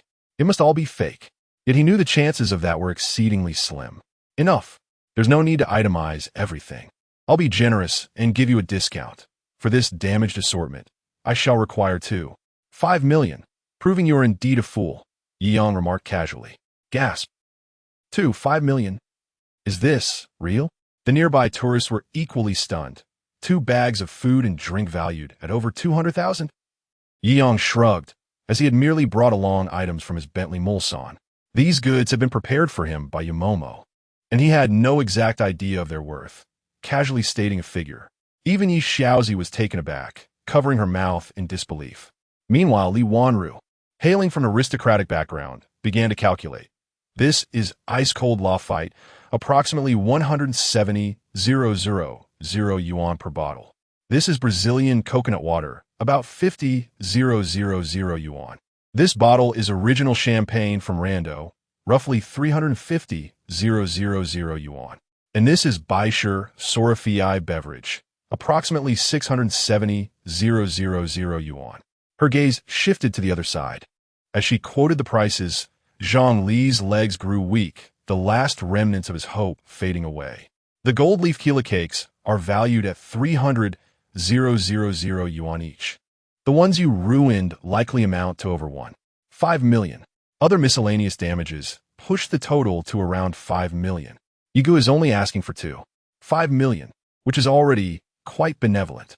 Zhang Li, listening to Li Wanru's calculations, nearly fainted from shock. Is this what you call benevolence? Chapter 84. A voice of authority shakes the audience. Who are you? Are you deceiving us? Zhang Li shouted indignantly, his bravado masking his inner turmoil. As he struggled to maintain his composure, a horn echoed from within Disney, drawing the attention of the onlookers who turned their gazes in that direction. The entrance and exit of Disney were distinctly separate, and to their astonishment, a luxury car emerged. How impressive! Tourists were not permitted to drive in, so it was evident that these were high-ranking executives from Disney. After all, Disney was a colossal amusement park valued at over $1 trillion. Its executives held significant clout. The faces of the onlookers were painted with a tinge of admiration. Is it a top-tier Maserati? Worth around 20 million. My goodness, these affluent individuals truly regard money as mere trifles. The spectacle was not typical of an ordinary entrepreneur. However, A Range Rover was trailing behind the Maserati, which somewhat diminished its grandeur. Although the Range Rover, valued at $1 to $2 million, would attract attention in a different context. It appeared somewhat out of place following the Maserati. Yet, Yang was quite familiar with this arrangement. The Maserati had been entrusted to Yu Momo earlier that morning, while the Range Rover was the public vehicle of Fong Han's law firm. One would expect Fong Han, with assets totaling at least $10 billion, to provide a better company car. Such frugality was indeed remarkable. As the Maserati and Range Rover rolled out, a procession of luxurious vehicles followed, clearly there to bid them farewell. Finally, we are sending these distinguished guests off. The executives marveled at Fong Han's prowess as a top-tier lawyer, finding him simply formidable. That Ivy had an uncanny ability to recite legal clauses verbatim, rendering their meticulously prepared plans utterly ineffective, as he dismissed each one with ease. This new boss truly possessed exceptional skills. The former owner had gained not a single additional benefit today. Within the luxurious vehicles behind, Disney's upper management expressed their awe. The acquisition of such a monumental project, nearing $2 trillion, was handled without the new owner's personal appearance, leaving negotiations to subordinates and legal counsel. They felt a profound respect and a faint sense of trepidation toward this new figure. To meet this extraordinary new boss would indeed be a stroke of fortune. As they engaged in discussion, the Maserati and Range Rover suddenly came to a halt. What on earth? Why did they stop? The executives were taken aback. With the change in ownership at Disney, they were already anxious about their hard-earned positions being jeopardized by new policies. Today's distinguished guests exhibited an alarming level of expertise. The former owner had been unceremoniously dismissed, leaving no additional perks beyond contractual obligations. The sheer audacity of their maneuver had left these executives in shock. Surely, they wouldn't suddenly change their minds and use the authority granted by the new owner to dismiss us? They thought in panic. I swear, I showed utmost respect and did not offend these esteemed guests at all. After all, Yu Momo represented Yang. They dared not be dismissive. As the car doors opened, the revered guests exited with respect, hurrying towards the entrance. Phew! Thankfully, they don't seem to be coming back to cause us trouble. What could inspire such reverence? Could it be the new boss has arrived? The realization sent chills down the spines of the executives. Quick, exit the vehicle. Regardless of the reason, we must confirm this. No longer daring to delay, they hurriedly disembarked and rushed toward the entrance. As they approached, the security personnel at the exit were taken aback by the sight of these executives racing toward them, their faces adorned with peculiar smiles. This scene felt somewhat ominous. What are you standing there for? Hurry and salute, the security captain urged. However, the executives were too preoccupied to heed him, sprinting after Yu Momo and Fong Han. At the entrance, upon seeing Yu Momo, Fong Han, Ivy, and Kai Chi disembark from their luxurious vehicles, the lined-up tourists instinctively parted to make way. Boss! The four stood respectfully, bowing to Yi Yang in greeting. The spectators were utterly bewildered. A super beautiful woman driving a multi-million Maserati addressed him as boss. What kind of extraordinary figure could he be? No wonder the food in her backpack alone was worth millions. Now, no one doubted the authenticity of that $5 million worth of food, casting sympathetic yet amused glances at Zhang Li. Meanwhile, Zhang Li's legs had turned to jelly. That single utterance of boss had crushed his last remaining hope. Chapter 85. Suddenly remembering the acquisition of Disney. Just here for a visit, boss. Why did you come in person? Yu Momo asked, a hint of surprise in her voice. I'm just out with my sister today, and suddenly recalled that I had acquired Disney, so I thought I would take a stroll. Yi Yang replied with a casual smile. What do you mean suddenly remembered? What do you mean seemingly acquired? No way. He actually acquired Disney? It can't be true. He looks barely over 20, and Disney is valued at nearly $200 billion. My goodness, this is too surreal. Did I just witness the new owner of Disney in disguise, beating up impudent and lewd employees? I refuse to believe it. I may not be well-read, but don't deceive me. Yu Momo nodded, accepting Yi Yang's explanation. Fong Han and the others also breathed a sigh of relief. They were worried that Yi Yang suspected their abilities and had come to supervise them. Brother, this is Yi Shozi Bilinkit, taking in Yu Momo's stunning appearance, which would make any girl feel a pang of envy. This is my assistant, Yu Momo, Yi Yang introduced with a smile. And this is my sister, Yi Xiaoxi. Your sister? Pleased to meet you. Yu Momo instinctively spoke informally, her cheeks flushing slightly, but with her composure. She quickly brushed it off with a smile. Gulp. Yi Xiaoxi looked at Yi Yang incredulously, internally mocking. Wow. Bro, I didn't expect you to look so innocent while being so outrageous behind the scenes. Yi Yang nervously touched his nose. It's not what you think. Well, perhaps it's not far off. Yi Xiaoxi looked worriedly at Li Wanru, but her good friend, having undergone professional noble etiquette training, could not discern her true thoughts at that moment. Ahem. Yi Yang cleared his throat, ready to break the awkward tension. All right, enough of that. Has the handover been completed? Yes, indeed. Lawyer Fong and Lawyer Ivy are truly professional. They resolved everything in a matter of moments. I will send you the solution tonight. Boss. Yu Momo chuckled. All right. Yi Yang nodded slightly, turning to Fong Han. Thank you for your efforts. You're too kind, boss. Just as Fong Han was about to exchange pleasantries and flatter Yi Yang, a crowd of Disney executives surged forward. They had all witnessed Yu Momo's respect towards Yi Yang, but when they truly beheld his strikingly youthful and handsome visage, they were momentarily taken aback. Nevertheless, they dared not show any disrespect, despite the turmoil in their hearts. They instinctively bowed in unison, exclaiming, Boss! Boss! As the first astute executive bowed, the others followed suit, collectively lowering themselves. Wow, such a dramatic shift in demeanor. What an impressive display. Tourists were left in awe. This group of impeccably dressed executives bowing in unison was a breathtaking sight. Hiss! I recognize that guy at the front. Oh, let's take a look. That bald man had appeared on Magic City TV, and he seemed to be Disney's brand image officer. The few who took the stage with him, I can still recognize that finance beauty general manager and that voluptuous secretary to the chairman. You can only remember the voluptuous and the beautiful, can't you? However, it dawned on them that these were the true high-ranking officials of Disney. They collectively revered this young boss. My goodness, does that mean everything he said earlier was genuine? He truly did just remember that he seemingly acquired Disney, and can it take a look? Oh my heavens! The tourists were utterly astonished. After all, witnessing a billionaire in person was a level of shock incomparable to seeing them on television. Moreover, this billionaire was so young and handsome. Yi Yang nodded slightly. There is no need for such formality. Boss, if you had simply instructed us, we would have personally welcomed you inside. There was no need to queue. The executives were excessively courteous. After all, he was the new boss. If he were displeased, they could easily be dismissed without a word. I merely came for a brief visit.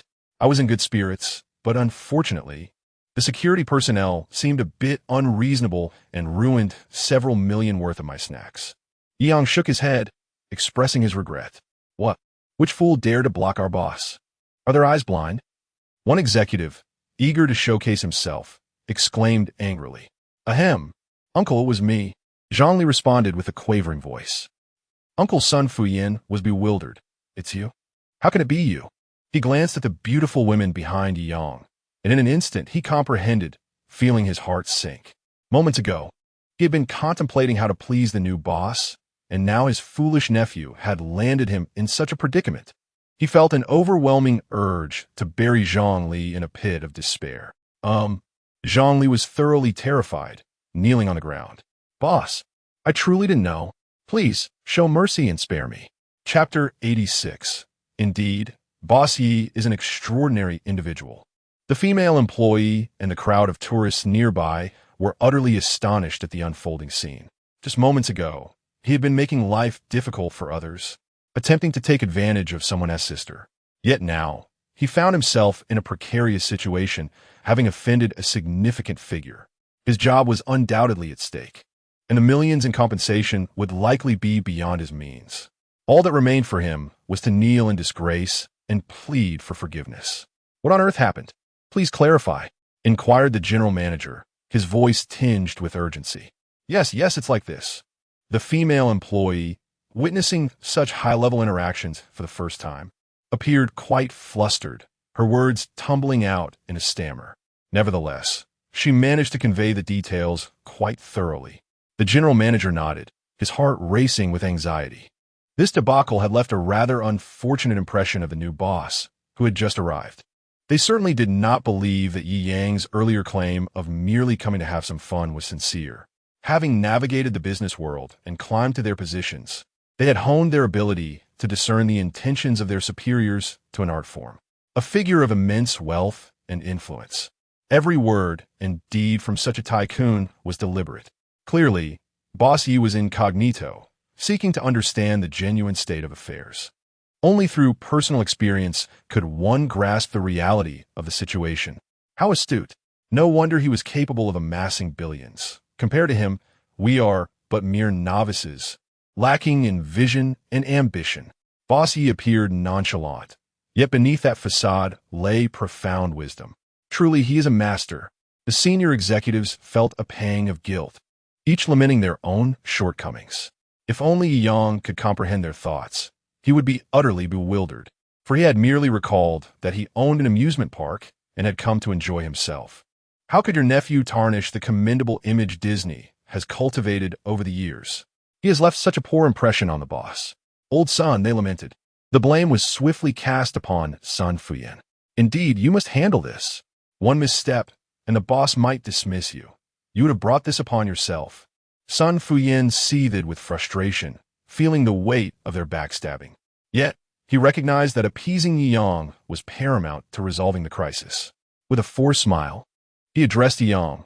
From this moment forth, I wish to sever all ties with him. To make amends, I will cover half of the 250,000. Furthermore, I will transfer to you half of my subordinates' shares. Oh, Yi Yang raised an eyebrow, impressed with Sun Fuyan's decisiveness and acumen, which were befitting someone who had ascended to such heights. Uncle, you cannot abandon me. 250,000 is beyond my means. This position was arranged by you. You cannot distance yourself from this matter. Zhang Li was on the brink of tears. Sun Fuyan nearly choked with rage. His words were a mere ploy to extricate himself. Later, he intended to discreetly compensate his sister to cover the costs, confident that Yi Yang would overlook the trivial sum. Yet, to his astonishment, his foolish nephew seemed oblivious to this scheme. Are you truly that dim-witted?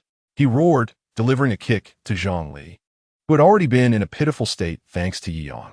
The force of the blow, fueled by Sun Fuyan's pent-up fury, rendered Zhang Li unconscious.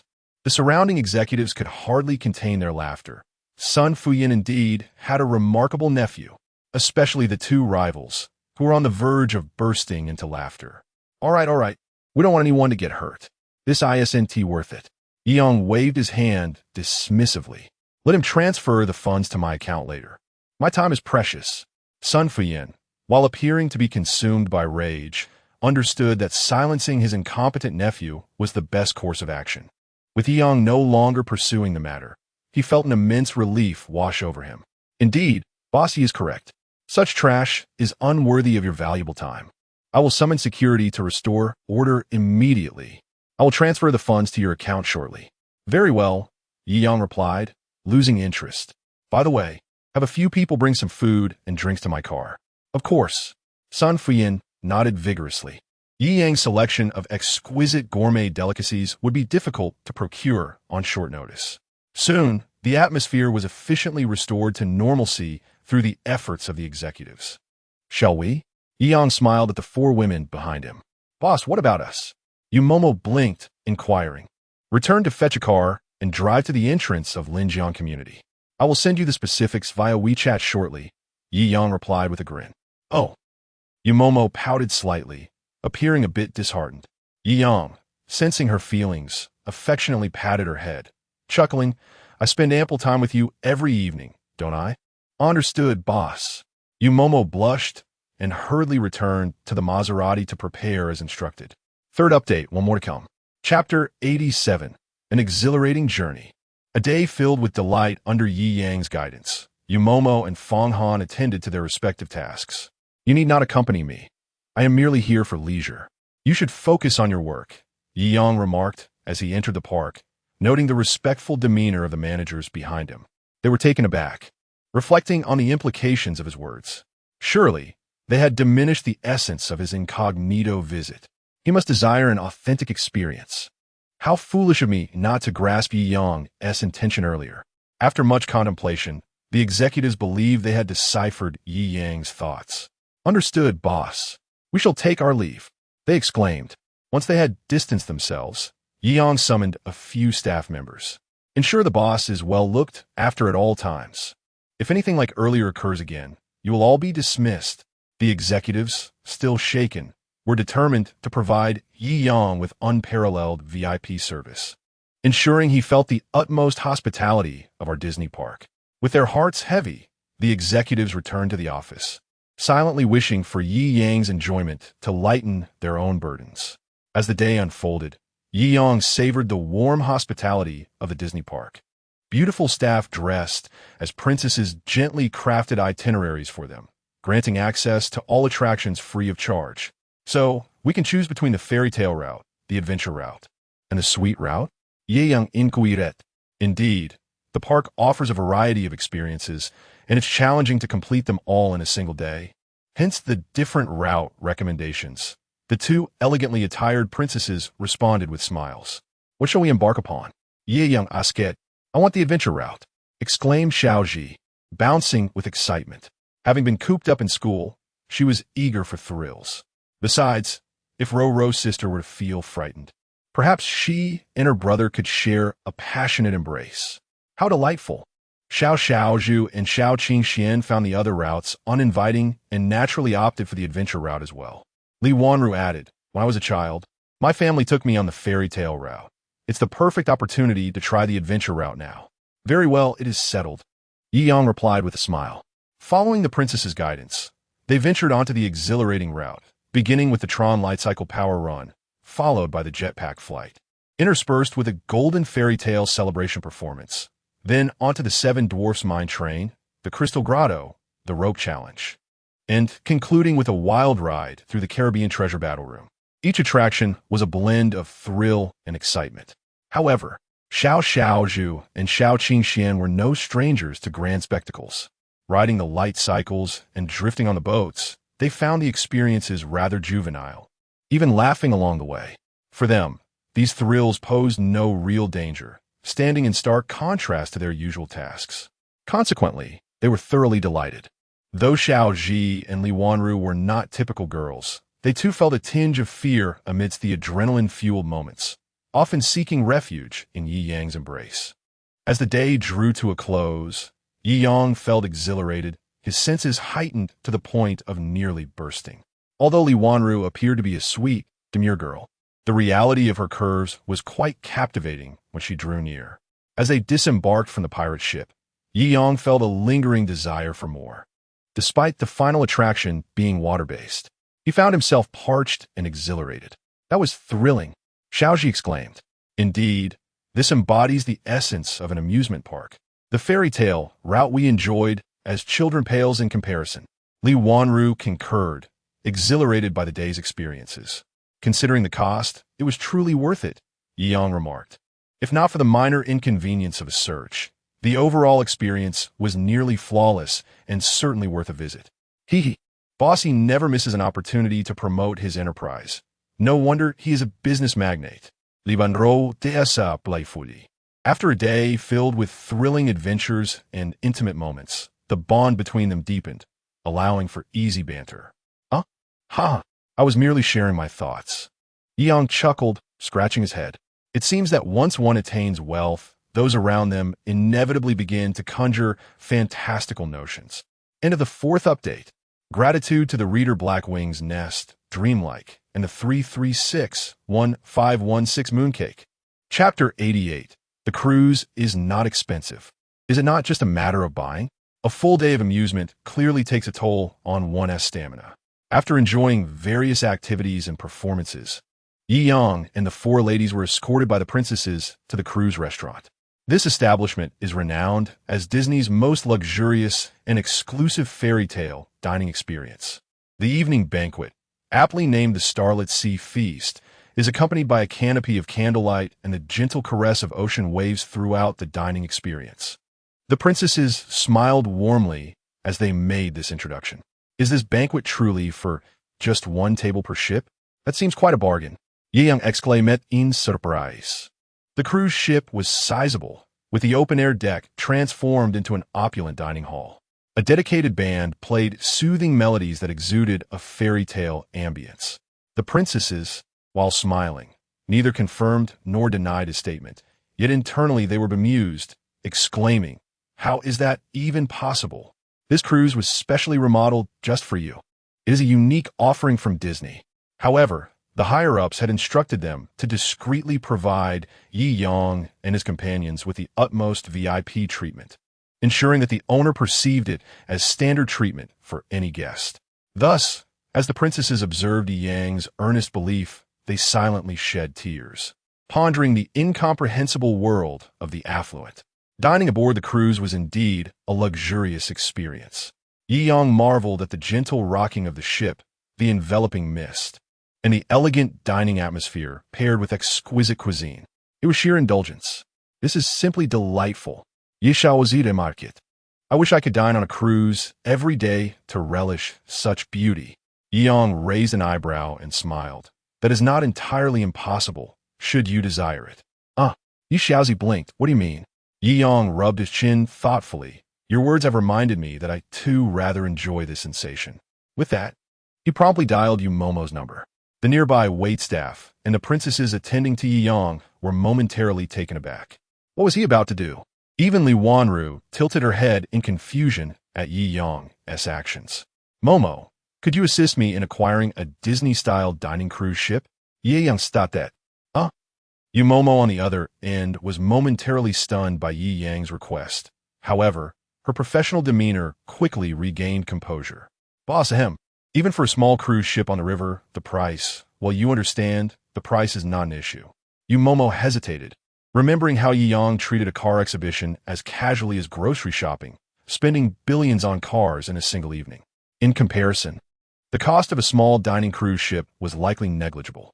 Realizing this, she felt a sense of relief. "When would you like it?" Time frame within 3 days would suffice. "Just place it in the riverside recreational area next to the Linjiang community," Yi Yang contemplated. "Understood, boss. I will arrange it promptly," Yu Momo assured him. By the way, have you taken care of that Ferrari I asked you about? I'll be heading back to the Linjiang community after shopping with them." "All set. You needn't worry, master." Yu Momo responded playfully over the phone. "Of course, I am at ease." "All right." Yi Yang concluded the call and noticed the people around him were in a state of shock. The waitstaff and princesses appeared as if frozen in time, utterly astonished. "Why is no one eating?" Yi Yang inquired with confusion. Internally, the staff and princesses were screaming in disbelief. Goodness, this is beyond lavishness. They were utterly dumbfounded. The thought of purchasing an entire cruise ship simply because they enjoyed dining aboard one? My word, is this the mindset of the ultra-wealthy? Such an extravagant expenditure. Whimsically made during a meal. His tone was more casual than one would use to buy a piece of candy at the supermarket. That single phone call shattered their perceptions of wealth. Ahem. Even Li Wanru was taken aback, coughing slightly. While her background was respectable, purchasing a billion-dollar cruise ship was not something one could do with such nonchalance. "Brother, you wouldn't actually buy it, would you?" Yi Xiaozi asked, her expression one of disbelief. She had merely mentioned it in passing. "I have," Yi Yang confirmed with a smile. "It's just a cruise ship. It's not excessively costly. If my sister desires it, then is it not simply a matter of purchasing it?" "Brother." Yi Xiaozi felt deeply moved, her eyes glistening with tears. "Ahem. I must admit, dining like this is quite enjoyable. For my own future indulgence, I should buy it," Yi Yang muttered sheepishly. I knew you were a soft-hearted elder brother." Yi Xiaozi was on the verge of tears, but a chuckle escaped her as she was amused. Laughter erupted among those present. After a satisfying meal, a butler approached with a beautifully crafted album. "What is this?" Yi Yang inquired, casting a curious glance at the album. "This is an exclusive cherished memory service available only to our esteemed VIPs. Our photographers have captured the wonderful moments of your day at Disney, compiled into a stunning crystal album for your reminiscence," the butler explained with utmost courtesy. Chapter 89. Encountering the Queen of Toxic Positivity. Do you understand the applause? "Oh." Yi Yang raised an eyebrow, casually perusing the crystal photo album. The photographers were indeed masters of their craft. Each captured moment, whether tender or humorous, evoked a sense of comfort. It was evident that great care had been taken. He nodded in approval and set the album aside. We have prepared 5 identical albums, one for each of you as a keepsake. Simply provide your address, and our professional staff will personally deliver the album to your door, the impeccably dressed attendant said politely. All right, Yi-Yang replied, providing his address. Li Wanru shook her head with a smile. While it was true that the premium tickets included a candid photography service, the thoughtfulness of gifting each person an album and delivering it personally was unprecedented. Clearly, this was all due to Mr. Ye's esteemed status. After enjoying the Star Sea banquet, Yi-Yang and the 4 women were escorted by the princess attendants out of Disneyland. Has Mr. Yi already left? Is there a smile on his face? Phew. He has finally departed. In the office area, the executives collectively sighed in relief upon receiving confirmation from the head of security. It seemed that the boss had thoroughly enjoyed himself today. They could finally relax. Initially, the Disney executives had considered seeing Yi-Yang off at the entrance. But out of respect for his desire for an authentic experience, they refrained. Phew, what a delightful day. Yi Xiaozi si keep it joyfully, feeling a newfound lightness in her heart. After all, she had previously borne the weight of her family's expectations regarding her education and future. However, with her elder brother's sudden rise to prominence, she found herself feeling unburdened. Watching Yi Xiaoji's carefree demeanor warmed Yi Yang's heart. The sun was setting, casting a golden glow upon the streets, enveloping everything in warmth. Upon arriving at the parking lot, Yi Yang raised an eyebrow slightly. The majority of the vehicles were those of visitors to Disneyland, so luxury cars were in the minority. He immediately spotted his uniquely extravagant land-based first-class cabin. A long Bentley Mulsanne parked ahead. At that moment, a trendy influencer, dressed rather scantily, was perched on the hood, striking poses and speaking to the camera. Beside her, her flamboyant boyfriend constantly shifted positions to capture the perfect shot. After several poses, they still seemed unsatisfied, almost resorting to lying on the ground for an upward angle. Surrounding tourists gazed enviously at the couple, clearly mistaking them for the car's owners. If they weren't the owners, who would dare to touch such a luxury vehicle? Any damage could cost a lifetime of earnings to rectify. Family, you all said I was bragging, but now you see my true capabilities, right? Haha, thanks to my wonderful older brother's carnival. Love you lots. The influencer, with her glamorous facade, flaunted her connection to Yi Yang's car. Now you believe me, don't you? I am a successful individual, an independent woman of the new era, a female CEO. I earned my first 10 million at the age of 12. The comments section erupted with excitement. My goodness, she really is a female CEO. Incredible. That is a customized, long Bentley Mulsanne, worth tens of millions. Queen Lily is amazing. Truly a representative of our new era of independent women. The influencer, Lily, with a playful glint in her eyes and a smirk on her lips, began to brainwash her audience. Sisters, don't waste your youth on men who don't provide for you. If a man doesn't give you money or doesn't accompany you despite having wealth, he doesn't deserve your time. Look at me. I earned 10 million by 12 and over 100 million by 15. All thanks to my own strength as an independent woman. Women should be their own queens. Invest in yourselves. Men can go to hell. The live chat became increasingly animated. Exactly. What Lily Queen says is so true. I'm completely captivated. She is our role model. So impressive.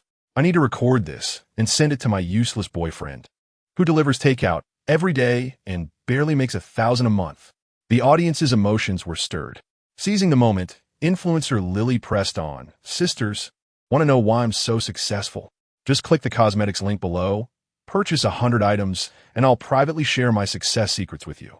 Viewers began to place orders in a frenzy. Watching the sales skyrocket, Lily's grin grew wider. Yi Yang watched in amusement as she boasted, initially impressed by her persona, only to realize in the end that she was merely conning her gullible fans into buying inferior products, collecting an intelligence tax. He couldn't help but chuckle. Had she not provided the sales link, he might have even applauded her. The girls nearby felt a chill of embarrassment. It was his first encounter with such a ludicrous live streaming tactic, yet it seemed to be working remarkably well. No wonder the culture of toxic positivity was so prevalent. Second update. More to come thanks to book friends 37027696 for the mooncake. Chapter 90, it appears that there is quite a substantial audience for toxic motivational rhetoric. Even from a distance, Yi Yang could discern the flurry of order notifications and gift messages dancing across the screen. With the acquisition of my secrets to success, you too can ascend to the heights of a prosperous businesswoman, embodying the spirit of the modern, independent female. You could also find yourself a boyfriend who is as loyal as a dog. The internet celebrity Lily pivoted the camera to focus on a sycophantic admirer who was eagerly capturing her moments. Her eyes were filled with disdain as she proclaimed, "Do you know why? When a woman achieves success and excellence, men flock to her like dogs." The chat exploded with a torrent of gifs. Ha ha! Yang could no longer contain himself and let out a hearty laugh. What? Queen Lily, now fully convinced of her own narrative, was so immersed in her role as a successful businesswoman that she took offense at Yi Yang's laughter, her brows furrowing in indignation. "What are you laughing at? You insolent brat." Yi Yang shrugged. "Oh, nothing much. I was merely curious as to why you referred to yourself as a pile of dung." "What did you say?" Lily was infuriated. "Didn't you say that men come rushing like dogs for something that is essentially excrement?" "That is the only thing I can think of," Yi Yang replied, shrugging his shoulders in a nonchalant manner. "How dare you?" Lily exclaimed, leaping down from her vehicle, her demeanor dripping with arrogance. "You pathetic loser. You just can't stand to see a successful independent woman like me thrive. You fear the progress of society. You fear the awakening of women's independence. At your core, you are nothing but a pathetic loser." Observing the unraveling of Lily's facade, Yi Yang smirked dismissively. "All right, sisters in the live stream, shower me with gifts. Show him the power of the modern woman." Lily rallied, her confidence swelling. "Why should you prove your worth by asking others for gifts? Perhaps it's more fitting to call you a modern-day fool," Yi Yang retorted, shaking his head in resignation. "Enough of this. You should really just return to your comfortable corner. Your presence is quite nauseating." "Are you joking? Why should I hide away?" Lily declared, standing tall with an air of superiority. "Look, this is my car, a luxurious extended Bentley, worth several million. Get out of my way, or you might scratch it, and you could never afford to pay for the damages."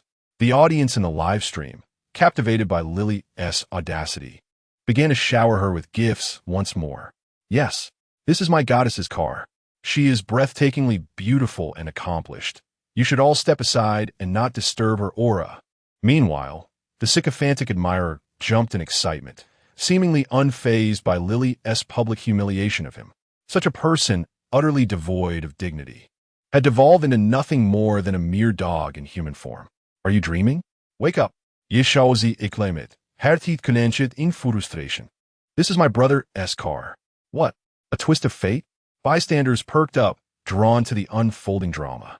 If this extravagant vehicle did not belong to the influencer, her carefully crafted persona would surely crumble, leading to an embarrassing downfall. You're lying?" Lily stammered, her composure beginning to falter as she realized that the car might not truly be hers. Yi Yang, shaking his head in exasperation, produced the car keys and pressed a button nonchalantly. Boom! The extended Bentley came to life with a thunderous roar, awakening like a slumbering behemoth. The 8-meter-long chassis gleamed under the dusky sky, its dazzling lights revealing a menacing aura. The sheer power and presence of the vehicle left Lily weak in the knees. Had it not been for her admirer rushing to support her, she might have collapsed to the ground. "Get away from me, you vile sycophant. You think you deserve to touch me?" Lily disdainfully shoved him aside, colliding against the luxury car. In an instant, her mind went blank. This was a supercar. If it were to be damaged by this imbecile, who would cover the costs? In her eyes, he was not even worthy of being considered human, devoid of dignity and respect. How could he dare to be loved? It was inconceivable. She found him utterly repulsive. Had he not been so obedient like a dog, she would never have brought him along. The onlookers were left speechless. The livestream fell into an eerie silence. No way. This car truly belongs to this young man. And he is no mere youth. He is a formidable figure. Indeed, I can't believe I almost fell for that foolish woman's act. The crowd erupted in indignation, and the chat was flooded with scathing remarks, prompting many viewers to exit the live stream in shame and anger. What more could they possibly watch? Yeong cast a cold glance at the influencer Lily before leading the four women towards the majestic Bentley. Chapter 91. The melodious voices of the assassin sisters, your lofty image in my heart has completely shattered. Unfollowed. Never to see again. So, it turns out you were just flaunting someone else's luxury car. Oomph. And it belongs to someone who criticized you. How embarrassing. The fans were seething with anger, and many began to unfollow her. However, Wang Meili was entirely unconcerned with this at the moment. Before her stood a super-rich tycoon capable of affording a luxury car worth tens of millions. If she could attach herself to this extraordinary figure, then what was the point of maintaining the image of a successful female CEO? No matter how well she crafted her persona or how successful her ventures were, it could take decades to even dream of acquiring such a luxury vehicle. After all, the audience for toxic motivational speeches has its limits. She was destined to never truly become a super internet celebrity. Young man, I was in the wrong earlier. Please forgive my ignorance and my lowly perspective. Wang Meili lowered her stance. The remaining fans in the live stream, along with bystanders and her sycophantic boyfriend, were utterly bewildered. This was a stark contrast to her previous icy queen persona. If you don't mind, I'll do anything you ask. Let me repay my earlier indiscretion with everything I have. Wang Meili's face radiated with spring-like warmth, her hands cradling her chest to accentuate her figure. Such superficial charm was enough to make Yeong feel nauseous. He had never been fond of the plastic faces of internet celebrities, especially those with exaggerated features that seemed so out of place. Struggling against the urge to vomit, he climbed into the Bentley Mulsanne and said, "Drive quickly." "All right." Xiao Xiaozhu couldn't help but laugh at Yi Yang's reaction. To be honest, the grotesque, artificially sculpted features combined with seductive poses were indeed potent enough to rival biological weapons, leaving one feeling thoroughly assaulted. Even more effective than my poison, she mused. On the way there, she had been driving, but now Xiao Qingxian took the wheel. With a firm press on the accelerator, the Bentley Mulsanne transformed into a shadow. Speeding away, left behind, a distraught Wang Meili broke down in tears, her makeup ruined. A gold mine was right in front of me, and I squandered it. "Don't be sad, Meili. It's his loss. You still have me." The sycophantic boyfriend had lost all semblance of dignity. Even when the goddess declared her intention to pursue another man, he felt no anger. Rather, he saw it as an opportunity to prove himself, persistently offering to wipe her tears. "Get lost. If it weren't for you, I wouldn't have missed out on such a perfect man." Wang Meili slapped the sycophant across the face, infuriated as she watched her phone screen plummet in ratings. Enraged, she smashed her phone and stormed off. "Hey, Meili, don't go. Just take out your frustrations on me a few more times." The sycophantic boyfriend felt wronged, convinced he must have done something insufficiently right to anger the goddess, and he hurried after her. The Bentley Mulsanne sped along the street. "Where to, boss?" Xiao Qingxian inquired. "To the nearest luxury boutique. I want to make Xiao Ji a true princess." Yi Yang replied with a smile. "Brother." Yi Xiaoji felt deeply moved. "Don't be silly." Yi Yang ruflet head here. Good evening. Not only did he intend to buy her clothes, but he also wanted everyone at school to know that Yi Xiaoji was his sister, and that he was someone not to be trifled with. "Rest assured, after today, you will no longer have to live cautiously at Bali High." This proclamation struck a chord deep within Yi Xiaoji, her eyes instantly welling with tears. In an elite high school where various second-generation heirs congregated, the peculiarities rarely seen in other schools became commonplace amid the influence of power and wealth. In such an environment, a child from an ordinary family could only endure in silence, too afraid to stand out. Were it not for Li Wanru being her good friend, she could not fathom how much humiliation she would have endured in the past 2 years. But fortunately, today marked the end of all that. No more being wronged. She, Yi Xiaoji, could now walk with her head held high in confidence at Bali High. "All right." Xiao Qingxian hummed a tune. Xiao Xiaozhu also wore a blissful expression. It had been a long time since they had sung together. The intense training and bloody battlegrounds had filled their past lives entirely. To say that today was the most beautiful day of their lives would not be an exaggeration. Xiao Xiaozhu gazed at Yi Yang's profile, feeling an unusual warmth swell within her. It was this man who had altered the course of their lives, revealing that the world contained more than just bloodshed and conflict. Life could be this relaxed. It turned out that one could indeed be joyful all day long. What a delightful mood. You're even humming a song. Yi Yang teased. Mm? Xiao Qingxian hummed an unknown folk tune. I learned this from the local gypsies while on a mission. How does it sound? Quite lovely, isn't it? Yi Yang scratched his head. With all due respect, quite the opposite. You big straight man. Xiao Qingxian huffed in mock anger. Yet her heart was elated as she resumed humming the cheerful gypsy melody. Chapter 92. Critical Hit Reward. The second trillion-dollar company in a vehicle filled with laughter and lively conversation. Yi Yang received a call from you, MO Master. I have made the arrangements. The bowling cruise company has available dining cruise options, and I have already paid a deposit of 50 million. Once the cruise arrives, we will settle the remaining balance. She reported. Well done. Yi Yang replied with a smile and a nod. Ding. A notification sounded. You have spent 1.5 billion to purchase a cruise. Critical hit reward. You have received 51% equity in Tencent. Yi Yang's heart trembled with astonishment. Tencent. It is undeniably one of the largest companies in China, boasting a market value exceeding 4 trillion. Compared to Jiangjing Real Estate, it is far more formidable. The founder, Ma Huadeng, has not retained the title of the richest man, primarily due to his limited shareholding. Yet now, Yi Yang holds 51% of the shares. This alone is sufficient to secure his position at the top of the Forbes list in China and even propel him onto the international Forbes ranking. The significance of this cannot be overstated. His assets have officially surpassed 30 trillion. This amount exceeds the annual revenues of some small and medium-sized countries, making him a true billionaire with wealth rivaling nations. Receiving this reward filled Yi Yang with immense excitement. While his previous wealth was largely dependent on Jiangjing Real Estate, he now possesses another pillar of support. This greatly enhances his leverage in compelling Wang Xilin to apologize.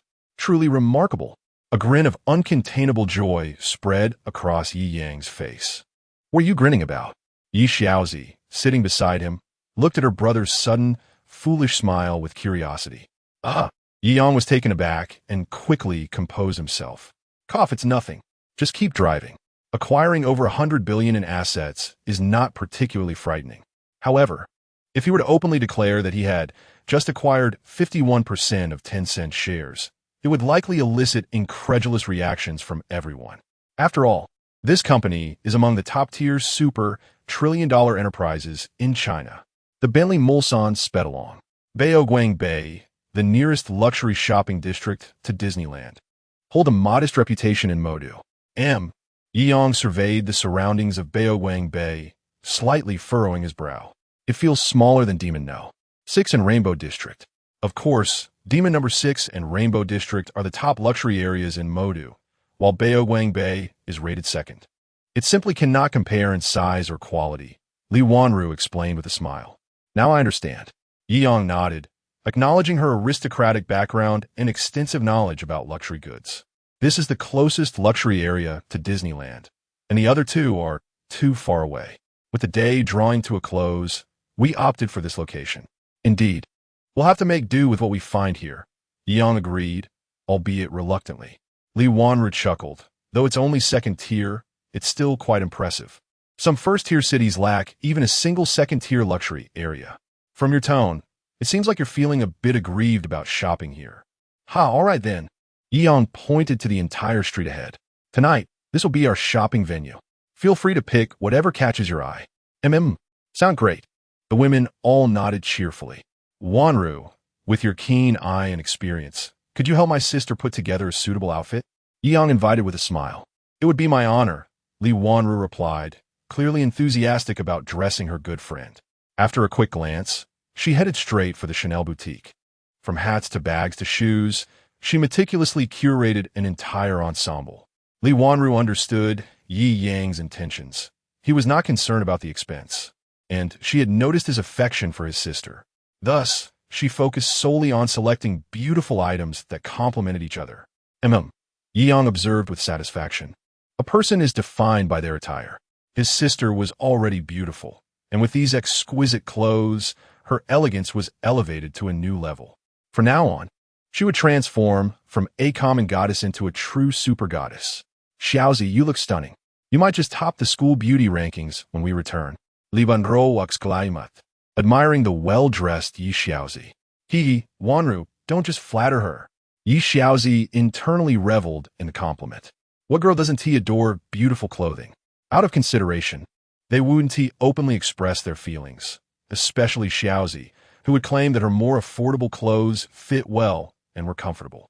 Yet, the bliss radiating from her face when adorned in her dream attire was undeniable. This is wonderful. Yi Yang savored the moment. After trying on a total of 15 outfits, Li Wanru tapped her chin. I think these few are the best. We should buy them. I find them all exceptionally beautiful. Let us purchase them all. Yi Yang waved his hand decisively. His grand gesture left the nearby female sales associate starry-eyed. After a day of travel, this is the first update, with 3 more to follow.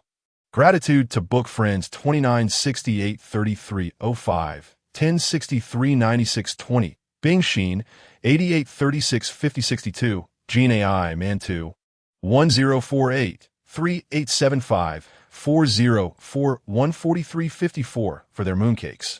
Special thanks to book friend Myoshin's mountain climbing invitation, and heartfelt appreciation to book friend Tianshan Feishue for the urging talisman.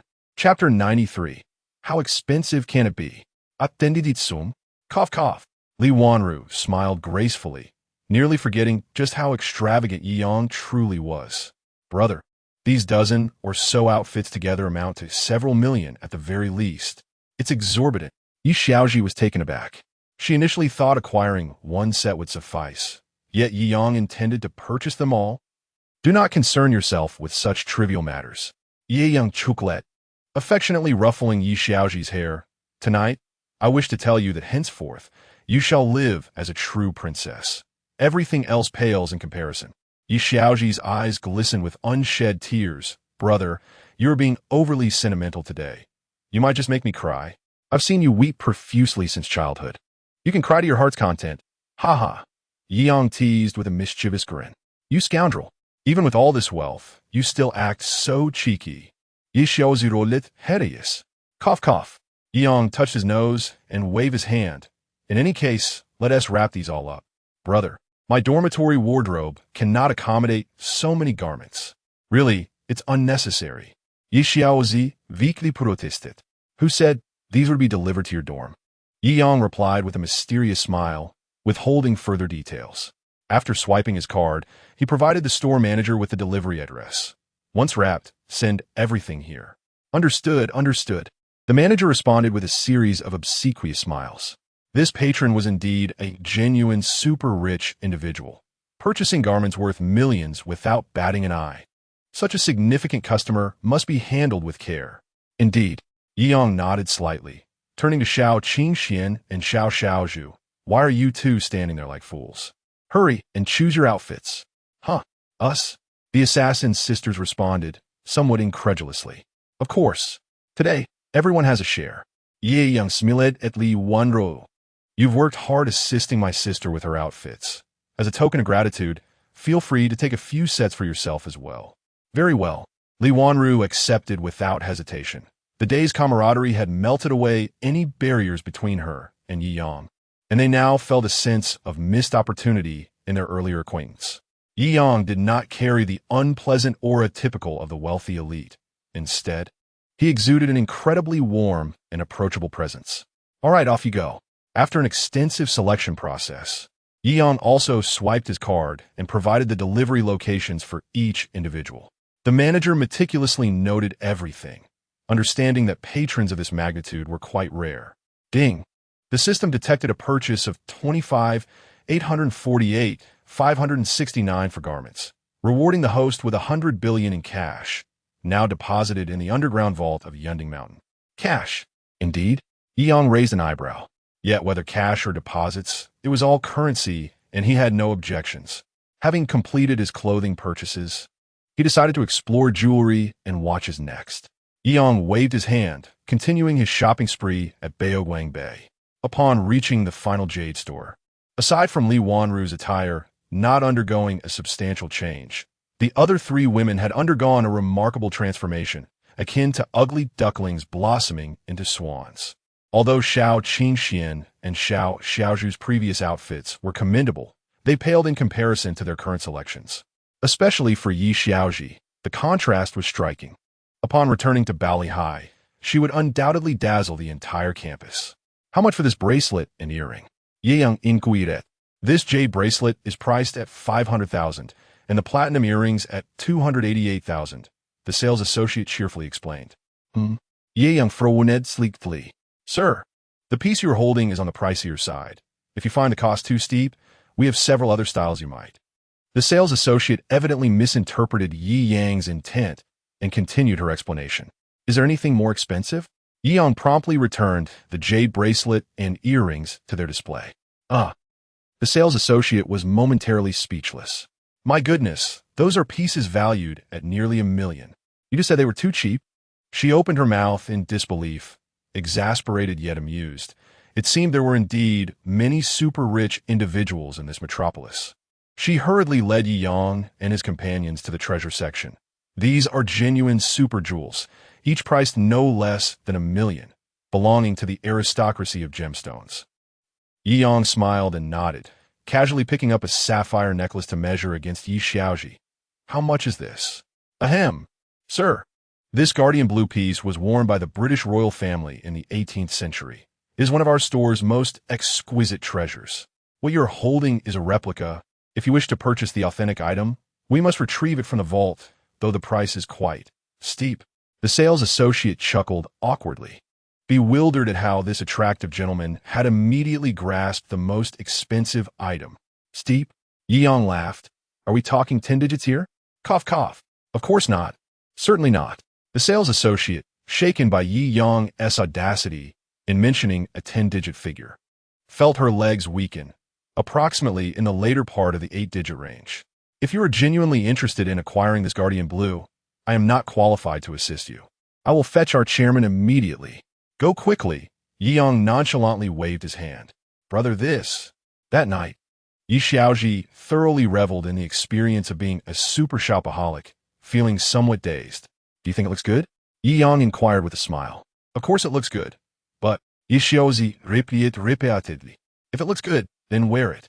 Yi Yang responded with utmost certainty. Chapter 94. When you get into university, I'll get you a better car. When Chairman Yuqin was astonished by the sales assistant's remarks and rushed out.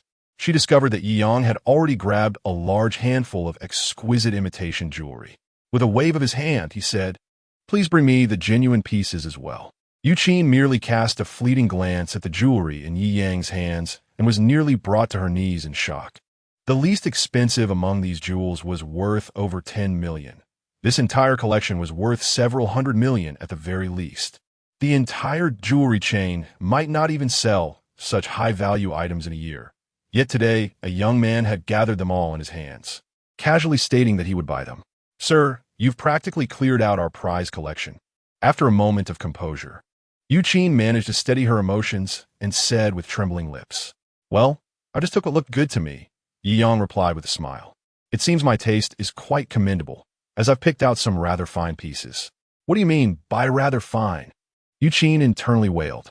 Each of these jewels, within the international jewelry scene, was renowned. Owning even one would be enough to shine in the upper echelons of society. It was her first time witnessing such a vast collection after over a decade in the industry. Forgive my candor, but I have never encountered anyone with such audacity as you, sir. Yuqin cautiously inquired. However, the value of these jewels is immensely significant. We would need you to provide proof of your assets before we can allow you to retrieve them from the secure vault. Is this sufficient? Yi Yang, understanding her implication, produced a Centurion black card and casually tossed it to her. Hurry with the delivery, and please charge it to the card. The Centurion black card. Upon seeing the emblem on the card and feeling its distinctive texture, Yuqin was instantly invigorated, her doubts evaporating. It was a joke. The Centurion black card had a credit limit exceeding hundreds of billions. even in Huaxia. In the international arena, its overdraft limit was theoretically limitless. While she regarded these jewels as immensely precious, their total value paled in comparison to a fraction of the card's limit. This was a superlative identification reserved for trillionaires, which spoke volumes. Sir, I will contact the secure vault immediately to ensure prompt delivery. Yuqin dared not show any slackness in dealing with someone of such wealth. The overdraft limit on that card surpassed her company's market value. Alrik, Jiangjing Real Estate. True to expectations, once his black card identity was revealed, the genuine jewels he had selected were swiftly escorted to him. Here you go. This is yours, he said casually, as if distributing sweets to children, leaving Yuqin envious. Although it feels a bit extravagant, this super-rich man truly possesses an irresistible charm. I wish I could be the fifth one. Her thoughts began to wander, clearly misunderstanding the relationship between Yi Yang and the four women. Now, this is perfect. Yi Yang observed the four women adorned with the exquisite jewels, which elevated their grace significantly. Glancing at the sky, he smiled. We've almost finished shopping. It's time to show you the surprise I prepared for you. Yi Xiaozi blinked. Isn't all this already a surprise? To her, Yi Yang had been delivering one surprise after another throughout the day, each more astonishing than the last. Was there more in store? Of course, Yi Yang chuckled, ruffling Yi Xiaozi's hair with a charming tilt of his head. Come, let me show you. Mr. Yi, take care. Yuqin watched as the five departed, her heart still filled with wondrous thoughts. If only I were 10 years younger, I would surely compete with those young ladies, haha. At that moment, the sun had completely set. The extended Bentley Mulsanne glided through the vibrant streets of the night-shrouded metropolis before finally stopping at the entrance of the Linjiang community. At the entrance of Linjiang community, there lay a fiery red Ferrari LaFerrari. This exquisitely designed and extraordinarily expensive Ferrari, a pinnacle of automotive beauty, drew countless admiring gazes just by being parked there. Beep beep. After a long silence, the Ferrari LaFerrari suddenly came to life. Yu silently emerged, dressed in black silk, and smiled as she bowed. Boss Yang nodded approvingly. Well done. Once he received the car keys, he turned to Yi Xiaozi. From now on, it belongs to you. This. Yi Xiaozi hesitated for a moment, but, encouraged by Yi Yang's gaze, trembled as she accepted the car keys. The LaFerrari was worth over 30 million. Li Wanru marveled, but as she spoke, her words trailed off. For Yang sighed, and, with a hint of resignation, said, Xiaozi, since you haven't graduated yet, I can't give you too good a car. Once you get into a good university, I'll get you an even better one. Li Wanru's heart screamed, listen to yourself. Is that even a reasonable statement?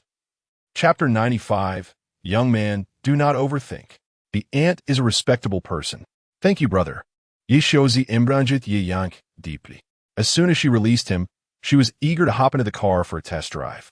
This year, she had turned 18 and had already obtained her driver's license while studying at school. Cough, cough. The surprise I mentioned is not this. This is merely a small gift. No rush. This car will be yours in the future, and there will be plenty of opportunities to drive it. Yi Yang chuckled. What? This is just a small gift. Yi Xiaozi was taken aback, momentarily forgetting her eagerness to drive, and mechanically followed Yi Yang into the Linjiang community. Sigh.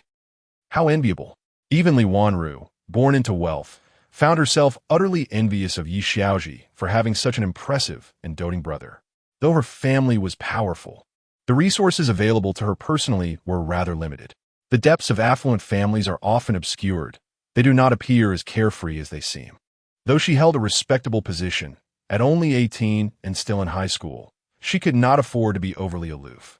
Multi-million-dollar supercars and billion-dollar clothing and jewelry? Such luxuries were entirely out of reach. Yet, Yi Xiaozi possessed them all today.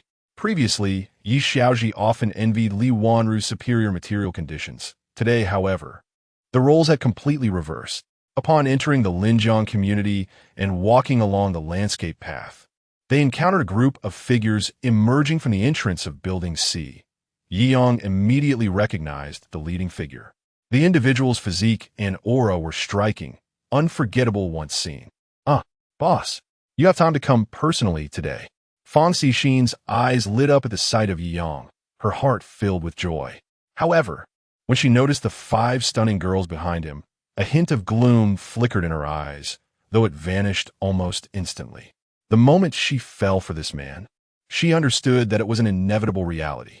How could such a perfect young man not be surrounded by beauties? Or rather, it would be absurd for such a situation not to exist. The 4 girls, apart from Yi Xiaoji, instinctively sensed a certain sixth sense upon seeing Fang Xixin. One cannot hide the gaze of affection. A potential rival, just a single glance, and Yumomo had deduced Fang Xixin's identity. Yes, this is Xiaoji, my little sister.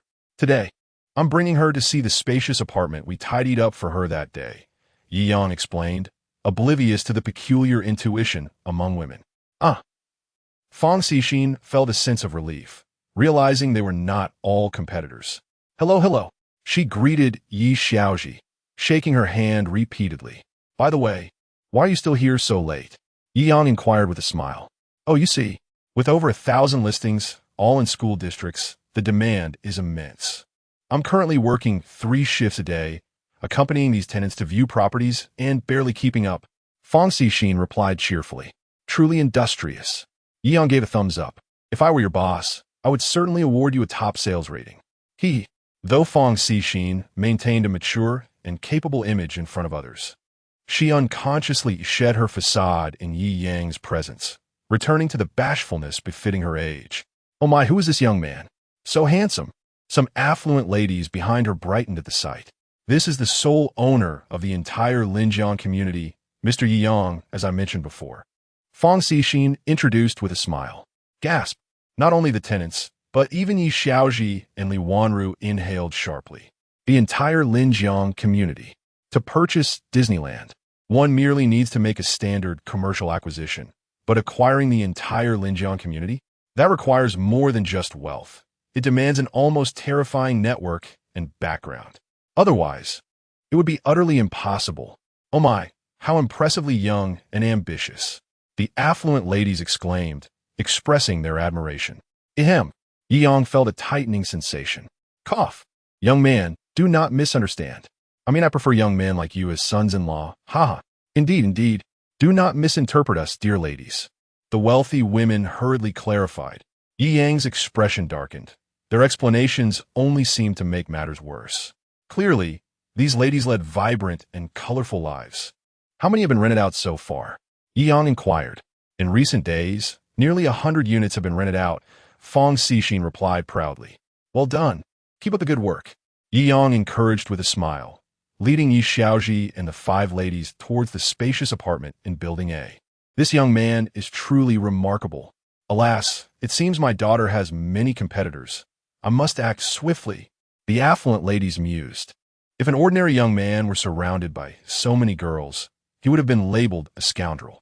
Yet, a wealthy individual with numerous beauties is deemed successful and charming. This double standard never changes with age. Hey, I say, young lady, you seem quite familiar with that young man. Could you possibly share his WeChat with my daughter? Yes. Yes. I want it too. Give me a WeChat ID. I will rent for another 5 years. I will rent for 10 years. These affluent ladies were fervent, leaving Fang Xixin both amused and exasperated. Chapter 96. As the lights illuminate, the pool party begins. Now is the moment when miracles unfold. Yi Yang casually swiped the room card through the slot. Beep. The electronic card successfully unlocked. The expansive 500 square meter duplex was laid bare before Yi Xiaoji's eyes. Wow! The instant she beheld the grand space, Yi Xiaoji was utterly captivated. The sheer size, the luxurious decor, the enchanting ambience. Absolutely stunning. Brother, you are incredible, Yi Xiaoji exclaimed with uncontainable excitement. Don't rush to be astonished. Yi Yang chuckled as he led Yi Xiaoji and the other 4 ladies to the enormous balcony. The gentle evening breeze of Shanghai's late summer caressed them. As the lights began to twinkle, the Huangpu River sparkled beneath a starry sky, flanked by countless illuminated homes and towering skyscrapers. The breathtaking night view surged towards them, evoking a heartfelt tremor. This is the surprise I wish to present to you. Yi Yang observed Yi Xiaoji, who stood transfixed on the balcony. Her gaze fixed on the magnificent scenery below, unwilling to look away. With a smile, he spread his arms wide as if to embrace the entire city. From this moment forth, this nightscape, all this beauty will belong to you. Meanwhile, Yu Momo and Li Wanru exchanged glances, their eyes glistening with envy. Any girl would find it impossible to resist such unparalleled beauty. How romantically Wanru couldn't help but exclaim. Indeed, the other ladies nodded in agreement, expressing their boundless admiration. Brother Yi Xiaoji leaped into Yi Yang's embrace, planting a fervent kiss on his cheek. You are the best brother in the world. Ah, silly girl. Yi Yang chocolate. Affectionately Rufling Yi Xiaozi se heuve. The room card is now yours. This place will be yours from now on. Feel free to invite your friends over or throw a party whenever you wish. Here is the contact for the new property management. If anything gets messy, just call them to tidy up. MHM, Yi Xiaoji nodded vigorously. All right, let me familiarize you with the surroundings. Yi Yang laughed as he began to tour the vast duplex with the four ladies. So this is a private elevator. I love it. They marveled, never having imagined their future home would come equipped with such luxury. Haha, the girls' eyes sparkled with wonder as they eagerly explored every corner. Even Li Wanru, who had seen many high-end properties, was taken aback. There's a private cinema and a karaoke room. How delightful. A party here would be absolutely exhilarating. Yi Xiaoji exclaimed with glee. As they ascended to the rooftop terrace, they gasped at the sight of the open-air swimming pool. What are we waiting for? Let us have a pool party, Yu Momo suggested with a cheeky grin. Absolutely. Yi Xiaoji, turn around. I'll prepare the champagne. I'll get the fruit. I'll find the party outfits. The girls enthusiastically began gathering various party supplies. With lights twinkling under the night sky, the pool glimmered, surrounded by beautiful women in bikinis. Yi Yang reclined on a poolside lounger, indulging in a floating fruit platter while sipping exquisite red wine, admiring the stunning figures of the girls as they frolicked before him. The splashes of water combined with their melodious laughter were a feast for the eyes and ears. While Momo's quite ample, Yi Xiaoji gasped, her mouth forming an O. Yu Momo proudly puffed out her chest, a confident smile gracing her lips. Oh, Wanru, you're quite the hidden gem. Yi Xiaoji glanced at her own figure, then at Li Wanru's, and muttered in frustration. It seems like I have the smallest. How unfair. Li Wanru's cheeks flushed crimson as she retaliated with a splash of water. Hey, Yi Xiaoji swiftly dodged and counterattacked. The girls' graceful bodies danced in the water, droplets glistening on their delicate skin, refracting the lights into dazzling sparkles. Gulping down a sip of red wine, Yi Yang swallowed hard. He couldn't deny that these girls possessed stunning physiques, each with their unique charm. Just looking at their shapely legs and alluring figures was enough to make any ordinary man's blood rush. After some time of playful splashing, the girls, feeling exhausted, climbed out of the pool and dressed. They promptly led Yi Yang into the private cinema. The private theater was quite spacious, featuring 3 rows of seats. Yi Xiaoji deliberately seated Yi Yang next to Li Wanru, while Yu Momo and her companions took the front row. They understood well that such an outstanding and remarkable man could not truly belong to any one woman alone. To win the heart of someone so extraordinary, one would have to either possess celestial beauty or stand by him through thick and thin, rising from adversity together. Having met Yi Yang only by chance, they knew they could never monopolize his affections. To expect such a magnificent man, after achieving success, to devote himself exclusively to one woman was utterly unrealistic. Neither beauty nor steadfast companionship could guarantee such a bond. It was a fantasy, a ludicrous notion. They questioned their own worthiness, recognizing that such a principle simply did not exist in this world. First update. Thanks to book friend 439044, is this the world? Only love rewards the mooncake. Thanks to Yin Shi for the hiking invitation. Thanks to Tian Shan Fei Shui for the support. A true wealthy man without a harem is a mere illusion. Except for a few rare exceptions, it entirely contradicts reality. I always adhere to reality in my writing, haha. Chapter 97, was the movie just now thrilling? It was simply exhilarating. As the lights dimmed, the film commenced. This was a recently released suspense thriller, the atmosphere tinged with a hint of horror. Yi Xiaoji clung tightly to Xiao Qingxian, while even Yumomo, with her mature demeanor and better psychological resilience, felt a twinge of fear, grasping Xiao Xiaozhu's hand firmly. Xiao Xiaozhu and Xiao Qingxian exchanged amused glances, shaking their heads. Reality has always been far more bizarre than any drama or novel. Although the film's plot was somewhat eerie and fantastical, they had experienced countless tasks far more peculiar and terrifying. Naturally, they felt no fear. In the last row, Li Yanro sat beside Yang. Yiyang focused intently on the film, while Li Wanru tilted her head, admiring the profile of Yiyang. This young man was the most extraordinary she had ever encountered. Everything about him seemed perfect, yet so authentically real. Handsome, youthful, commanding assets worth at least hundreds of billions. He exuded warmth, humor, and approachability, all while maintaining a sense of propriety. Did such a man truly exist? Yet he had so suddenly intruded into her life, even into her heart. Having never experienced romance before, she felt a fluttering sensation toward Yi Yang for the first time. Love is akin to a wildfire. Once ignited, is no longer governed by reason, especially for someone like Li Wanru, who had never harbored such feelings before. Facing the impulse within her was both curious and slightly terrifying. Yi Yang lowered his head, smiling gently at Li Wanru, who was gazing at him. What are you staring at? Li Wanru bit her lip, wanting to express so much, yet when the moment arrived, she found herself at a loss for words. Perhaps it was best to remain silent. She closed her eyes, and her curiosity and budding affection overcame her fear of the unknown as her lips timidly sought his. Yi Yang never rebuffed the affections of a girl for whom he harbored feelings in return. He could offer them the finest life and assurances in the world. He possessed both the confidence and the capability to do so. Therefore, why deny a mutual attraction?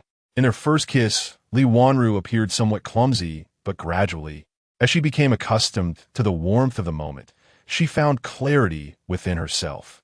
Eventually, she lowered her head. Such experiences arise from humanity's most innate desires, as if instinctively known, naturally unfolding upon encounter.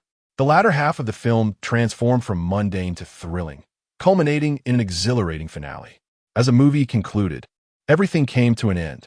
The lights abruptly illuminated the room, and Li Wanru gasped, glancing up at Yi Yang's enigmatic smile.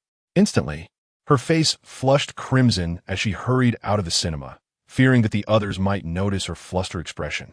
Hey, what's wrong with Ro? Perhaps she urgently needs to go. She ran out so quickly, I didn't even catch a glimpse. Hee. Although the beginning was somewhat frightening, the latter part of the movie was simply delightful. Wasn't it, brother? Yi Xiaoji turned, beaming at Yi Yang. Cough. It was exhilarating, absolutely thrilling. Yi Yang scratched his head, a cryptic smile playing on his lips. Yi Xiaoji frowned, scrutinizing Yi Yang, sensing something amiss. Cough. Children shouldn't know too much. Yumomo, having pieced together the unfolding events from Yi Yang's words and Li Wanru's earlier actions, chuckled as she patted Yi Xiaoji's head. Oh, the plot was so intense. I hardly dared to breathe. I need to use the restroom. Yi Xiaoji exclaimed joyfully as she dashed to the restroom. Upon entering, she encountered a startled-looking Li Wanru. Oh? Yi Xiaoji blinked. Cough. There's nothing on my face, right? Li Wanru inquired, a hint of unease in her voice. Yes. Yi Xiaoji replied matter-of-factly. What? This? Li Wanru's face turned beet red. You just wash your face. It's all wet. Yi Xiaoji stated seriously. What? Li Wanru exclaimed wide-eyed. Is that what you meant? What else could it be? Yi Xiaoji blinked, puzzled. Li Wanru was left speechless. Fortunately, Yi Xiaoji was oblivious to her embarrassment and swiftly asked, Ro, how are things with my brother? Did anything happen just now? Nothing. Absolutely nothing. Li Banro insista, shaking her hands vigorously. We didn't even hold hands. What a pity. Yi Xiaoji's face displayed a look of disappointment. What? You were talking about holding hands. Li Wanru sighed in relief. Yi Xiaoji regarded Li Wanru with suspicion. Ro, what's wrong with you? Are you feeling unwell? You seem strange, and my brother's been acting odd too. Stop asking. Aren't you going to the restroom? Li Wanru quickly redirected the conversation. Oh, right. Prompted by Li Wanru, Yi Xiaoji hurriedly entered the restroom to take care of her needs. Phew, I almost revealed everything to that girl. Li Wanru fanned herself with her hands, feeling the heat radiating from her face.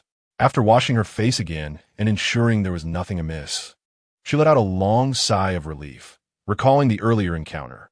A shy smile crept onto her lips. How delightful! She found herself reminiscing about that sensation. Just as she opened the restroom door, she collided with Yi Yang, causing her face to flush anew. What are you doing here? Using the restroom. Yi Yang scratched his head, bemused. Was he in the restroom not for his own needs, but rather for her? Though he did not voice this thought, the glint of mischief in his eyes made Li Wanru's heart race. Chapter 98. Chinese Martial Arts, Flowery Fists, and Embroidered Legs? After freshening up, Yi Yang settled Yi Xiaozi and Li Wanru in the spacious flat of Building A. With a luxury sports car and residing in a school district, attending classes had become remarkably convenient. Tomorrow, he would return to school to gather his belongings, and thereafter, they could reside here permanently. Goodbye, brother. Yi Xiaozi waved reluctantly at Yi Yang. I will come to keep you company when I have time. The cruise ship should arrive in a couple of days. We will dine together then. Yi Yang waved back, casting a meaningful glance at Li Wanru before smiling and turning to leave with you Mo and others. Upon returning to the villa on Cloud Peak Mountain, it was around 10 o'clock in the evening. Given his current stamina and energy, the previous light appetizer was insufficient to satisfy him. After engaging in an in-depth discussion with you Mo, he finally drifted into a contented sleep. The next day, as he sat down at the breakfast table, he sensed an unusual look in the eyes of the girls present. What is the matter? Do you have something to say? Yi Yang inquired, puzzled. Boss, take a look at this. Xiao Qingxian pulled out her phone and showed it to Yi Yang. Yi Yang raised an eyebrow. In the video, a segment of Xiao Qingxian's previous night market encounter was displayed, followed by a burly bald man who effortlessly shattered 3 bricks with a single slap and kicked a large jar into pieces. After performing these feats, he bowed in a karate salute. Fans, I am a champion of the Sino-Japanese joint fighting competition, representing the pinnacle of contemporary Western combat. I previously mentioned that Chinese martial arts are merely flowery fists and embroidered legs. And from a professional perspective, I assert that this video is staged. It is a sham. Its sole purpose is to gain followers and attain fame. Look at this girl. She has slender arms and legs and could never defeat 5 strong men. I specialize in exposing fakes. You have all been praising this young lady as the light of Chinese martial arts. I am here to clarify. She is nothing but garbage. Chinese martial arts are trash. As he spoke, he made a thumbs-up gesture, then pointed downwards, declaring, I fan who? Hereby challenge the woman in this video by name. Don't say I'm bullying you. I'll fight you with one hand. If you dare to accept, I will respect your courage. Should you manage to defeat me, I will kneel and call you grandma and retire from the fighting scene, all right? Haha, fans, give me likes. Push this to the trending page. Let the opponent see this. Fan who arrogantly made another mocking gesture before the video abruptly ended. Upon opening the comment section, a flurry of reactions emerged. Xiao Qingxian supporters defended her, but being in Fan Hu's comment section, his fans quickly dominated the discourse. The front rows were filled with comments favoring Fan Hu. That woman obviously staged it. Chinese martial arts are merely for show, lacking any lethal force. Brother Hu is a fighting champion, a karate expert. What accolades does that girl have? To think she could be compared to Brother Hu is laughable. Mark my words, that flower-fisted girl won't dare to show her face.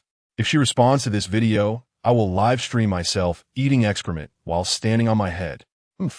If she dares to accept the challenge, I will perform a headstand while washing my hair in spirals. This video stirred a frenzy among spectators, with many concerned about the legitimacy of Chinese martial arts, especially after the recent debacle involving the fraudulent Master Ma. The video of Xiao Qingxian fiercely confronting a burly man had already garnered significant attention on Douyin. Thus, this challenge video was becoming immensely popular, racking up hundreds of thousands of likes shortly after its release and trending towards super popularity. After watching the video, a cold glint flickered in Yi Yang's eyes. He could not tolerate such sensationalism and trash clinging to Xiao Qingxian's fame. Boss, what do you think I should do? Xiao Qingxian, suppressing her inner fury, maintained the composure of a top-tier bodyguard, seeking her boss's counsel. Yang shrugged. What is there to discuss? Let us deal with him. Typically, when a public figure is harassed by such clowns online, they tend to avoid confrontation and dismiss them. Politely speaking, it's rational. But in reality, it's simply a sign of ineptitude and a desire to avoid trouble. Yang is not one to shy away. He now possesses the capability to sweep all that he finds distasteful into the trash. Since the other party insists on behaving like a pest, let us silence him once and for all. Understood, boss. Xiao Qingxian sighed in relief. This was the Yi Yang she knew. I will personally handle this matter. Rest assured, when the time comes, you will have your chance for retribution, Yi Yang said with a calm smile. With his current influence, attempting to ride on trending topics to annoy others? Not on his watch. After receiving Yi Yang's affirmation, Xiao Qingxian immediately typed a response in the comment section. I, Xiao Qingxian, officially accept the challenge. These 9 words were swiftly propelled to the top by her supporters. Many onlookers grew excited, rallying to boost her comment. Ultimately, a multitude gleefully remarked beneath the second most liked comment. The main character has responded. You can now live stream yourself eating excrement. And to the one who mentioned standing on their head while washing their hair in spirals. Chapter 99. I never intended to become an internet celebrity. Yi Yang squinted his eyes, resolutely determined to make his opponent lose face on the internet and completely expel him from a circle. At least for this lifetime, he would never aspire to be an internet celebrity. Such audacity. It was one thing to disgust others, but to bring discomfort to those around him. That was tantamount to courting disaster. Next, I will personally release a video announcing the details of this competition. Rest assured, with my presence, no one will suffer unjustly, Yi Yang said with a smile. Xiao Qingxian's eyes sparkled. Previously, while undertaking a task, she had endured grievances, as her bosses were indifferent to her feelings for the sake of the greater good. Yi Yang's protective nature made her feel a warmth she had never experienced before. Oh, I suddenly have so many new followers, Xiao Qingxian exclaimed, glancing at her back end. In just a few short minutes, she had gained over 100,000 followers, and the numbers were skyrocketing with time. You are the heroine from that day. This is fantastic. You must bring glory to our Huaxiao martial arts. Miss, you are so impressive. We support you.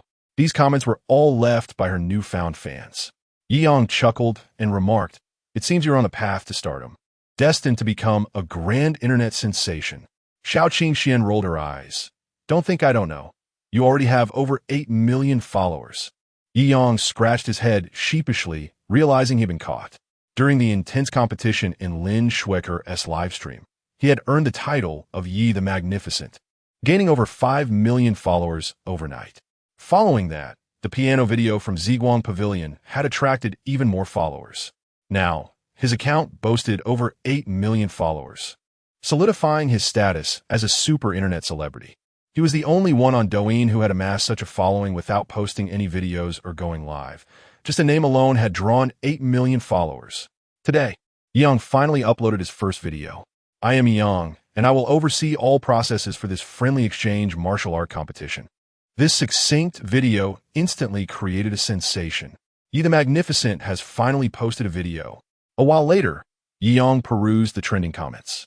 He initially anticipated that the hot comments would be filled with fans from both sides bickering over whether Huaxiao martial arts or karate was superior. Instead, wow, Yi the Magnificent has finally made his official appearance. So dashing. I feel like I'm going to faint from happiness. So handsome, so wealthy, and his voice is so magnetic. He is the epitome of a perfect male deity. Yi the Magnificent, is that beauty on your side? I used to believe in Fan Hu, but now I am a staunch supporter of Xiao Qingxian. Not for any other reason, but because she is on your side. Yi the Magnificent is invincible. Yi Yang's expression darkened. Wasn't he agreed that both sides would provoke each other?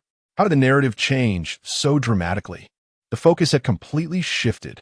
Ha, boss, you're something else. Originally somewhat irked and ready to gather her strength to teach Fan Hu a lesson, Xiao Qingxian couldn't help but laugh upon seeing the trending comments in Yi Yang's section. Ha! The other girls couldn't help but chuckle as well. Yi Yang shook his head in resignation. Such were the woes of being handsome. Silently, he instructed, "Mo, please contact the manager of the Villa District. I wish to rent the fighting arena as our venue." "Certainly." Mo smiled slightly. As the head of the maid team in the Yunding Mountain Villa District, she was quite familiar with the management there. It was merely a matter of making an introduction. As a top-tier affluent area, Yunding Mountain was equipped with various amenities, including private horse racing tracks, fighting arenas, meeting halls, and social venues. When Yang mentioned that there was a horse racing track behind his golf course, he was not entirely joking. In truth, there was indeed a racetrack behind the golf course. After making the call, Mo reported back, "Boss, everything has been arranged. The manager said the fighting arena is available for your use free of charge for 1 week. You can use it whenever you wish, just notify him beforehand, and he will help you clear and set up the venue." Yang nodded slightly. The manager is quite considerate. This matter sparked a wave of excitement on Douyin, with challenge and response videos trending one after another, quickly becoming the new #1 on the hot search. Fighting champion invites Huaxia martial arts heroine. Yi the Magnificent personally appears, promising to oversee the entire competition and provide live coverage. Everyone, go and follow Yi the Magnificent. He will be going live. I'm on my way. Thus, the following day, when Yang opened his phone, he discovered that his Douyin followers had skyrocketed to an astounding 15 million. For goodness sake, I truly never intended to become an internet celebrity. Yang shook his head in exasperation, reflecting on the situation. The fourth update is here. Thanks to the reader, Life is a Laugh, for the push for updates. Thank you to reader 280-55598 for the mooncake. Chapter 100. The billionaire misunderstood as a telecom fraudster. 15 million followers. Even when considering the entire online realm, he stands as one of the most prominent and popular influencers. Throughout this process, Yi Yang had only released a single video. This remarkable achievement is bound to create a significant stir across the internet, as this karate showdown against traditional Chinese martial arts was actively being prepared. In the city of Deep City, at the headquarters of Tengshuan Company, Mark Jean stared at the acquisition report before him, feeling a chill run through his limbs. As the founder and chairman of Tengshuan, holding 20% of the company's shares, he had, in a mere blink of an eye, lost 51% of his equity. Tengshuan had changed ownership overnight. Without needing to ponder deeply, Mark Jean felt an inexplicable dread. The market value of Tengshuan was a staggering 40 trillion Huaxia coins. To suddenly produce such a colossal sum to acquire the largest communication, gaming, and entertainment conglomerate in Huaxia. What kind of terrifying power and background did the acquirer possess?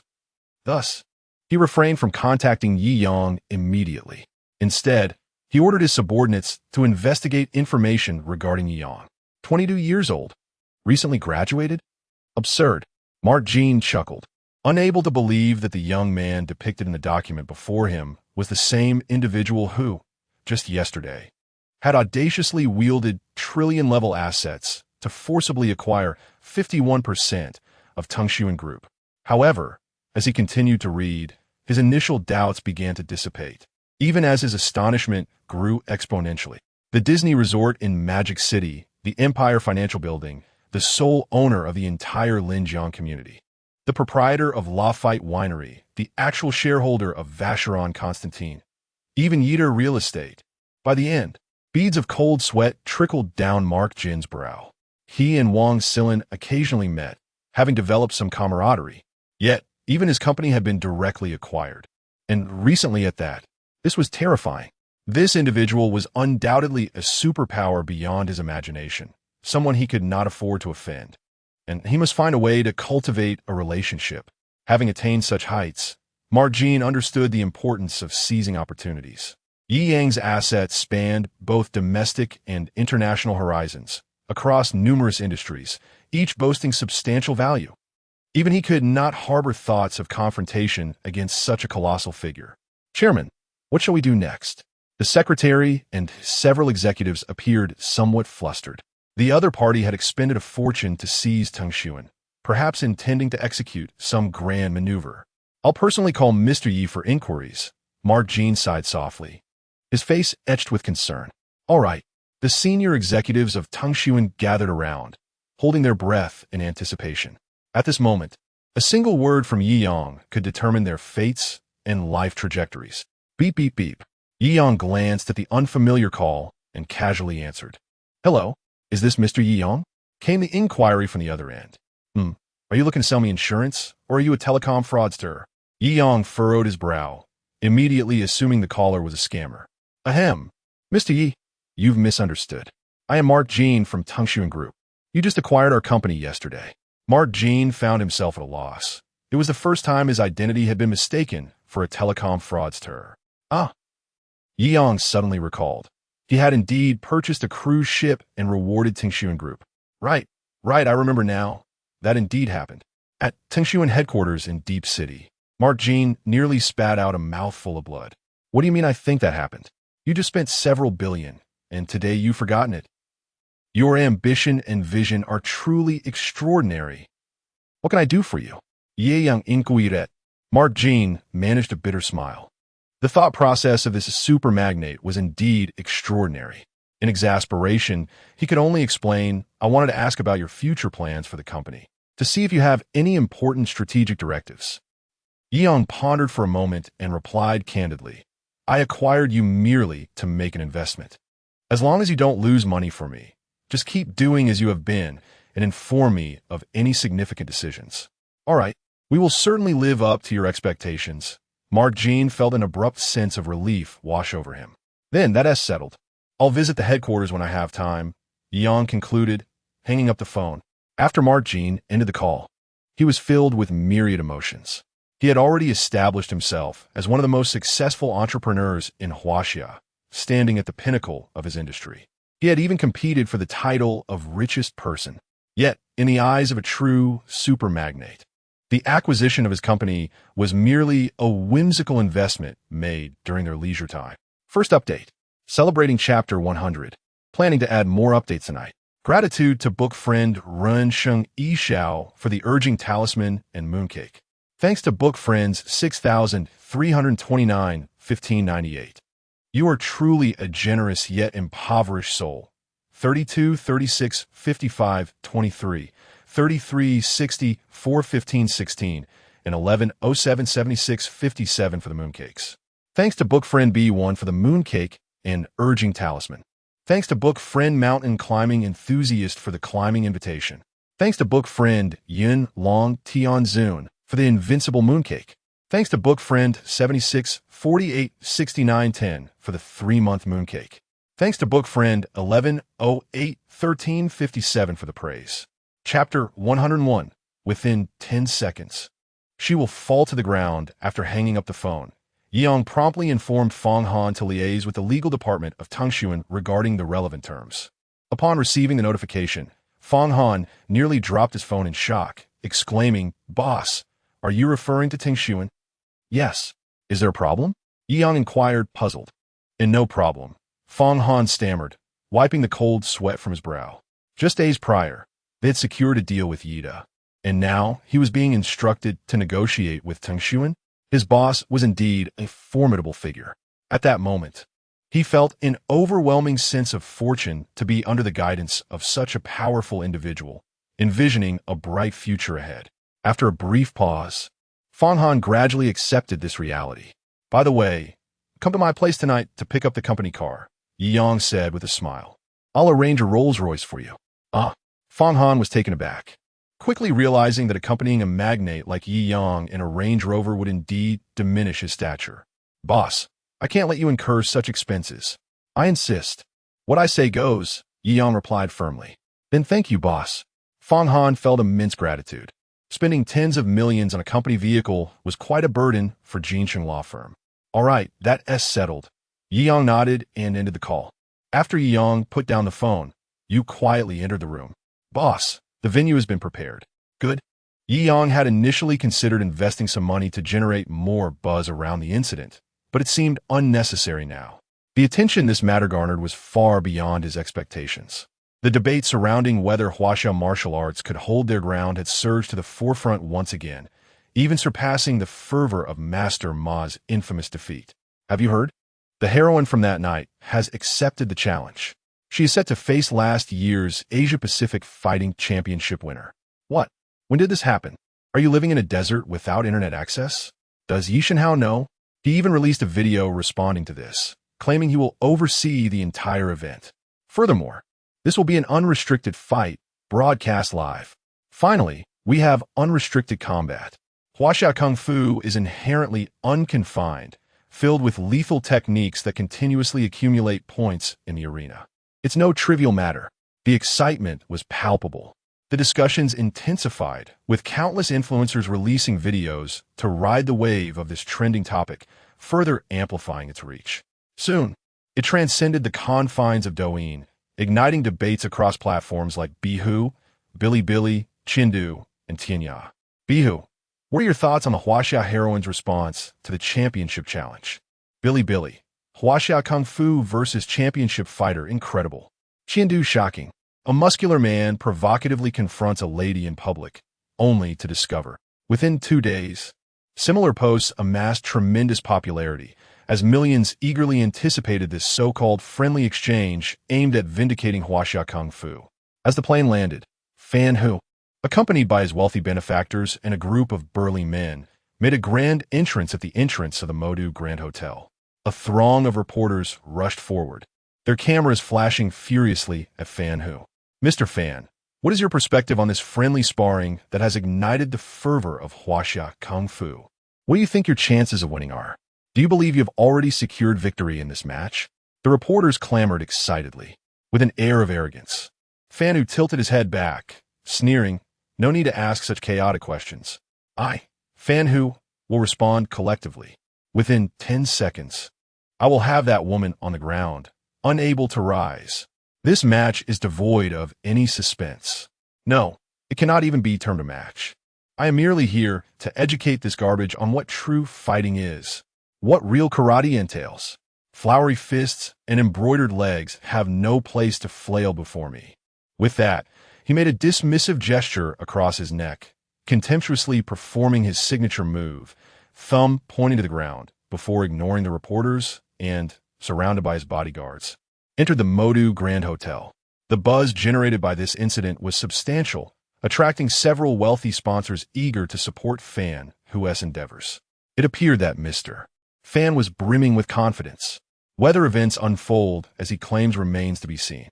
Second update. Gratitude to the reader for their unparalleled mooncake. Thanks to the seasoned reader for their mooncake and urging talisman. Thanks to the reader for their mooncake. Thanks to the reader for their 2 mooncakes. Thanks to the reader for their urging talisman. Chapter 102. The Billion-Dollar Gamble. The puppet master Fan whose audacious declaration of war stirred an unparalleled excitement among the journalists present. They thrived on such sensationalism. The more provocative the statement, the more fervently their articles would be read. In the current climate, it was undeniable that the combat champion Fan Hu brimmed with confidence. Whether the outcome would align with his expectations, toppling the female martial artist within a mere 10 seconds, remains to be seen. The Magic City Evening News will continue to provide coverage. Once Fan Hu's interview and footage were shared online, they ignited a fervor across social media. How could he be so arrogant? 10 seconds? Just wait until my goddess Xiao gets her hands on him. Supporters of Xiao Qingxian were in an uproar. Enough boasting. She is merely a weak woman. Struggling against an ordinary individual would be a challenge, let alone defeating a combat champion. I reckon he was merely granting her a modicum of grace by allowing 10 seconds. I foresee her being knocked out with just 2 punches. The online debate escalated fervently. Meanwhile, Yumomo received an unexpected phone call. Master, someone is looking for you. Yang raised an eyebrow and took the call. Hello? Is this Mr. Yi? I am Song Xiao, the chairman of Genie Company, and the primary financier behind Fan Hu's endeavors. The voice on the other end was languid, oozing with arrogance. Speak plainly or vacate, Yang replied curtly, his displeasure evident. Mr. Yi, please temper your temper. I come bearing good tidings. Song Xiao chuckled, his tone insufferably slick, as if he had Yi Yang firmly in his grasp. Good tidings? Yi Yang scoffed, casually activating the call recording. Indeed, Mr. Yi, a grand opportunity awaits. You and I both know that elevating an internet celebrity is no trivial task. I am aware you do not wish for this young lady, whom you have painstakingly promoted, to fail. Currently, we find ourselves in a win-win situation. If you provide me with 10 million, I can ensure Fan who deliberately loses to her. Yang narrowed his eyes, clearly sensing that Song Xiao had misjudged the situation. The latter, being from a company specializing in internet celebrity promotions, naturally doubted Xiao Qingxuan's rise was due to her own merit, believing instead it was orchestrated through his financial backing. In Song Xiao's cynical worldview, the viral video from the night market was mere publicity, and this challenge was likewise a ploy. Oh, do elaborate, Yang retorted coldly, fully aware of Song Xiao's ulterior motives, refusing to be easily duped. That's the spirit, Song Xiao exclaimed, sitting up excitedly and signaling to several financiers nearby with a triumphant gesture, whispering conspiratorially, the kids taking the bait. The financiers all chuckled derisively. They had invested heavily in Fan Hu's rise, bribing numerous experts from overseas to ensure his championship victory. They had no intention of relinquishing him. Baichun Dakding Yiyang. They sought to solidify their narrative that he had bribed them. Even if Yiyang were to pay, they would still demand Fan Hu give his all in the match. Thus, if Fan Hu lost, it would be perceived as a result of bribery. If he won, it would be hailed as a triumph of justice. They believed they were in a position of invincibility. Unfortunately for them, they were up against Yang. They presumed him to be a naive rich heir, easily manipulated. Yet, Yang had risen from humble beginnings and had witnessed a share of life's challenges. A glint of coldness flashed in Yi Yang's eyes. It seems you hold considerable faith in that trash. What did you say? Song Xiao was taken aback. Do you genuinely think that your little celebrity, relying solely on her flashy moves, can triumph over my combat champion? Yi Yang smirked. How about we place a wager? What wager? The financiers exchanged puzzled glances, bewildered by this unexpected turn of events. If Xiao Qingxian loses, I will give you 1 billion. If she wins, you will forfeit all your wealth to me and vacate the entertainment industry, never to meddle in it again. The consequences will be yours to bear. Yi Yang's laughter was chilling. Billion? Song Xiao stuttered aghast. Even if they pooled their resources, they could not amass such a sum. 1 billion was an astronomical figure.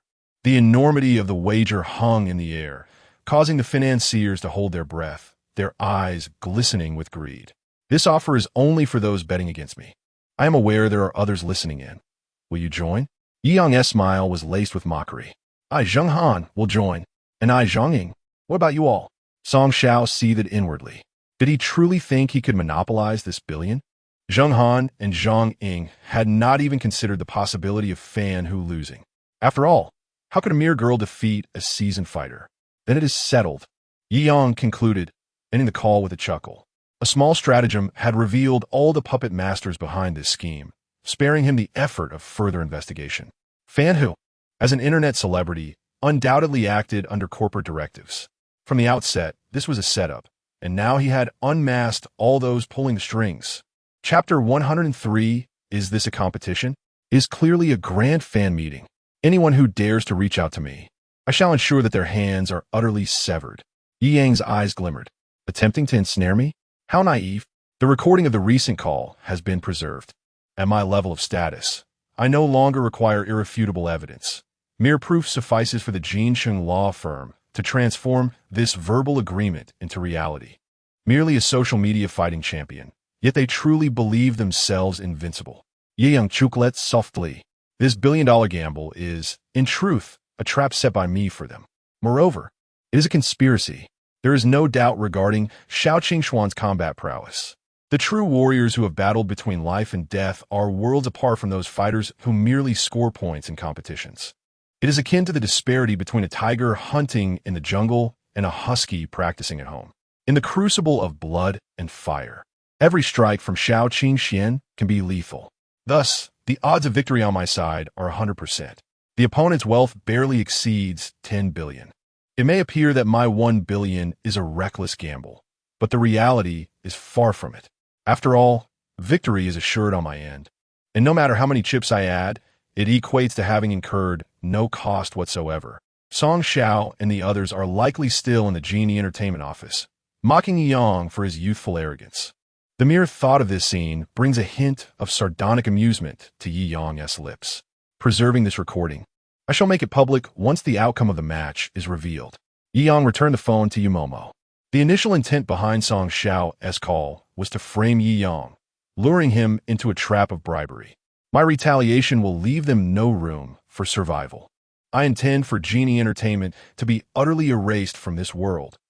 Yes, master. Yumomo nodded solemnly, her gaze reflecting Yi Yang's cold determination. The news of the match between the two sides has been fervently circulating online. Many individuals have traveled to the bustling metropolis, eager to witness the spectacle. The entire fighting arena has been transformed into a temporary stadium capable of accommodating thousands of spectators. The Yinding Mountain Villa area has profited immensely from ticket sales. The manager of Yinding Mountain is secretly relieved, realizing that his decision not only avoided losses, but also yielded substantial gains. Indeed, associating with influential figures is always a winning endeavor, the manager mused. Tickets for the Yinding Mountain Fighting Arena have surged to 2,000 yuan each online, with demand far exceeding supply. The day of the match has finally arrived. The venue is packed to the brim, the atmosphere buzzing with anticipation. Everyone awaits to see whether the fighting champion or the kung fu heroine will emerge victorious. Numerous journalists, having purchased high-priced tickets, are eager to obtain first-hand information. As the host took the stage, all eyes were upon him. This match is fully sponsored and organized by Mr. Yi Yang, under the auspices of friendly exchange and skillful competition. Let us welcome our two contestants to the stage. The first to appear is the champion of the last Huaxiaolan Fighting League, Mr. Fan Hu. Upon his entrance, Fan Hu confidently waved his fists and performed his signature thumbs-up gesture. The audience erupted into a cacophony of boos and cheers. His supporters idolized him, while detractors wished for the goddess to triumph over him. The next contestant is the renowned folk heroine, Ms. Xiao Qingxian. As she made her entrance, the cheers from her fans drowned out all derisive remarks. The disparity in popularity was palpable. Humph! Fan Hu felt a surge of indignation. With his proud nature, he found it unacceptable that a previously obscure girl could eclipse his fame. Finally, the last to enter is the sole organizer of this event, Mr. Yi Yang. The host's voice rose in pitch, laden with gravity. Wow! Spotlights immediately focused on Yi Yang. The entire fighting arena was filled with the screams and shouts of female fans, drowning out all other sounds. Yi Yang found himself in a state of bemusement. How is it that my popularity as the organizer seems to surpass that of the two contestants combined? Am I here to compete, or are they? Who is truly interested in the fight? I purchased a ticket at a premium to see my male idol. How handsome he is, even from this distance. I feel as though I could soar with happiness. Gulp. Yi Yang, I am your devoted fan. Look at me, look at me. Yi Yang could only chuckle at the absurdity of it all. What was meant to be a serious martial arts competition had transformed into a grand fan meeting. Chapter 104. The server overflows with wealth. The fervor ignited by Yi Yang's arrival lingered for several minutes before gradually subsiding. Accompanied by Xiao Xiaozhu, Yumomo, and several bodyguards from Yinding Mountain, Yi Yang settled into the heart of the viewing area. Once Yi Yang was seated, the host acknowledged him with a nod and cheerfully proceeded to the next segment. Now, let us welcome the two contestants to salute each other. Fan Hu let out a cold sneer, half-heartedly raising his fist in a gesture of salute. Little girl, if I hurt you later, don't cry, all right? Xiao Qingxian smiled slightly, her tone laced with a chilling undertone. You won't even have the chance to cry. At that moment, when Fan Hu met Xiao Qingxuan's gaze, a shiver coursed through him. It felt as though a fierce tiger had locked onto him. The unsettling sensation that he could be devoured at any moment gripped him, despite the fact that she appeared to be merely a delicate young girl. How could this be? He shook his head, resolutely dispelling those illusions. The provocation from both sides instantaneously incited cheers from the audience.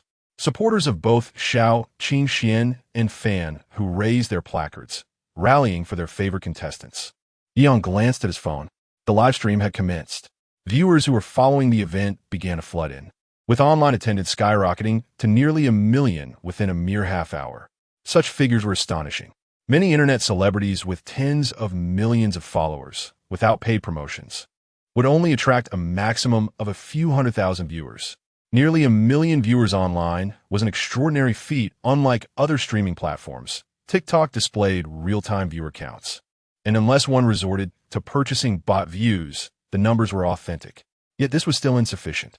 Jiangjing to ensure the complete downfall of Fan Hu and his backer, Genie Entertainment, the impact needed to be as monumental as possible.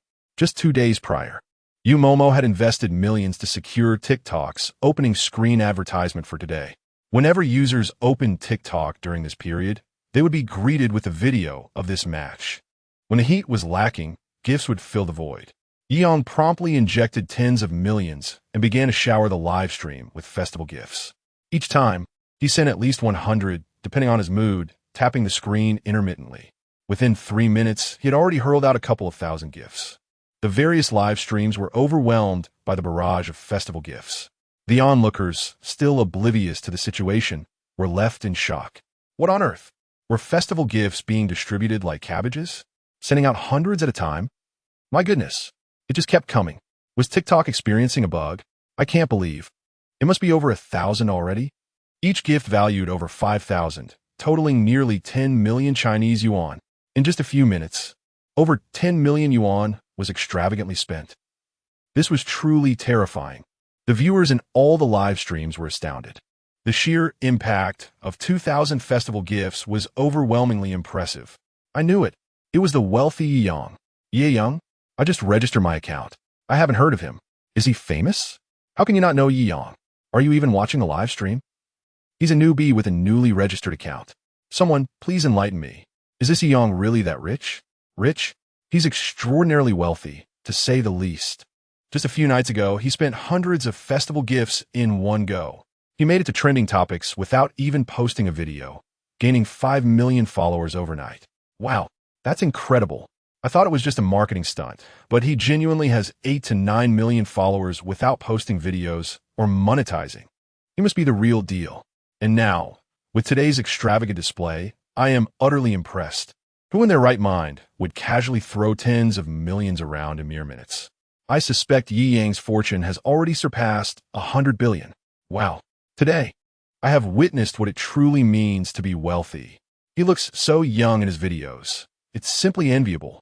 Indeed, after witnessing the rain of festival gifts from Yeong, the audience in various live streams felt relieved. The image of the wealthy Yeong had firmly established itself in their minds, an existence beyond reach. No matter how much he spent, it was all justifiable, merely fueling their admiration and awe. Why wait? Let's go watch. Not for anything else, just to support Yeong. Haha, let's all go together. In an instant, the TikTok streamers were left in despair. The once buzzing live streams grew desolate as many viewers departed to witness the extravagant spending of the wealthy. Some smaller streamers even ended their broadcast to join the spectacle of Yeong's generosity. Within a mere 10 minutes, Yeong's live stream attracted millions of viewers. The TikTok headquarters servers were on the brink of bursting. Chapter 105. Is e-commerce truly profitable? At the headquarters of Byte Company, the phone rang incessantly. The surge in server requests for Yeong's live stream drew the attention of the staff, who quickly became engrossed in their tasks. Typically, a single live stream garners tens of thousands, perhaps over 100,000 viewers. Yet now, millions had flocked in, overwhelming the Douyin live stream system momentarily. Such an extraordinary phenomenon. The power of a wealthy patron is unfathomable. After the technicians adjusted the parameters and allocated the servers, they sighed in relief, acknowledging the presence of several 100 million users. Douyin's technical proficiency and adaptability are unparalleled. Swiftly resolving the issue, Yeong glanced at the viewer count, which was nearing 5 million. Prior to today, anyone claiming that an individual's Douyin live stream could attract over 1 million viewers would have been met with ridicule, deemed delusional and lost in dreams. Yet today, Yeong had accomplished the unimaginable, setting an unprecedented record. If one were to ask how he achieved this, the answer would be simple: sheer financial prowess. The competition was about to commence. Who would emerge victorious? As later viewers and many curious onlookers began to understand the situation's context within the live stream, a palpable sense of anticipation filled the atmosphere. It was nearly time. Jiang nodded, recognizing that the real-time online viewer count had reached its limit of several 100,000. With only a few million remaining able to tune in, a sigh escaped him. He had initially hoped for 10 million viewers. Had those e-commerce streamers known his thoughts at that moment, they would have been utterly infuriated. This was a staggering number of genuine viewers. They typically spent exorbitant sums to buy bot views, and even the most successful sales anchors could only boast a few 100,000 real viewers. In contrast, Jiang's figures were astronomical. Were such numbers bestowed upon them, they could easily sell billions worth of goods in a day, ascending to the pinnacle of success and attracting the affluent. Over 500,000 viewers. The envy was overwhelming. This represented a novel marketing model, investing tens of millions to draw in hundreds of thousands before launching a sales pitch. It had to be. No need for jealousy. If one could freely invest millions in marketing, they would too. Many of the sales anchors entering the live stream were left dazed by the viewer count, awash with genuine feelings of envy. At this moment, countless e-commerce businesses were frantically attempting to contact Yumomo, hoping to leverage this momentum to negotiate sales contracts with Jiang. They would gladly agree to a split, even a mere 20/80. After all, the sheer popularity was astounding. Whatever was offered would undoubtedly sell out. Boss, Yumomo inquired hesitantly. Is e-commerce truly lucrative? Jiang raised an eyebrow, not shying away from the live stream, and asked directly, Yumomo whispered, Master, the total value of goods offered to you by these e-commerce platforms has already reached 10 billion. If everything sells, our share could be at least 2 to 3 billion. See, I told you he would be selling goods. They're all just trying to fool you. No way. He has the money to invest. What does it matter if he sells? Are they eating your rice? Jealous dogs, be quiet. Cut it out. Jiang waved his hand dismissively. It's a hassle. Besides, the competition will probably end in mere seconds. This little money means nothing. Wow, several billion is mere pocket change. This is even more impressive than Wang Xilin's modest goal of 1 billion. It's terrifying. I'm at a loss for words. As Jiang made this remark without any concern for the livestream audience, all viewers were taken aback. The e-commerce sector was pleading with Yi Shenhao for billions. Yet he rejected it out of sheer inconvenience. A conscientious host who refuses to sell. Love it. Yi Shenhao is truly wealthy. Previously, I didn't believe those flaunting their riches on Douyin, but from now on, I only believe in Yi Shenhao. Absolutely, I feel the same. Just moments before, someone had suggested that this was a new marketing tactic to attract viewers for sales. How painful that must feel. The audience erupted with admiration. Jiang's nonchalance towards billions was simply astounding. Yumomo, receiving instructions, promptly set her phone to do not disturb, leaving those e-commerce businesses unable to reach her, lamenting their misfortune. However, they harbored no resentment. Yi Boss had so casually dismissed the idea of billions, clearly viewing their offers as insignificant. They recognized his elevated status and dared not overreach. Boss, I believe the time is right. Shall we commence? The manager from Yunding Mountain inquired of Jiang. Jiang nodded slightly. Let us begin. Commence. The manager signaled the host and judges with an okay. Under Yi Yang's subtle nod, this grand event, capturing the attention of millions, officially commenced. Second update. Gratitude to bookfriend 310900721 for the mooncake. Thanks to bookfriend 19311297 for the mooncake and the support. Chapter 106. A carnival kick? With mere moments left in the match, this young lad exhibits quite the audacity.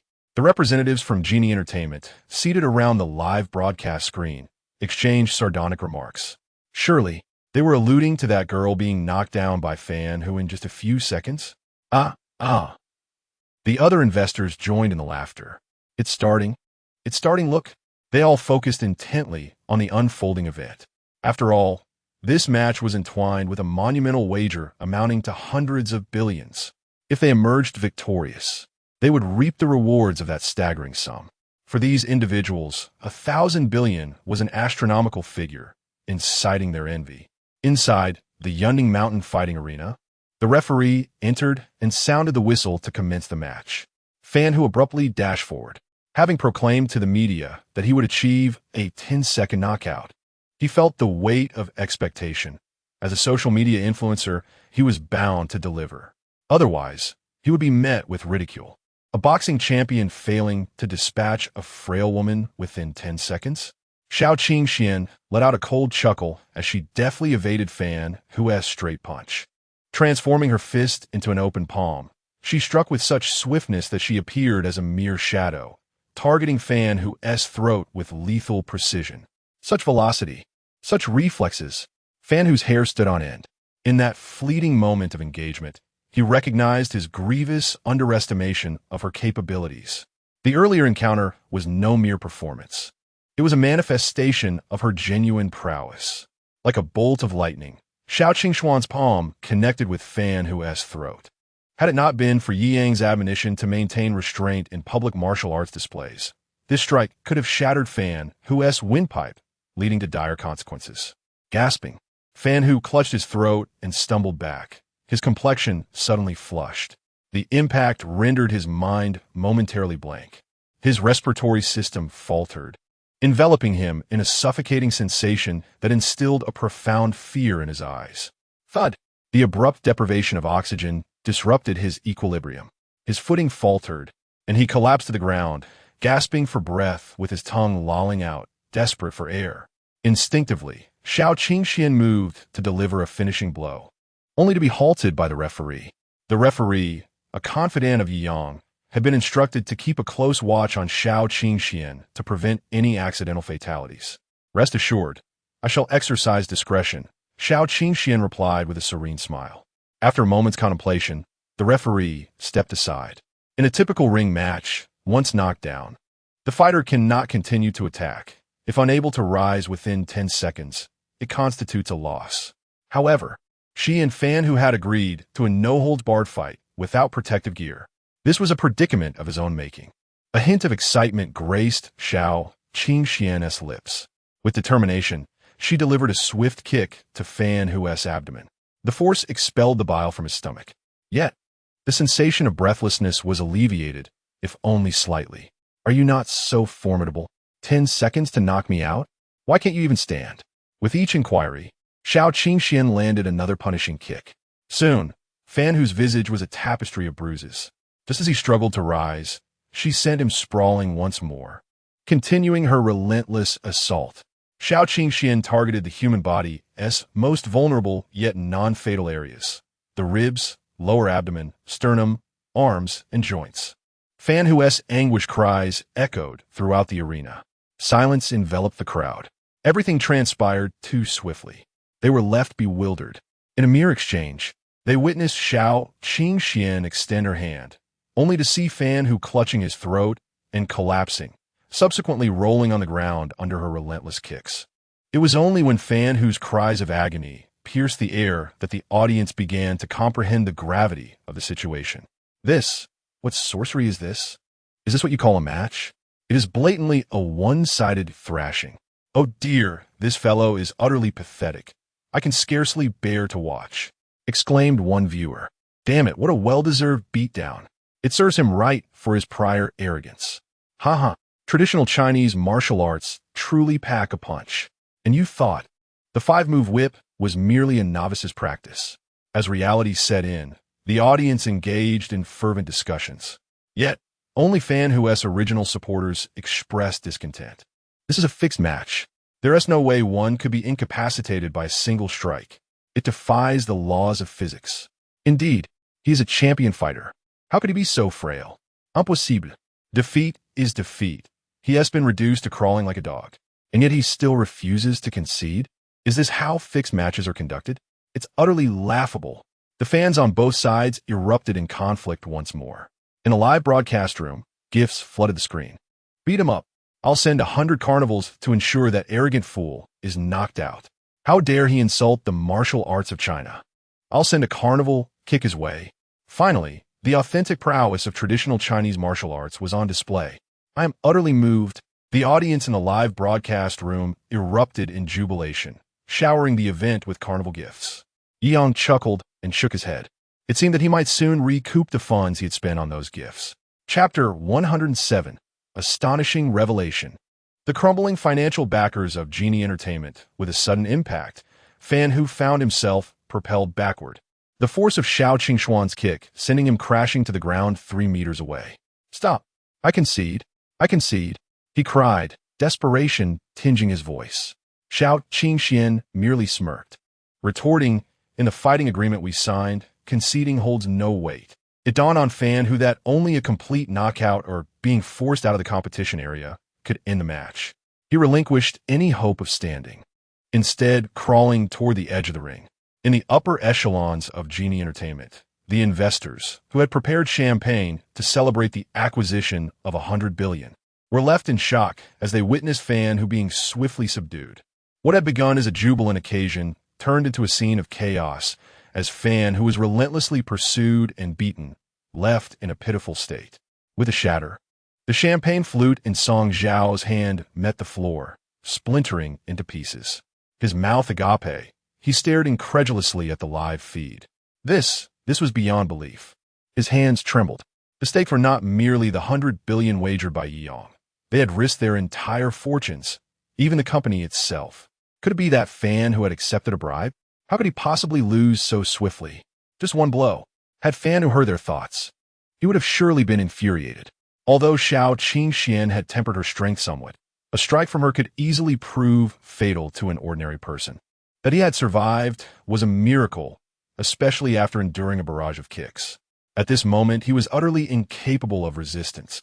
He was not foolish. His pride had been completely obliterated. Unless he wished to forfeit his standing in the entertainment, fighting, and influencer circles, he would not accept such a bribe. Indeed, being dominated by a woman in such a humiliating manner would tarnish the reputation of any champion, unless he had truly been compromised.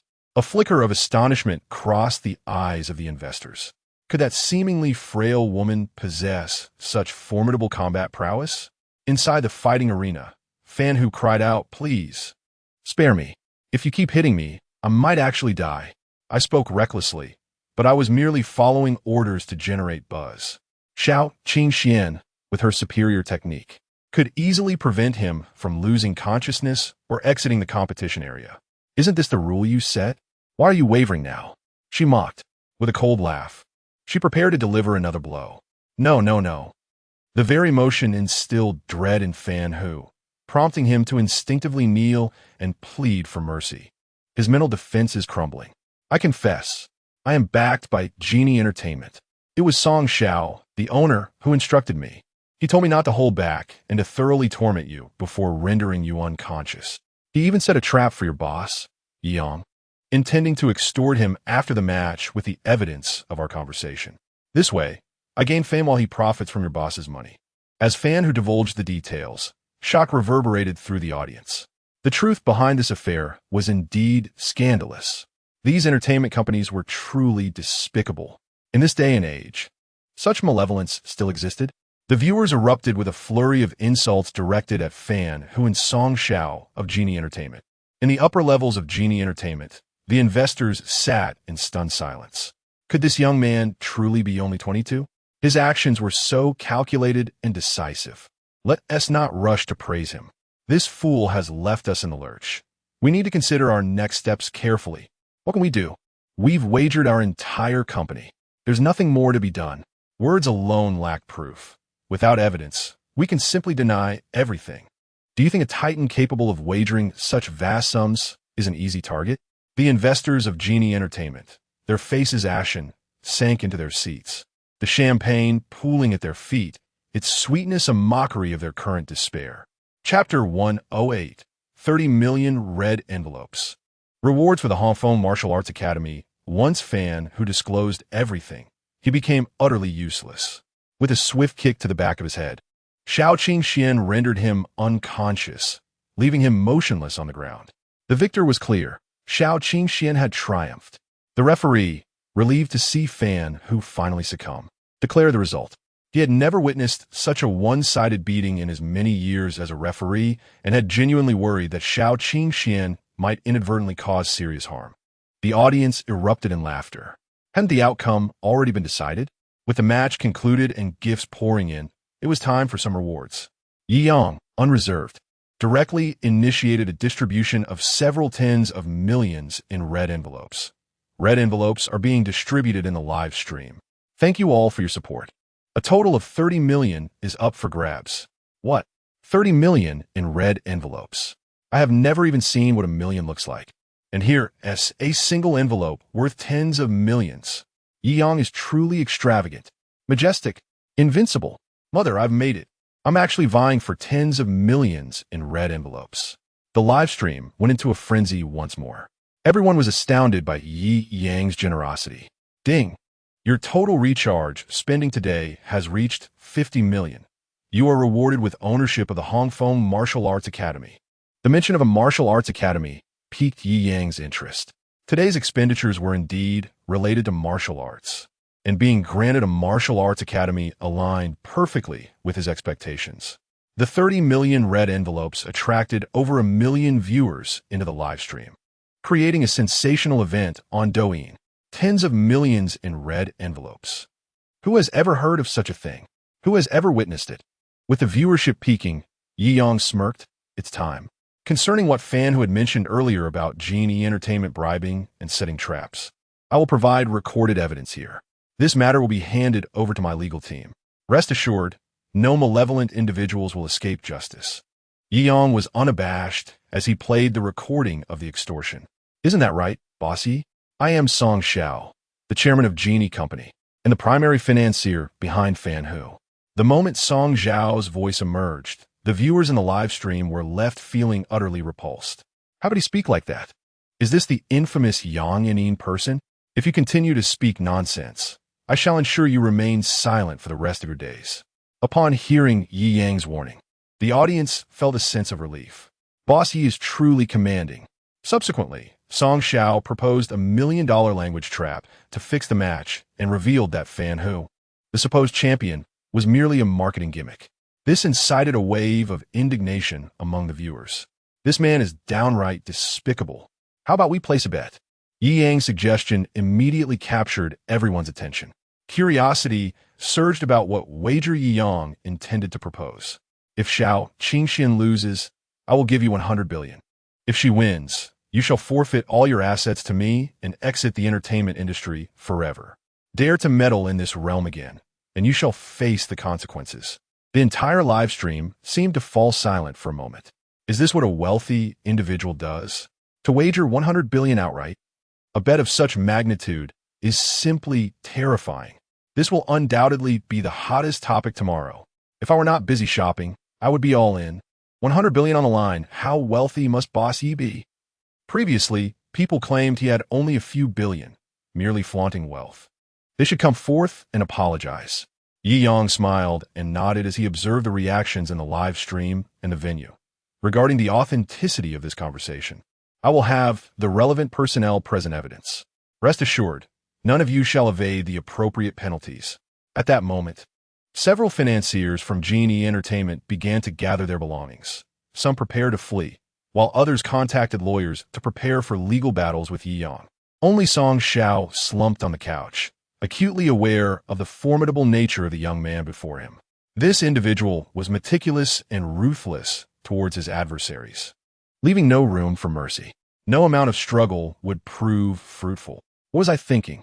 Why did I provoke such a powerful figure? Song Xiao was on the verge of tears, delivering several slaps to himself in frustration. At the Yunding Mountain Fighting Arena, although the match had concluded, the discussions and fervor did not dissipate. Instead, they intensified online. Some claimed that this time, Chinese martial arts had finally received the recognition it deserved. Others argued that Xiao Qingxian had merely taken advantage of a moment, and Fan Hu had lost due to his overconfidence. However, the latter viewpoint was quickly drowned out by a chorus of responses urging them to challenge Goddess Xiao. If they thought they were tough, they would find themselves defeated and collectively funded for a coffin. As debates raged online regarding the Hong Kong Martial Arts Academy, Jiangjing began to investigate the new reward presented by the system Chapter 109. The turmoil caused by $1 billion gamble, the Hong Kong Martial Arts Academy. once the largest of its kind, has seen a decline due to the influx of foreign cultural influences, with new students opting to pursue karate and taekwondo instead.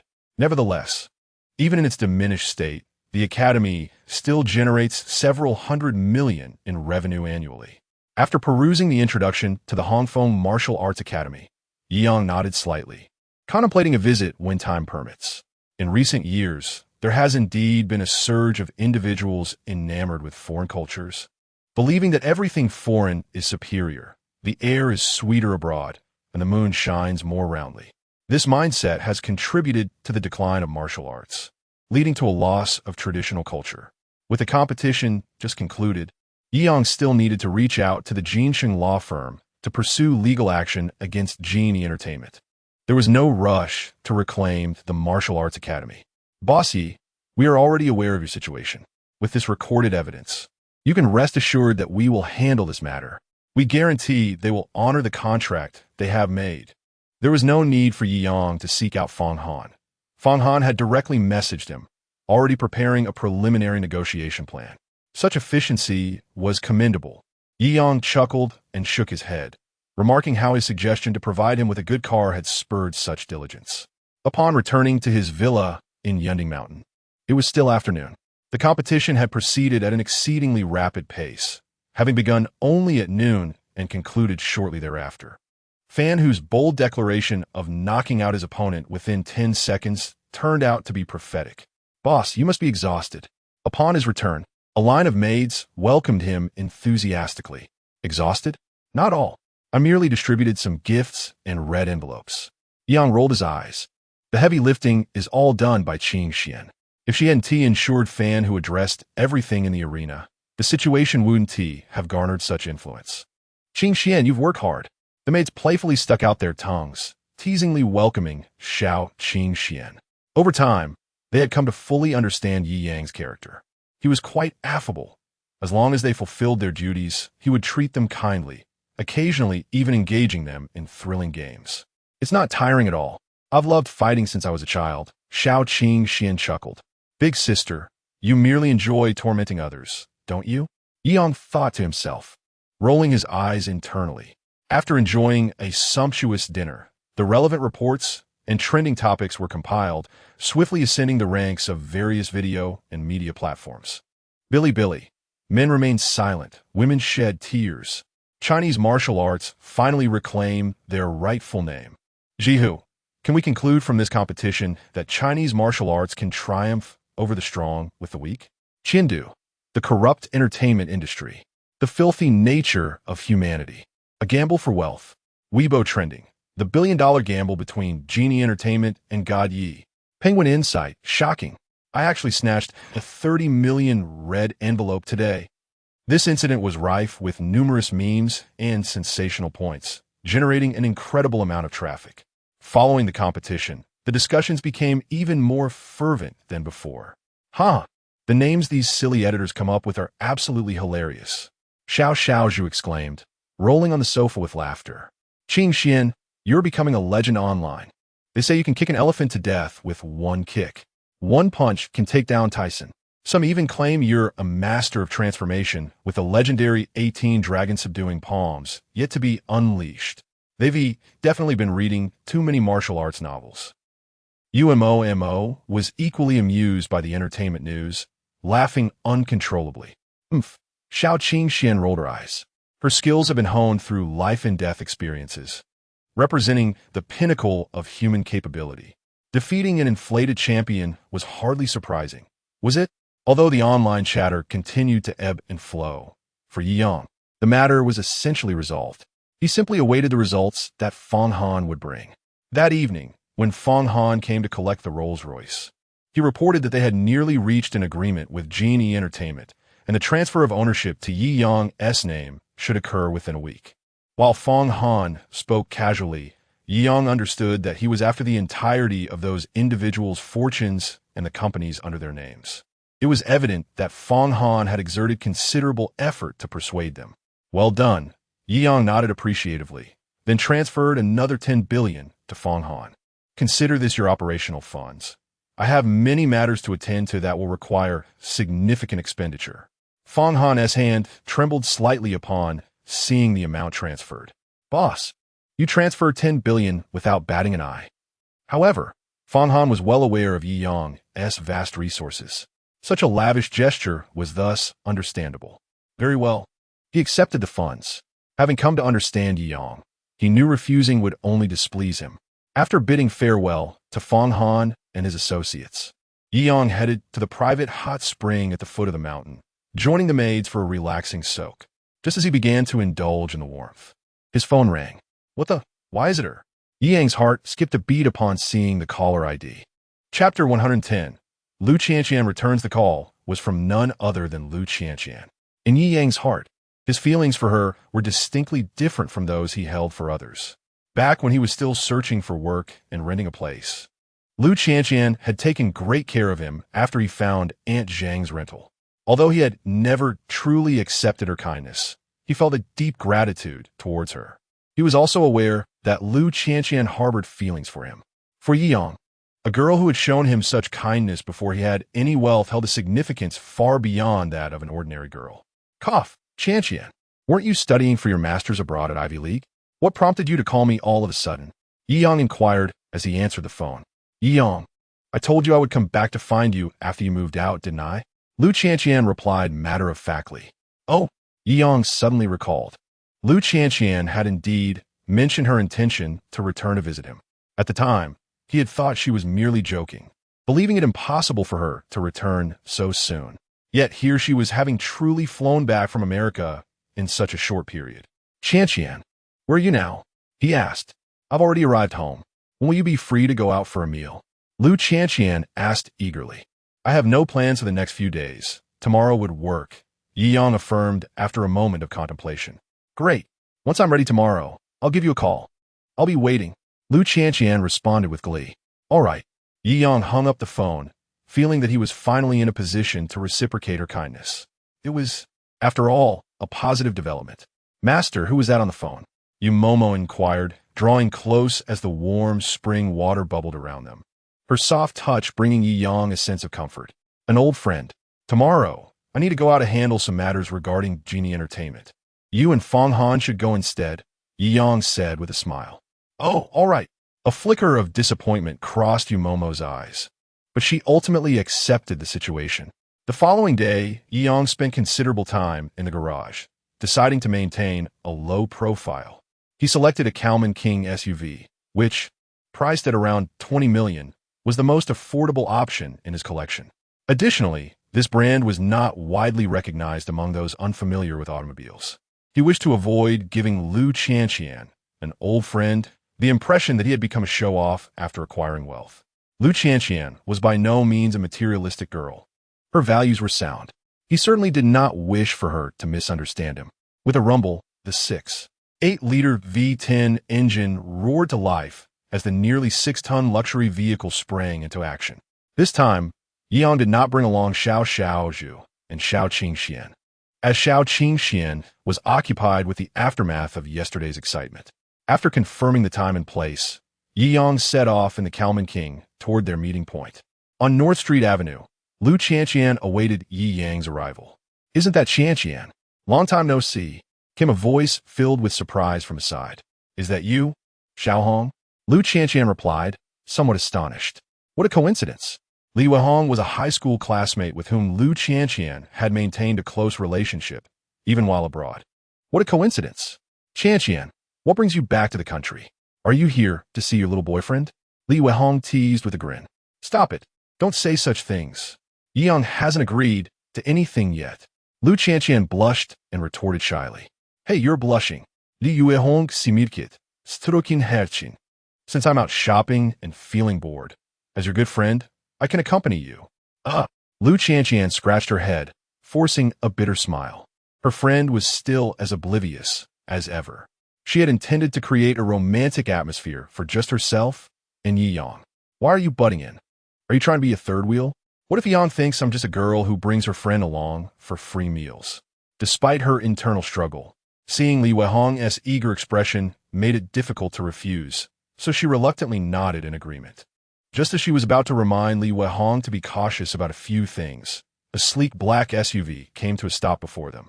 The window rolled down, and Yiyang flashed a charming smile at Lu Qianqian. "Get in." "Wow, Yiyang, you're so quick," Lu Qianqian exclaimed, caught off guard, thinking he would take longer to arrive. "My driving skills are top-notch. By the way, who is this?" Yiyang asked, glancing curiously at Li Weihong. "Are you the little boy who likes Qianqian? You're quite handsome. I'm Qianqian's best friend. You better behave today, or I'll have Qianqian kick you to the curb." Li Weihong rambled on, oblivious to the tension. "Xiaoong." Lu Qianqian panicked internally. She was the one pursuing Yiyang. What if he got upset and rejected her? Yiyang shook his head in bemusement, but decided to remain silent for Lu Qianqian's sake. "Come on in. Don't worry. I know how men are," Li Weihong said, ignoring Lu Qianqian's protests, casting a dismissive glance at the car's emblem before climbing in. Lu Qianqian sighed, offering Yiyang an apologetic smile before entering the vehicle. Updated for the Mid-Autumn Festival. Wishing everyone a joyous holiday with their families. Thanks to the reader Chilian Yees for the 2 mooncakes.